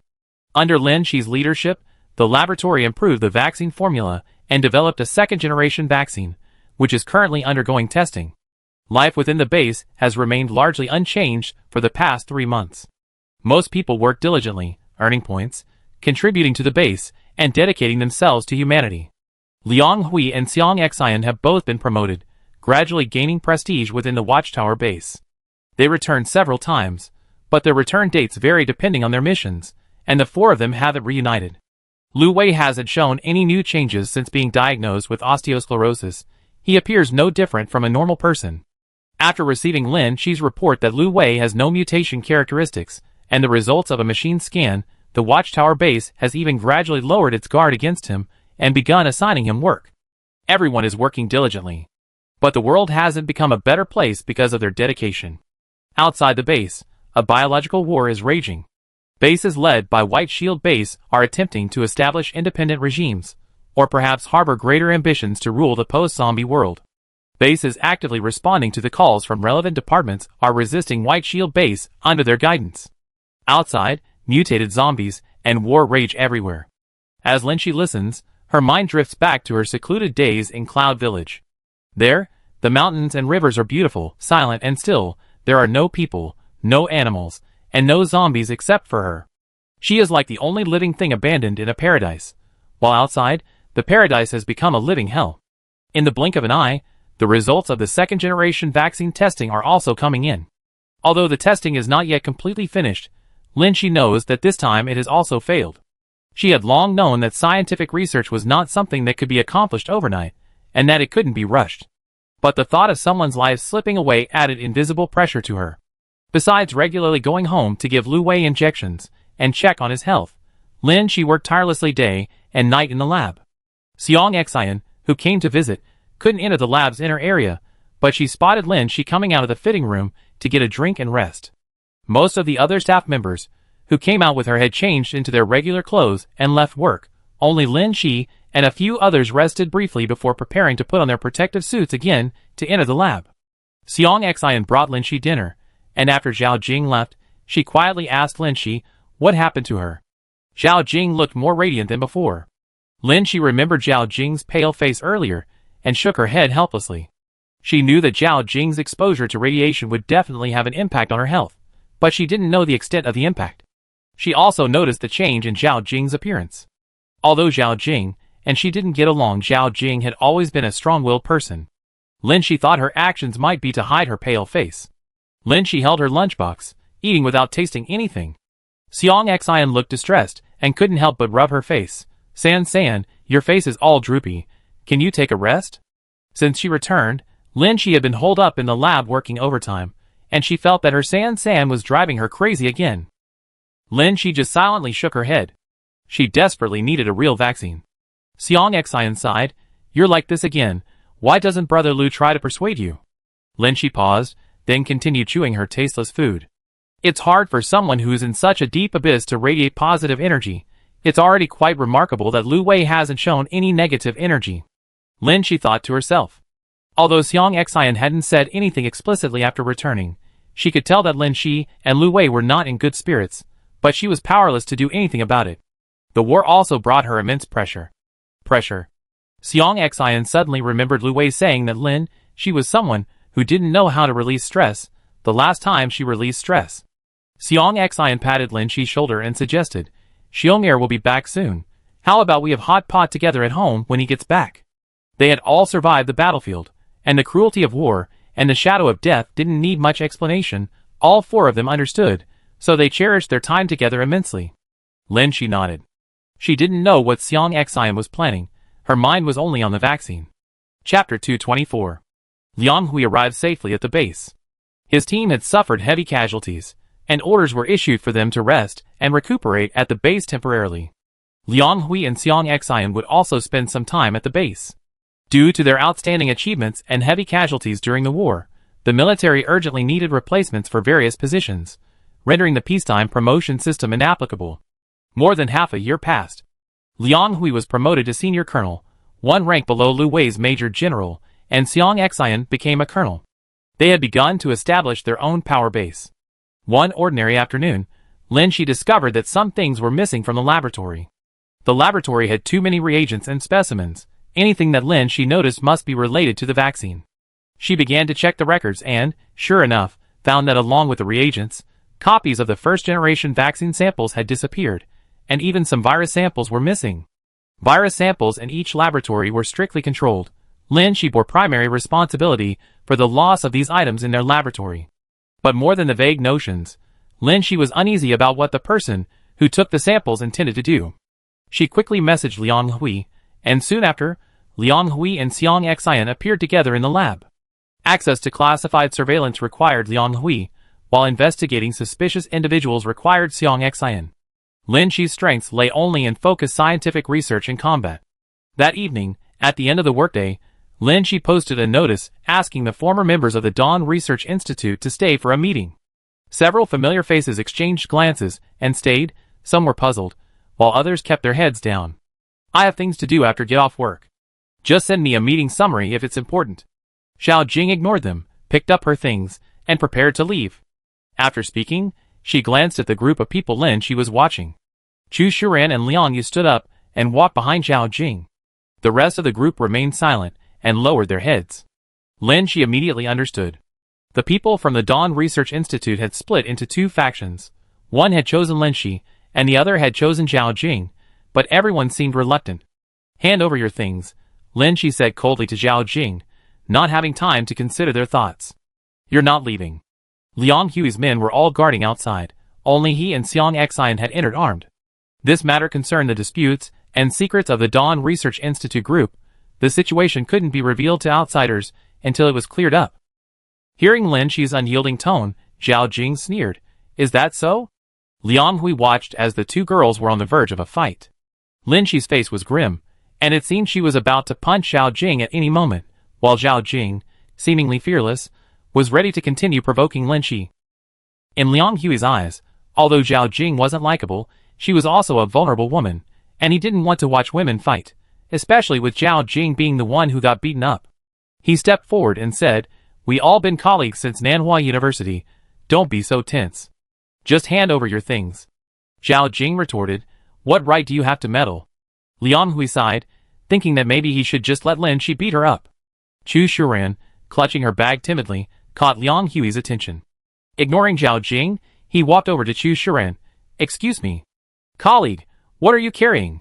Chu Shuran lowered her head, clutching her bag even tighter. Her guilty look immediately made things clear. Seeing Liang Hui approach, Xiao Jing suddenly swung her fist and charged. Liang Hui caught a glimpse of her movement, but only chuckled lightly, not taking it seriously. He lightly raised his right hand to dodge, but the next moment, a sharp pain, like being struck with an iron rod, caught him off guard. Zhao Jing landed another punch on Liang Hui's stomach, making him almost gag. Lin Shi and Xiang Xian watched this scene in astonishment. Holy crap, that hurt even more than Brother Lu. Liang Hui's face paled for a moment. Lin Shi understood everything now. Are you crazy? You can't even beat him? Xiang Xian couldn't stand it anymore, trying to help Liang Hui while simultaneously expressing her disgust. Lin Shi was also annoyed. Liang Hui was a loyal friend, but he always had a natural protective instinct towards women.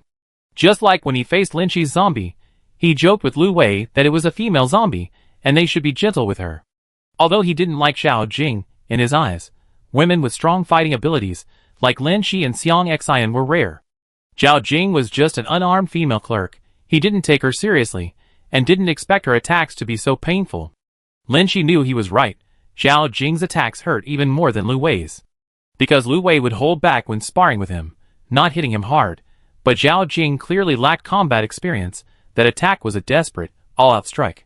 For someone who doesn't exercise regularly to land 2 solid punches on Liang Hui and inflict such damage must be extraordinary. Lin Shi stopped Xiang Xian, clenched his fist, and faced Zhao Jing directly, stating, "You used the virus and vaccine on yourself." Zhao Jing raised her fist. "So what? Want to try?" Lin Shi sneered. "Fine, let me try." She wasn't Liang Hui. She wouldn't show any mercy. Lin Shi, Zhao Jing, you too. The surrounding staff seemed to want to break up the fight. They were colleagues who had been through thick and thin together, and had worked together for so many years. They didn't want to see Song Heng's 2 most trusted students fighting each other. But everyone knew Lin Shi's fighting prowess, and Zhao Jing's 2 sudden punches had intimidated everyone. No one dared to step forward. 2 minutes later, Zhao Jing was pinned to the ground by Lin Shi. You think you become stronger just because your bones have hardened? Although her bones had hardened, she had no fighting skills.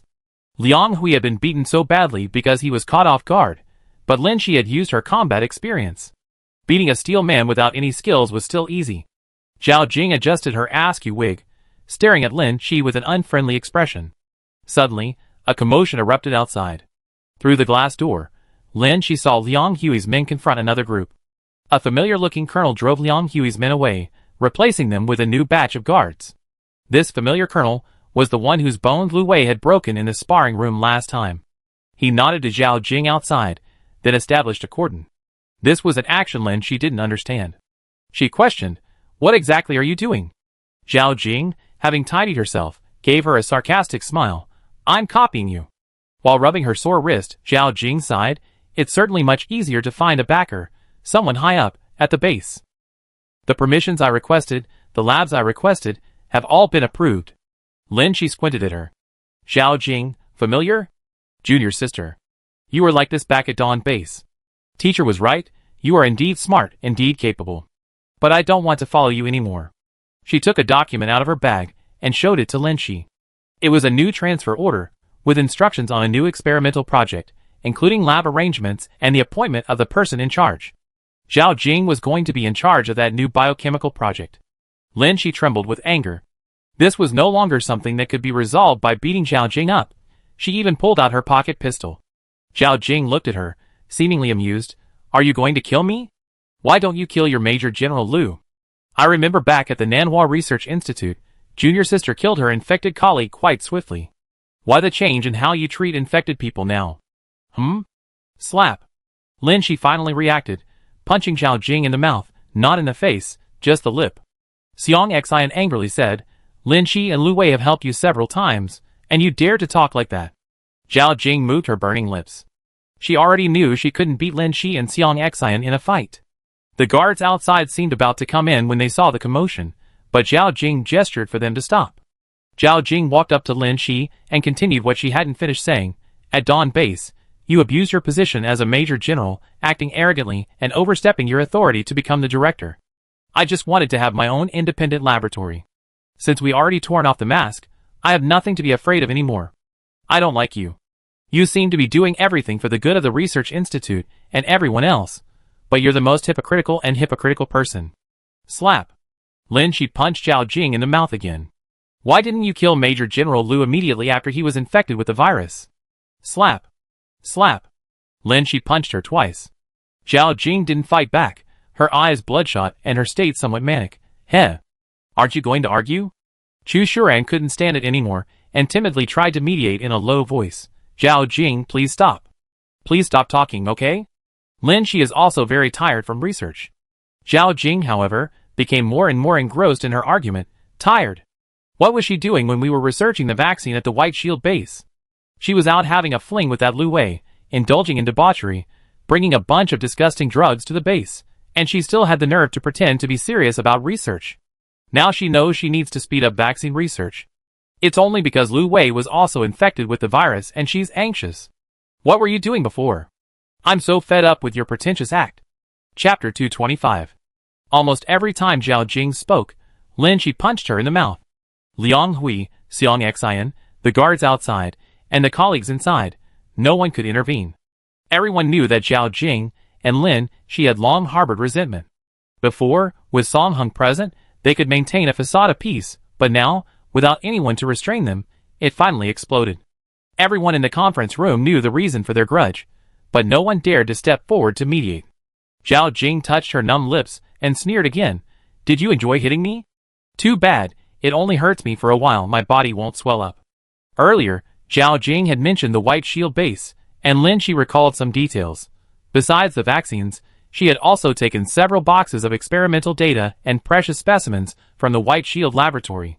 Only the refrigerated box containing the vaccines was carried by Lin Shi herself the entire time. She had mistakenly taken the wrong box once, because it looked too similar. On her way back to the car, Lin Shi took a box full of documents. The contents couldn't be revealed. Lin Shi later simply kept both boxes safe. But before that, there was another box in the rescue vehicle. Could Zhao Jing have already seen its contents? Seeing the change in her eyes, Zhao Jing asked, you guessed it? Lin Shi was now certain.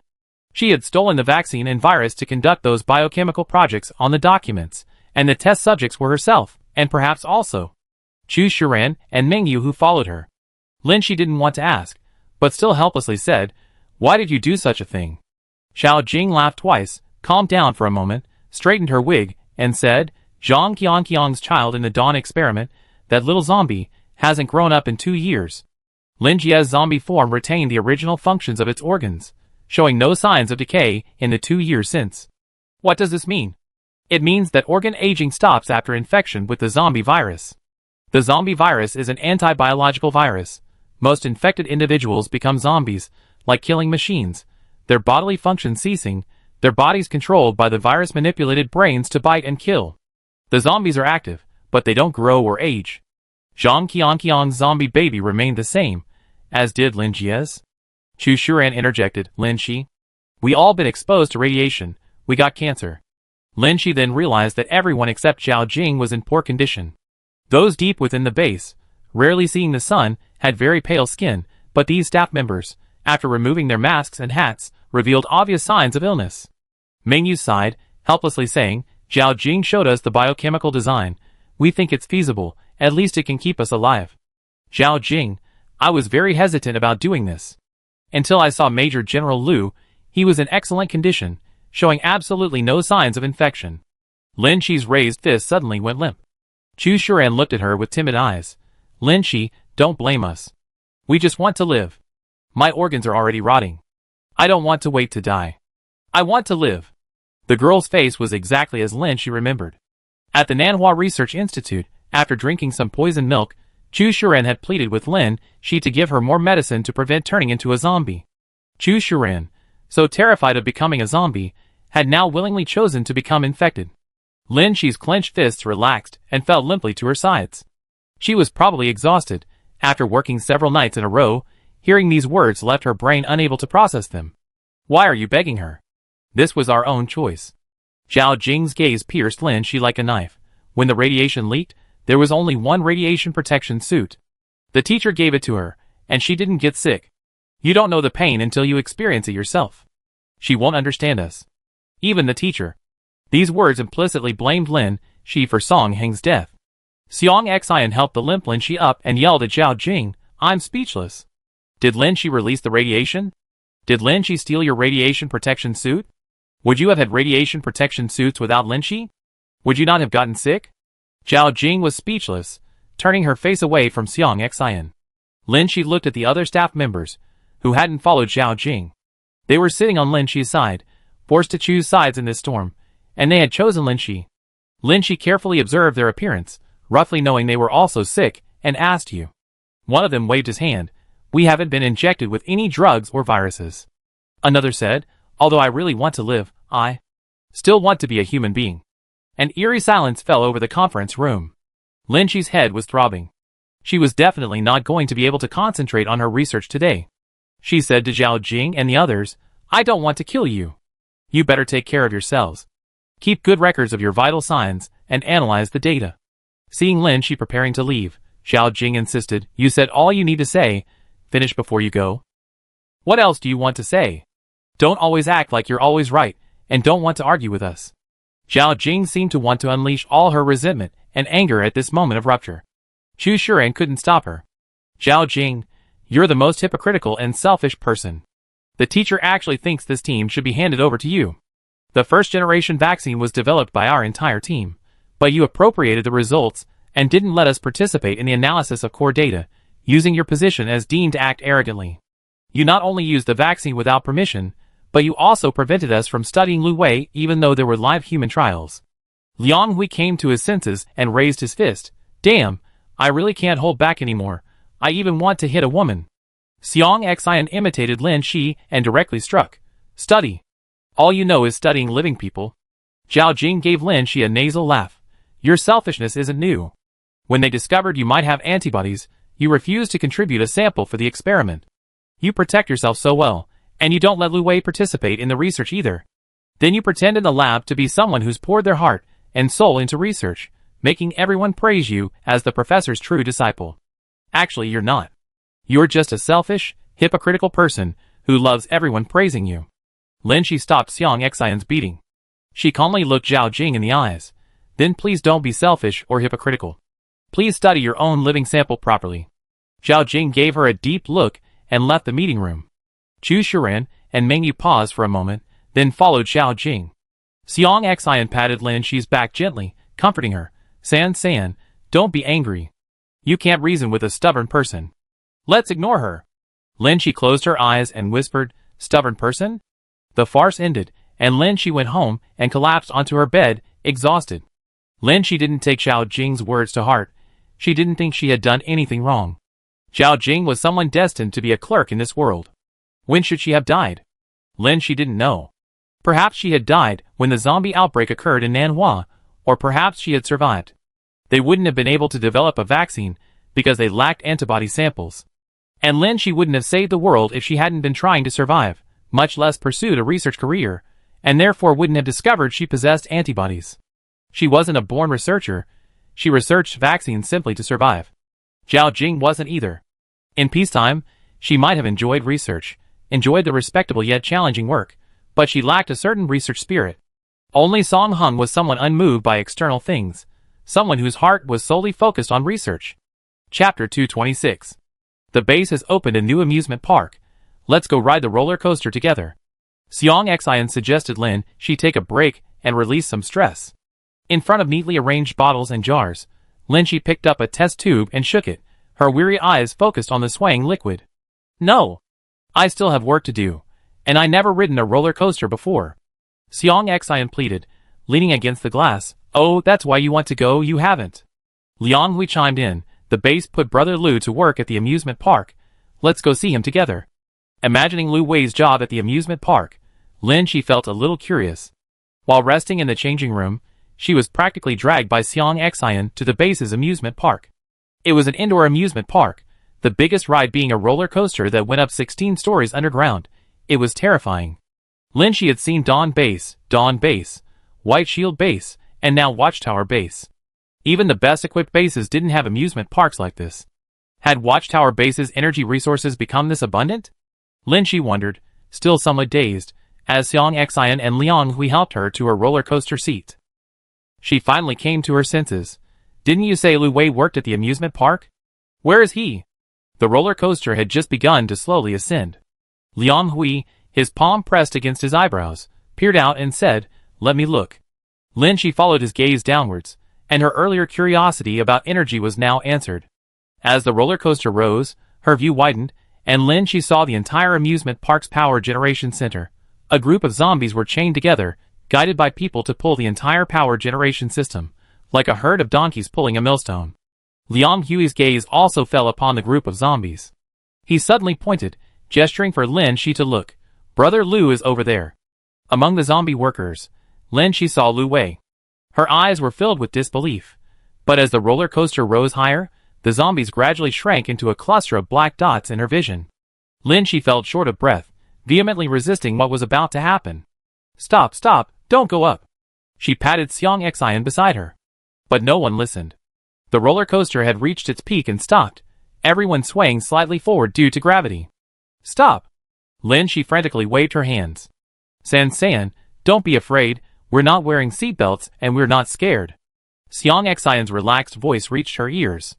Lin Shi glanced at Xiang Xian and Liang Hui on either side in horror. They were indeed not wearing seatbelts, swaying precariously in their slightly forward-leaning seats. A chill ran down her spine. The roller coaster, frozen in place for so long, suddenly plummeted downwards, the howling wind swallowing her screams. Hey! San! Xiang Xian's voice still echoed in her ears. Could it be that Xiang Xian hadn't disappeared on the roller coaster? Lin Shi opened her eyes, and met Xiang Xian's slightly anxious expression. Xiang Xian held her shoulder with one hand, and pinched her left cheek with the other, only releasing her when she opened her eyes. You had a nightmare. Lin Shi then realized she wasn't on the roller coaster, but lying on the living room sofa. Xiang Xian was pouring water, and Lu Wei sat beside her watching. It wasn't the zombie from her dream. Lin Shi gulped down a glass of warm water, gradually feeling her feet touch the ground. A pungent smell filled the air. Lin Shi turned her head and saw Liang Hui, wearing an apron, busy at the table. Xiang Xian explained, we're having hot pot tonight. Xiong Er is treating because he lost at handstand. He lost? Xiang Xian said smugly, yeah, Brother Lu definitely won. I usually can't beat Xiong Er, but he took Zhao Jing's iron sand fist today, so he wasn't in good shape and lost, haha. Her tone was full of schadenfreude. Lin Shi felt a little relieved and asked, what time is it? 8 o'clock. Are you only preparing dinner at this time? Xiang Xian added, Brother Lu said, you usually wake up after a nap of about an hour and a half, so we estimated that it would be about time to prepare dinner now. At the White Shield base, Lin Shi and Lu Wei lived together, and she would usually nap on the sofa for about an hour and a half. You woke up early today, dinner isn't ready yet, I go help Xiong Er. Xiang Xian said, getting up to help Liang Hui. Only Lin Shi and Lu Wei remained in the living room. Lin Shi said wearily, something happened at the lab. Lu Wei nodded, I already heard. Lin Shi, among the documents I retrieved from White Shield Lab, there's an important document about modifying human genes. Lu Wei listened intently. Lin Shi, once a person becomes a zombie, all their organs stop functioning and they also stop aging. Their entire body's age remains at the age of zombie transformation. Just like the infant zombies in Dawn Lab, who didn't grow up for 3 years. Someone conceived of a para-infectant, using vaccines and viruses to achieve a balance, turning people into semi-infected individuals, possessing both the aging-free body of a zombie and human consciousness. Commonly known as immortality. White Shield Lab has pushed the zombie virus to its limits. Lin Shi gave a sarcastic smile. While using the zombie virus to create bioweapons, she was also using the virus to modify human genes. Lin Shi continued, everyone in our lab except me has been infected to varying degrees. Except for Song Hung, who is the most severely affected, everyone else has been diagnosed with cancer. Zhao Jing saw the information I just mentioned and took the risk of injecting herself with the vaccine and the virus. According to Chu Shiran, after the mutation began, the rate of deterioration did slow down, and even showed signs of stopping. She suddenly looked up at Lu Wei, only to find him listening quietly. What are you thinking about? Lin Shi asked. Was he thinking that Zhao Jing had become one of them? Lu Wei, Xiang Xian has already told me what happened. I'm wondering if the zombie virus can be transmitted through sexual contact. Lin Shi paused, then shook her head. No one has done that test. After all, who would have sexual contact with a zombie? Even if they did, Lin Shi had no relevant cases. Lu Wei tested positive for the virus, and Zhao Jing was probably no exception. Although she hadn't mutated, she was still a carrier of the virus. Lin Shi said, but Zhao Jing is sensible. If she wants to live, she certainly won't put herself in danger. She'd probably avoid infecting that person with the virus. Lu Wei said, I investigate who Zhao Jing might have come into contact with. Chapter 227. The hot pot bubbled and steamed, its rich aroma failing to dispel everyone's worries. Lin Shi and Lu Wei remained silent. Xiang Xian and Liang Hui exchanged a glance, then magically produced 2 bottles from under the table. White liquor. Lin Shi looked at the bottles, surprised. 52 proof. Xiang Xian exclaimed excitedly. Lin Shi remembered how they both passed out after drinking red wine. Wouldn't 52 proof liquor knock her out after just 1 glass? Lin Shi looked around the house. There were no nuts or coconut juice to alleviate the effects of alcohol, but there were carbonated drinks to speed up alcohol absorption. Xiang Xian noticed her resistance and, with stars in her eyes, persuaded, have a little. Even if you get drunk, you wake up tomorrow. San, you really need to get some rest. Besides physical exhaustion, Lin Shi was also under immense mental stress. Perhaps they were right, she needed to get drunk. It was the simplest way to release stress. But tomorrow. Unexpectedly, Lu Wei didn't refuse when Liang Hui poured him a drink. It had indeed been a long time since everyone had sat down for a proper meal, and Lin Shi gradually blended in. Perhaps the person under the most pressure at this table right now was Lu Wei. Lin Shi thought to herself, she should have given the other 2 a signal beforehand and gotten Lu Wei drunk. Let him try her method of releasing stress. Xiong Er and Li Si had probably already secretly agreed to get the other 2 drunk, but Lin Shi, fearing the power of strong liquor, never drank a toast, her alcohol intake always matching Xiang Xian's. Then she kicked the 2 men under the table and joined the team to get Lu Wei drunk.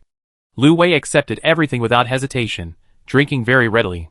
As if waiting for them to misbehave, Lin Shi suddenly thought that perhaps he also knew his condition was not right, and needed to get drunk to release the pressure. His actions were surprisingly decisive, causing Liang Hui and Xiang Xian to exchange glances. Lin Shi then placed some food coated in thick sauce on his plate, and proactively opened 2 bottles of carbonated drinks for him. She couldn't immediately develop a complete vaccine to help Lu Wei, nor could she predict what the future would hold. All she could do at this moment was let him get drunk, to briefly find peace and tranquility. Brother Lu's ability to handle spicy food has improved, Xiang Xian sincerely praised. Their hot pot used to be mildly spicy, but this time Liang Hui hadn't quite gotten the broth right. It was too spicy, and paired with baijiu, Chinese liquor, it was even spicier. Lu Wei was a native of Nanhua, and his taste was naturally mild. He wasn't good at eating spicy food. He usually blushed after eating even slightly spicy food, but today was an exception. Alcohol was indeed a magical thing. It made Lin Shi feel dizzy, but it was as if a door had been opened in her heart. Everyone seemed to have become a bit more excited, opening up and chatting freely. They talked about brushes with death on the battlefield, and also about happy memories from peacetime. Lin Shi's heart raced, and she drifted off for a moment, then turned back to find the other 3 laughing and talking. She joined in. What? What happened to Liang Hui? Xiang Xian, her face clearly flushed, grinned. Him? He ran into his old flame while patrolling the base. Liang Hui waved his hand. Not an old flame. I never dated her. She's more like a white moonlight. Wow. What a Casanova. Liang Hui, I didn't know I run into her at this base. Haha, quite a coincidence. Lu Wei asked, what's it like to see an old friend again? Liang Hui, who could hold his liquor well, only felt a little excited, but when asked this question, his ears suddenly turned red. After all these years, she's still quite beautiful. Lin Shi rarely felt gossipy. After being in such a stifling environment for so long, these topics sounded very fresh. She asked, is she still single? I heard so, Liang Hui replied. Lin Shi, then you have a chance. Xiang Xian, who knew too much gossip, couldn't wait to tell Lin Shi more than just a chance. She even brought lunch to Xiong Er homemade. Oh, I see. Lin Shi smiled like an ant. Liang Hui quickly distanced himself. What's the big deal? Cooking for someone doesn't mean anything. You two ladies, the food you're eating right now is my cooking. I have no feelings for you. Xiang Xian said disdainfully, we're talking about that girl. Why are you dragging us into this? Why don't you admit it? San and Brother Lu aren't outsiders. That girl tries to hang around the patrol point every day, don't you realize that? The blush on Liang Hui's ears faded a little. He poured himself a glass of wine and, after a moment, said, liking someone doesn't mean you have to possess them. Lin Shi seemed not to quite understand his words. She and Xiang Xian teased him together, you're such a Casanova. Today, Liang Hui first got beaten up for being too sentimental and chivalrous, and now his comrades are joking around with him. He felt he needed to have a serious talk about his attitude, at least to let his close friends know that he wasn't the kind of person whose eyes were only for women. Then he offered a more profound insight. I'm a soldier now, and I'm about to be transferred to the battlefield again. Who knows if I come back safely? In this situation, with no certainty about the future, it's best not to provoke others. Who wants to face life and death? This didn't sound like something Liang Hui would say. But after he finished speaking, Lin Shi and Xiang Xian became even more convinced of their opinion. Liang Hui was a Casanova. Lu Wei, who had been silent until now, slowly raised his glass and clinked it against Liang Hui's, then drank it all in one gulp. Brother Lu understands me best, Liang Hui replied casually. Chapter 228. Lin Shi lazily slumped on the table, playfully poking at Xiang Xian with her fingers.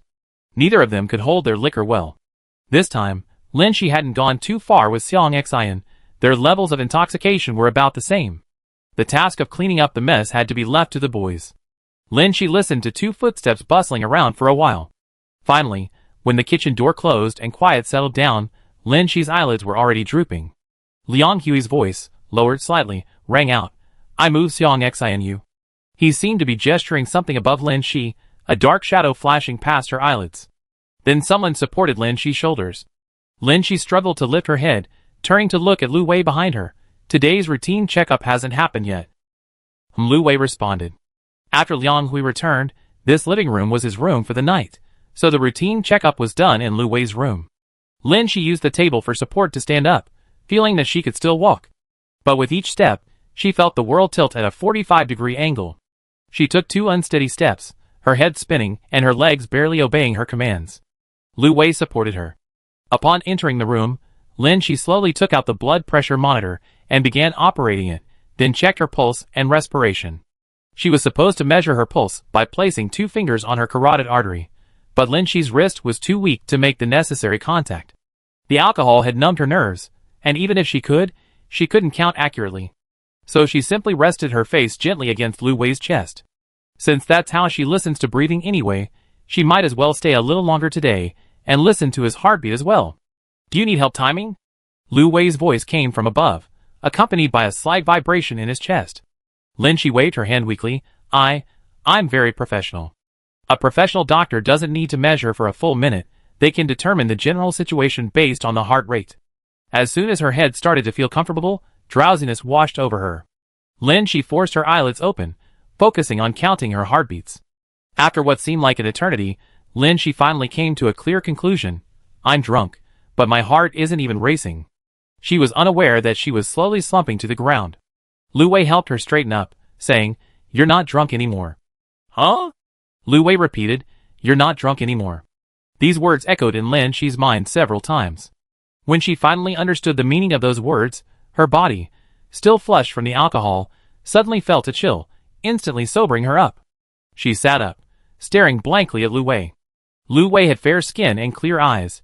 Gazing at her intently, he indeed showed no signs of drunkenness. He used to be a much lighter drinker than Liang Hui, but after drinking so much, Liang Hui was practically unable to walk straight, while Lu Wei showed no signs of intoxication. Lu Wei just silently looked at her. You know? Huh? Lin Shi replied instinctively, somewhat confused. But drunk people are naturally dazed, and deliberately feigning dazedness only makes it more obvious. Lu Wei raised his wrist, operated his watch for a while, and then showed the display to Lin Shi. Lin Shi instinctively resisted. But they were alone, very close, and the content on the screen instantly came into view. It was a real-time heart rate monitor. A red exclamation mark was flashing next to the value, which had already fallen below the lower limit of normal, issuing a warning to its owner that the heart rate was extremely low. Lu Wei swiped his finger across the screen, displaying a health report with a line graph and text analysis. Even the most basic fitness tracker could do this, let alone the advanced military equipment Lu Wei was equipped with, which could not only measure heart rate, but also display respiration and blood pressure. The line graph recorded that in the past 6 months since Lu Wei contracted the virus, all his vital signs had been declining, long since falling below the critical threshold of normal, and the health report issued a serious warning. Lin Shi felt as if she had been doused with cold water, instantly sobering up. She didn't dare look Lu Wei in the eye. She knew. She had listened to the heartbeat here gradually slowing down day by day, watching all the values drop to abnormal levels. She had only foolishly thought that Lu Wei might not know. Under her stunned gaze, Lu Wei retrieved the refrigerated medicine box, took out several medications, and injected himself, announcing the name of each injection as he did so: delaying agent, antitoxin, special antidote. Watching his meticulous movements, Lin Shi suddenly felt like a clown, burying her face in Lu Wei's chest again to hide her embarrassment.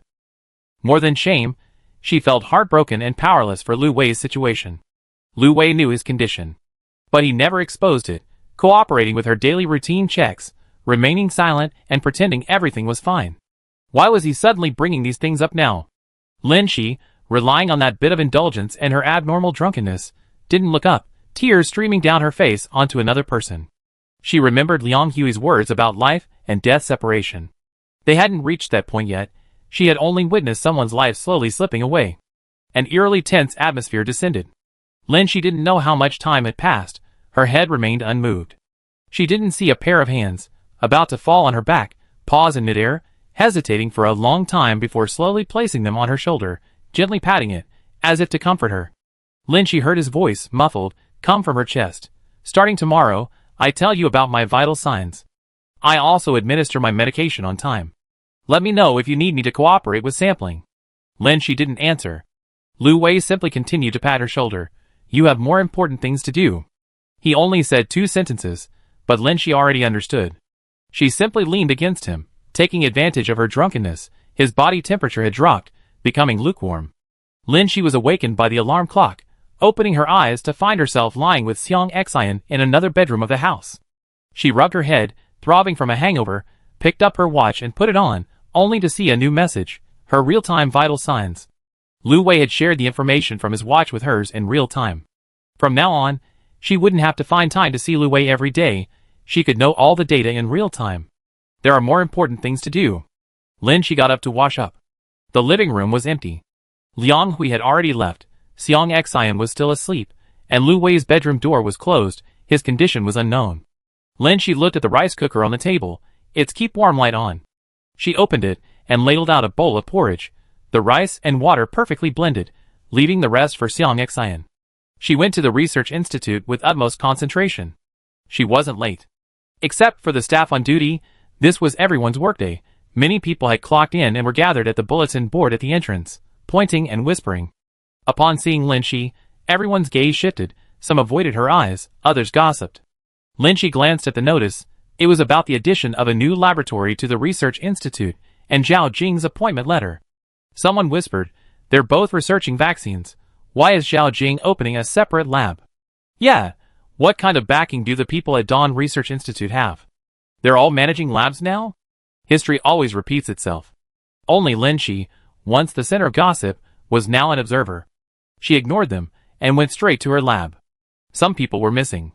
Besides Zhao Jing, Chu Shuran and others had also left, and some of the original staff from the Watchful Research Institute had been transferred to Zhao Jing's lab.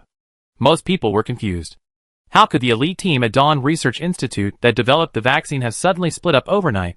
The remaining members of the original Dawn Research Institute were lifeless. No one said a word. Everyone could guess one thing. Zhao Jing and Lin Shi had fallen out. One of them possessed the core technology for the vaccine, while the other was clearly favored by the base. The staff members, focused on their work, faced the dilemma of choosing sides. But gradually, everyone noticed that Lin Shi and Zhao Jing didn't argue. Neither made things difficult for the other. Chapter 229. After no longer needing to return home regularly to administer medication to Lu Wei, Lin Shi spent all her waking hours in the lab, even staying there when experiments reached crucial stages. In addition to experiments, she adjusted the antitoxin formula based on Lu Wei's condition. Without Song Heng's guidance, and without other samples for reference, Lin Shi was exploring antitoxin research on her own. At this time, she thought of Zhao Jing. Both drugs and vaccines required multiple samples for experiments to reach conclusions. Zhao Jing and Chu Shuren had both been injected with the virus and the vaccine, making them among the few observation subjects besides Lu Wei, and also potential test subjects for Lin Shi's other antitoxin research. But Lin Shi didn't go to her. Zhao Jing had just mocked her for her double standards. She hadn't wanted herself and Lu Wei as research subjects before, and now she had no right to make others research subjects. Besides, this was the Watchtower base. The one with the backing had become Zhao Jing. Not long after, the small apartment where the 4 of them lived began to feel empty. Seeing that Lu Wei hadn't mutated into a zombie after more than half a year, the watchdog base grew increasingly reassured. They gradually restored his authority and duties befitting a major general, even assigning him overseas missions. Xiang Xian was already away, and Liang Hui was about to depart as well. When Lin Shi first heard the news, she was still unsettled. She had almost forgotten how long she had spent alone. Having grown accustomed to companionship, the sudden emptiness of the house filled her with a strange sense of panic. They were soldiers. Their duty was to fight for world peace, while Lin Shi's battlefield was in the laboratory. She could only provide Lu Wei with sufficient antitoxin and delaying agents, telling Xiang Xian to be careful and Liang Hui to drink plenty of hot water. Finally, Lin Shi was all alone at home. Later, looking back on those days, Lin Shi realized that it was probably from this day onward that the roller coaster in her nightmares stopped at its peak, suddenly opened its valves, and plummeted upwards, no matter how much she screamed and resisted. Dragging her exhausted body out of the changing room, Lin Shi saw Xiang Xian. Xiang Xian had finished her mission early and rushed to the lab to pick Lin Shi up after work as soon as she returned to base. Lin Shi noticed that Xiang Xian seemed a little thinner, and her complexion was darker than those of them, who spent most of their time underground. Xiang Xian didn't smile when she saw her. Instead, she nervously grasped Lin Shi's hand. "Were you busy today? I have something to talk to you about." Although Xiang Xian was clingy to Lin Shi, she always knew what was important. Since she said this, it must be something important. After making some quick arrangements in the lab, Lin Shi changed into casual clothes and left with Xiang Xian. "What's wrong?" Lin Shi asked curiously. Was there a problem on the surface? The base had daily briefings, mostly about internal news and some surface updates, but little was communicated to the general public. Most people only knew there was a war going on outside, but the nature of the war wasn't clearly stated. Rumors were rampant, the most widespread being that a base wanted to destroy the world, having modified zombie genes to turn them into the most powerful weapons. The authorities were concentrating armed forces from various bases to clear the zombies, but the situation for humanity seemed dire, and a return to the surface seemed a distant prospect. The surface conflict was affecting life underground. Factories dealing with military supplies were frequently operating overtime. Many food processing plants and clothing factories within the base were working overtime to supply the military. The real battlefield information was only known to the soldiers. After those three left, Lin Shi didn't know much, as she was engrossed in vaccine research in the lab. So, when Xiang Xian said something was wrong, her first thought was of the outside world. Xiang Xian looked around and whispered mysteriously, "Come with me." Lin Shi was led by Xiang Xian towards the commercial area. That place was relatively unfamiliar to Lin Shi. She had only been to the commercial district a handful of times during her time at the watchtower, mostly to buy necessities. When they reached a less crowded area, Xiang Xian couldn't contain herself and quietly asked, "Do you have any news about Brother Lu?" Lin Shi shook her head, her eyes filled with doubt. "I thought you would be in contact." When they were out on missions, they rarely contacted the people at the base. Signal was difficult to establish. Usually, only military-specific equipment and signals could maintain crucial communication with the base. "Xiang Xian, do you know his current condition?" Lin Shi touched her watch. She had checked Lu Wei's real-time vital signs that morning.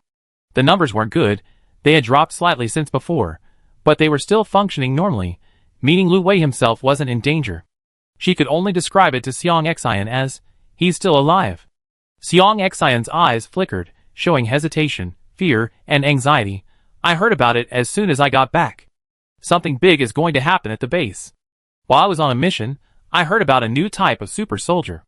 Hearing the unfamiliar term, Lin Shi pictured the massive, ironclad figure that had pushed through Crystal Highlands.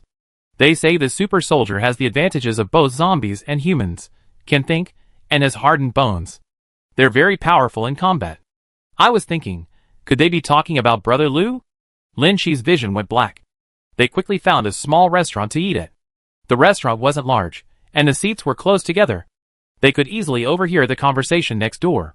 "I heard the Research Institute has developed a new vaccine that can make people immortal." "That's true. I heard that if you inject that vaccine and then get infected with the zombie virus, you can get a body as strong as a zombie, while retaining human consciousness." I thought they developed a vaccine against the zombie virus. What's the use of developing a vaccine against the zombie virus? Zombies have evolved so much now, and we can't beat them. Lin Shi silently slurped up a large mouthful of rice noodles, masking the harsh comment. But just from those few sentences, Lin Shi already knew what they were talking about. Zombies can indeed keep a person permanently in their zombie form, with all organ functions remaining the same. They won't grow up or age.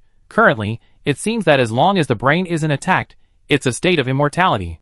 How long can a zombie live without being attacked? Nobody knows. At least in the years since the zombie outbreak, zombies have exhibited the characteristic of not aging. After Zhao Jing and Chu Shiran were infected with the zombie virus, their cancer cells stopped spreading, and all their organs retained the infected form, but gradually became inactive. Just like Lu Wei gradually lost his sense of taste and heartbeat. But how did this news get out? Currently, only Lu Wei and Zhao Jing are co-infected. Lin Shi has never revealed this information. Wang Jun and Gao Xixing, who know Lu Wei's situation, haven't revealed the news of Lu Wei's positive virus test to appease Lin Shi.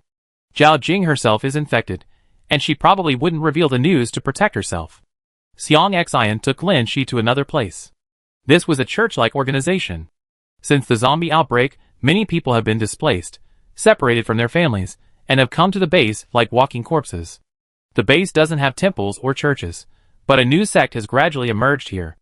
Everyone clasped their hands together and looked towards the head seat at the front. A middle-aged man in a blue robe, with a holy gaze, appealed to the crowd. The zombie virus is a gift from nature, giving us the direction to evolve. It has sifted out evil souls from this world, leaving us behind. Nature guides us survivors onto a new path. Evolve. Cowardly humans. The zombie virus has given us the direction to evolve. Infect. Fragile humans. We are about to gain the zombies' formidable combat power and immortality. Let us follow nature's guidance, infect the virus, and evolve into a completely new humanity. The crowd below cheered fervently. Let us follow nature's guidance, infect the virus, and evolve into a completely new humanity. Chapter 230. The new cult venerates zombies as messengers sent by heaven to purify humanity. The human population on Earth is too large. The purpose of zombies is to control the population to a suitable level. Zombies also bring a new direction for purification. All the Research Institute needs to do is contribute its existing vaccine research to bring humans into a semi-infected state. The virus can alter human organs, granting humans the characteristic of immortality, and altering human bones to create a stronger new human. Once the zombies have completed their mission, it will be time for them to leave Earth. The new human will follow heaven's guidance to send away the zombie messengers on the ground and return to the surface. Lin Shi and Xiang Xian were overwhelmed by the passionate declarations.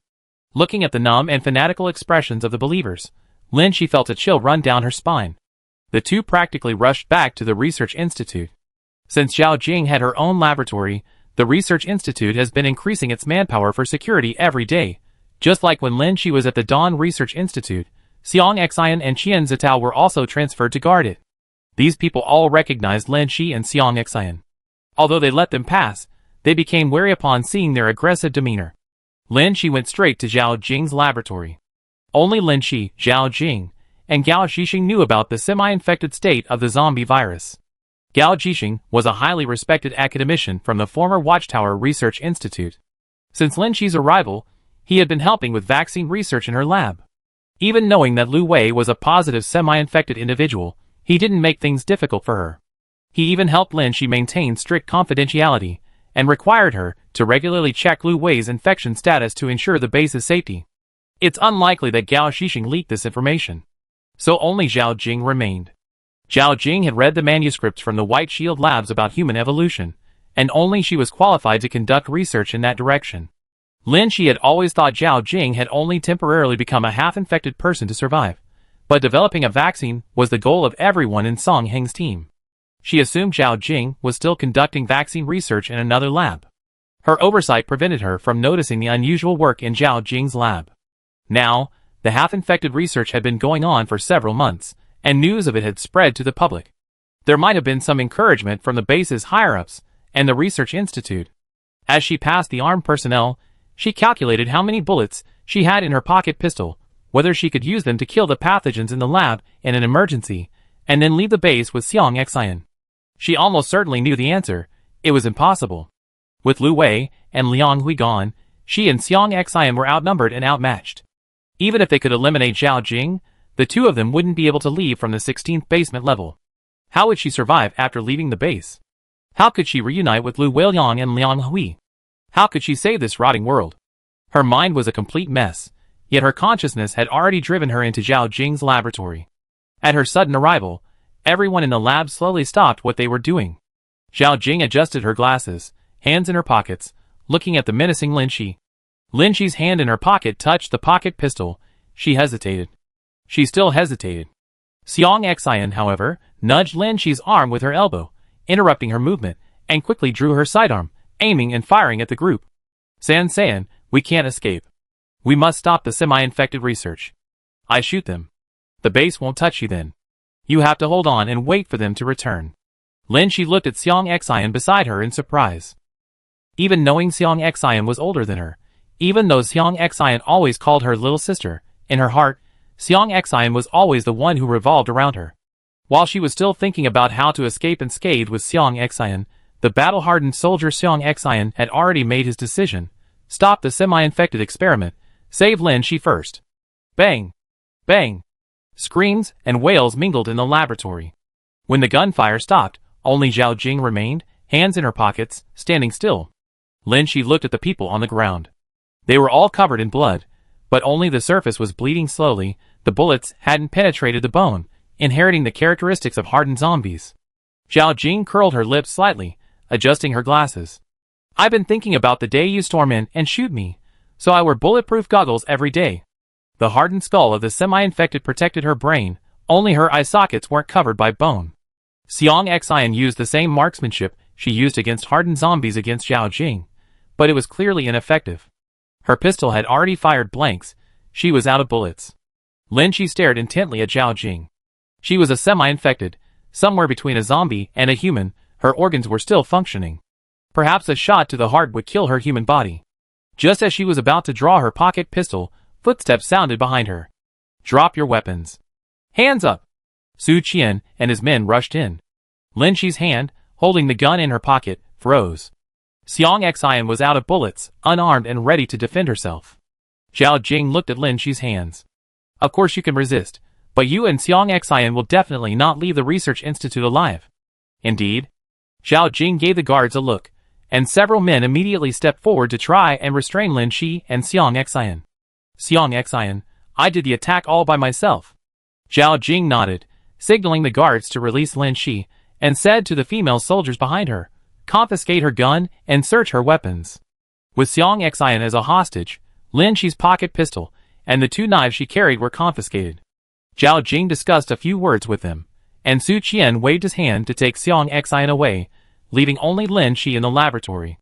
Zhao Jing looked at Lin Shi with weary eyes. I know my junior sister is always ruthless towards outsiders, but I still have some feelings for her. Her tone was calm, but her words carried a hint of sarcasm. Zhao Jing, junior sister, you can move freely in the White Shield secret laboratory. You must have some spy skills. I won't make things difficult for you, but you'll be under 24-hour surveillance in the lab from now on. You can continue your vaccine research. Zhao Jing's determined gaze fell on Lin Shi, because that was our teacher's last wish. Even though a complete vaccine is meaningless to humanity now. Chapter 231. Xiang Xian was imprisoned in the base, while Lin Shi was placed under house arrest in the laboratory, guarded by several female soldiers in shifts. Her only activity was continuing her vaccine research in the lab. Lu Wei and Liang Hui were nowhere to be found. Lin Shi even wondered if there was a problem with her signal. It was unlikely they hadn't returned for months. No one could offer help. Lin Shi estimated the amount of antitoxin available to Lu Wei and arranged for some to be sent to Lu Wei through Professor Gao Zhixing via the base's higher-ups. She had no weapons in the base, and was constantly followed. At first, she was very cautious, but later she realized that her guards were only watching her to prevent any unusual behavior. She tried to talk to people about Xiang Xian, but no one knew anything. Her guards answered her again. She's doing well in prison. As long as you don't do anything out of line, she continued to be fine. Xiang Xian had become a bargaining chip to control Lin Shi. When the 4th-generation vaccine was being tested, Gao Zhixing and her team bid farewell to Lin Shi. The old professor looked at her, his eyes filled with complex emotions. Humanity urgently needs a hybrid vaccine. The Research Institute is under immense pressure. We must now concentrate all our efforts on mass-producing hybrid vaccines. Mass-producing? Lin Shi was surprised. Preparing for deployment? Gao Zhixing nodded, then said to Lin Shi, actually, your abilities in this area are stronger than Dean Zhao's. If you Professor Gao. This project must be stopped. Lin, she said sternly, even though she knew that Professor Gao was in a difficult state to persuade, and even if she did, he probably couldn't persuade the higher-ups, much less suppress the voices from outside. Professor Gao only asked her one question: why stop? We've seen General Lu's example with our own eyes. He's clearly very successful. Are you going to admit that General Lu has problems? If he has problems, why not eliminate him? Lin Shi was taken by Gao Zhixing to see Major General Wang Jun. Lin Shi had met him a few times. He was the one who secretly brought Lin Shi and Lu Wei into the base for isolation, and he was also the one who guaranteed Lu Wei's release. Lin Shi had a fairly good impression of him. But Wang Jun looked at Lin Shi very seriously, with a hint of disappointment in his expression. He was about 20 years older than Lin Shi, and this serious look in his eyes reminded Lin Shi of Song Hung. Dean Lin, Wang Jun greeted her politely first. Lin Shi found this title amusing. In the Watchtower Research Institute, there was the former dean, and then there were people like Lin Shi and Zhao Jing who were addressed by the title of dean. She was the one with the lowest status. What kind of dean was being held captive in a laboratory? Wang Jun had serious business with Lin Shi related to scientific research. He instructed Gao Zhixing to speak. According to a report from a member of your former Professor Song team, you took complete research data on semi-infected individuals from the White Shield Laboratory. The data retained by Dean Zhao is incomplete. We need you to provide the complete data now. Lin Shi lowered her eyes. It's lost. Wang Jun wasn't surprised. Lin Shi even guessed they might have already searched her home here, only coming to inquire after finding it missing. Gao Zhixing said, Major General Lu was under your supervision all along. He is currently the most perfect semi-infected individual.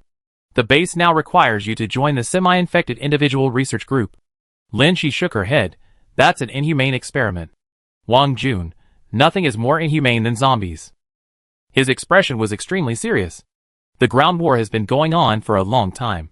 The White Shield base has researched many mutant zombies, and even developed a sonar system to control them. Humans are far too fragile compared to zombies. We lost 40% of our forces in just 1 year. At this rate, victory seems a long way off. Wang Jun paused, looking at Lin Shi meaningfully, and said, Major General Lu's battlefield performance is excellent. His semi-infected state allows him to maintain high energy and a strong body. If all combat personnel were like him, victory against the zombies would be within reach. Gao Zhixing added, after hearing about the semi-infected, the base residents are all willing to get vaccinated. They all believe that the vaccine will make them stronger and grant them immortality. After several years of the apocalypse, who can resist the temptation of immortality? Wang Jun continued, some residents are even willing to join the fight with their strong bodies after becoming semi-infected. Now, everyone in the base is eagerly awaiting the release of a mature semi-infected vaccine. A mature semi-infected? What does that mean? Lin Shi had a bad feeling as she listened to their words. Gao Zhixing sighed, to be honest, there's been a bit of a mishap with Dean Zhao. What happened? Lin Shi's heart skipped a beat. Her concern for Zhao Jing stemmed from her concern for the half-infected individuals, because Lu Wei's situation was similar to Zhao Jing's.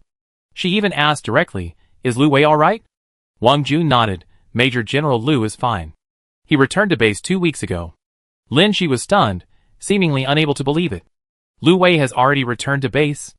Then he should have seen the empty house, should have known about Xiang Xian and her situation, yet he hasn't done anything. Before parting, the two seemed to have distanced themselves, agreeing to focus on more important matters and avoid meeting unless absolutely necessary.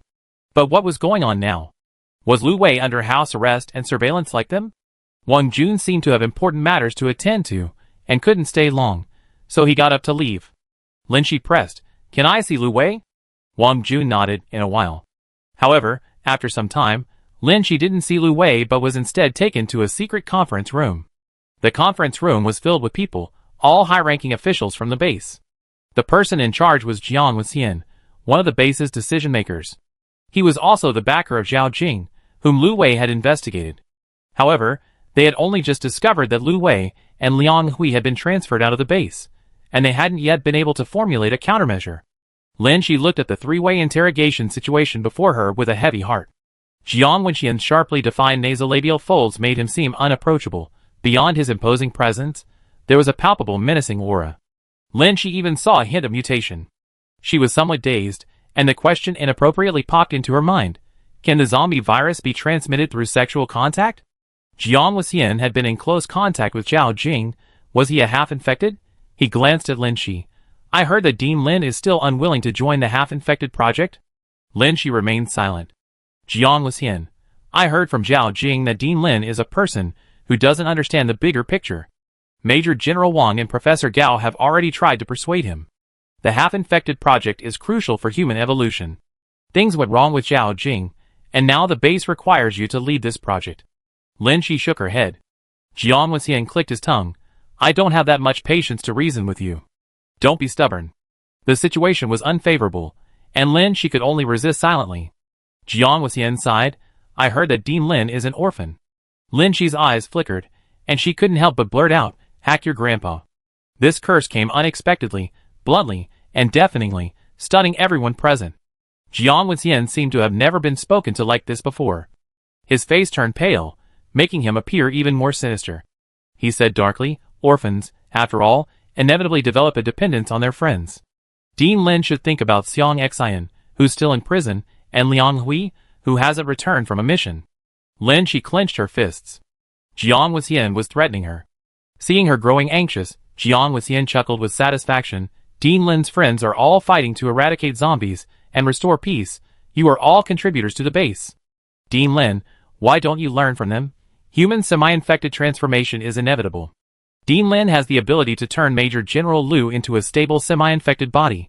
Why not join the research project and contribute to humanity? Lin Shi regained her composure, extracting the key phrase stable semi-infected body from Jiang Wuxian's words, combined with the fact that both he and Gao Zhixing had mentioned something went wrong with Zhao Jing. Lin Shi analyzed. Could Zhao Jing's semi-infected body be unstable? Then what was the murderous aura on Jiang Wuxian's face? Just as she was about to reach a conclusion, Jiang Wuxian said, the base has re-established the Semi-Infected Body Association, and we have found the most suitable president to supervise Dean Lin. He then clapped his hands towards the door. The door to the secret meeting room slowly opened, and Lin Shi's pupils contracted sharply. Lu Wei, the Lu Wei she hadn't seen in a long time, appeared here. He didn't look at Lin Shi, but walked straight behind Jiang Wuxian before facing Lin Shi. Chapter 232. This is Major General Lu Wei, the president of the Half-Infected Association, a decorated general. Jiang Wuxian glanced meaningfully at Lin Shi.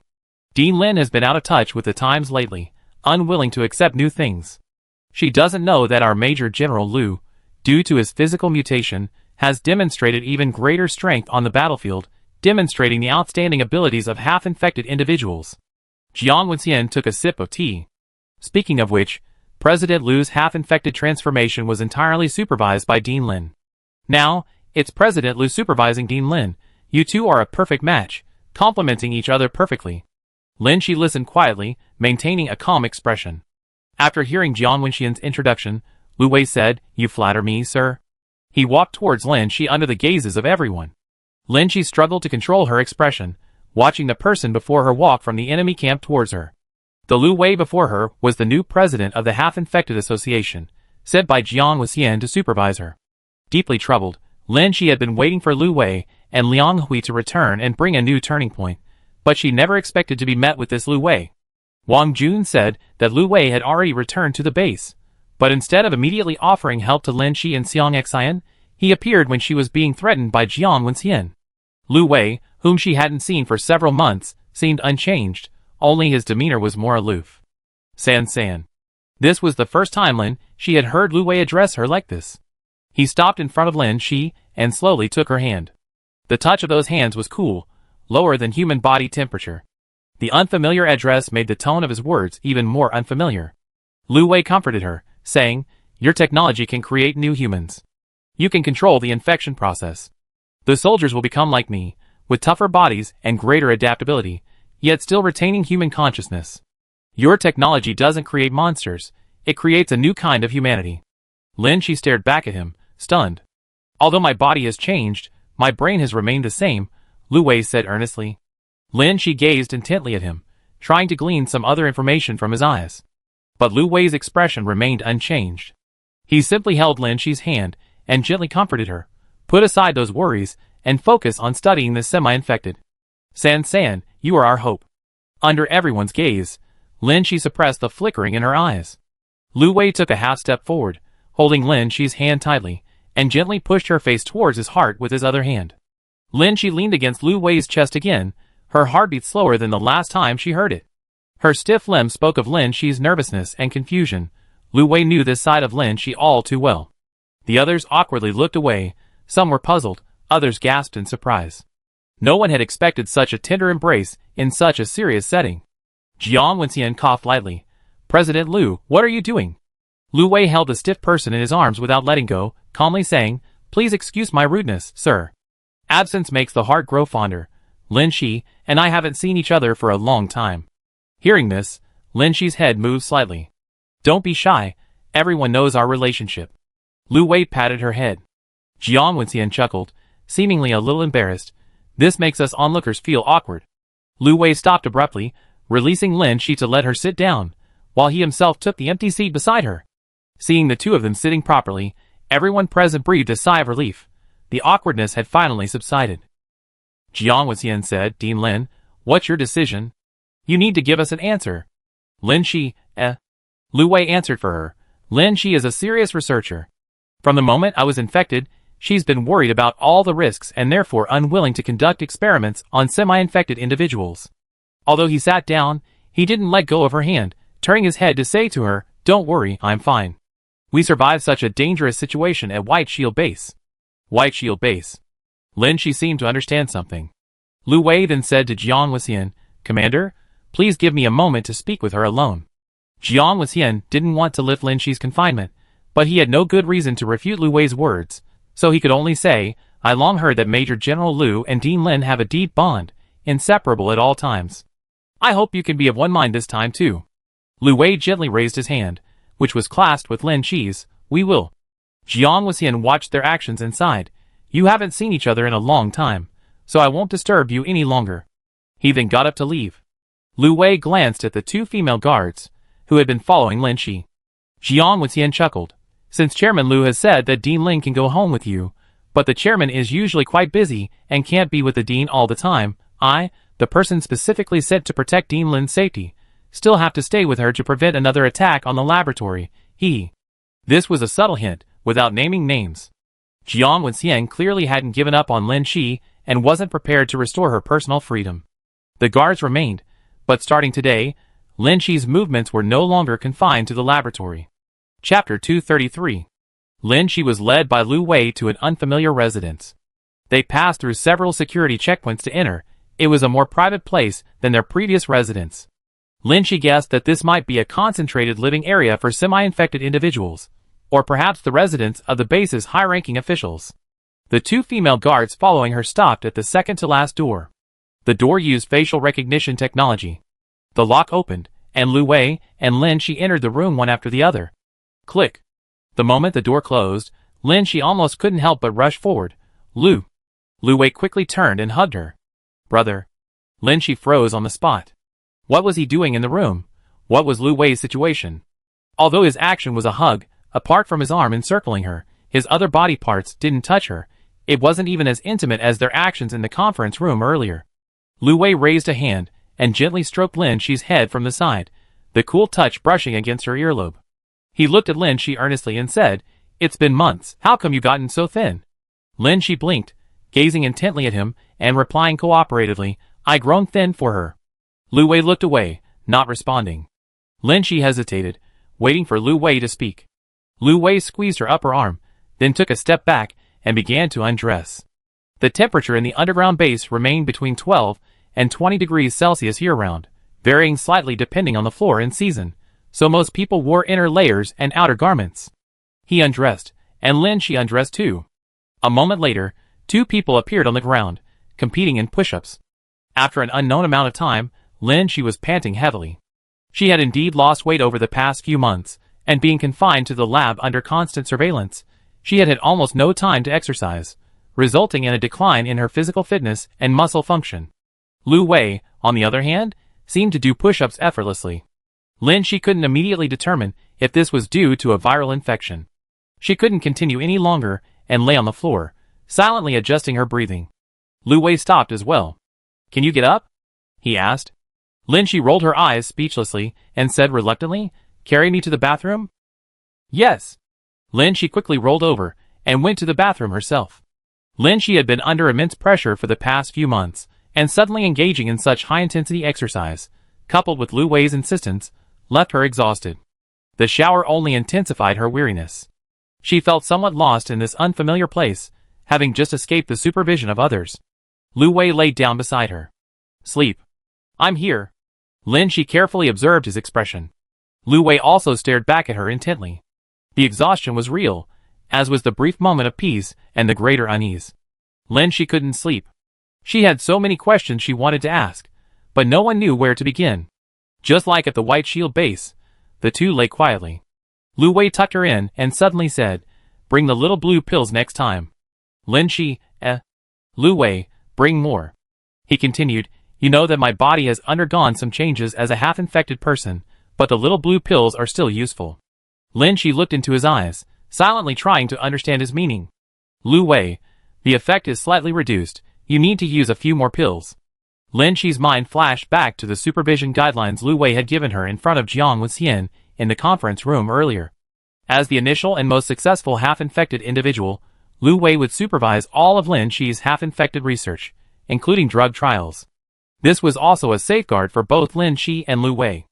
Only if the drugs and all the medications Lin Shi would use on half-infected individuals were tested by people Lin Shi cared about could Jiang Wenxian feel at ease. Hearing Lu Wei's words, Lin Shi tentatively asked, "How did you know?" Lu Wei chuckled softly. "I tried it." Lin Shi felt the pain and silently closed her eyes. After calming herself down, she deliberately spoke in a reproachful tone, "You're a half-infected, who knows your tolerance for the drugs? Didn't you say that taking too many of those blue pills would cause shock? Why don't you take care of yourself?" She was barely managing to keep her voice light and steady. Her eyes were already sore. Lu Wei was relaying information to her. The blue pills used to contain a potent poison. The current half-infected research project was imperative. It would eventually produce a group of intelligent hardened humans, whose strength would be immeasurable. However, half-infected individuals were somewhere between humans and zombies. Lu Wei had personally tested the poison and found it effective, but the dosage needed to be increased. The poison would kill the human part of the half-infected. These drug studies and subsequent procedures required careful consideration from Lin Shi, and Jiang Wenxian had Lu Wei supervise Lin Shi, one of whose responsibilities included using the drugs Lin Shi had developed. Lin Shi's previous resistance to half-infected individuals was too obvious. Even with Lu Wei's persuasion, Jiang Wenxian couldn't fully trust her. Lin Shi couldn't help but whisper, "It caused shock." She spoke very softly. Just like back in the White Shield base suite, when Lu Wei had casually mentioned the drug's effects, though he was too embarrassed to. Lu Wei raised his hand, then lowered it, restraining himself. He said in a deliberately flippant, half-joking tone, "To die beneath the flowers, no regrets?" "You?" Lin Shi punched him hard. But she couldn't say anything more, letting hot tears stream down her face. The person beside her gently patted her shoulder to comfort her until she fell asleep. When she woke up again, Lu Wei was still lying beside her, quietly lost in thought. "How long did I sleep?" Lin Shi asked blankly. "Your biological clock, a nap lasts a maximum of 2 hours, Lu Wei said. Lin Shi rubbed her eyes. She knew that crying before bed would make her eyes swollen. "Brother Lu, I had a dream." Lu Wei waited quietly for her to continue. "Lin Shi, I dreamt of a new world. You, Li Si, Xiong Er, and I lived in a secluded paradise. It was just us, and we lived a peaceful and happy life." Lu Wei silently looked at her. Lin Shi looked at Lu Wei without flinching. After a long while, Lu Wei asked, "Was that a real world?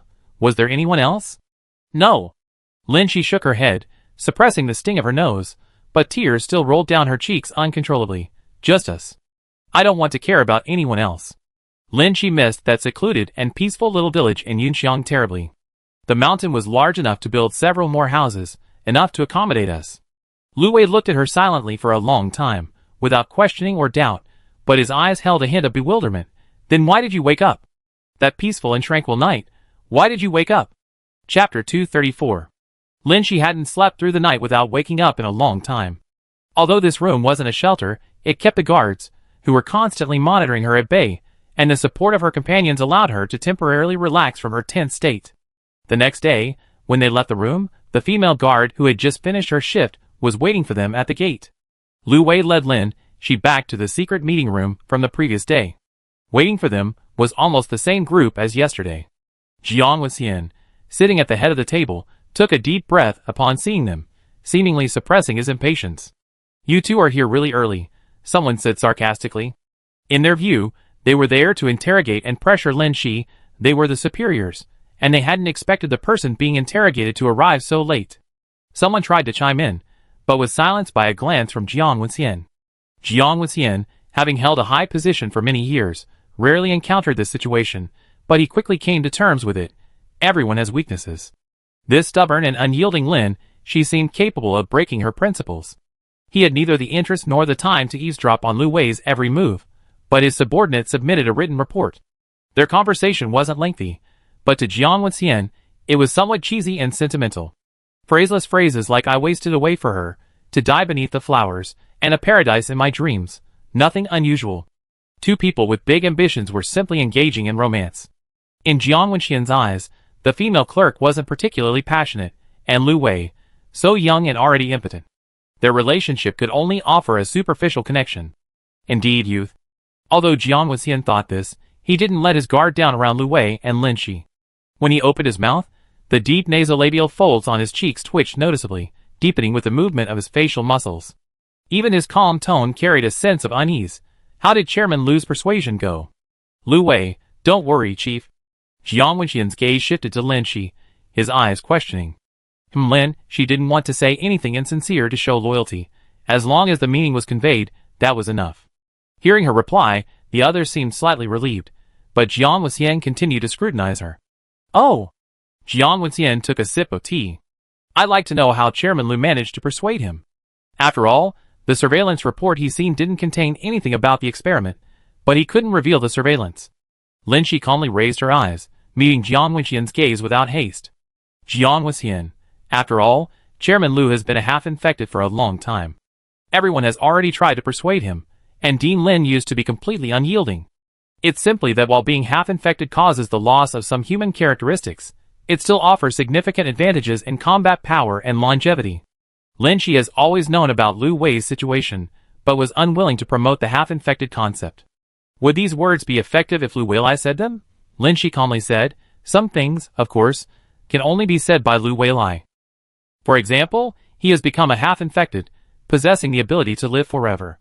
Only by perfecting the half-infected plan, improving the genes of all humanity, and defeating the zombies can I return to the surface and be with Brother Lu." The dialogue is tricky. Although it's meant for the villain, Lin Shi genuinely can't bring herself to use an excuse like wanting to live forever like Lu Wei, and be together forever. Having rested well for a day, Lin Shi was feeling quite energetic, and her face was already slightly flushed under such pressure. "It should have been like this sooner," Jiang Wenxian said, understanding perfectly, nodding with satisfaction. "In that case, Dean Lin, go back to work in the lab." The secretary presented Lu Wei with a list, and Jiang Wenxian said, "This is the list of newly added semi-infected individuals and their details." Lu Wei took the document. It contained a stack of names. Lin Shi and Lu Wei both paused, their eyes widening. There were already so many semi-infected individuals? Jiang Wenxian ignored their thoughts, and only said to Lin Shi, "This batch of semi-infected individuals is using the same vaccine that Dean Lin used on Chairman Lu, and the subsequent medications will also be the same. I hope Dean Lin can turn them all into perfect infected individuals, like Chairman Lu." In the year Lin Shi had been at the Research Institute, the new vaccine had reached its 4th version, and the vaccine Xiao Jing had used was not the initial version used on Lu Wei. Why are they using that version again? Based on Gao Shixing and Jiang Wenxian's descriptions of the current semi-infected experiment, Lin Shi roughly knew that there were some problems with the project, problems that Xiao Jing couldn't solve.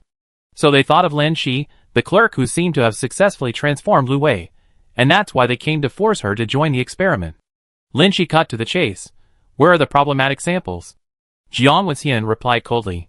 "They already been sent to the lab. Dean Lin will see them soon." Lu Wei accompanied Lin Shi to the lab. As soon as they left the conference room, 2 guards followed closely behind. They kept a close eye on them. Lin Shi tentatively tugged at Lu Wei's hand, and the 2 guards then created some distance between them. Nobody wants to be subjected to dog food, a Chinese slang term for witnessing public displays of affection. But this wouldn't really shake off the 2 spies, so Lin Shi didn't force it. She was just testing the waters. She asked, "I've been focusing on vaccines, and haven't paid much attention to the semi-infected experiments. Tell me about the current situation." How many semi-infected individuals are there? And how many problematic samples? Chairman Liu. Liu Wei, do you remember when we sparred in the training room? After I displayed my strength and they discovered my bone hardening, the base assigned me some combat missions to observe my performance, and then they started the semi-infected experiments. Zhao Jing and the other researchers personally tested it, and the others at the base no longer had any reservations. Initially, they tested it on some seriously ill patients and soldiers severely wounded on the battlefield, and the result? Lin Shi predicted, the result was that the seriously ill patients' bodies mutated, their conditions didn't worsen and remained the same, and even after organ degeneration, these effects gradually became insignificant. Lin Shi later secretly inquired about Zhao Jing and Chu Shuren's situations. They were both in the late stages of cancer, but after being infected with the virus, they lived for another year, until now. Liu Wei nodded, then added, most of the soldiers on the front lines are wounded or infected with the virus. They all voluntarily received supplementary vaccines, becoming semi-infected. The result is the same, bone hardening, their injuries didn't worsen, and they even gained stronger combat capabilities. Lin Shi sighed, President, do you have a complete list of semi-infected individuals? Including those from the base's high command? I have a general list, but the list of high-ranking base members is unclear. Liu Wei waved the heavy document in his hand. A large number were added today. Lin Shi, what's the current situation of those problematic semi-infected individuals? Are they starting to turn into zombies? Or? The two chatted all the way to the laboratory. The people in the laboratory seemed to already know what had happened upon her arrival, and everyone respectfully greeted her as Dean Lin.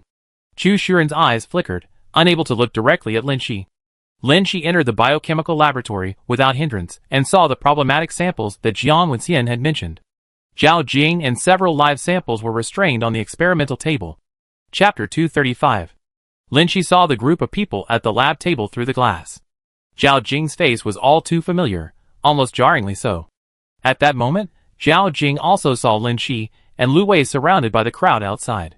When these two reappeared, the situation reversed once again. Zhao Jing weakly tugged at the corners of her mouth, the emotions hidden in that faint smile unreadable. Lin Shi didn't want to ridicule or mock her. It wasn't out of kindness or forgiveness, but simply exhaustion. Seeing Zhao Jing made her feel tired, and the things she was about to do made her feel tired too. She wasn't born with a passion for scientific research. Just stepping into the research institute had already left Lin Shi, who had only recently adjusted her physical state, completely drained.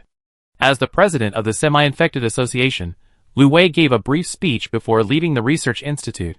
Lin Shi changed into protective clothing and entered the laboratory. The zombie virus doesn't spread through respiration, so their protective suits weren't very airtight. Even through their masks, Lin Shi could still smell a faint, sweet, fishy odor in the air. Several live samples were restrained on the lab table. Their eyes moved freely, their facial features were calm, and they were clearly conscious, but they were being protected using methods used to restrain zombies, almost like wearing bite shields.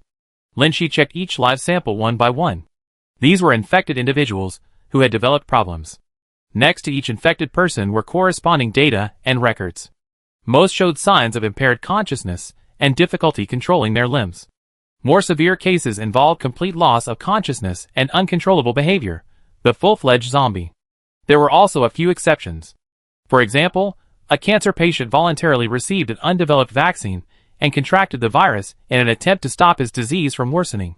However, his body developed a severe rejection reaction to the vaccine, antibodies didn't develop, and his body developed swollen lumps, gradually turning him into a zombie. Some hardening reactions didn't manifest in the bones, but migrated to the blood vessels. In these cases, hard crystalline structures appeared in the blood vessels of the semi-infected individuals. Their movements were extremely stiff, and even eerie white patterns appeared under their already pale skin. He showed no obvious signs of zombification, but the human part of him was dying. Zhao Jing belonged to the first type. Her record stated occasional episodes of unconsciousness and emotional instability. Since she began showing symptoms, Gao Zhixing temporarily took over her position, leading the research institute to continue its work and conducting basic analysis on these problematic semi-infected individuals. Lin Shi had already seen the dynamic changes in various values over the past few days, and the medication list. What she needed to do was continue this research, or rather treatment. Gao Zhixing explained, actually, the semi-infected body has been implemented for a long time, and only these few special cases have occurred. The margin for error is not low. His words seemed to tell Lin Shi that the semi-infected body experiment was actually successful, and the few problematic cases were within the normal tolerance range. After all, individuals have individual genetic differences. Some people may experience allergic reactions, or even more severe rejection to vaccines, while others may not develop sufficient antibodies after vaccination. These situations vary from person to person. However, most people are currently normal. Gao Shixing had never persecuted Lin Shi, and even showed some leniency when Lu Wei, the half-infected individual, first appeared. He himself was a dedicated researcher, and Lin Shi didn't want to argue with him. But hearing these self-deceiving words, she couldn't help but speak up. Since you think it's normal, why did you call me here? Not to boast, Lin Shi was among the first in Song Heng's team to begin research on the zombie virus, participating almost entirely in antibody and vaccine development. Both she and Zhao Jing were Song Heng's closest disciples, but unlike Zhao Jing, Lin Shi maintained a constant learning attitude throughout her research, reading literature and studying different zombie virus studies every day, except when working overtime. She truly is the most knowledgeable researcher on viral vaccines currently. If these samples fall within the normal margin of error, the research can continue. The base wouldn't force her to participate in the semi-infected study. Gao Zhixing looked embarrassed and didn't reply. Lin Shi didn't stop there but continued analyzing the current situation. Current vaccines can't completely resist the virus, but maintaining a balance between antibodies and the virus in the body is also very difficult. Although difficult, it's achievable. Gao Shixing adjusted his glasses, hinting, President Liu has been a semi-infected person for the longest time without any problems. But he also mutated. Lin Shi said sadly. Gao Shixing, decreased vital signs are a common phenomenon, like the special zombies remaining at Dawn Base. Their organ functions have declined but can still operate. Most importantly, their brains haven't mutated. Chairman Liu retains a clear consciousness. Lin Shi didn't want to hear him ramble on about Lu Wei's problems, and said directly, my expertise lies in vaccine research, but the base assigned me to participate in the research on semi-infected individuals instead of having me first develop a vaccine that can truly maintain a balance between the virus and antibodies in the body. Instead, they focused on researching these problematic semi-infected individuals. This shows that the base is afraid that the semi-infected individuals will continue to cause problems, since it concerns them. I guess many of the base's higher-ups are probably already semi-infected. She had seen the list and information of semi-infected individuals within the base at Lu Wei's place, but Lu Wei had also stated that information about high-ranking base personnel was classified, and the specific individuals identified as semi-infected were currently unknown. Gao Zhixing coughed lightly, not answering directly, but instead saying, we tested the antitoxin and delay agent you used on Chairman Liu, and formulated the same drugs, but with minimal effect. We need Dean Lin's cooperation to hand over all the drug regimens used on Chairman Liu since he first contracted the virus. Initially, Lin Shi used the delay agent formulated by Zhou Yiheng to slow the spread of the virus within the body, buying time for the vaccine to generate antibodies, while simultaneously using a simple antitoxin. This antitoxin was almost useless against the rapidly multiplying zombie virus. After arriving at the Watchtower base, Lin Shi gained more insights into virus research while researching vaccines, and improved the antitoxin formula herself, using it on Lu Wei as she modified it. Both delaying agents and antitoxins require rare and valuable ingredients, making them difficult to distribute widely in the short term. Given Lin Shi's current estimate of the number of semi-infected individuals at the base, the laboratory's ability to produce the necessary medications is far from sufficient. Therefore, most semi-infected individuals were vaccinated first, and after a period of time, their bodies developed antibodies before they were infected with the virus, possibly without the use of delaying agents or antitoxins. Lin Shi already sensed something was wrong. In the following days, Lin Shi administered antitoxins to different semi-infected individuals based on their condition. The delaying agents were no longer very effective. Her current role was more like that of a doctor treating the semi-infected individuals. She treated every sample equally, including Zhao Jing. The two met in silence. Perhaps bored from being stuck on the lab table, or perhaps unable to contain her emotions, Zhao Jing spoke first. Don't you have any questions? Lin Shi shook her head. The situation was already like this, and she roughly understood the cause. She had nothing to ask. But after thinking for a moment, she still said, I thought you were sensible and wouldn't infect Jiang Wenxian. Initially, Lin Shi thought Zhao Jing and Chu Shuren simply didn't want to die from cancer. After witnessing Lu Wei's good condition, Zhao Jing took the risk and led everyone to become half-infected. They did this just to survive. Lin Shi thought, they would hide their half-infected identities and continue living like Lu Wei. Although Lin Shi and Zhao Jing didn't get along, they had been colleagues for many years. Zhao Jing wasn't that bad, otherwise, knowing Lin Shi's background and having powerful backers, she would have countless opportunities to attack Lin Shi. Zhao Jing sighed irritably. You're really naive. They had already fallen out. This was certainly not a compliment. Zhao Jing said, you won't know the pain until you get pricked yourself. Lin Shi, I said before that you're this kind of person, and everyone is like that. How can I let myself be alone in a semi-infected state? Following this logic, Lin Shi understood that Jiang Wenxian would become a semi-infected person, and Zhao Jing might be doing it on purpose. In the apocalypse, people are treacherous, and no one can be relied upon. Only by pulling someone onto your side, and placing them in the same situation will they become a community of shared interests. Zhao Jing seemed to see through Lin Shi's thoughts, shook her head, and said, actually, I hesitated at first about whether to do this. If it weren't for him, never mind. She didn't finish, but Lin Shi knew that Jiang Wenxian was definitely not a good backer, and Zhao Jing didn't fare well under him. Otherwise, she wouldn't have been sent back to the lab by Jiang Wenxian. Zhao Jing continued, he was furious when he first heard about the semi-infected population, but there was nothing he could do. After a while, when he discovered the benefits of semi-infected individuals, he started vigorously promoting the semi-infected project. You know, the vaccine has already been mass-produced. Lin Shi nodded. She didn't want to hear any more of Zhao Jing's description of their emotional journey, and prepared to leave. Zhao Jing called after her, Lu Wei's list isn't complete. Actually, the real population of this base is less than 30%. Lin Shi turned back, startled. She and Lu Wei had originally estimated that the semi-infected population should make up about 25% of the base's population. The semi-infected experiment isn't mature enough. How could it have been promoted to this extent?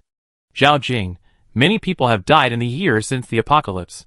Everyone is afraid of death, and everyone is exhausted. Who doesn't want immortality? You've seen the church members marching outside, haven't you? Initially, the vaccine was very expensive, and everyone competed for it at high prices. Those who became semi-infected were all rich and powerful. But there are still some people who don't want to become semi-infected, like you. Lin Shi, only some? Isn't it better to be a pure human? Zhao Jing clicked her tongue, seemingly weary of the differing ideologies between her and Lin Shi. Don't underestimate the temptation of immortality. Even Qin Shi Huang couldn't escape it. Zhao Jing continued, Jiang Wenxian recently vigorously promoted the semi-infected project, even sharing the plan with other bases, and directly mass-producing vaccines within the Watchtower base, turning most people into semi-infected. When did this happen? Lin Shi became serious. The list of semi-infected people that she and Lu Wei saw was far less than that. Even if Lu Wei did not have Jiang Wenxian's trust, there shouldn't be such a big discrepancy. Zhao Jing gave a sarcastic smile. It all started when the first half-infected person caused a problem. Like I said, you don't know the pain until you're pricked yourself. Only by putting everyone on the same boat can we work together. Lin Shi panicked. She genuinely felt fear. When problems arose with the half-infected, the higher-ups feared they would become outcasts and face resistance, so they turned most people into half-infected, putting everyone in the same situation. If problems arose, they would all face them together, preventing factionalism within the base. The relevant departments held a negative attitude towards the half-infected program. Jiang Wenxian considered this, believing that with the drastically reduced population in the apocalypse, the law wouldn't punish everyone. If the departments wanted to purge, they would have to consider the total number of half-infected in the entire Watchtower base. Moreover, these half-infected had formed an alliance. When facing confrontation, they were new humans with stronger, more resilient bones, possessing greater combat power than ordinary humans, and difficult to eliminate. Jiang Wenxian might not have had independent ambitions like Yu Mingyuan, but for his own fate, he had also done things contrary to the interests of humanity. Wang Jun and Gao Shixing, who believed they were becoming half-infected to eliminate zombies for the benefit of humanity, had also gone astray. Zhao Jing, seeing Lin Shi emerge from her reverie, said, You were originally going to be forced to become half-infected too. Lin Shi looked at her. Zhao Jing shook her head. I told Jiang Wenxian you're the most likely person to resolve this situation. You need to maintain your human consciousness and skills. Lin Shi asked, Why are you telling me this? Zhao Jing stared at her intently. So you come here to treat me. Lin Shi couldn't hide her annoyance. They already gotten into such a mess. Zhao Jing's attitude towards her was truly remarkable, and she was incredibly shameless.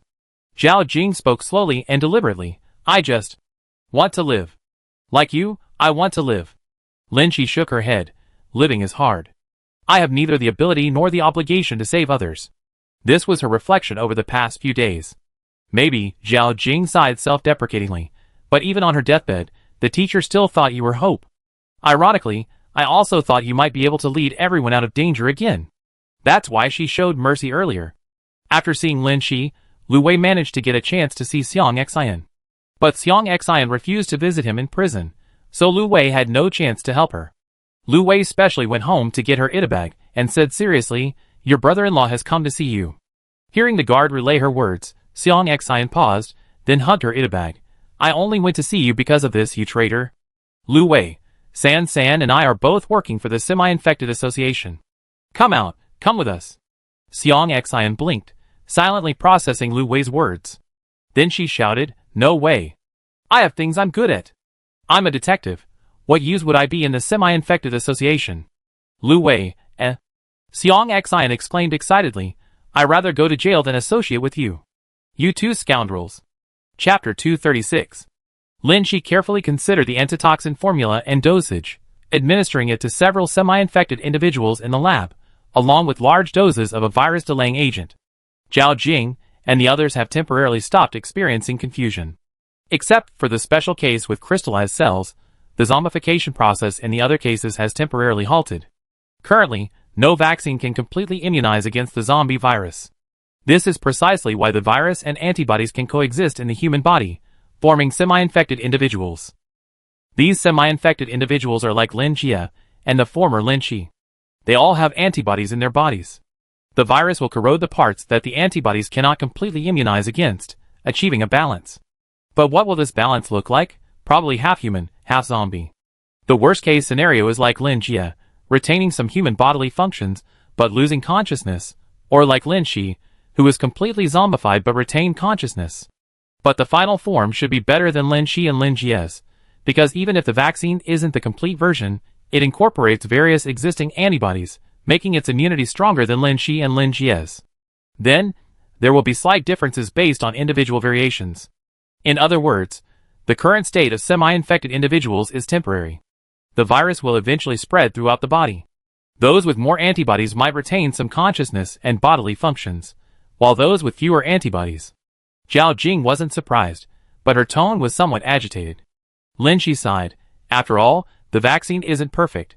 Once the virus enters the human body, it cannot be eradicated. Current technology can only slow down the infection process. Zhao Jing was silent for a long time, then asked, "When will I reach my final form?" Lin Shi, semi-infected soldiers on the battlefield, without delay agents and antitoxins, will mutate again if attacked by zombies again, and a large dose of the virus floods their bodies. This information was kept from everyone inside the base. The parts of the body that have already developed antibodies won't turn into zombies, but other parts that barely maintain balance will mutate under high doses of the virus. Only those semi-infected individuals whose brains happen to produce effective antibodies retain human consciousness even after complete mutation, like Lin Shi before. But very few of them can control their bodies with their consciousness. I inject you with the virus again, and then you know what your final form will be. Lin Shi's chilling tone intimidated her. Zhao Jing fell silent. Lin Shi finished treating the other half-infected individuals, and prepared to go to the adjacent lab to continue her vaccine research. At the last moment, Zhao Jing called out to her, "What about Lu Wei?" Lin Shi heard her, but her steps didn't falter. She left the lab directly. She didn't know what Lu Wei would become. She could see the process of Lu Wei's vital signs declining, and accordingly increased the dosage of the delaying agent and antitoxin. Currently, Lu Wei showed no signs of mutation. It was only temporary. On February 2, 2029, Lin Shi was forced into the third week of the half-infected experiment. As the alarm echoed through the base, everyone in the lab looked up in confusion. What's wrong? Why is the alarm going off inside the base? Earthquake? Impossible, impossible. Hearing everyone's reactions, Lin Shi was transported back to her first life in the elevator of the Nanhua Company building, where everyone had the same guess when they heard the alarm. She warned everyone, "The zombies are coming." Zombies in the base? How is that possible? This is the 16th underground level. How could zombies get in? Lin Shi silently thought, probably a half-infected. Looking at the bewildered crowd still guessing the source of the alarm, Lin Shi shouted, "Everyone, now immediately. Run!" Run where? This was the 16th underground level. The entire base was a closed environment.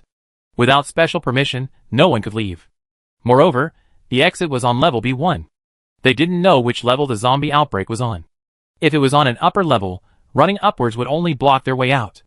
Unable to issue an effective order, Lin Shi quickly grabbed the refrigerated box and packed in the vaccine and antibody samples, then scavenged a large bag of antitoxin and delay agents.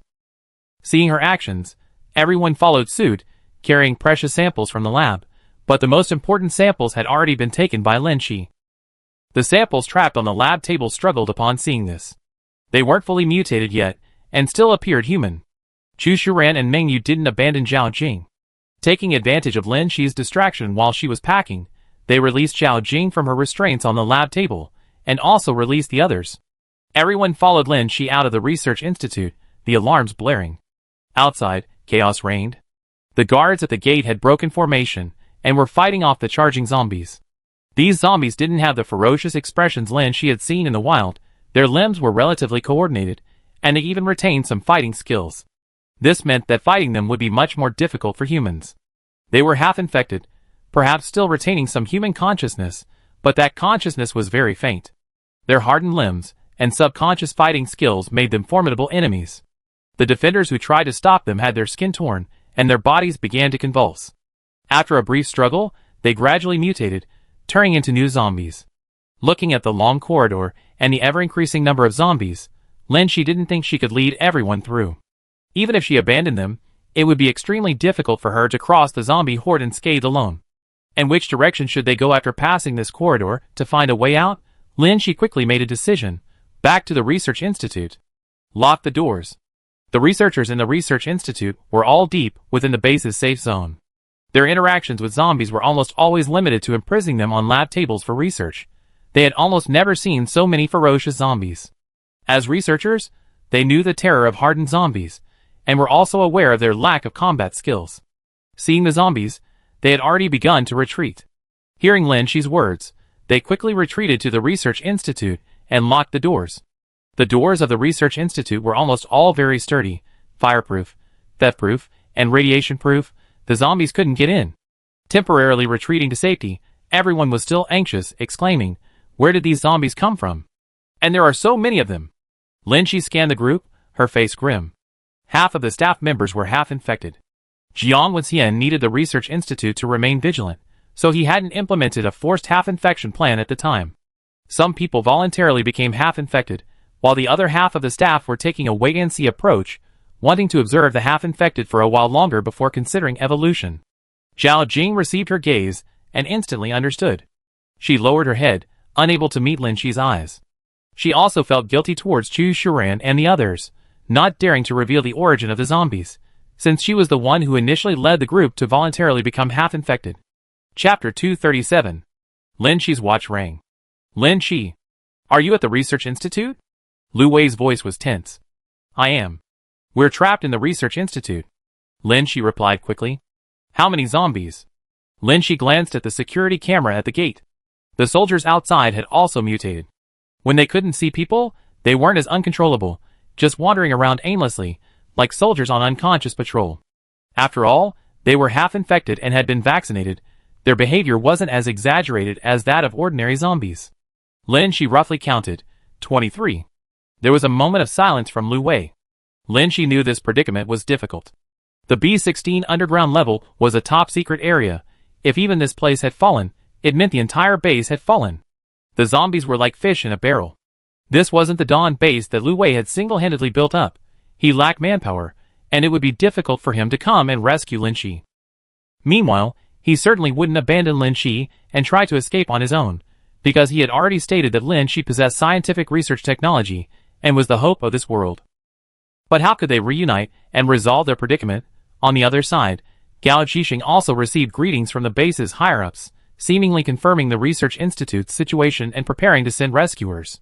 On Gao Zhixing's end, the voice of the base's higher-ups said, "The base will absolutely not abandon the research institute. We will immediately send elite forces to rescue you." "That's great.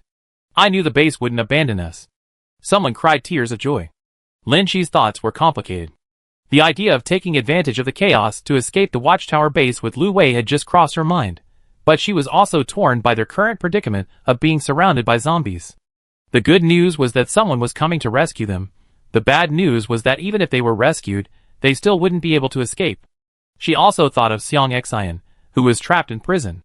The trapped group finally began to consider another question. Where did the zombies come from? Lin Shi, the base.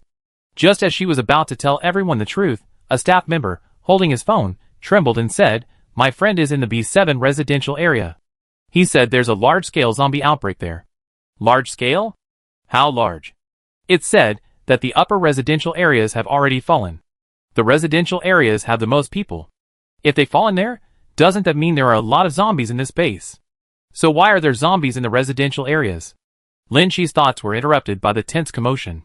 She interrupted everyone in a deep voice. "It's from the mutation of the half-infected." The research institute fell silent instantly. Someone analyzed. Did those half-infected individuals with unstable antibodies suddenly mutate? Lin Shi nodded. It's likely that any half-infected individuals found to have problems were sent to the lab for research.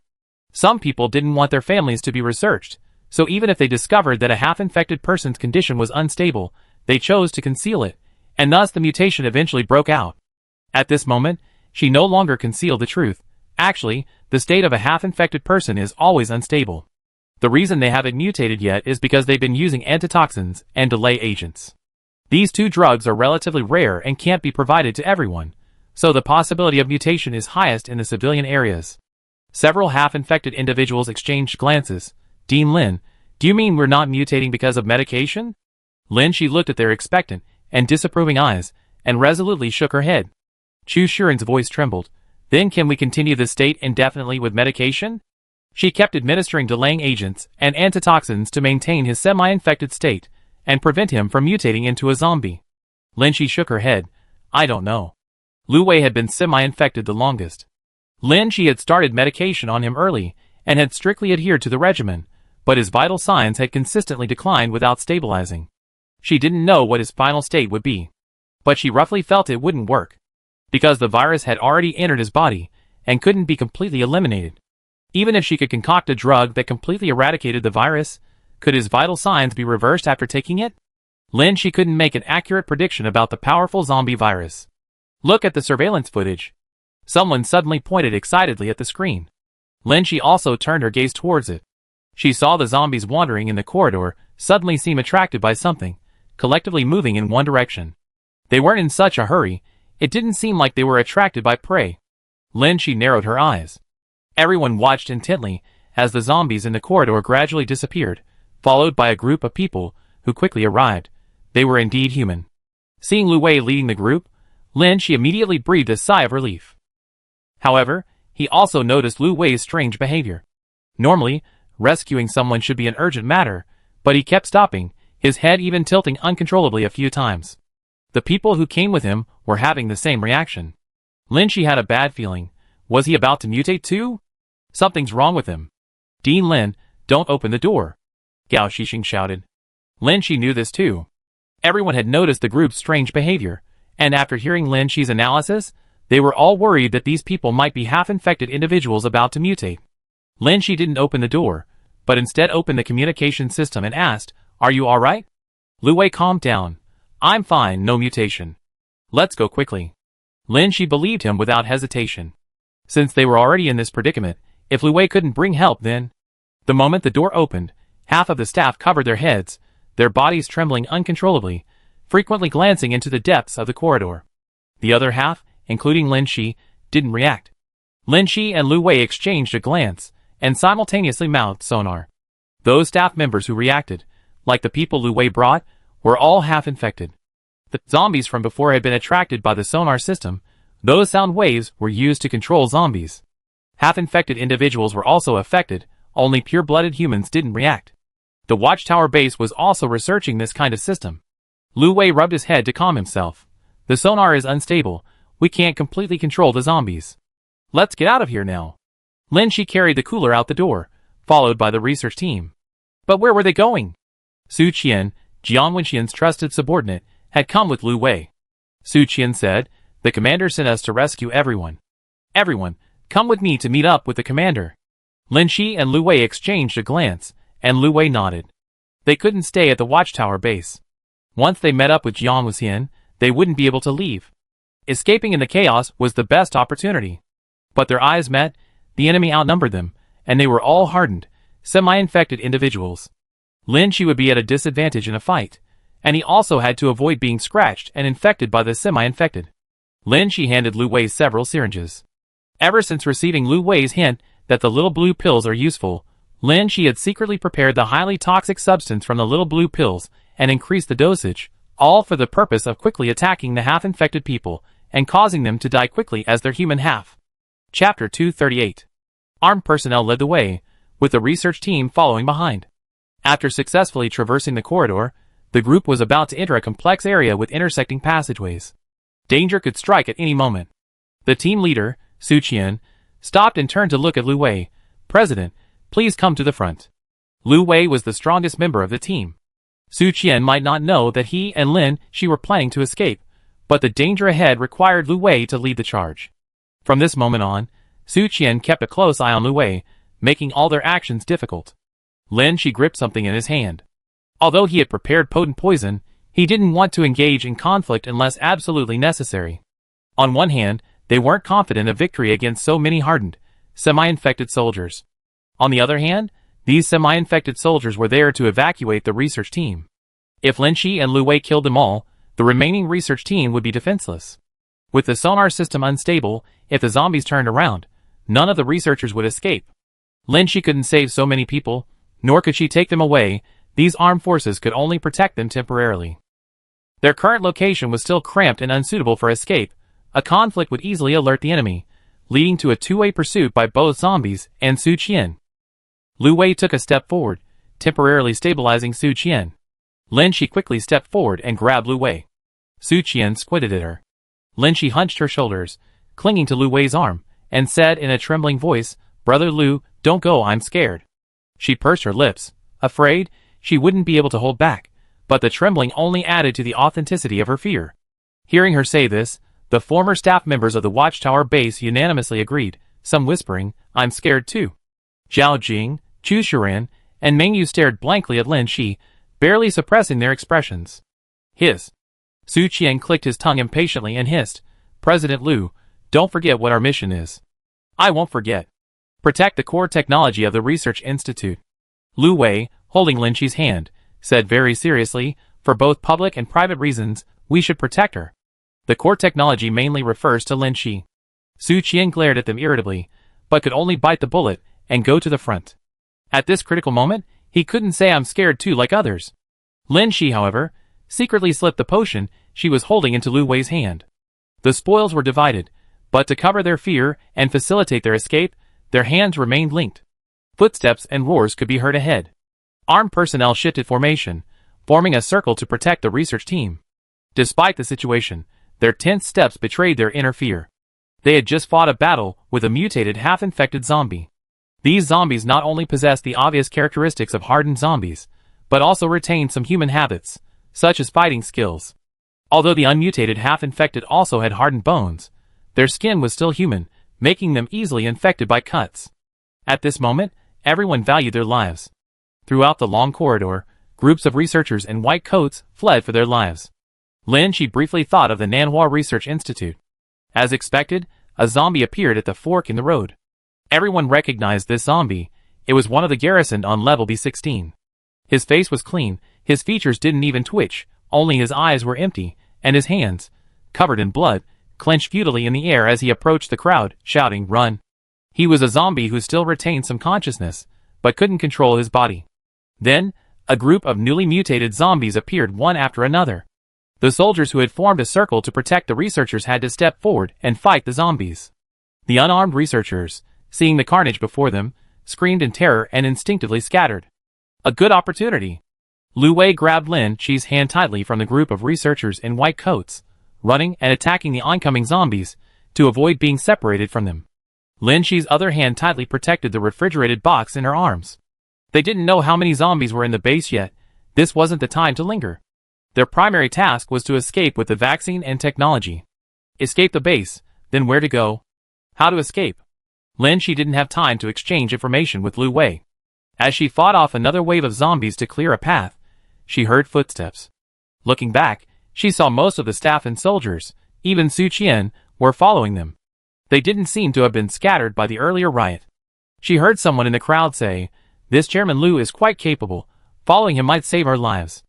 "Ah, I think Dean Lin is lucky, escaping death so many times. Following him will definitely lead to a way out. No matter, they're more likely to survive. Let's follow them." Lin Shi squeezed Lu Wei's hand, silently asking, "What should we do? They're barely able to protect themselves now. Even if they escape the zombie horde, they fall into Jiang Wenxian's hands." Now that the situation with the semi-infected has collapsed like this, who knows what Jiang Wenxian plans to do with the research institute next, but he can't abandon or shake off the people fleeing behind him. Just as he was agonizing over this, someone asked curiously, "Colonel Su, what are you doing here?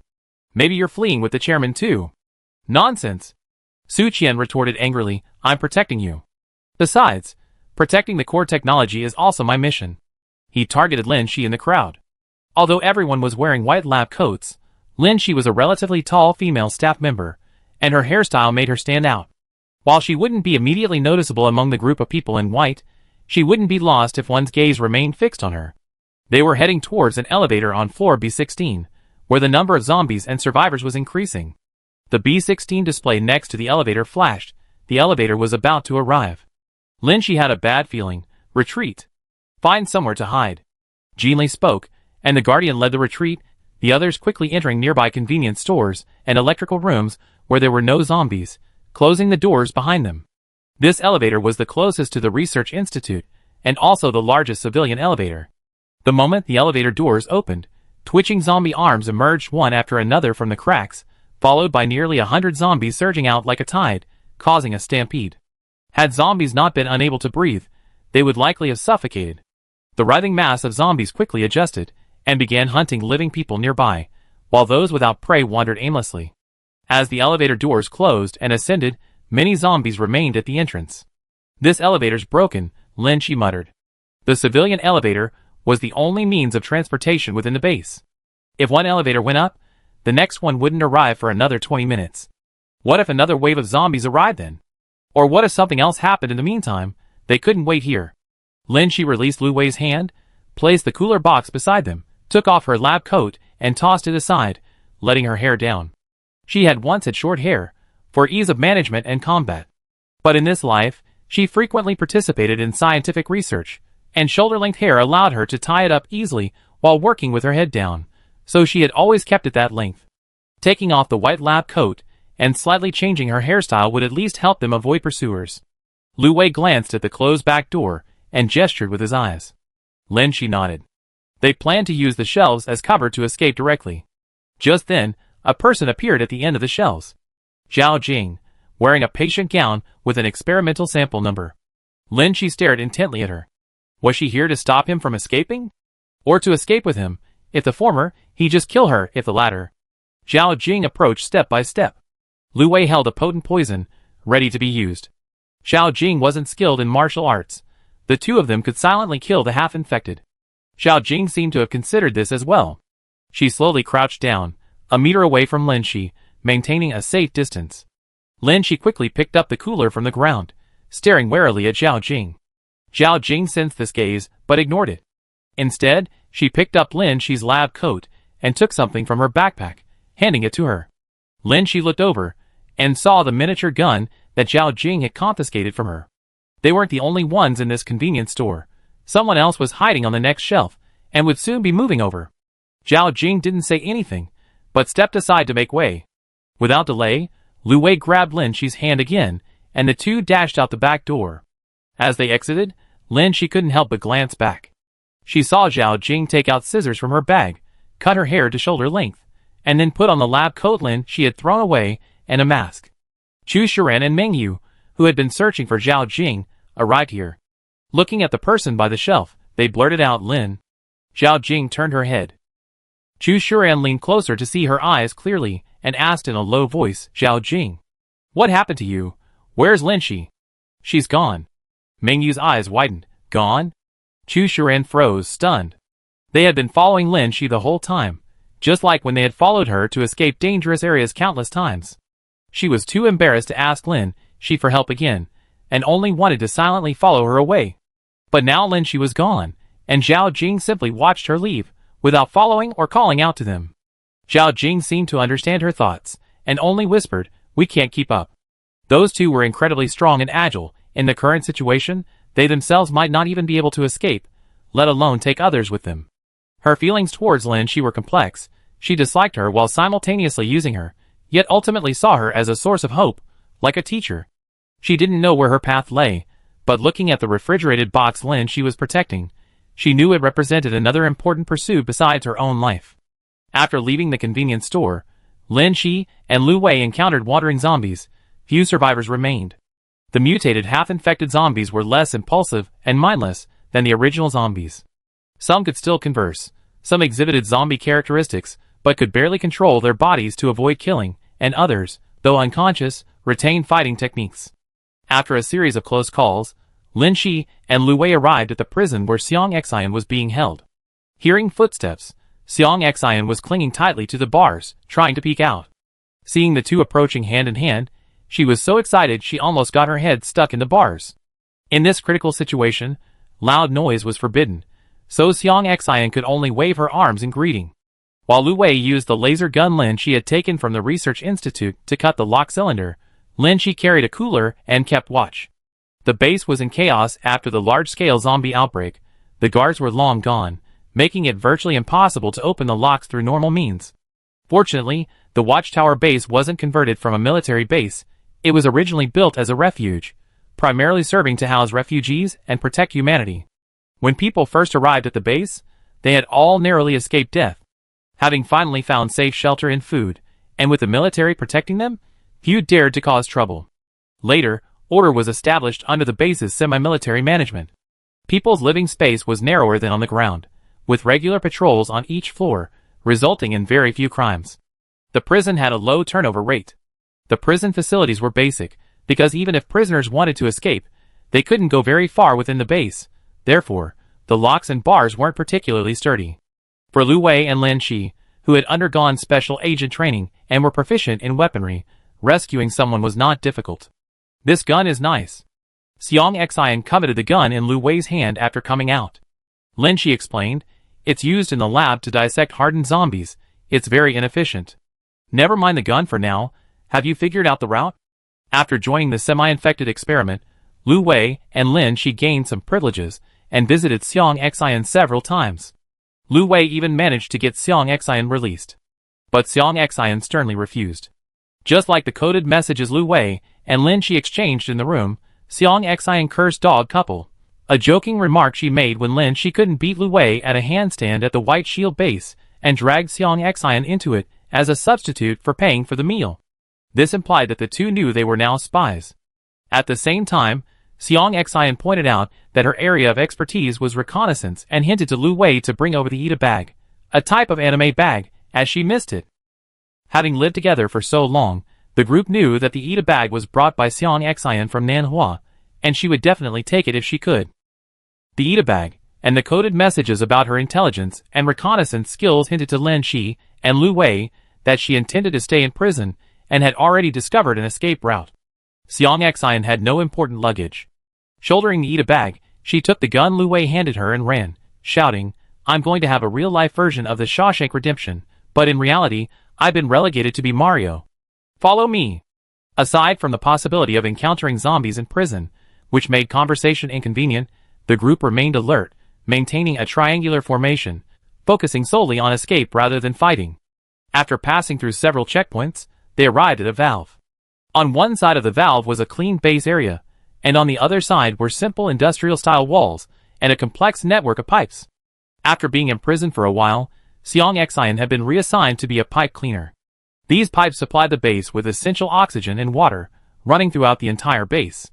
There were no elevators, no zombies, and no one chasing them, but they had to climb over 10 floors by hand. "There are no safety measures. Everyone be careful," Xiang Xian instructed, then skillfully began to climb. "There are safety measures." Lu Wei took the cooler from Lin Shi and let her go first. Xiang Xian led the way, while Lu Wei, relying on his hardened features, acted as a human cushion below, just in case. After all, the climbing area of over 10 floors was complex and physically demanding. After reaching some floor, She was drenched in sweat, and looking up, she felt the top was still very far away. Lu Wei glanced at the message and suddenly said in a stern voice, "Speed up, it's about to explode." His voice echoed slightly from the top of the connecting pipes. "What?" "Lu Wei, the watchtower base has fallen. Someone has activated the base's self-destruct program." She had heard that the outbreak started in the residential area, where the majority of the population was defenseless. The appearance of a single zombie in a densely populated area could trigger a large-scale riot. When the zombies spread to the core administrative district, it was all over. Chapter 239. Reaching the top of the pipe shaft and passing through the valves, they arrived at the B1 level parking lot. And it was a civilian parking lot. It wasn't quiet here. Cars were constantly leaving, and people were just emerging from below, anxiously searching for their vehicles. This area was filled with cars, most of which hadn't been used for 4 years, and even those with keys couldn't start them. Many people lifted their hoods and fiddled with the cars haphazardly, but lacking repair skills, they could only watch helplessly. "The zombies are here. We need to go to the military parking lot next door for help. What do we do? I heard the base's self-destruct program has been activated. Are we just going to wait here to die?" However, the zombies had already followed the fleeing people to the parking lot. Seeing no one, they searched each car one by one, unlike ordinary zombies that wander aimlessly when they can't see people. These were intelligent zombies transformed from half-infected individuals. The people in the parking lot crouched among the cars and slowly moved towards the military parking lot, hoping to try their luck there. Meanwhile, a huge commotion erupted in the military parking lot, seemingly indicating a battle with zombies, with gunfire and artillery fire incessant. Shi, Lu Wei, and Xiang Xian quickly spotted a car. The owner, unable to start the engine and fearing the pursuing zombies, had just abandoned the vehicle and fled into the military parking area. If it weren't for the fundamental problem of damaged parts, repairing the car wouldn't have been difficult for Shi and Lu Wei.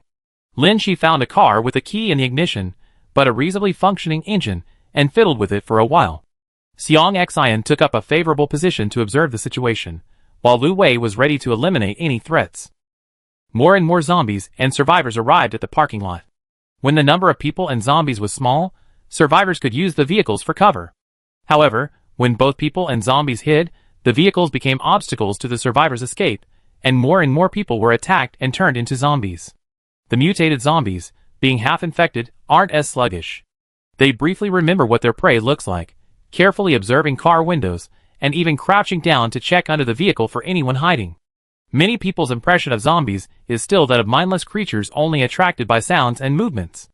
Imagine lying under a car, thinking it's safe, when suddenly a zombie's feet appear in your narrow field of vision, followed by a distorted face slowly approaching. The person under the car would immediately scream, attracting even more zombies. 2 zombies appeared in Shi's field of vision. Lu Wei was forced to reveal himself to attract the zombies, but the zombies glanced at him without attacking, instead turning back to charge at Shi. In the zombies' eyes, both half-infected and humans are prey, but pure-blooded humans are more attractive to the half-infected. Therefore, when both Lu Wei and Shi appeared in their field of vision, the zombies prioritized attacking Shi. Unable to lure away the zombies approaching Shi, Lu Wei had to take the initiative, with Xiang Xian assisting him. A blinding light suddenly shone, locking onto Lu Wei, and a team of armed men approached them. President Lu spotted. Fugitive spotted. Dean Lin not yet spotted. They were there to arrest Shi. Although Shi had removed her professional jacket, Lu Wei in his military uniform and Xiang Xian in her prison garb were easily recognizable. The base personnel could simply call their comrades if they wanted to arrest Shi. Their voices, and the blinding light made Lu Wei and Xiang Xian the brightest targets in the parking lot. Xiang Xian, undeterred, drew her weapon and shouted, "So what if I'm a fugitive? Don't fugitives deserve names?" Both were being hunted, so why were brother Lu and San addressed with respectful titles and surnames, while she was just a fugitive? Chaos reigned behind them. Shi could only take a deep breath, trying to remain calm and not let the commotion disrupt his thoughts. Boom! At this moment, everyone hoped to hear the roar of engines. Although many cars wouldn't start, others, like Shi, managed to restart them with simple maneuvers. More and more vehicles started up. The people sent by the base to capture Shi couldn't accurately pinpoint his location. They could only engage in a struggle with Lu Wei and Xiang Xian, unable to kill their two comrades outright. Firstly, they couldn't kill them, and secondly, if they did, Lin Shi would have no worries and could escape even faster. After briefly testing the car, Lin Shi began to think of a way to pick up the two. Thump! The ground shook with the sound. Everyone's expression changed. Oh no! The explosion has begun. The moment of stunned silence bought Lu Wei time to administer the catalytic agent. The potent poison finally took effect in the semi-infected individuals, and several armed men collapsed, convulsing. The remaining soldiers, unaffected by the poison, exchanged bewildered glances, watching the formidable Chairman Lu assess the odds while simultaneously worrying about the consequences of the base's shaking. Hesitation would only increase the enemy's chances of victory. By the time they reacted, they were already sprawled on the ground, a speeding car stopping just in front of them, nearly running them over.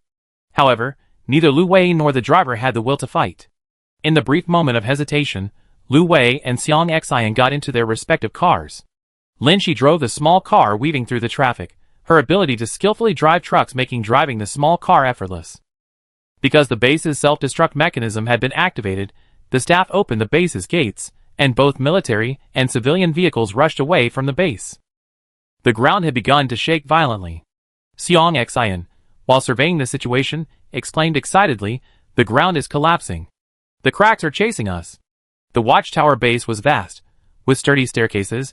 Destroying such a base would require an immense explosive force, with a wide-ranging tremor. Not only would nearby areas be affected by the blast wave, but the massive underground collapse caused by the violent explosion could even trigger natural disasters. Many other vehicles, including military and civilian vehicles, were also rushing out of the base with Lin Shi. Everyone scrambled to escape, and numerous helicopters rose into the sky. A massive evacuation scene. Although they had escaped the base, no one dared to relax until they reached safety. The rumbling sounds behind them continued, and the ground shook violently, revealing numerous cracks. Lin Shi floored the accelerator, speeding across the ground that could crack or even collapse at any moment. Exciting! So exciting! Xiang Xian exclaimed, unable to contain her excitement. "Lu Wei," Lin Shi said, pausing for a moment, "could you gag her?" She understood that Xiang Xian's agitation stemmed from nervousness, but she desperately needed quiet. This was different from driving her sturdy truck and running over zombies. If she didn't kill them, she could run, but if she took the wrong turn or wasn't fast enough, she'd be caught in the aftershocks. Seeing Lu Wei turn around, seemingly considering whether to follow San San's suggestion, Xiang Xian quickly grabbed the handle on the roof and covered her mouth. Chapter 240.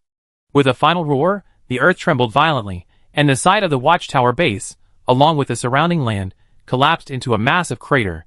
Vehicles that arrived later couldn't find a proper road surface and lurched into the crevice. Of the few pure-blooded humans remaining at the watchtower base, only a handful escaped. The rest were buried alive along with the zombies and half-infected, who had almost taken over the entire base. Most of the base's high-ranking officers, escorted by the military, successfully evacuated by vehicle. These individuals were mostly half-infected. Although they were far from the watchtower base and no longer affected by the blast wave, they still faced the constant danger of encountering hardened zombies outside the base. This unmodified ordinary car was no match for hardened zombies. Xiang Xian calmed down from her initial excitement and reached for her tools to scout the situation and ensure the vehicle's safe passage. Unfortunately, her prison uniform pockets and her Ida bag were empty. Her brother Lu and San San had only taken a cooler with them. When they escaped, they didn't seem to have any extra tools. Sigh. This was really too rushed. We didn't bring anything. Xiang Xian could only observe the situation visually. Lin Shi was also a little unsure. Usually, they escaped using her truck, with Lu Wei's professional equipment and the abundant supplies she had prepared. Unlike now, this truck only had some tissues. But she tried to reassure Xiang Xian. "It's okay, we brought the most important things." She glanced at the two of them in the rearview mirror. Xiang Xian reacted, extending her hand forward, but not wanting to interfere with Lin Shi's driving. She could only agree verbally. "That's right. As long as we're still together, that's fine." "Lin Shi, did we forget something?" Xiang Xian, "What?" Although she didn't say it aloud, she leaned closer to Lu Wei and asked. Lin Shi also asked, "Did you make contact?" Her voice trembled slightly, not from fear or panic, but simply because it was so cold. She was only wearing a base layer. Having lived underground for years, Lin Shi had almost forgotten the February temperature on the surface. The base maintained a temperature of 15 to 20 degrees Celsius year-round, so everyone usually only needed a base layer and a jacket. To facilitate escape, She had just discarded her lab coat. She had worked up a sweat climbing pipes and repairing the car, so the sudden exposure to cold air made her more sensitive than usual. The adrenaline rush from the escape had temporarily masked the cold, but once she calmed down and was out of danger, she suddenly shivered. The car had air conditioning. Lu Wei, holding a miniature communication device. 1 hour left. She looked at the 2 bars of fuel remaining and felt a chill run down her spine. That little bit of fuel would barely last an hour. If they were lucky enough to avoid complicated road conditions and hordes of zombies, they could safely reunite by steadily advancing in the agreed direction. Lu Wei watched as She removed her fingers from the air conditioning switch, then realized something and took off his coat to cover her. She stiffened. It's blocking the seatbelt. Lu Wei, it's okay, no fine now. Although it was just a thin spring/autumn coat, it did ward off some of the chill. Now Lu Wei was only wearing a shirt. I'm not cold. Lu Wei had been a semi-infected person for a year, and his body temperature had dropped along with his vital signs, making him naturally colder than a normal person. While researching the semi-infected in the lab, She discovered that more than half of the infected individuals had a stronger ability to adapt to body temperature than humans. She silently drove, while Lu Wei's fiddled with the equipment beside him, reporting what had just happened to the relevant departments. Several vehicles that had escaped the base with Shi and were still heading in the same direction seemed to want to travel together to cope with the complex post-apocalyptic situation. With their hazard lights flashing, they slowly formed a convoy. Shi's car was right in the middle of this group. The narrow, obstructed road made overtaking difficult, so Shi could only follow the convoy at a steady pace. Fortunately, they were heading in the same direction as his destination. The city in the distance looked somewhat different from what Shi had seen before. If it had been a silent, chaotic place before, it was now a war-torn, desolate city, littered with traces of bombs. The fighting wasn't large-scale. It seemed to be taking place away from the roads, but looking at the city's ruined state, Shi was still worried about the road conditions. Just as he was thinking this, the convoy began to slow down. Once all the vehicles stopped, everyone looked around for a moment before some people started getting out. The road ahead was blocked by concrete slabs and rocks. The roadblocks had to be cleared. Military missions often encountered this, and these few, believing themselves to be more capable than ordinary people, thought they should be the first to get out. But Shi's mind flashed back to the evacuation from the White Shield base. During the clearing of the roadblocks, they encountered a horde of zombies, and that's when Lu Wei was infected. If everyone waited for someone to rescue them, they'd be trapped here sooner or later. Lu Wei opened the car door and, before getting out, said to Shi and Xiang Xian, who were also preparing to get out, "Don't move here." He glanced meaningfully at the refrigerated container, and then gave Xiang Xian a meaningful look. Xiang Xian nodded firmly. Shi didn't understand their cryptic conversation. With someone taking the lead, people gradually got out of the other vehicles to help, as everyone knew that stopping in the wilderness was dangerous. In my opinion, we should run with the military vehicles, that would be safer. Don't say that. The half-infected and zombies are their doing. Following them would only be more dangerous. Exactly. Who knows if they capture us for experiments? I'm still a pure human. Speaking of experiments, I heard that the scientist who created the half-infected also ran away when I escaped, and the base is after him. That damned old man, it's all his fault for creating the half-infected. Not an old man, I heard the scientist was a woman. Never mind that, where are we going now? There weren't many roadblocks, and after a quick clearing, the convoy continued. Everyone was wandering aimlessly in the wasteland, except for Shi's vehicle. No one else knew where they were going. 50 minutes passed, and Shi's car's fuel warning light came on. Just then, a whooshing sound came from above. Xiang Xian, 3 helicopters are coming. Some cars in the convoy, thinking they were coming to help, excitedly turned on their hazard lights. The helicopters landed steadily above the convoy. One of them slowly descended at the front of the convoy, its door opening, seemingly indicating that soldiers were about to disembark. The sound of the rotors attracted the nearby lurking zombies. Shi frowned. They're definitely not here to rescue us, they're here to capture us. Xiang Xian nodded, then shook her head. Not to capture us, but to capture you. Shi glared at her, ignoring her. The helicopters followed us here directly. I suspect there are tracking devices on the cars. Perhaps these vehicles were all equipped with locators after entering the base, making it easier for the base to monitor their movements. The soldiers were slowly descending, and more military trucks were chasing after them. Lin Shi's car was out of fuel. Lin Shi glanced at Lu Wei. They reached a consensus: abandon the car, and we can meet up in about 2 kilometers. They activated cruise control, moved their positions, opened the doors at an intersection, jumped out of the car, and quickly entered the bombed-out city ruins. Chapter 241. Lin Shi thought that if there were a next life, she wanted to learn parkour. Escaping through ruins while dodging zombies and pursuers was no easy feat. The zombies relentlessly chased after the purebred living Lin Shi and Xiang Xian. The hardened zombies in the wild had tough limbs, impervious to falls and collisions, and charged straight at Lin Shi. The pursuers, initially hesitant to fire due to their mission to capture Dean Lin alive, were also worried about Lin Shi dying at the hands of the zombies, and had to find a way to drive them away. Guns were useless against hardened zombies, and powerful shells would kill or injure the 3 of them as well. They could only use weaker shells to force the zombies back. The pursuers bought Lin Shi time, but they managed to escape the pursuer's sight. Lu Wei glanced down at the approaching red dot and pointed in a direction. Here, quick! However, just as they shook off their pursuers, the roar of a helicopter's rotors filled the air above them. Lu Wei checked the alarm on his communicator, and quickly pulled Lin Shi and Xiang Xian to the other side of the building. At the same time, a sharp whistling sound cut through the air, followed by an explosion. Boom! Thud! Thud! The helicopter, hit by the explosion, wobbled and crashed into a nearby building, thankfully being stopped by the building's structure. A convoy of vehicles appeared in Lin Shi's field of vision. It was a convoy of modified military trucks, with shells mounted on them, ready to fire at the second helicopter. Go! Taking advantage of the pursuers' fear of accidentally injuring Lin Shi, the 3 of them, and the rescue team quickly ran in opposite directions. The moment the truck doors closed, Lin Shi and Xiang Xian, still propelled forward, saw a person walking towards them from inside the truck. Girls, long time no see. Those familiar peach blossom eyes, and the unique excitement he exuded for girls. It was Liang Hui. Liang Hui, whom they hadn't seen in a long time. Before Lin Shi was threatened by Jiang Wenxian, there was no news of Liang Hui until Lu Wei returned, hinting that Liang Hui was still alive. Just like when he went to the White Shield base for a mission, Liang Hui left the Watchtower base and separated from the team, remaining stationary and ready to rescue his comrades at any moment.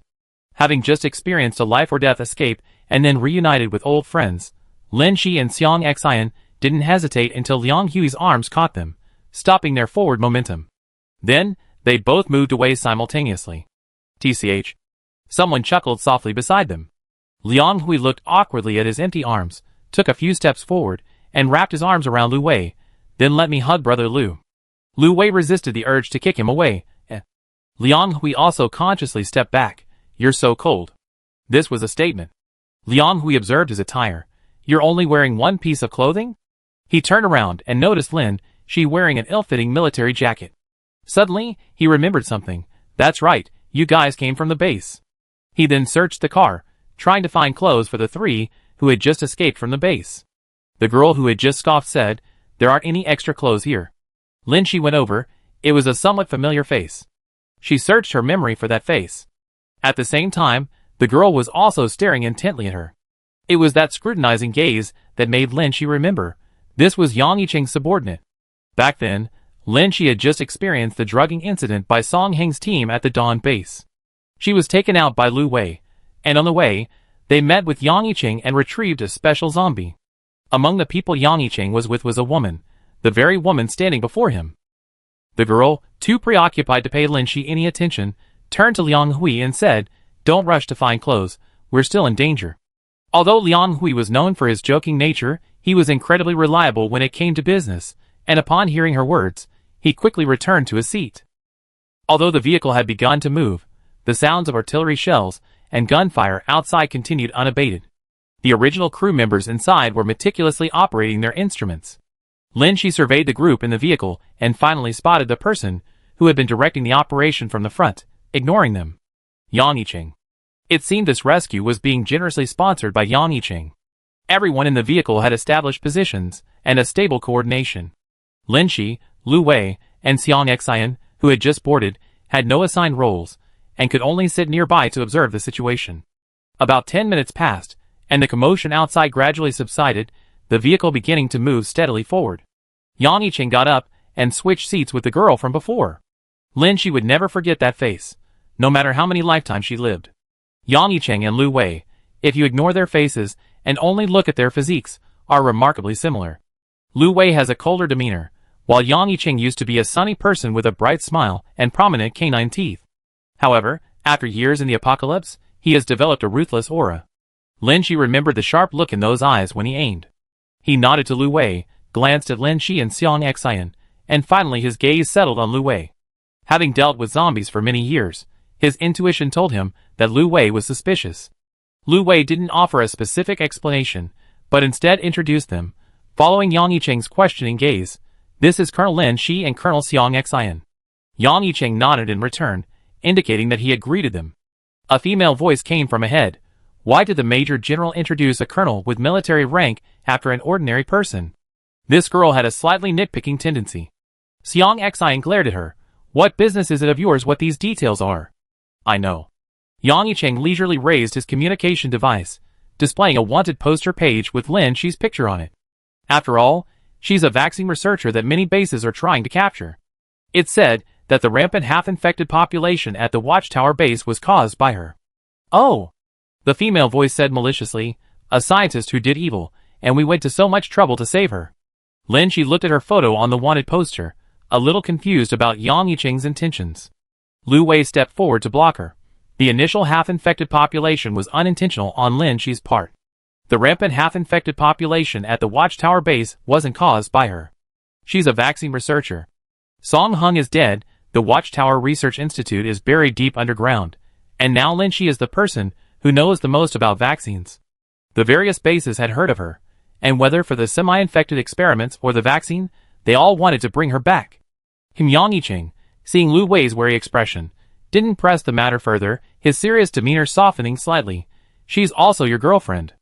Liang Hui was the first to exclaim in surprise. You know that? Yang Yicheng gave a nasal chuckle, a forced smile on his face. Fan Yuchou has been publicizing Major General Lu's feat of taking 66 Viagra pills through various channels. Lin Shi looked up, but because Lu Wei was blocking her view, she couldn't see the expression on his face. However, from this angle, she could see Xiang Xian trying to argue for her Lu Ji, brother Lu, while simultaneously trying not to laugh, her face flushed red. Chapter 242. The Iron Wolf base is well hidden. We can't rush back before we shake off our pursuers. The convoy had been traveling for half a day, and was still en route. Xiang Xian couldn't resist peeking around at the reconnaissance equipment in the vehicle. Lin Shi rested for a while, then suddenly remembered something and quietly opened the cooler to inject Lu Wei with the medication. Having only completed half of the action, Xiang Xian suddenly said, "It seems we've been followed the whole time." Everyone looked at her. Xiang Xian had a strong talent for intelligence gathering and analysis. Her continuous training in the military in this life had further enhanced her expertise. Lin Shi, Lu Wei, and Liang Hui would definitely believe her if she said that. Yang Yicheng and Feng Shui beside him, however, were skeptical. Xiang Xian pointed to several points behind them. Although these convoys aren't in the same area as us, they actually been traveling alongside us for a long time. Lin Shi couldn't see anything at first glance, but she began to seriously consider where the problem lay. We already abandoned the small car. The problem isn't with the car. Lu Wei looked at Lin Shi's cooler. They hadn't brought much luggage. The only thing that could cause a problem was this cooler. Lin Shi, the lab has several coolers. I just grabbed one to store the vaccines. It doesn't make sense that this one is one, does it? Lin Shi fiddled with the cooler, her gaze falling on the solar panel. She had a premonition that she would have to run away with the cooler again someday. In case she couldn't charge it in time, the solar panel might come in handy, ensuring the portable cooler had a power supply. Therefore, she had prepared a solar panel in the lab beforehand. Lu Wei analyzed, solar panels are a rare commodity within the base. Because most people don't go to the ground, anyone attempting to go above ground besides soldiers is a suspicious individual. The base might have tampered with the batteries to monitor suspicious personnel. This is plausible. The portable cooler has a charging port, so they can charge it in their vehicle, provided they stay in the vehicle. Yang Yicheng said, let's throw away the batteries and observe their movements. There are chargers in the vehicle, and our base also has solar panels. What he meant was that he could provide Lin Shi with new solar charging panels. Lin Shi glanced at Yang Yicheng, not asking the question aloud. Could they have been requisitioned from somewhere? Now wasn't the time to worry about that. She removed the batteries, and was then thrown out. Xiang Xian carefully observed suspicious movements behind them to determine if the pursuit had stopped. However, the next moment, the reconnaissance equipment suddenly sounded an alarm. Feng Shui put down her headphones and turned to report to Yang Yiqing. "It's not the watchtower base pursuers, it's bombers from the rock base." Lin Shi's expression tightened. This meant they had clashed with the rock base before. It was a powerful base with a grudge against them. Yang Yiqing glanced at the mountains outside the window and said, "Everyone abandon the vehicles and take cover from the bombing. Reassemble shortly. Ground vehicles are no match for aerial bombing. 3 trucks are too conspicuous. While getting out of the vehicles carries the risk of being hit by bombs or threatened by wildfires, the dispersed group is less likely to be collectively bombed." Lin Shi had no experience in this area, but he knew the situation was serious. He quickly packed up the refrigerated container and got out of the vehicle with everyone else. Planes circled overhead, bombs seemingly about to fall from the gate. Yang Yiqing barked. Everyone split up. Xiang Xian tried to reach out to Lin Shi. Even if the group split, they had to stay together. Unlike being chased by zombies, being pursued by bombers meant certain death for everyone. Putting aside personal feelings, their most important mission was to protect Lin Shi and the vaccine's progress. In a flash, Yang Yiqing and Lu Wei glanced at the sky simultaneously, then grabbed Lin Shi and Xiang Xian respectively, retreating rapidly in opposite directions. Lin Shi watched a bomb fall from the sky. Yang Yiqing grabbed her and threw her down the slope, while Xiang Xian's outstretched hand receded further and further away. She watched helplessly as the bomb landed on the car. Boom! A white light flashed before her eyes, then all her thoughts were shattered by the roar. The sky was filled with fire and debris. Xiang Xian Lu. Lin Shi stood up, her head spinning, but her vision couldn't penetrate the flames. She couldn't see what was happening on the other side. She and Yang Yiqing were at the bottom of the slope, along with Feng Shui and the other soldiers. Almost everyone who jumped down was unharmed. Yang Yiqing interrupted her, grabbing her wrist and running into the woods. The other soldiers exchanged glances, not daring to follow, scattering to avoid being targeted again if they gathered together. Splitting up like this meant it was a matter of luck. Lin Shi snapped out of her daze, realizing this wasn't the time to search for anyone. They should prioritize their own survival. Lu Wei and the others on the other side must be doing the same. But Yang Yiqing had clearly said everyone should split up. He probably thought she wasn't skilled enough and needed protection and guidance, first throwing her down the slope, then dragging and pulling her along. At this moment, she realized that when Lu Wei was pulling her to safety, he hadn't put so much pressure on her. Yang Yiqing was wearing camouflage, and Lin Shi wore the military jacket Lu Wei had given her. They found some cover after hiding in the woods. The bombers couldn't target their prey and dropped several bombs in succession. With each bomb dropped, Lin Shi followed Yang Yiqing's gaze to determine the escape route, lest she be picked up and thrown away again. Who knows? I have legs and skills. I can run, don't throw me. If the refrigerated container hadn't been specially modified, Lin Shi would have worried about the safety of the things inside. Although they weren't hit by the bombs, the continuous bombings caused a wildfire. It was just past winter, and the leaves and vegetation hadn't fully recovered. There was even a lot of dry grass on the ground, so the wildfire quickly spread. Yang Yiqing led Lin Shi, searching for a way out in the firelight. They ran for an unknown amount of time until it was completely dark. The firelight was very visible in the darkness, allowing them to assess the intensity of the fire. By this time, they had no idea how long they had been away from their starting point. After finding themselves temporarily safe, the two sat down to rest. Yang Yiqing had brought a personal ration pack containing some usable supplies. He took out candy and biscuits for Lin Shi, then sat down and turned on his communication device. Lin Shi glanced at it. She could see many scattered red dots, roughly the locations of her teammates. Lin Shi also turned on her watch. Her watch didn't have a friend location function, but it could send messages. After leaving the base, she could receive public network signals. She tried to message the 3 to ask if they were safe, but received no reply. Yang Yiqing noticed her anxious expression and said, "The public network signal is bad, and we're in the mountains. They might not be able to receive the message." He was right. Lin Shi swiped to other screens, and the next moment her gaze fell like lightning. To facilitate Lin Shi's monitoring of the semi-infected individuals, Lu Wei had previously shared his real-time vital signs with Lin Shi. Now, it showed no vital signs. Chapter 243. Can you contact Lu Wei? Lin Shi's watch was just an ordinary communication device, relying mainly on a network signal. She knew that Lu Wei, Liang Hui, and Yang Yicheng all had dedicated military communication equipment, and their communication relied on special military frequencies. Yang Yicheng shook his head slightly. We also need a signal. His team had a professional communicator, but now their fate was uncertain, and he couldn't guarantee a signal for the team. Lin Shi disconnected from Lu Wei's vital signs screen to calm herself down.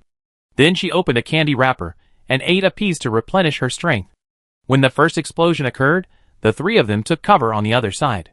All three were well-trained soldiers, and Lu Wei, being a physically strong semi-infected individual, wasn't so easily killed. Calm down, calm down. Everyone had scattered to escape the repeated bombings and subsequent wildfire. The events happened so suddenly that there wasn't even time to agree on a rendezvous point. All their vehicles had been destroyed, and they didn't know where to meet up. Lin Shi was now out of the fire's epicenter, and couldn't feel the warmth. The temperature in the mountain forest dropped below zero at night.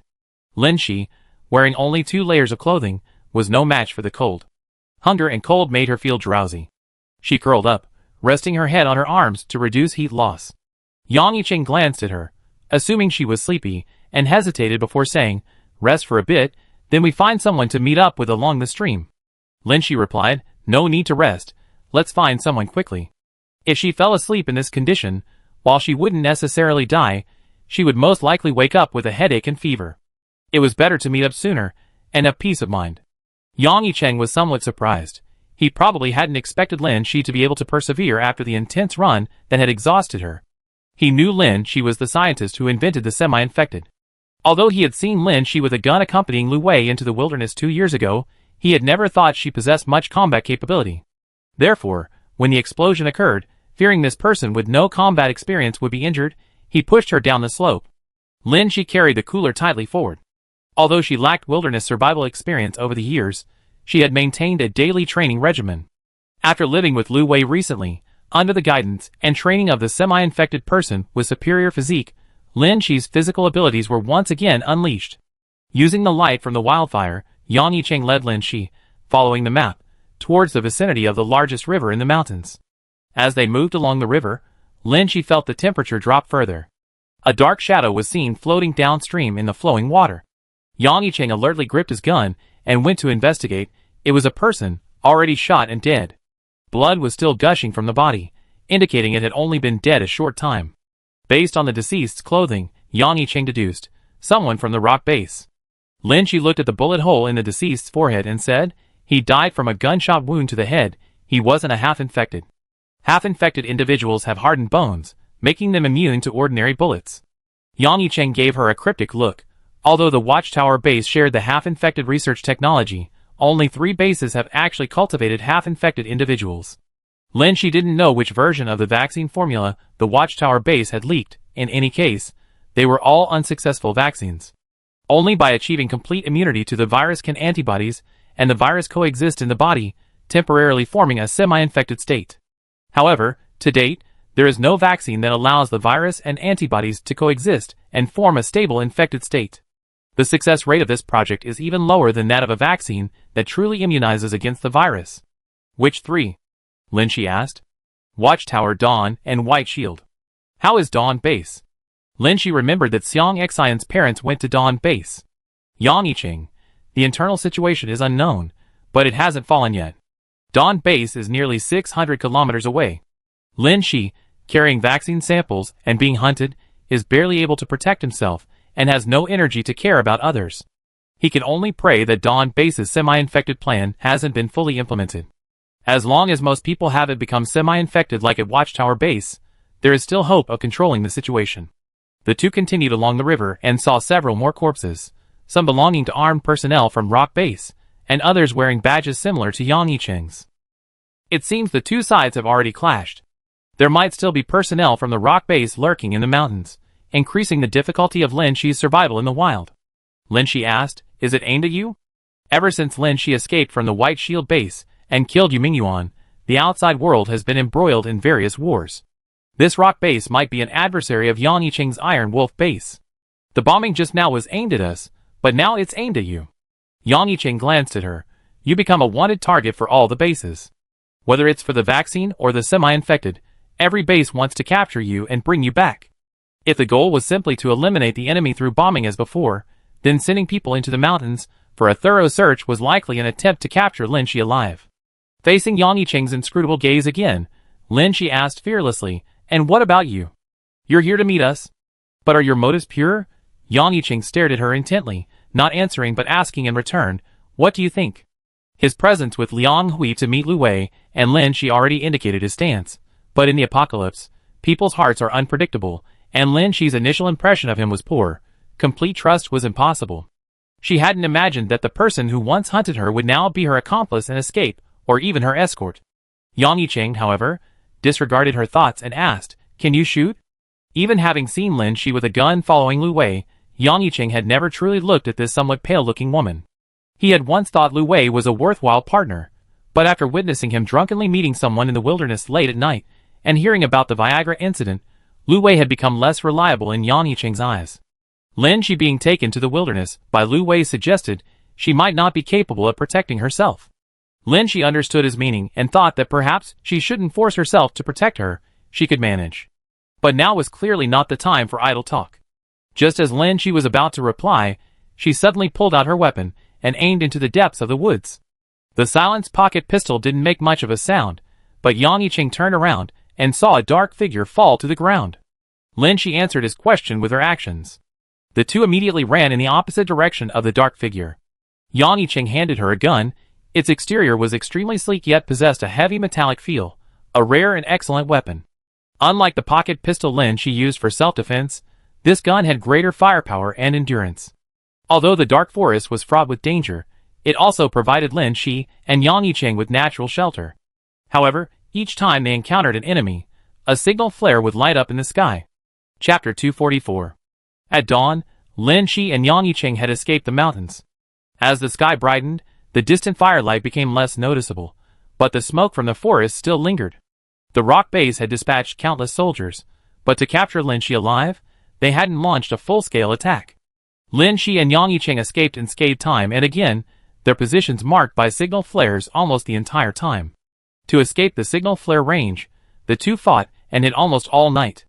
Lin Shi no longer felt cold, but the exhaustion made her nauseous several times. Her body desperately needed rest and to replenish its warmth. However, they dared not rest on the spot, continuing their journey intermittently. The signal flares hadn't lit for an hour, meaning the enemy might not be able to find them, so the two dared to find cover for a short rest. Lin Shi had only brought a cooler. All her supplies were provided by Yang Yicheng. This time, it seemed he really had come to protect her, or rather, to protect the vaccine. The hands that had once targeted her for supplies were now offering her food and water. But Lin Shi had no time for sentimentality. After replenishing her strength, she eagerly asked, "Any news of Lu Wei?" "No." Lin Shi glanced at the refrigerated container, her anxiety evident. There were only 3 hours left until Lu Wei's injection. The medication was in the refrigerated container she was carrying. If she couldn't meet Lu Wei on time, the semi-infected's condition would be unstable. Yang Yicheng's gaze followed hers to the refrigerated container. Looking at the remaining battery, he said, "We can only contact them and send coordinates to the base to pick us up once we get a signal outside this area."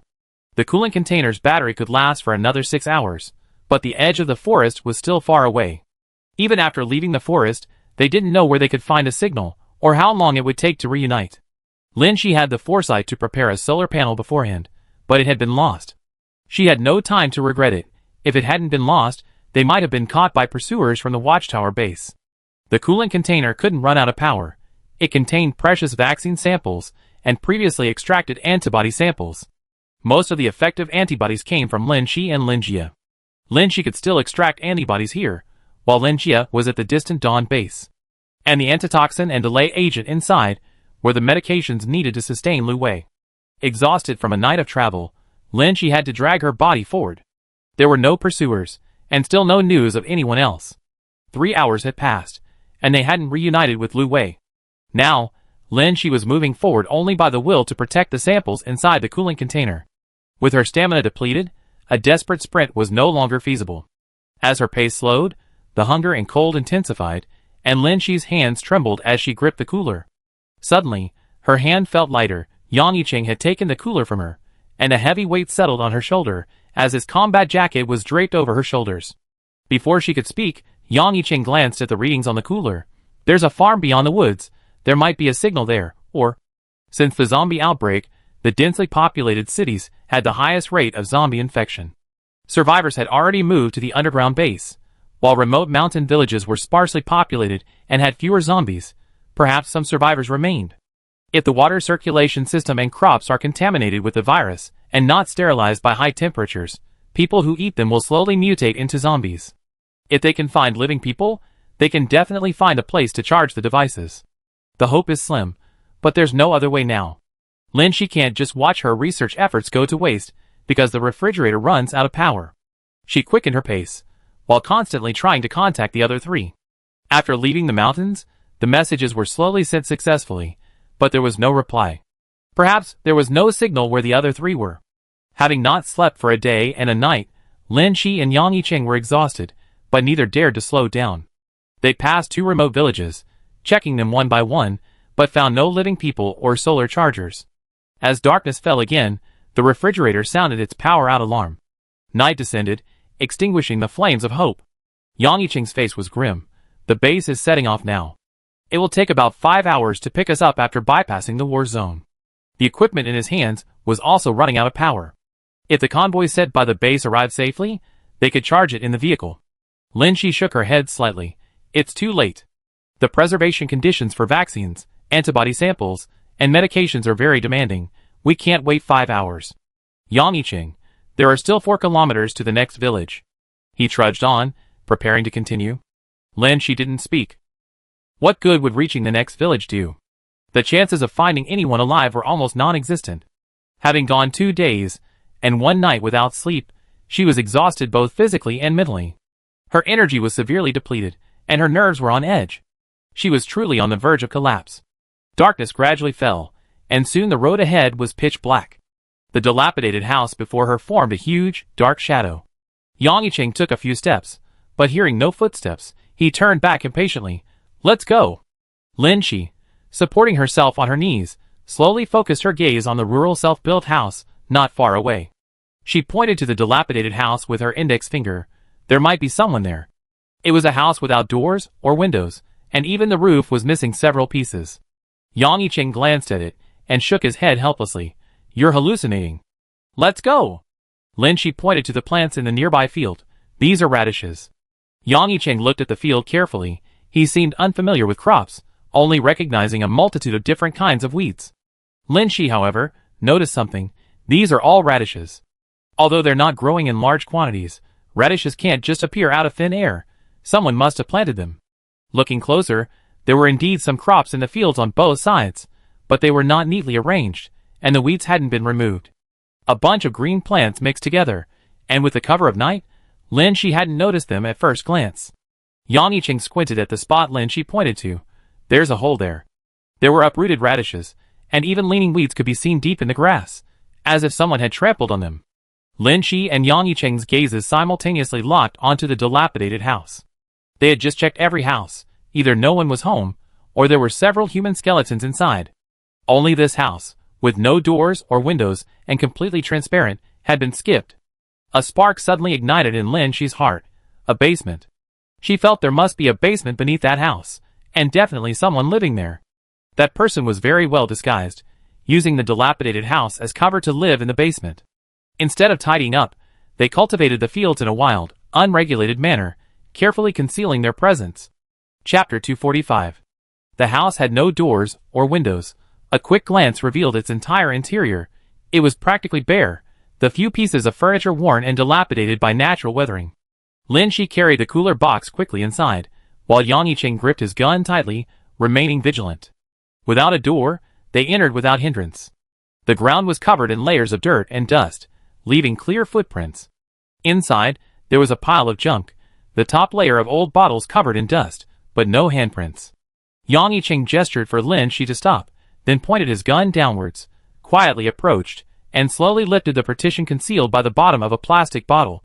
Lin Shi could see from afar that a door was revealed beneath the partition, and beneath that door lay an unknown scene. At this point, Lin Shi was certain someone was there. This person has been living in seclusion in a remote mountain village, just like Lin Shi, who once hid in Yunxiang. However, the difference is that Lin Shi is a reincarnated individual who built herself a sturdy birdcage, while this person lacks precognitive abilities, but utilizes the principle that the most dangerous place is the safest place, making her house appear dilapidated so that anyone passing by can see through it at a glance, thus lowering their guard and preventing them from approaching. This illusionary method effectively prevents all outsiders from getting close, serving as an equally effective defense. Lin Shi and Yang Yicheng exchanged a glance, but they lacked any real understanding. The cooler continued to recharge, and Lin Shi, impatient, crouched down and softly asked inside, "Is anyone home?" Her voice was soft, but highly recognizable in the quiet darkness. Lin Shi asked again, "I know you're inside. I saw your crops. We mean no harm, we just want to borrow some electricity." The water system was already contaminated, and the plants outside carried the virus and couldn't be eaten raw. All water and food needed to be sterilized at high temperatures before consumption. There didn't seem to be any firewood to gather nearby.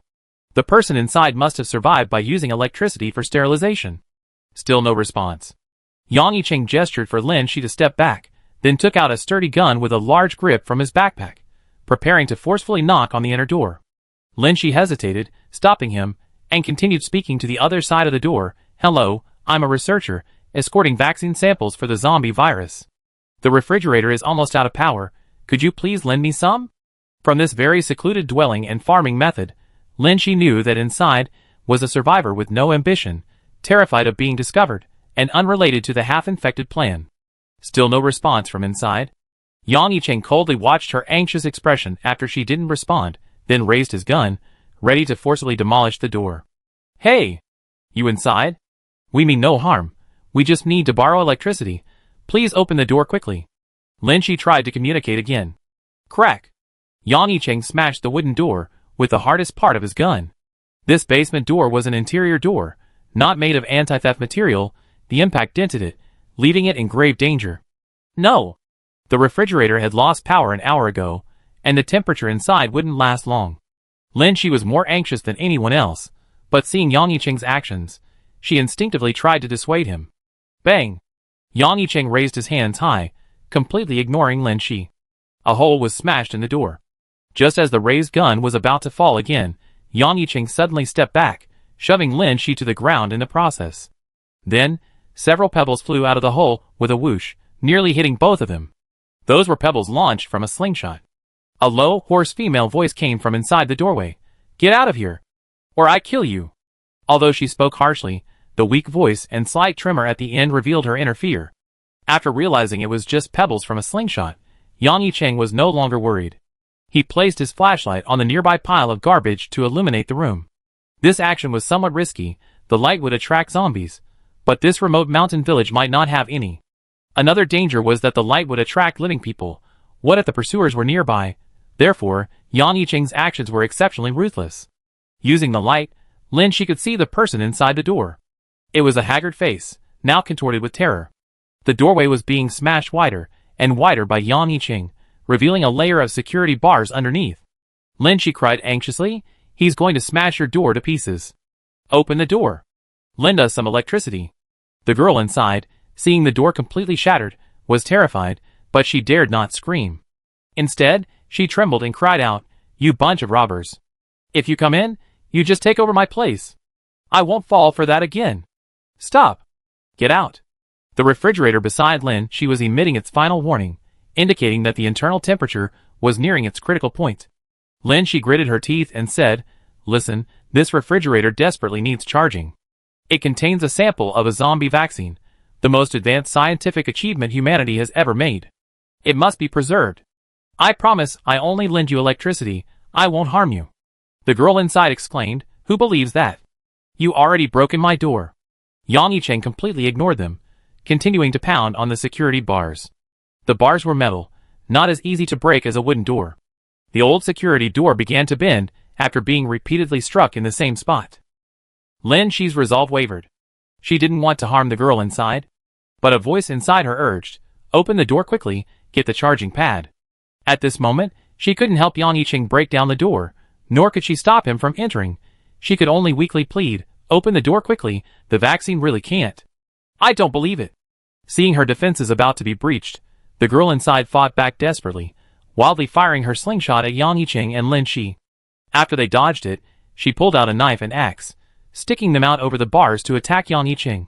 But these attacks were child's play for him, easily dodged.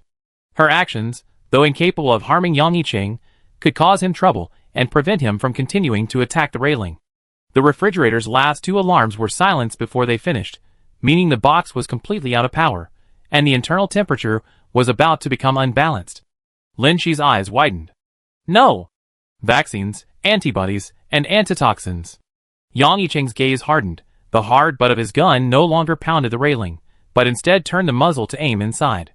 From Lin Shi's perspective, the gun wasn't actually aimed at the girl's head, but at her right hand, which had been causing Yang Yicheng so much trouble. Time was of the essence. Breaking her hand would solve the problem without killing her. At this moment, the girl was hiding in the basement, while Yang Yicheng stood on the ground, looking down at her. Only a railing separated them, offering no protection against the gun. A familiar scene, a familiar gaze. The boomerang of fate pierced Lin Shi once more. Chapter 246. Yang Yicheng's patience seemed to have completely worn off. He said coldly, "Lin Shi, get out of the way." Click. The sound of a trigger being pulled. The girl quickly retreated, escaping to the underground cubicle out of Lin Shi's sight. Thus Yang Yicheng lost his target. No one stopped him. Yang Yicheng lowered the muzzle and continued smashing the bent section. Clang, clang. The sounds were incessant, piercing the silent night, but for the time being, they didn't attract any danger. However, after a moment, the railing stopped at its bent state, unbroken. This was an old-fashioned security railing. Even if it wasn't as sturdy as the railing Lin Shi had custom-made, it couldn't be broken without professional tools.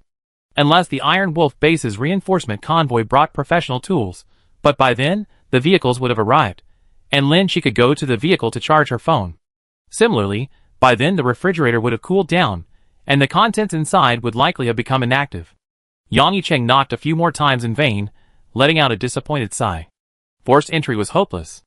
Lin Shi glanced at the refrigerator, thinking of everyone who had sacrificed themselves for the people inside and the impending destruction of the world.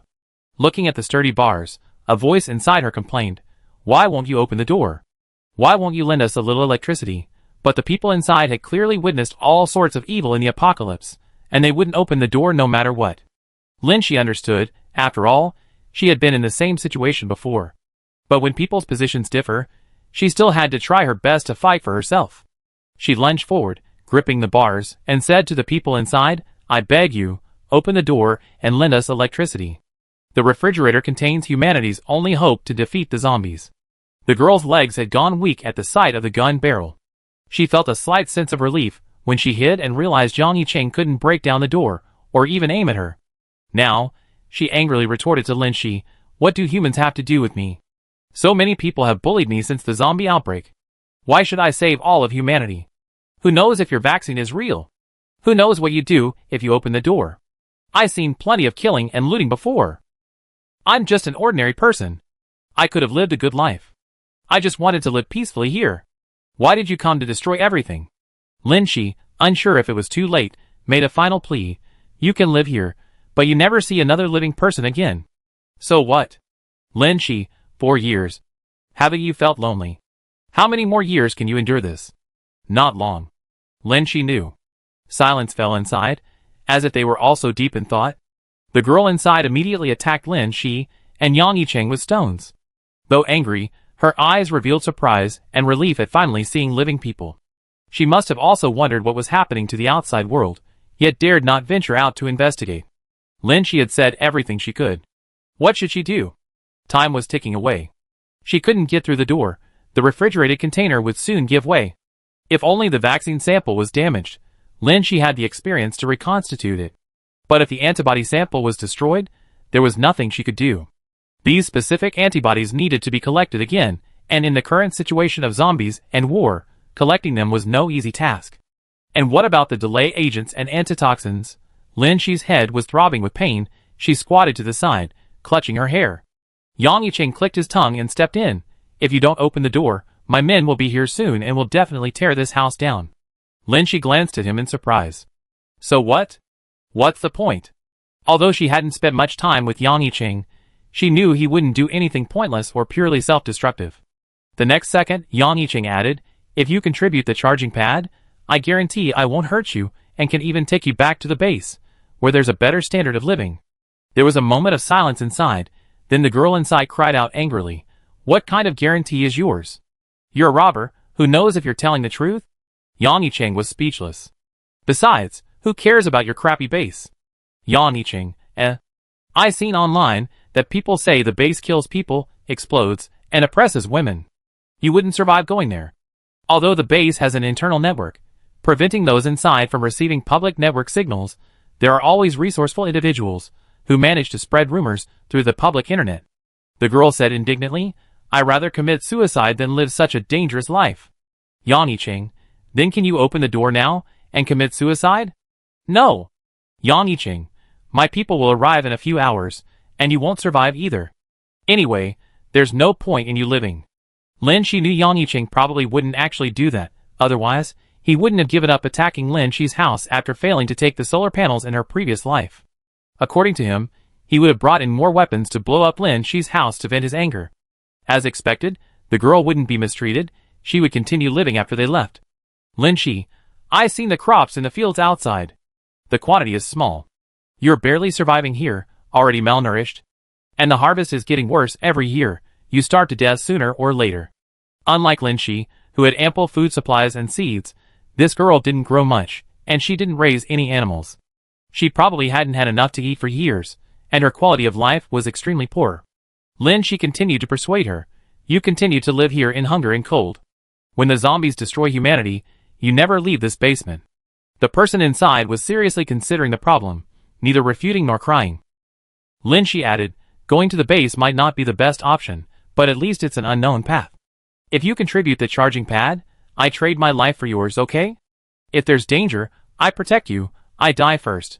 Without scientific research to change the status quo, humanity will definitely become extinct, and you become someone forgotten by your race. As she said this, Yang Yicheng gave her a deep look, seemingly disagreeing with her statement. Lin Shi continued, but if we can preserve the vaccine, we still have hope. She didn't know how much time had passed, so much that Lin Shi was losing patience. She even had a fleeting thought. Without the vaccine, this path was blocked. Without the antitoxin and delay agent, Lu Wei would become a zombie. Let's all die together. Destruction. Click. The door lock opened softly. A thin, haggard girl looked at Lin Shi. You said you trade your life for mine. You have to be responsible for my safety. She leaned against the door, not daring to look at Yang Yicheng, but her heart burned with hatred. She felt she wouldn't survive. What if neither of them were trustworthy, and they opened the door and killed her? Then she would be dead. But if she didn't open the door, Yang Yicheng said he would bring people and tools to break down the door in a few hours and kill her. Then it would be the same death. The only way to survive was if Lin Shi's words were true. If Lin Shi risked her life for her, she could live a little longer. Chapter 247. The moment the refrigerator was powered on, the empty battery symbol lit up, and after 5 seconds, the current temperature was displayed. Thankfully, the temperature was stuck at the storage limit. It was almost out of control. Lin Shi immediately breathed a sigh of relief. With her tense nerves relaxed, all the hunger and exhaustion washed over her. Lin Shi almost collapsed to the ground. The girl inside pushed out a chair, and Lin Shi sat down without hesitation. Thank you. My name is Li Shui, the girl said, closing the door to the inner room and turning on the light.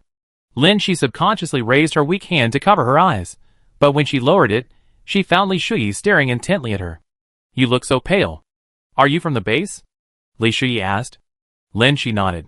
She hadn't slept for 2 days and 1 night, only eating a little compressed biscuits and candy to replenish her strength. Now, suddenly being able to relax made her feel swaying, her eyelids almost closing uncontrollably. Li Shui looked disappointed. She gently shook her head and turned to pour Lin Shi a glass of water. The water was still steaming, a great temptation for Lin Shi, who was currently hungry and cold. But she only took the glass and held it in her hands, without drinking. This water has been boiled, it's virus-free, Li Shui's voice came, and she handed her a blanket. Are you very cold? You've been shivering. Lin Shi was indeed shivering. She was wearing 3 layers of clothing, her own undershirt, Lu Wei's coat, and the coat Yang Yicheng had given her later in case she collapsed. But the cold was still seeping into her nerves, clearly a reaction to excessive physical exertion. Lin Shi took the blanket, glanced at the coat draped over her shoulders, and suddenly remembered something. She forced herself to sit up, walked to the basement door, and returned the outermost combat uniform she wore to ward off the cold to Yang Yicheng. Although Yang Yicheng was holding his gun and maintaining a sentry position, his slightly hunched back and arms wrapped around his chest to conserve warmth reflected his exhaustion. It was completely dark, and Lin Shi couldn't see his face clearly, but she knew he probably looked unwell. Everyone's human, everyone gets tired and injured. Seeing the return coat, Yang Yicheng didn't refuse, took it, and quickly put it on. His voice was slightly hoarse. "How's the vaccine?"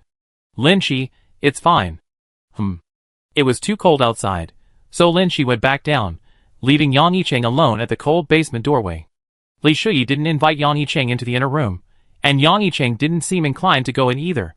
After only walking back and forth once, when Lin Shi returned to her seat, she felt a wave of dizziness, and quickly wrapped the blanket tighter around herself.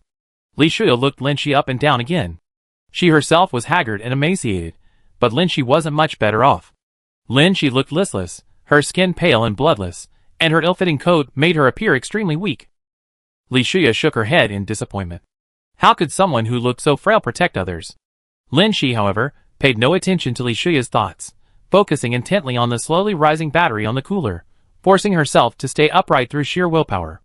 "They said it'd be about 4 hours before someone comes to pick you up. Why don't you get some sleep?" Lin Shi shook her head blankly. The cooler was powered back on, but there was still no news of Xiang Xinlu and Liang Hui. It was also unknown whether the rock base had continued its pursuit. The future remained uncertain. All she could do was try her best to keep going. Li Shuyi sighed. "You're going to collapse like this. Then forget about protecting me, I have to take care of you." "I can't carry you." Lin Shi remained unmoved. Li Shuyi didn't bother with her anymore. The basement door had been broken. She had just decided to go with Lin Shi. With less than 4 hours left, she needed to pack her belongings. It wasn't suitable to carry too much during a post-apocalyptic escape, but there were still some food supplies in the basement that she had to take, along with some useful personal items. After packing her things for a while, Li Shuyi couldn't help but grumble, "By the way, aren't you guys from the base? How did you end up on the surface? And in such a remote place? I've been hiding here for years, and I hardly ever seen any outsiders." She hadn't spoken to a living person in a long time. Lin Shi and Yang Yicheng's appearance had broken the peace, but things were what they were, and Li Shuyi could only accept it. Then she started chatting with Lin Shi. "Li Shuyi, such an important task as escorting the vaccine, and you two are sent on foot? You're not scammers, are you?" Lin Shi was listless, and didn't want to talk, even finding Li Shuyi's chatter somewhat annoying. This chatter felt familiar. A long time ago, there seemed to be a girl who, regardless of her condition, would catch her and launch into a tirade. Li Shuyi suddenly realized something. The vaccine is very important. Someone wanted to steal the vaccine, or maybe you were the ones who stole the vaccine and were chased here.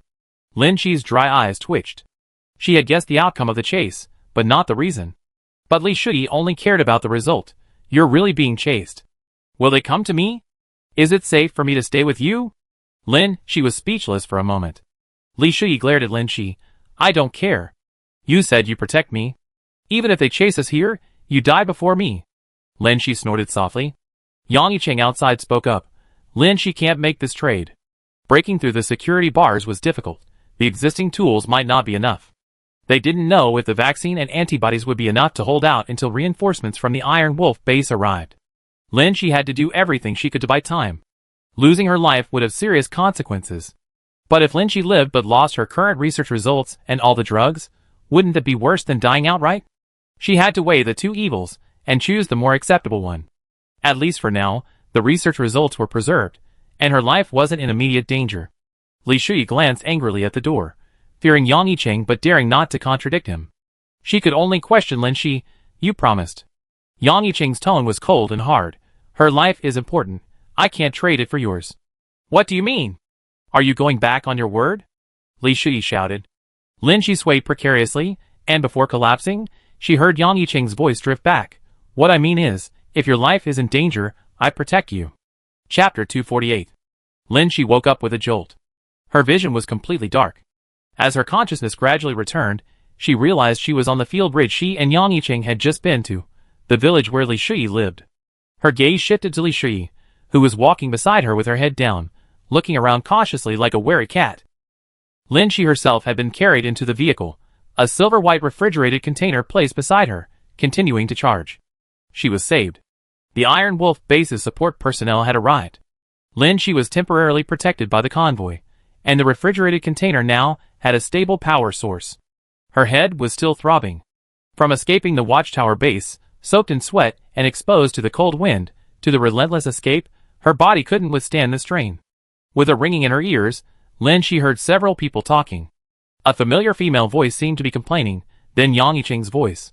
The voice in Lin Shi's mind, once ethereal and distant, became clearer. It was Yang Yicheng and Feng Shui from his team. Yang Yicheng glanced wearily in their direction and said to Feng Shui, "Take care of them." Feng Shui crossed her arms, glancing at Lin Shi and Li Shui with disdain and contempt.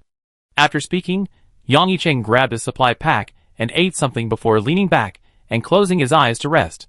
Feng Shui, who had agreed to take care of Lin Shi and Li Shui, didn't act until she saw Yang Yicheng seemingly asleep before getting up. Lin Shi also looked at Yang Yicheng, wanting to ask him if there was any news about the others before he fell asleep, but she felt dizzy and feverish, her throat dry and hoarse, unable to speak, as if she was about to faint again. She was a medical professional, but she had no medication to treat herself. Feng Shui rummaged through a nearby storage box, then strode aggressively towards them, looking down at the two women. Li Shui shrank back towards Lin Shi. She was usually afraid of Yang Yicheng, but she acted the same way towards Feng Shui, suggesting she must have overheard some of Feng Shui's comments while Lin Shi was unconscious. Lin Shi had met Feng Shui twice, but neither encounter had been direct, yet this woman's tone towards her was unfriendly. Lin Shi sat on the floor leaning against the carriage, her lowered gaze catching sight of two pairs of combat boots. Thud. Thud. Several shiny packaging bags fell in front of Lin Shi. Feng Shui said in an unfriendly tone, "Here, eat." The compressed food that had just been thrown in front of Lin Shi and Li Shui was. Li Shui lowered her head, her eyes showing defiance, but she dared not face Feng Shui. Lin Shi looked up and glared at Feng Shui.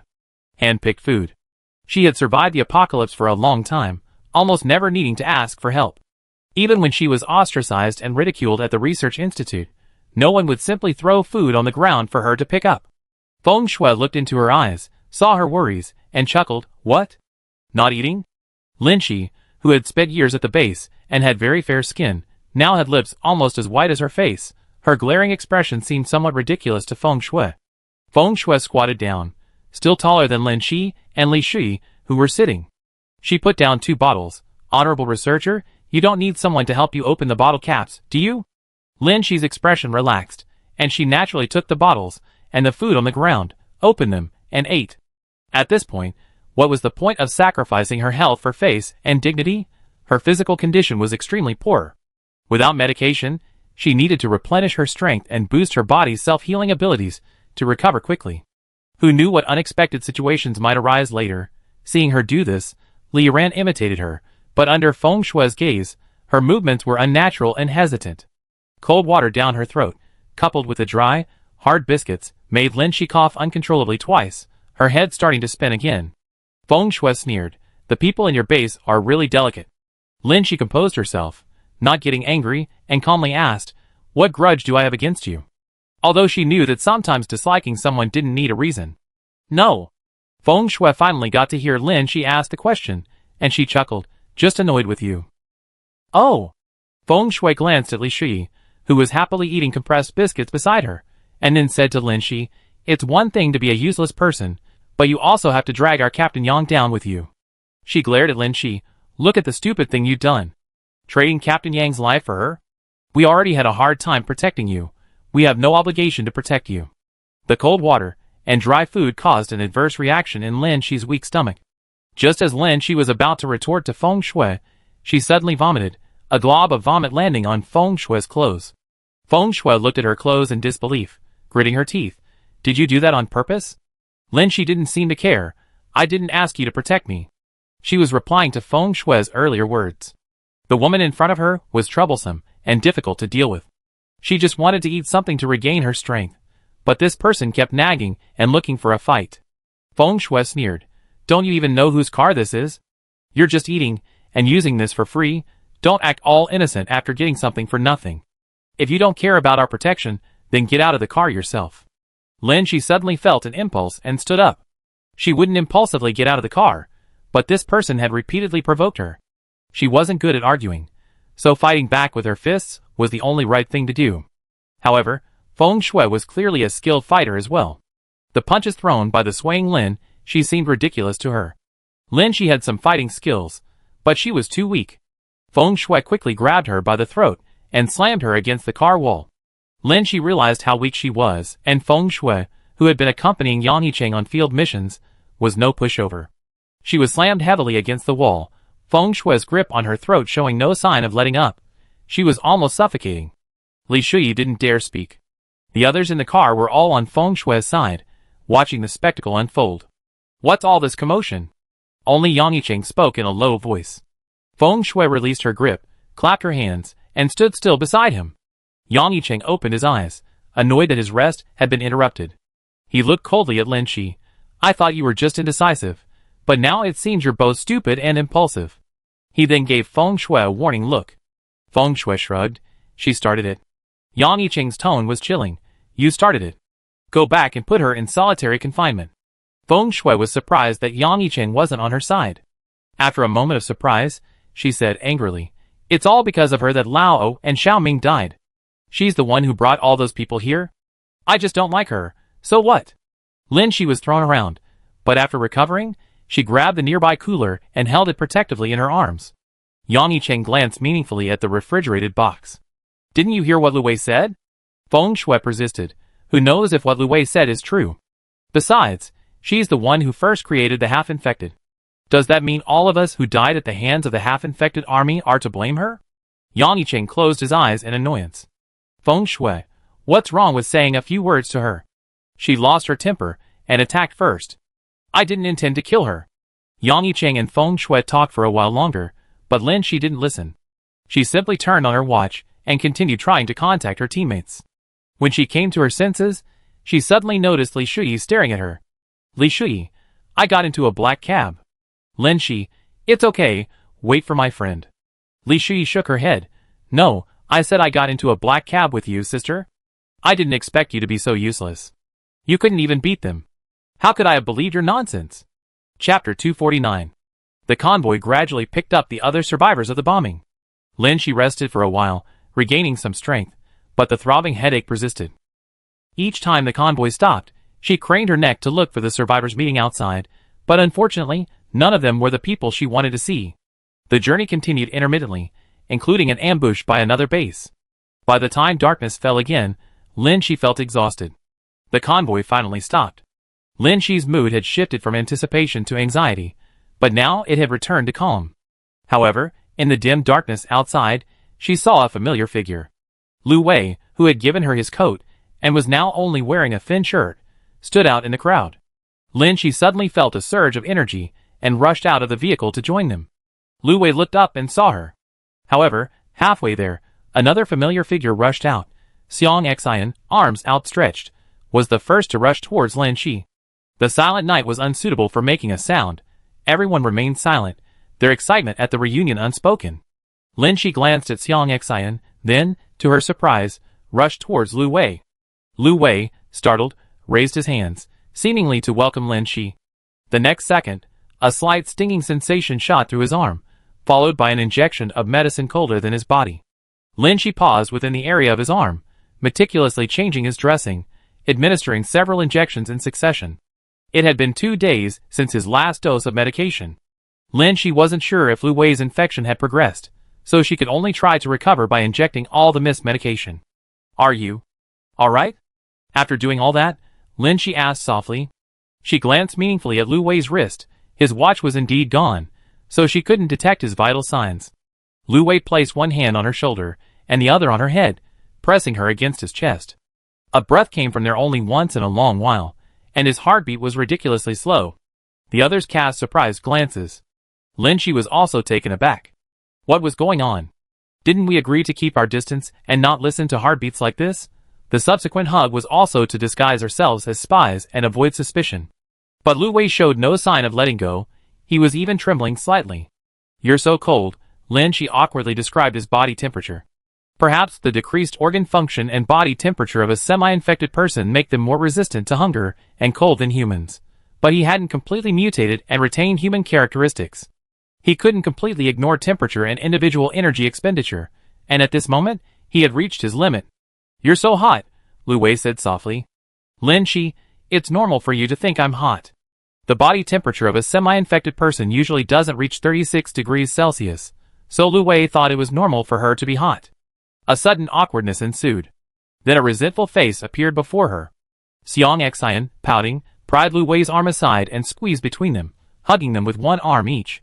The onlookers stared at them blankly, while Yang Yicheng and Feng Shui looked impatient.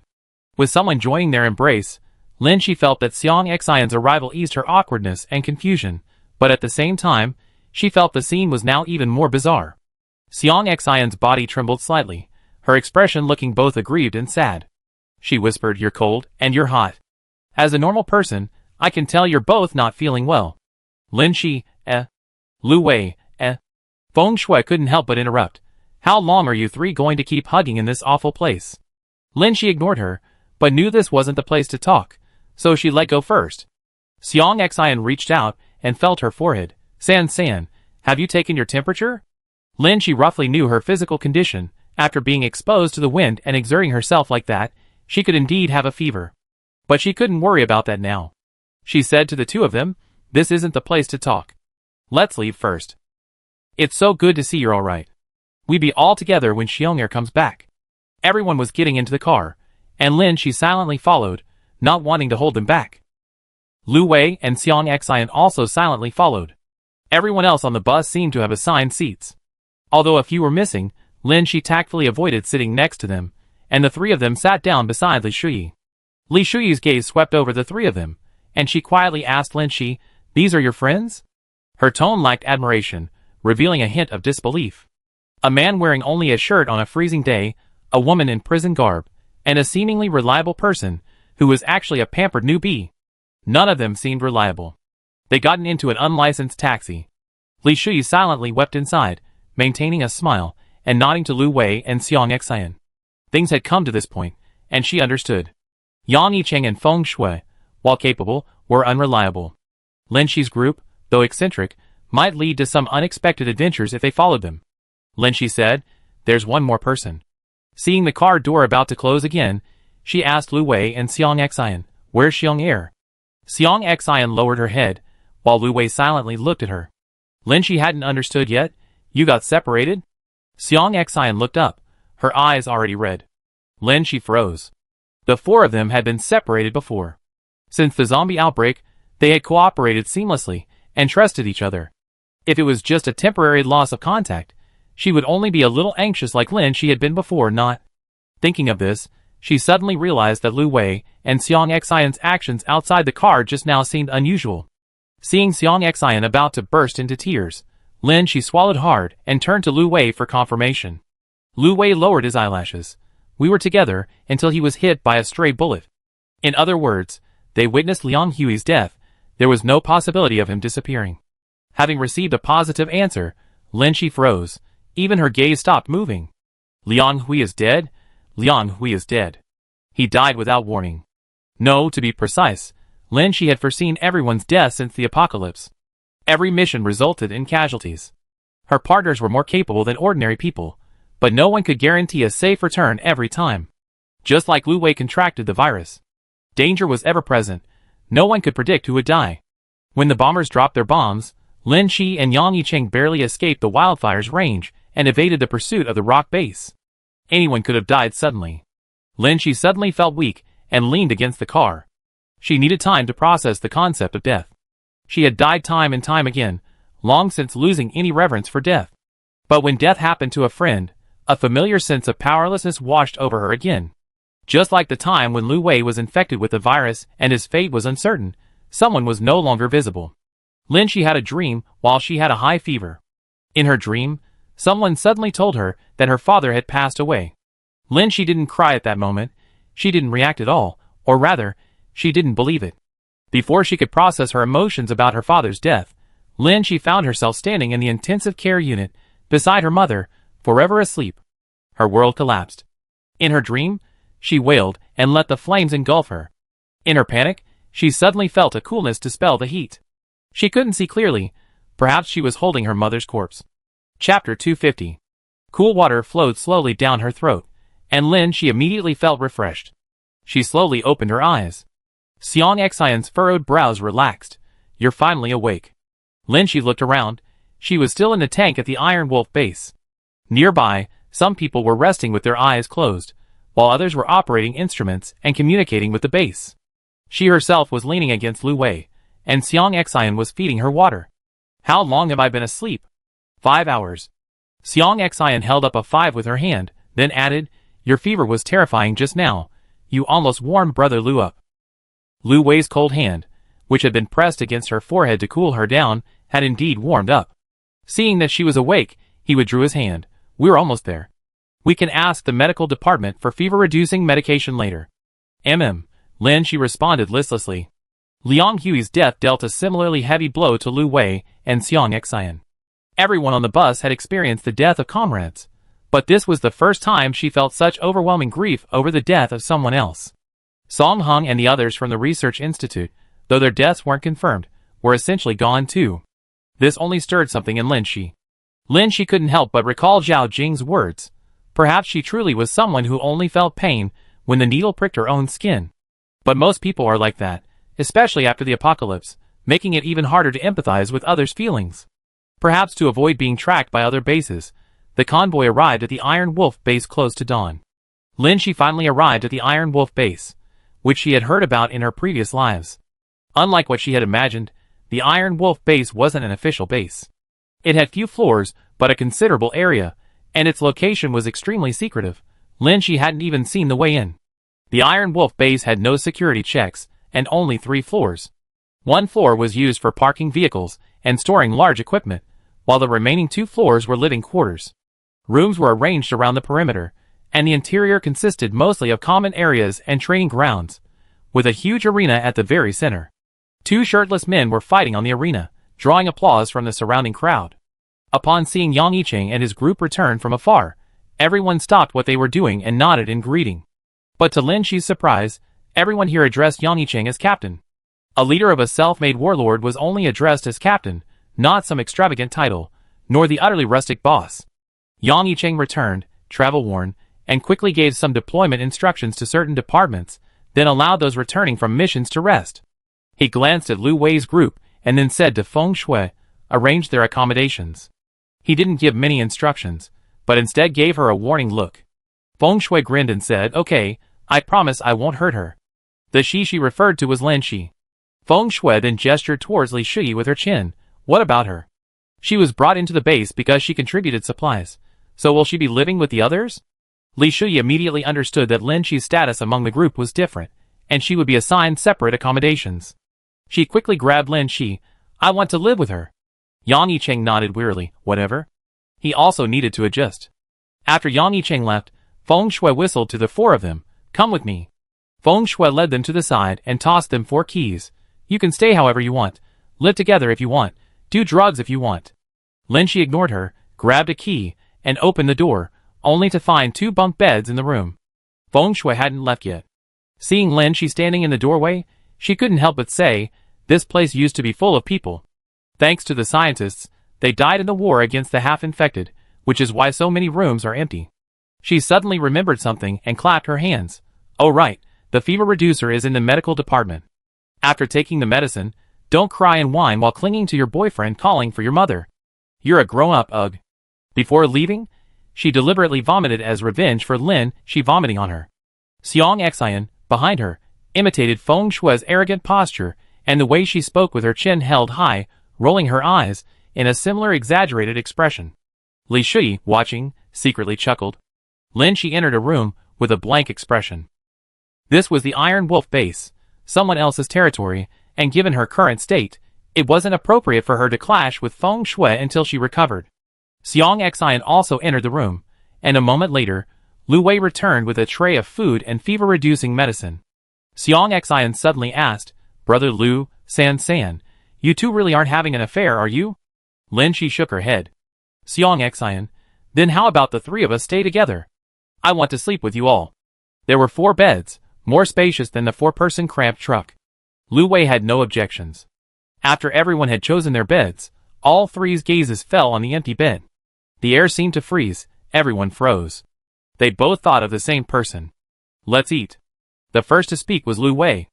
Lin Shi and Xiang Xian sat at the small table, listlessly chewing their dry rations. Lu Wei poured each of them a glass of water, then remained silent for a long time before saying, "Drink more hot water." Someone sobbed first, then Lin Shi and Xiang Xian hugged each other and wept bitterly. Looking at the motionless Lu Wei, Lin Shi felt he seemed to be experiencing a profound, almost despairing grief. She went over and hugged him, mimicking someone else's tone, saying, "Hug, brother Lu." Lu Wei sighed deeply. "It's not the first time." Xiang Xian, huh?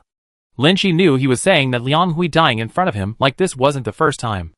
Lu Wei had once said that the two most painful things were dying from festering sores all over his body, and the repeated deaths of his family members. She had no family. Xiang Xian, Lu Wei, and Liang Hui were her family. This feeling alone was suffocating enough if... Lin Shi suddenly looked up and asked, "Will you leave too?" Lu Wei looked at her, his gaze seemingly piercing her soul, telling her, "You know better than I do." He didn't answer the question directly, but said, "I see him again in the next world." Lin Shi avoided his gaze, her mind blank, and said, "Then I might meet you all in the next world too." Xiang Xian was stunned for a long time before reacting. "I forgot you are reborn." Lu Wei looked at Lin Shi. "Don't be like that." The three of them seemed to be talking past each other, but they all understood each other. Xiang Xian lay sprawled on the bed. "Me? I'm different from San. I don't have the ability to be reborn. This world is my world. As long as I have any way, I will continue to save the world, because there are still people I care about here." If she died, her family would still be alive. Lin Shi, recalling Yang Yicheng's mention of the semi-infected individuals appearing at the Dawn base, paused but didn't tell her. Xiang Xian sighed, "Xiong'er is dead, but we are still alive, and we still remember him. This is a real world, a world we can't escape."